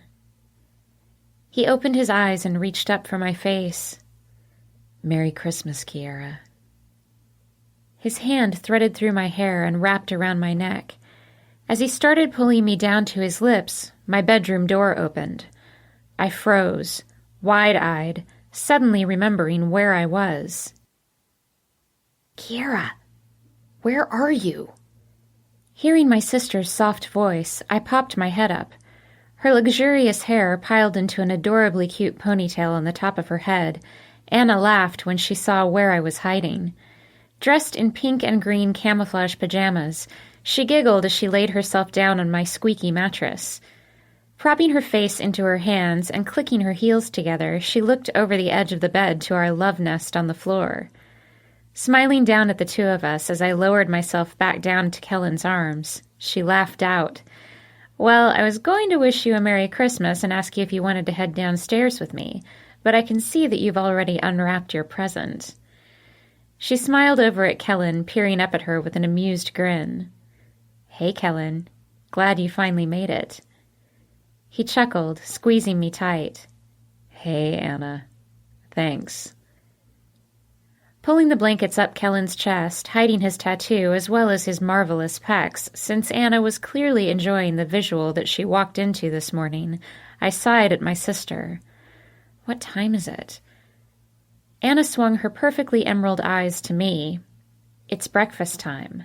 Mom's making eggs." I sat up straight, clutching the sheet to my chest. It fell off Kellen a little in the process. "Breakfast? Is Dad up?" Anna clicked her heels together, smiling wickedly. "Yup." She pointed at Kellen, "And he'd better get out of here before Dad realizes he's not on the couch." I scrambled into action, pushing Kellen out of the blankets. He squirmed and fought me, obviously wanting to stay where he was. "Kiera, relax." Shaking my head, I pushed him harder. "No, Anna's right. He's going to kill you if you're up here." Twisting his lips at me, Kellen raised an eyebrow. "What's he going to do, really? Ground you?" Shoving his shoulder, I nodded. "Yes, right after he castrates you." Sighing, Kellen stood up, not bothering to hide himself at all. My sister grinned at his nakedness, and I slapped my hand over her eyes. Narrowing mine at Kellen as I kept Anna from prying away my fingers, I watched him slip his clothes back on. Smirking at me, he muttered, "Fine. I'll sneak into the hallway so he'll think I was in the bathroom." I shook my head. "No, you should sneak out the window. Make him think you went for a walk or something." Zipping up his jeans, Kellen dropped his mouth open. Since he was mostly dressed, I stopped fighting with Anna to keep my hand over her eyes. She scowled when she noticed Kellen was no longer fully naked, then smiled that he was still shirtless. Holding his shirt in his hands, he pointed at the window with his thumb. "We're on the second story, Kiera." Wrapping a sheet around me, I shook my head.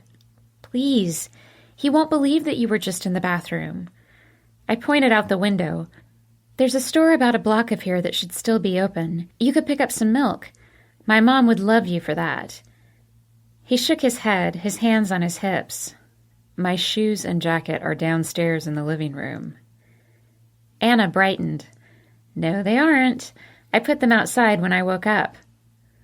I looked over at her, surprised. Anna shrugged as she giggled. "It's not the first time I've had to hide a boy, Kiera." She winked at me, and I shook my head at the adventurous girl. Kellen groaned, slipping on his shirt.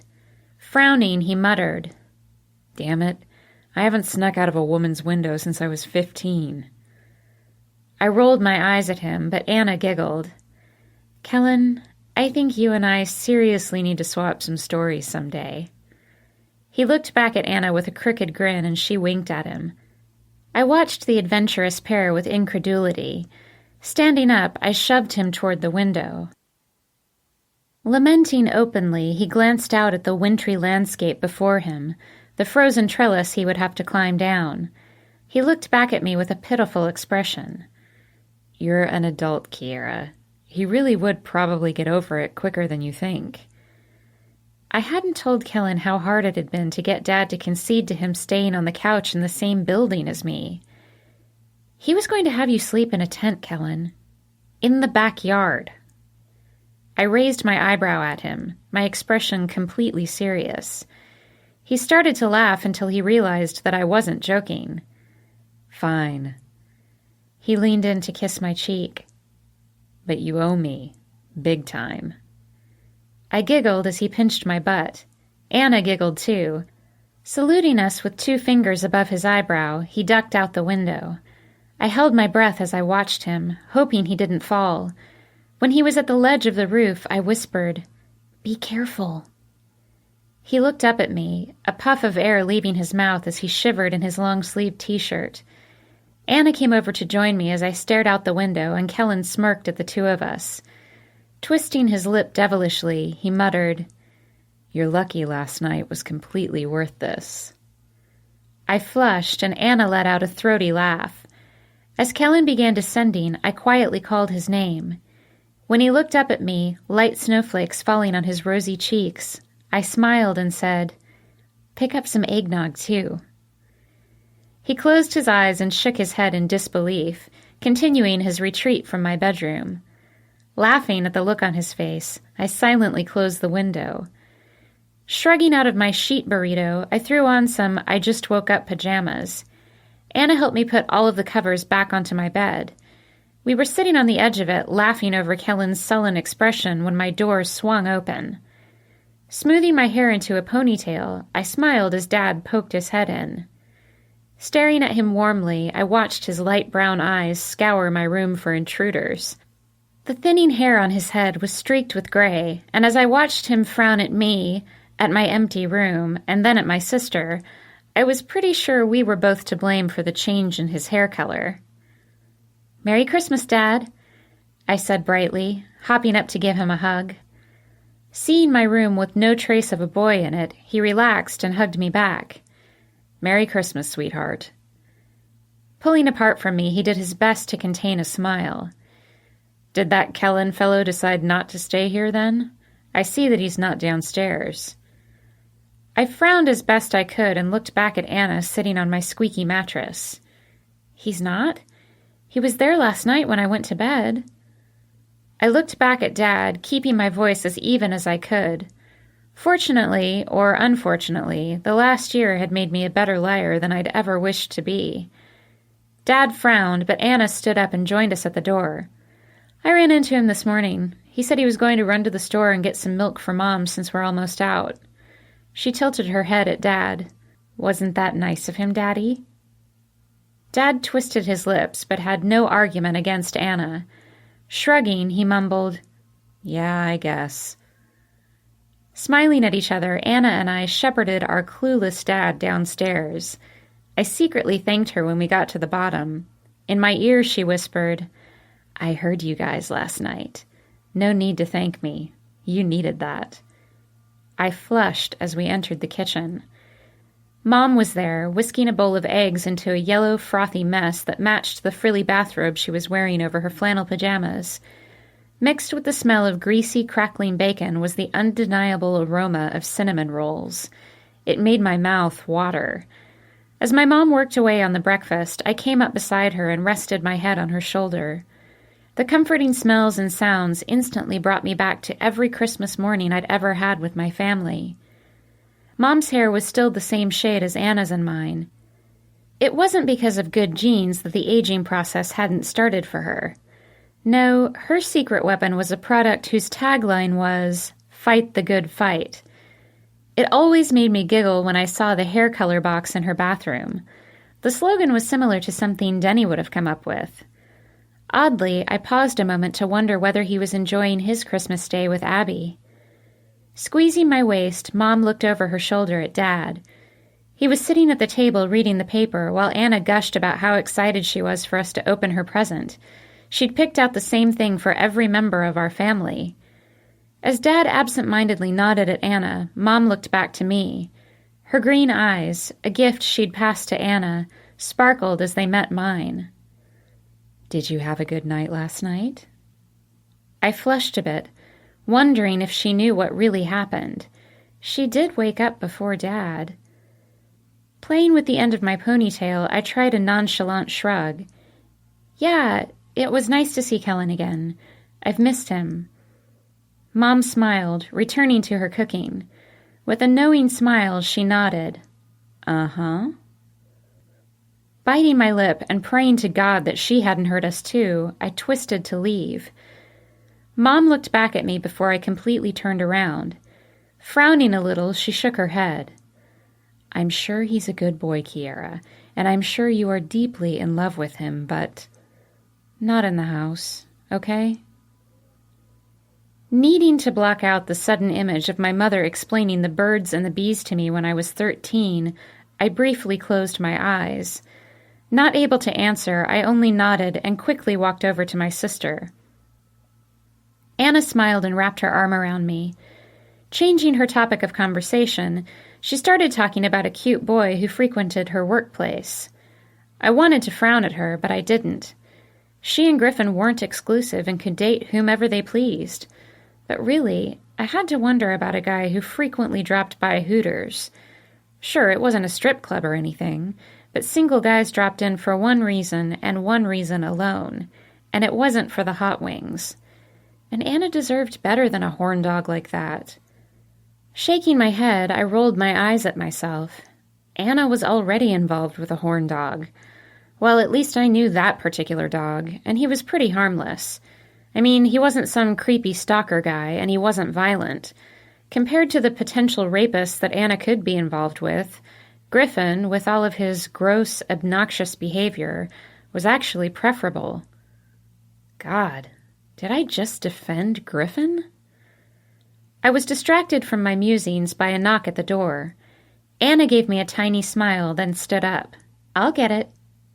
Dad pointed at her, a frown back on his face. "Sit. I'll get it." I was anxious, hoping Dad went easy on Kellen. It was Christmas and all, and even if we sent him away as a cover story, he was nice enough to go to the store to get the family some milk, and hopefully some eggnog too. Anna and I followed after Dad as we made our way to the front door. Adjusting the button-up pajama top that he was wearing and trying to stand as tall as he could, Dad prepared himself to open the door. I had to smile at the show. Dad was closer to Denny's height, and Kellen was still going to tower over him. If he was going to try to intimidate Kellen through size, it wasn't going to work. As Dad slowly opened the door, Mom came up behind us, wanting to join in on the welcome party. The winter wonderland behind Kellen made for the perfect backdrop as the door swung all the way in. His black leather jacket matched his black shirt, and the contrast with the scenery made him impossible to miss. The movie star good looks didn't hurt either. From behind me, I heard my mother quietly mutter, "Oh my." I flushed as Anna giggled. Mom had seen pictures of Kellen, of course. I'd sent home more than a few care packages, but seeing him in person was something else. Dad, obviously not having heard his wife's reaction to my boyfriend, eyed Kellen up and down. Throwing on an effortless smile, Kellen extended his hand, the one not holding the plastic grocery bag. "Mr. Allen, it's very nice to finally meet you. I'm Kellen Kyle." Dad sniffed a moment before taking the gorgeous boy's hand. He shook it for a long time while he silently judged to see if Kellen was worthy of me. I knew from experience that Kellen wouldn't pass Dad's test today. It took 3 months of almost daily interaction for Dad not to say Denny's name with a sneer, and until Denny had taken me away, Dad had really liked him. "Uh-huh," was Dad's response to Kellen's introduction. Mom sighed irritably and stepped around us. Maybe feeling that her husband wasn't being quite as hospitable as he could be on Christmas morning, she walked over to the door. Placing her hand on Dad's shoulder, she addressed Kellen. "It's nice to meet you too, Kellen." Motioning into the warmth of the house, she added, "Please come in. It's freezing out there." Kellen smiled as she forced Dad to step aside so he could enter. Glancing at me quickly, a wry smile touching his lips for a moment, Kellen muttered, "I know." I looked away before I started laughing. When I looked back, Kellen was extending the bag to my mom. Dad had his hands on his hips, clearly not thrilled that another male was in his home, trying to sweep away his little girl. I didn't bother telling Dad that I'd been swept away long ago. "Mrs. Allen, I noticed that you were low on milk, so I got you some more." Mom smiled as she took the bag, and Kellen looked over at me again, adding, "I got some eggnog too, just in case anyone wanted some." He smirked at me as he turned back to my mom. A flake of snow in his hair melted, dropping to his cheek and rolling down his skin. Every female in the house watched its progression. Snapping out of it first, my mom smiled and took the bag from him. "Thank you, Kellen. That was very thoughtful of you." Shrugging, Kellen looked down at the floor, a soft smile on his lips. "It was the least I could do, since you're letting me stay for a few days." Dad dropped his hands from his waist and twisted his head to stare at me. "A few days?" I'd sort of failed to mention that when I'd asked about Kellen staying. Honestly, I wasn't sure how long I'd get to have him for. My insides squirming at the thought of all the time we'd have together, I frowned at my father. "Dad!" He moaned and shook his head, but didn't complain any further. I was sure I'd hear more later, but for the moment, he was being nice enough to not say anything around Kellen. My mom watched the showdown between Dad and me with curiosity, then encouraged Kellen to take off his jacket and make himself at home. I slung it up on the coat rack for him, bouncing a little as I took his hand. It was just so nice to have him near me again. I knew the next separation would be excruciating, but I'd deal with that when it happened. Kellen smiled once he smelled the combination of coffee, cinnamon, and bacon. Looking perfectly at ease with my family, he sat at the table across from Dad. While I made Kellen a cup of coffee, Dad eyed him like he was going to go mental at any moment, pull out a WMD or something. Kellen only smiled at him, asking him if he was a Cincinnati Reds fan or a Cleveland Indians fan. Dad brightened, then stopped himself. Shrugging, he said the Reds were all right. Mom and I both looked at each other and rolled our eyes. Dad loved the Cincinnati Reds. He was glued to the television whenever his favorite baseball team was on the air.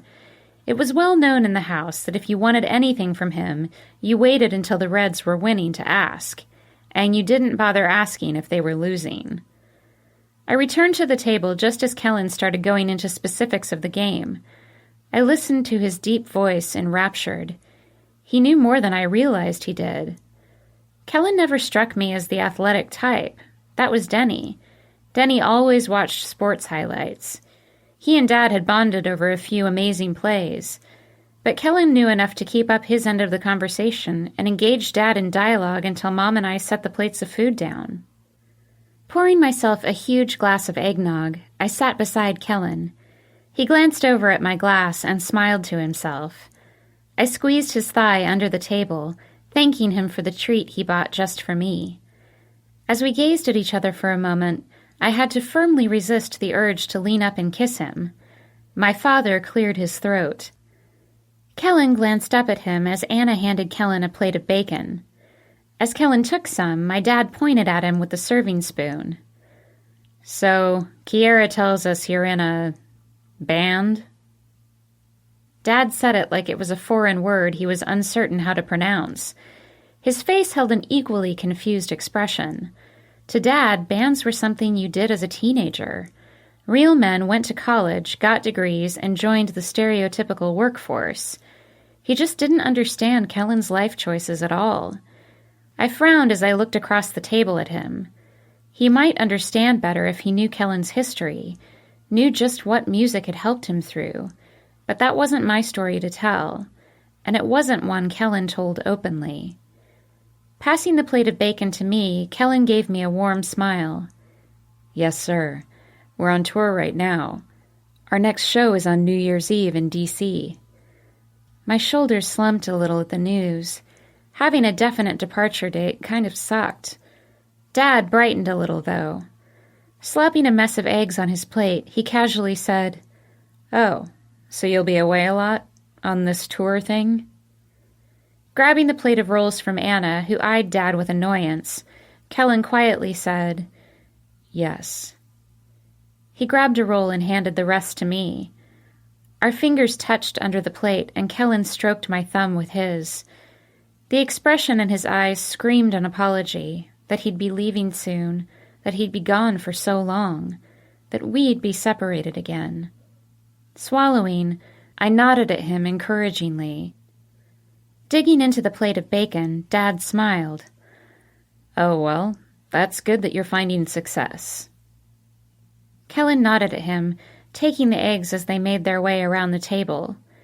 As Dad loaded his fork with food, he asked, "So what do you boys call yourselves anyway?" I cringed, knowing my dad wasn't going to like this. Anna laughed while Kellen looked down, seemingly unsure if he should say the name of his band to the man he was attempting to impress. Maybe understanding that lying would do no good right now, Kellen picked up his fork and muttered, "D-bags." Dad sputtered on the food he was attempting to swallow. Coughing a little, he leaned over his plate. "Excuse me?" Clearing his throat, Kellen looked up at him. The band. We're named D-bags." He shrugged. "It's just supposed to be funny." As Dad narrowed his eyes, clearly not amused, Kellen murmured, "We might change it, if we go mainstream." Anna looked between the two men and laughed. Spunkily shaking her head, her high ponytail flipping around her face, she told Kellen, "You better not. I love that you're douchebags." Kellen bit his lip to hide his amusement while my mother gasped, "Anna!" Teasingly shoving Kellen's shoulder back, Anna laughed again and dug into her food. Dad frowned at my sister but said nothing more about the band's name. It was peaceful around the table as we all ate our breakfast. Mom's food was incredible, and I nearly purred as I popped a gooey piece of cinnamon roll in my mouth. Kellen watched me eat it, a slightly naughty look in his eye. I smacked his leg under the table, warning him as quietly as I could to behave himself. When he playfully grinned at me, popping a piece of roll into his mouth, I forced myself to look away. I'd suddenly envisioned licking cinnamon and sugar off his skin, and that was certainly not a thought I should be having on Christmas morning, at my parents' table. While Kellen chuckled, I met eyes with my dad. He was watching us with a furrowed brow. His eyes darted past me for a second into the living room, and I held my breath, hoping he didn't piece anything together. What he did say, though, made a cold wash of nerves go over me, and I suddenly would have preferred him asking about last night. "Kellen, is it true what they say about rock stars?" Kellen finished eating his roll and looked around the table. Bunching his brows in confusion, he shook his head. "What do you mean?" Dad paused to take a bite of his bacon while I tensed. There were so many different paths he could take this conversation down, and all of them were bad. "You know, about the women that follow the bands around, trying to get to know them." Anna dropped her fork and stared at Dad, while Mom brightly exclaimed, "Would anyone like some more eggs?" Kellen ignored her question, keeping his eyes locked on Dad's. "Some women are like that, yes, but it's a lot less than you would probably think." Dad cut him off, waving his bacon slice in the air. "But it is true, though. You do have women trying to seduce you, to lead you away from my daughter." Irritation surged in me. I hated our life being discussed so openly. "Dad!" Dad ignored me and focused intently on Kellen. As Kellen unwaveringly met his eyes, I suddenly saw my dad's true fear with me dating a rock star. It wasn't really that he considered his job frivolous, or that there was an alarming potential for drug or alcohol abuse. It was that my dad didn't think Kellen could possibly be faithful to me. It was my own fears reflected back to me. Somehow that made them seem all the more probable. Beside me, Kellen whispered, "Yes." I blinked and looked over at him, not expecting him to answer so honestly. It stung, too, knowing that he was getting offers. Even if he was rejecting them, it still hurt to know that they really were out there. My eyes started watering, and Kellen purposely avoided looking at me. Dad leaned forward in his chair, and I looked back at him, begging my eyes not to tear. I did not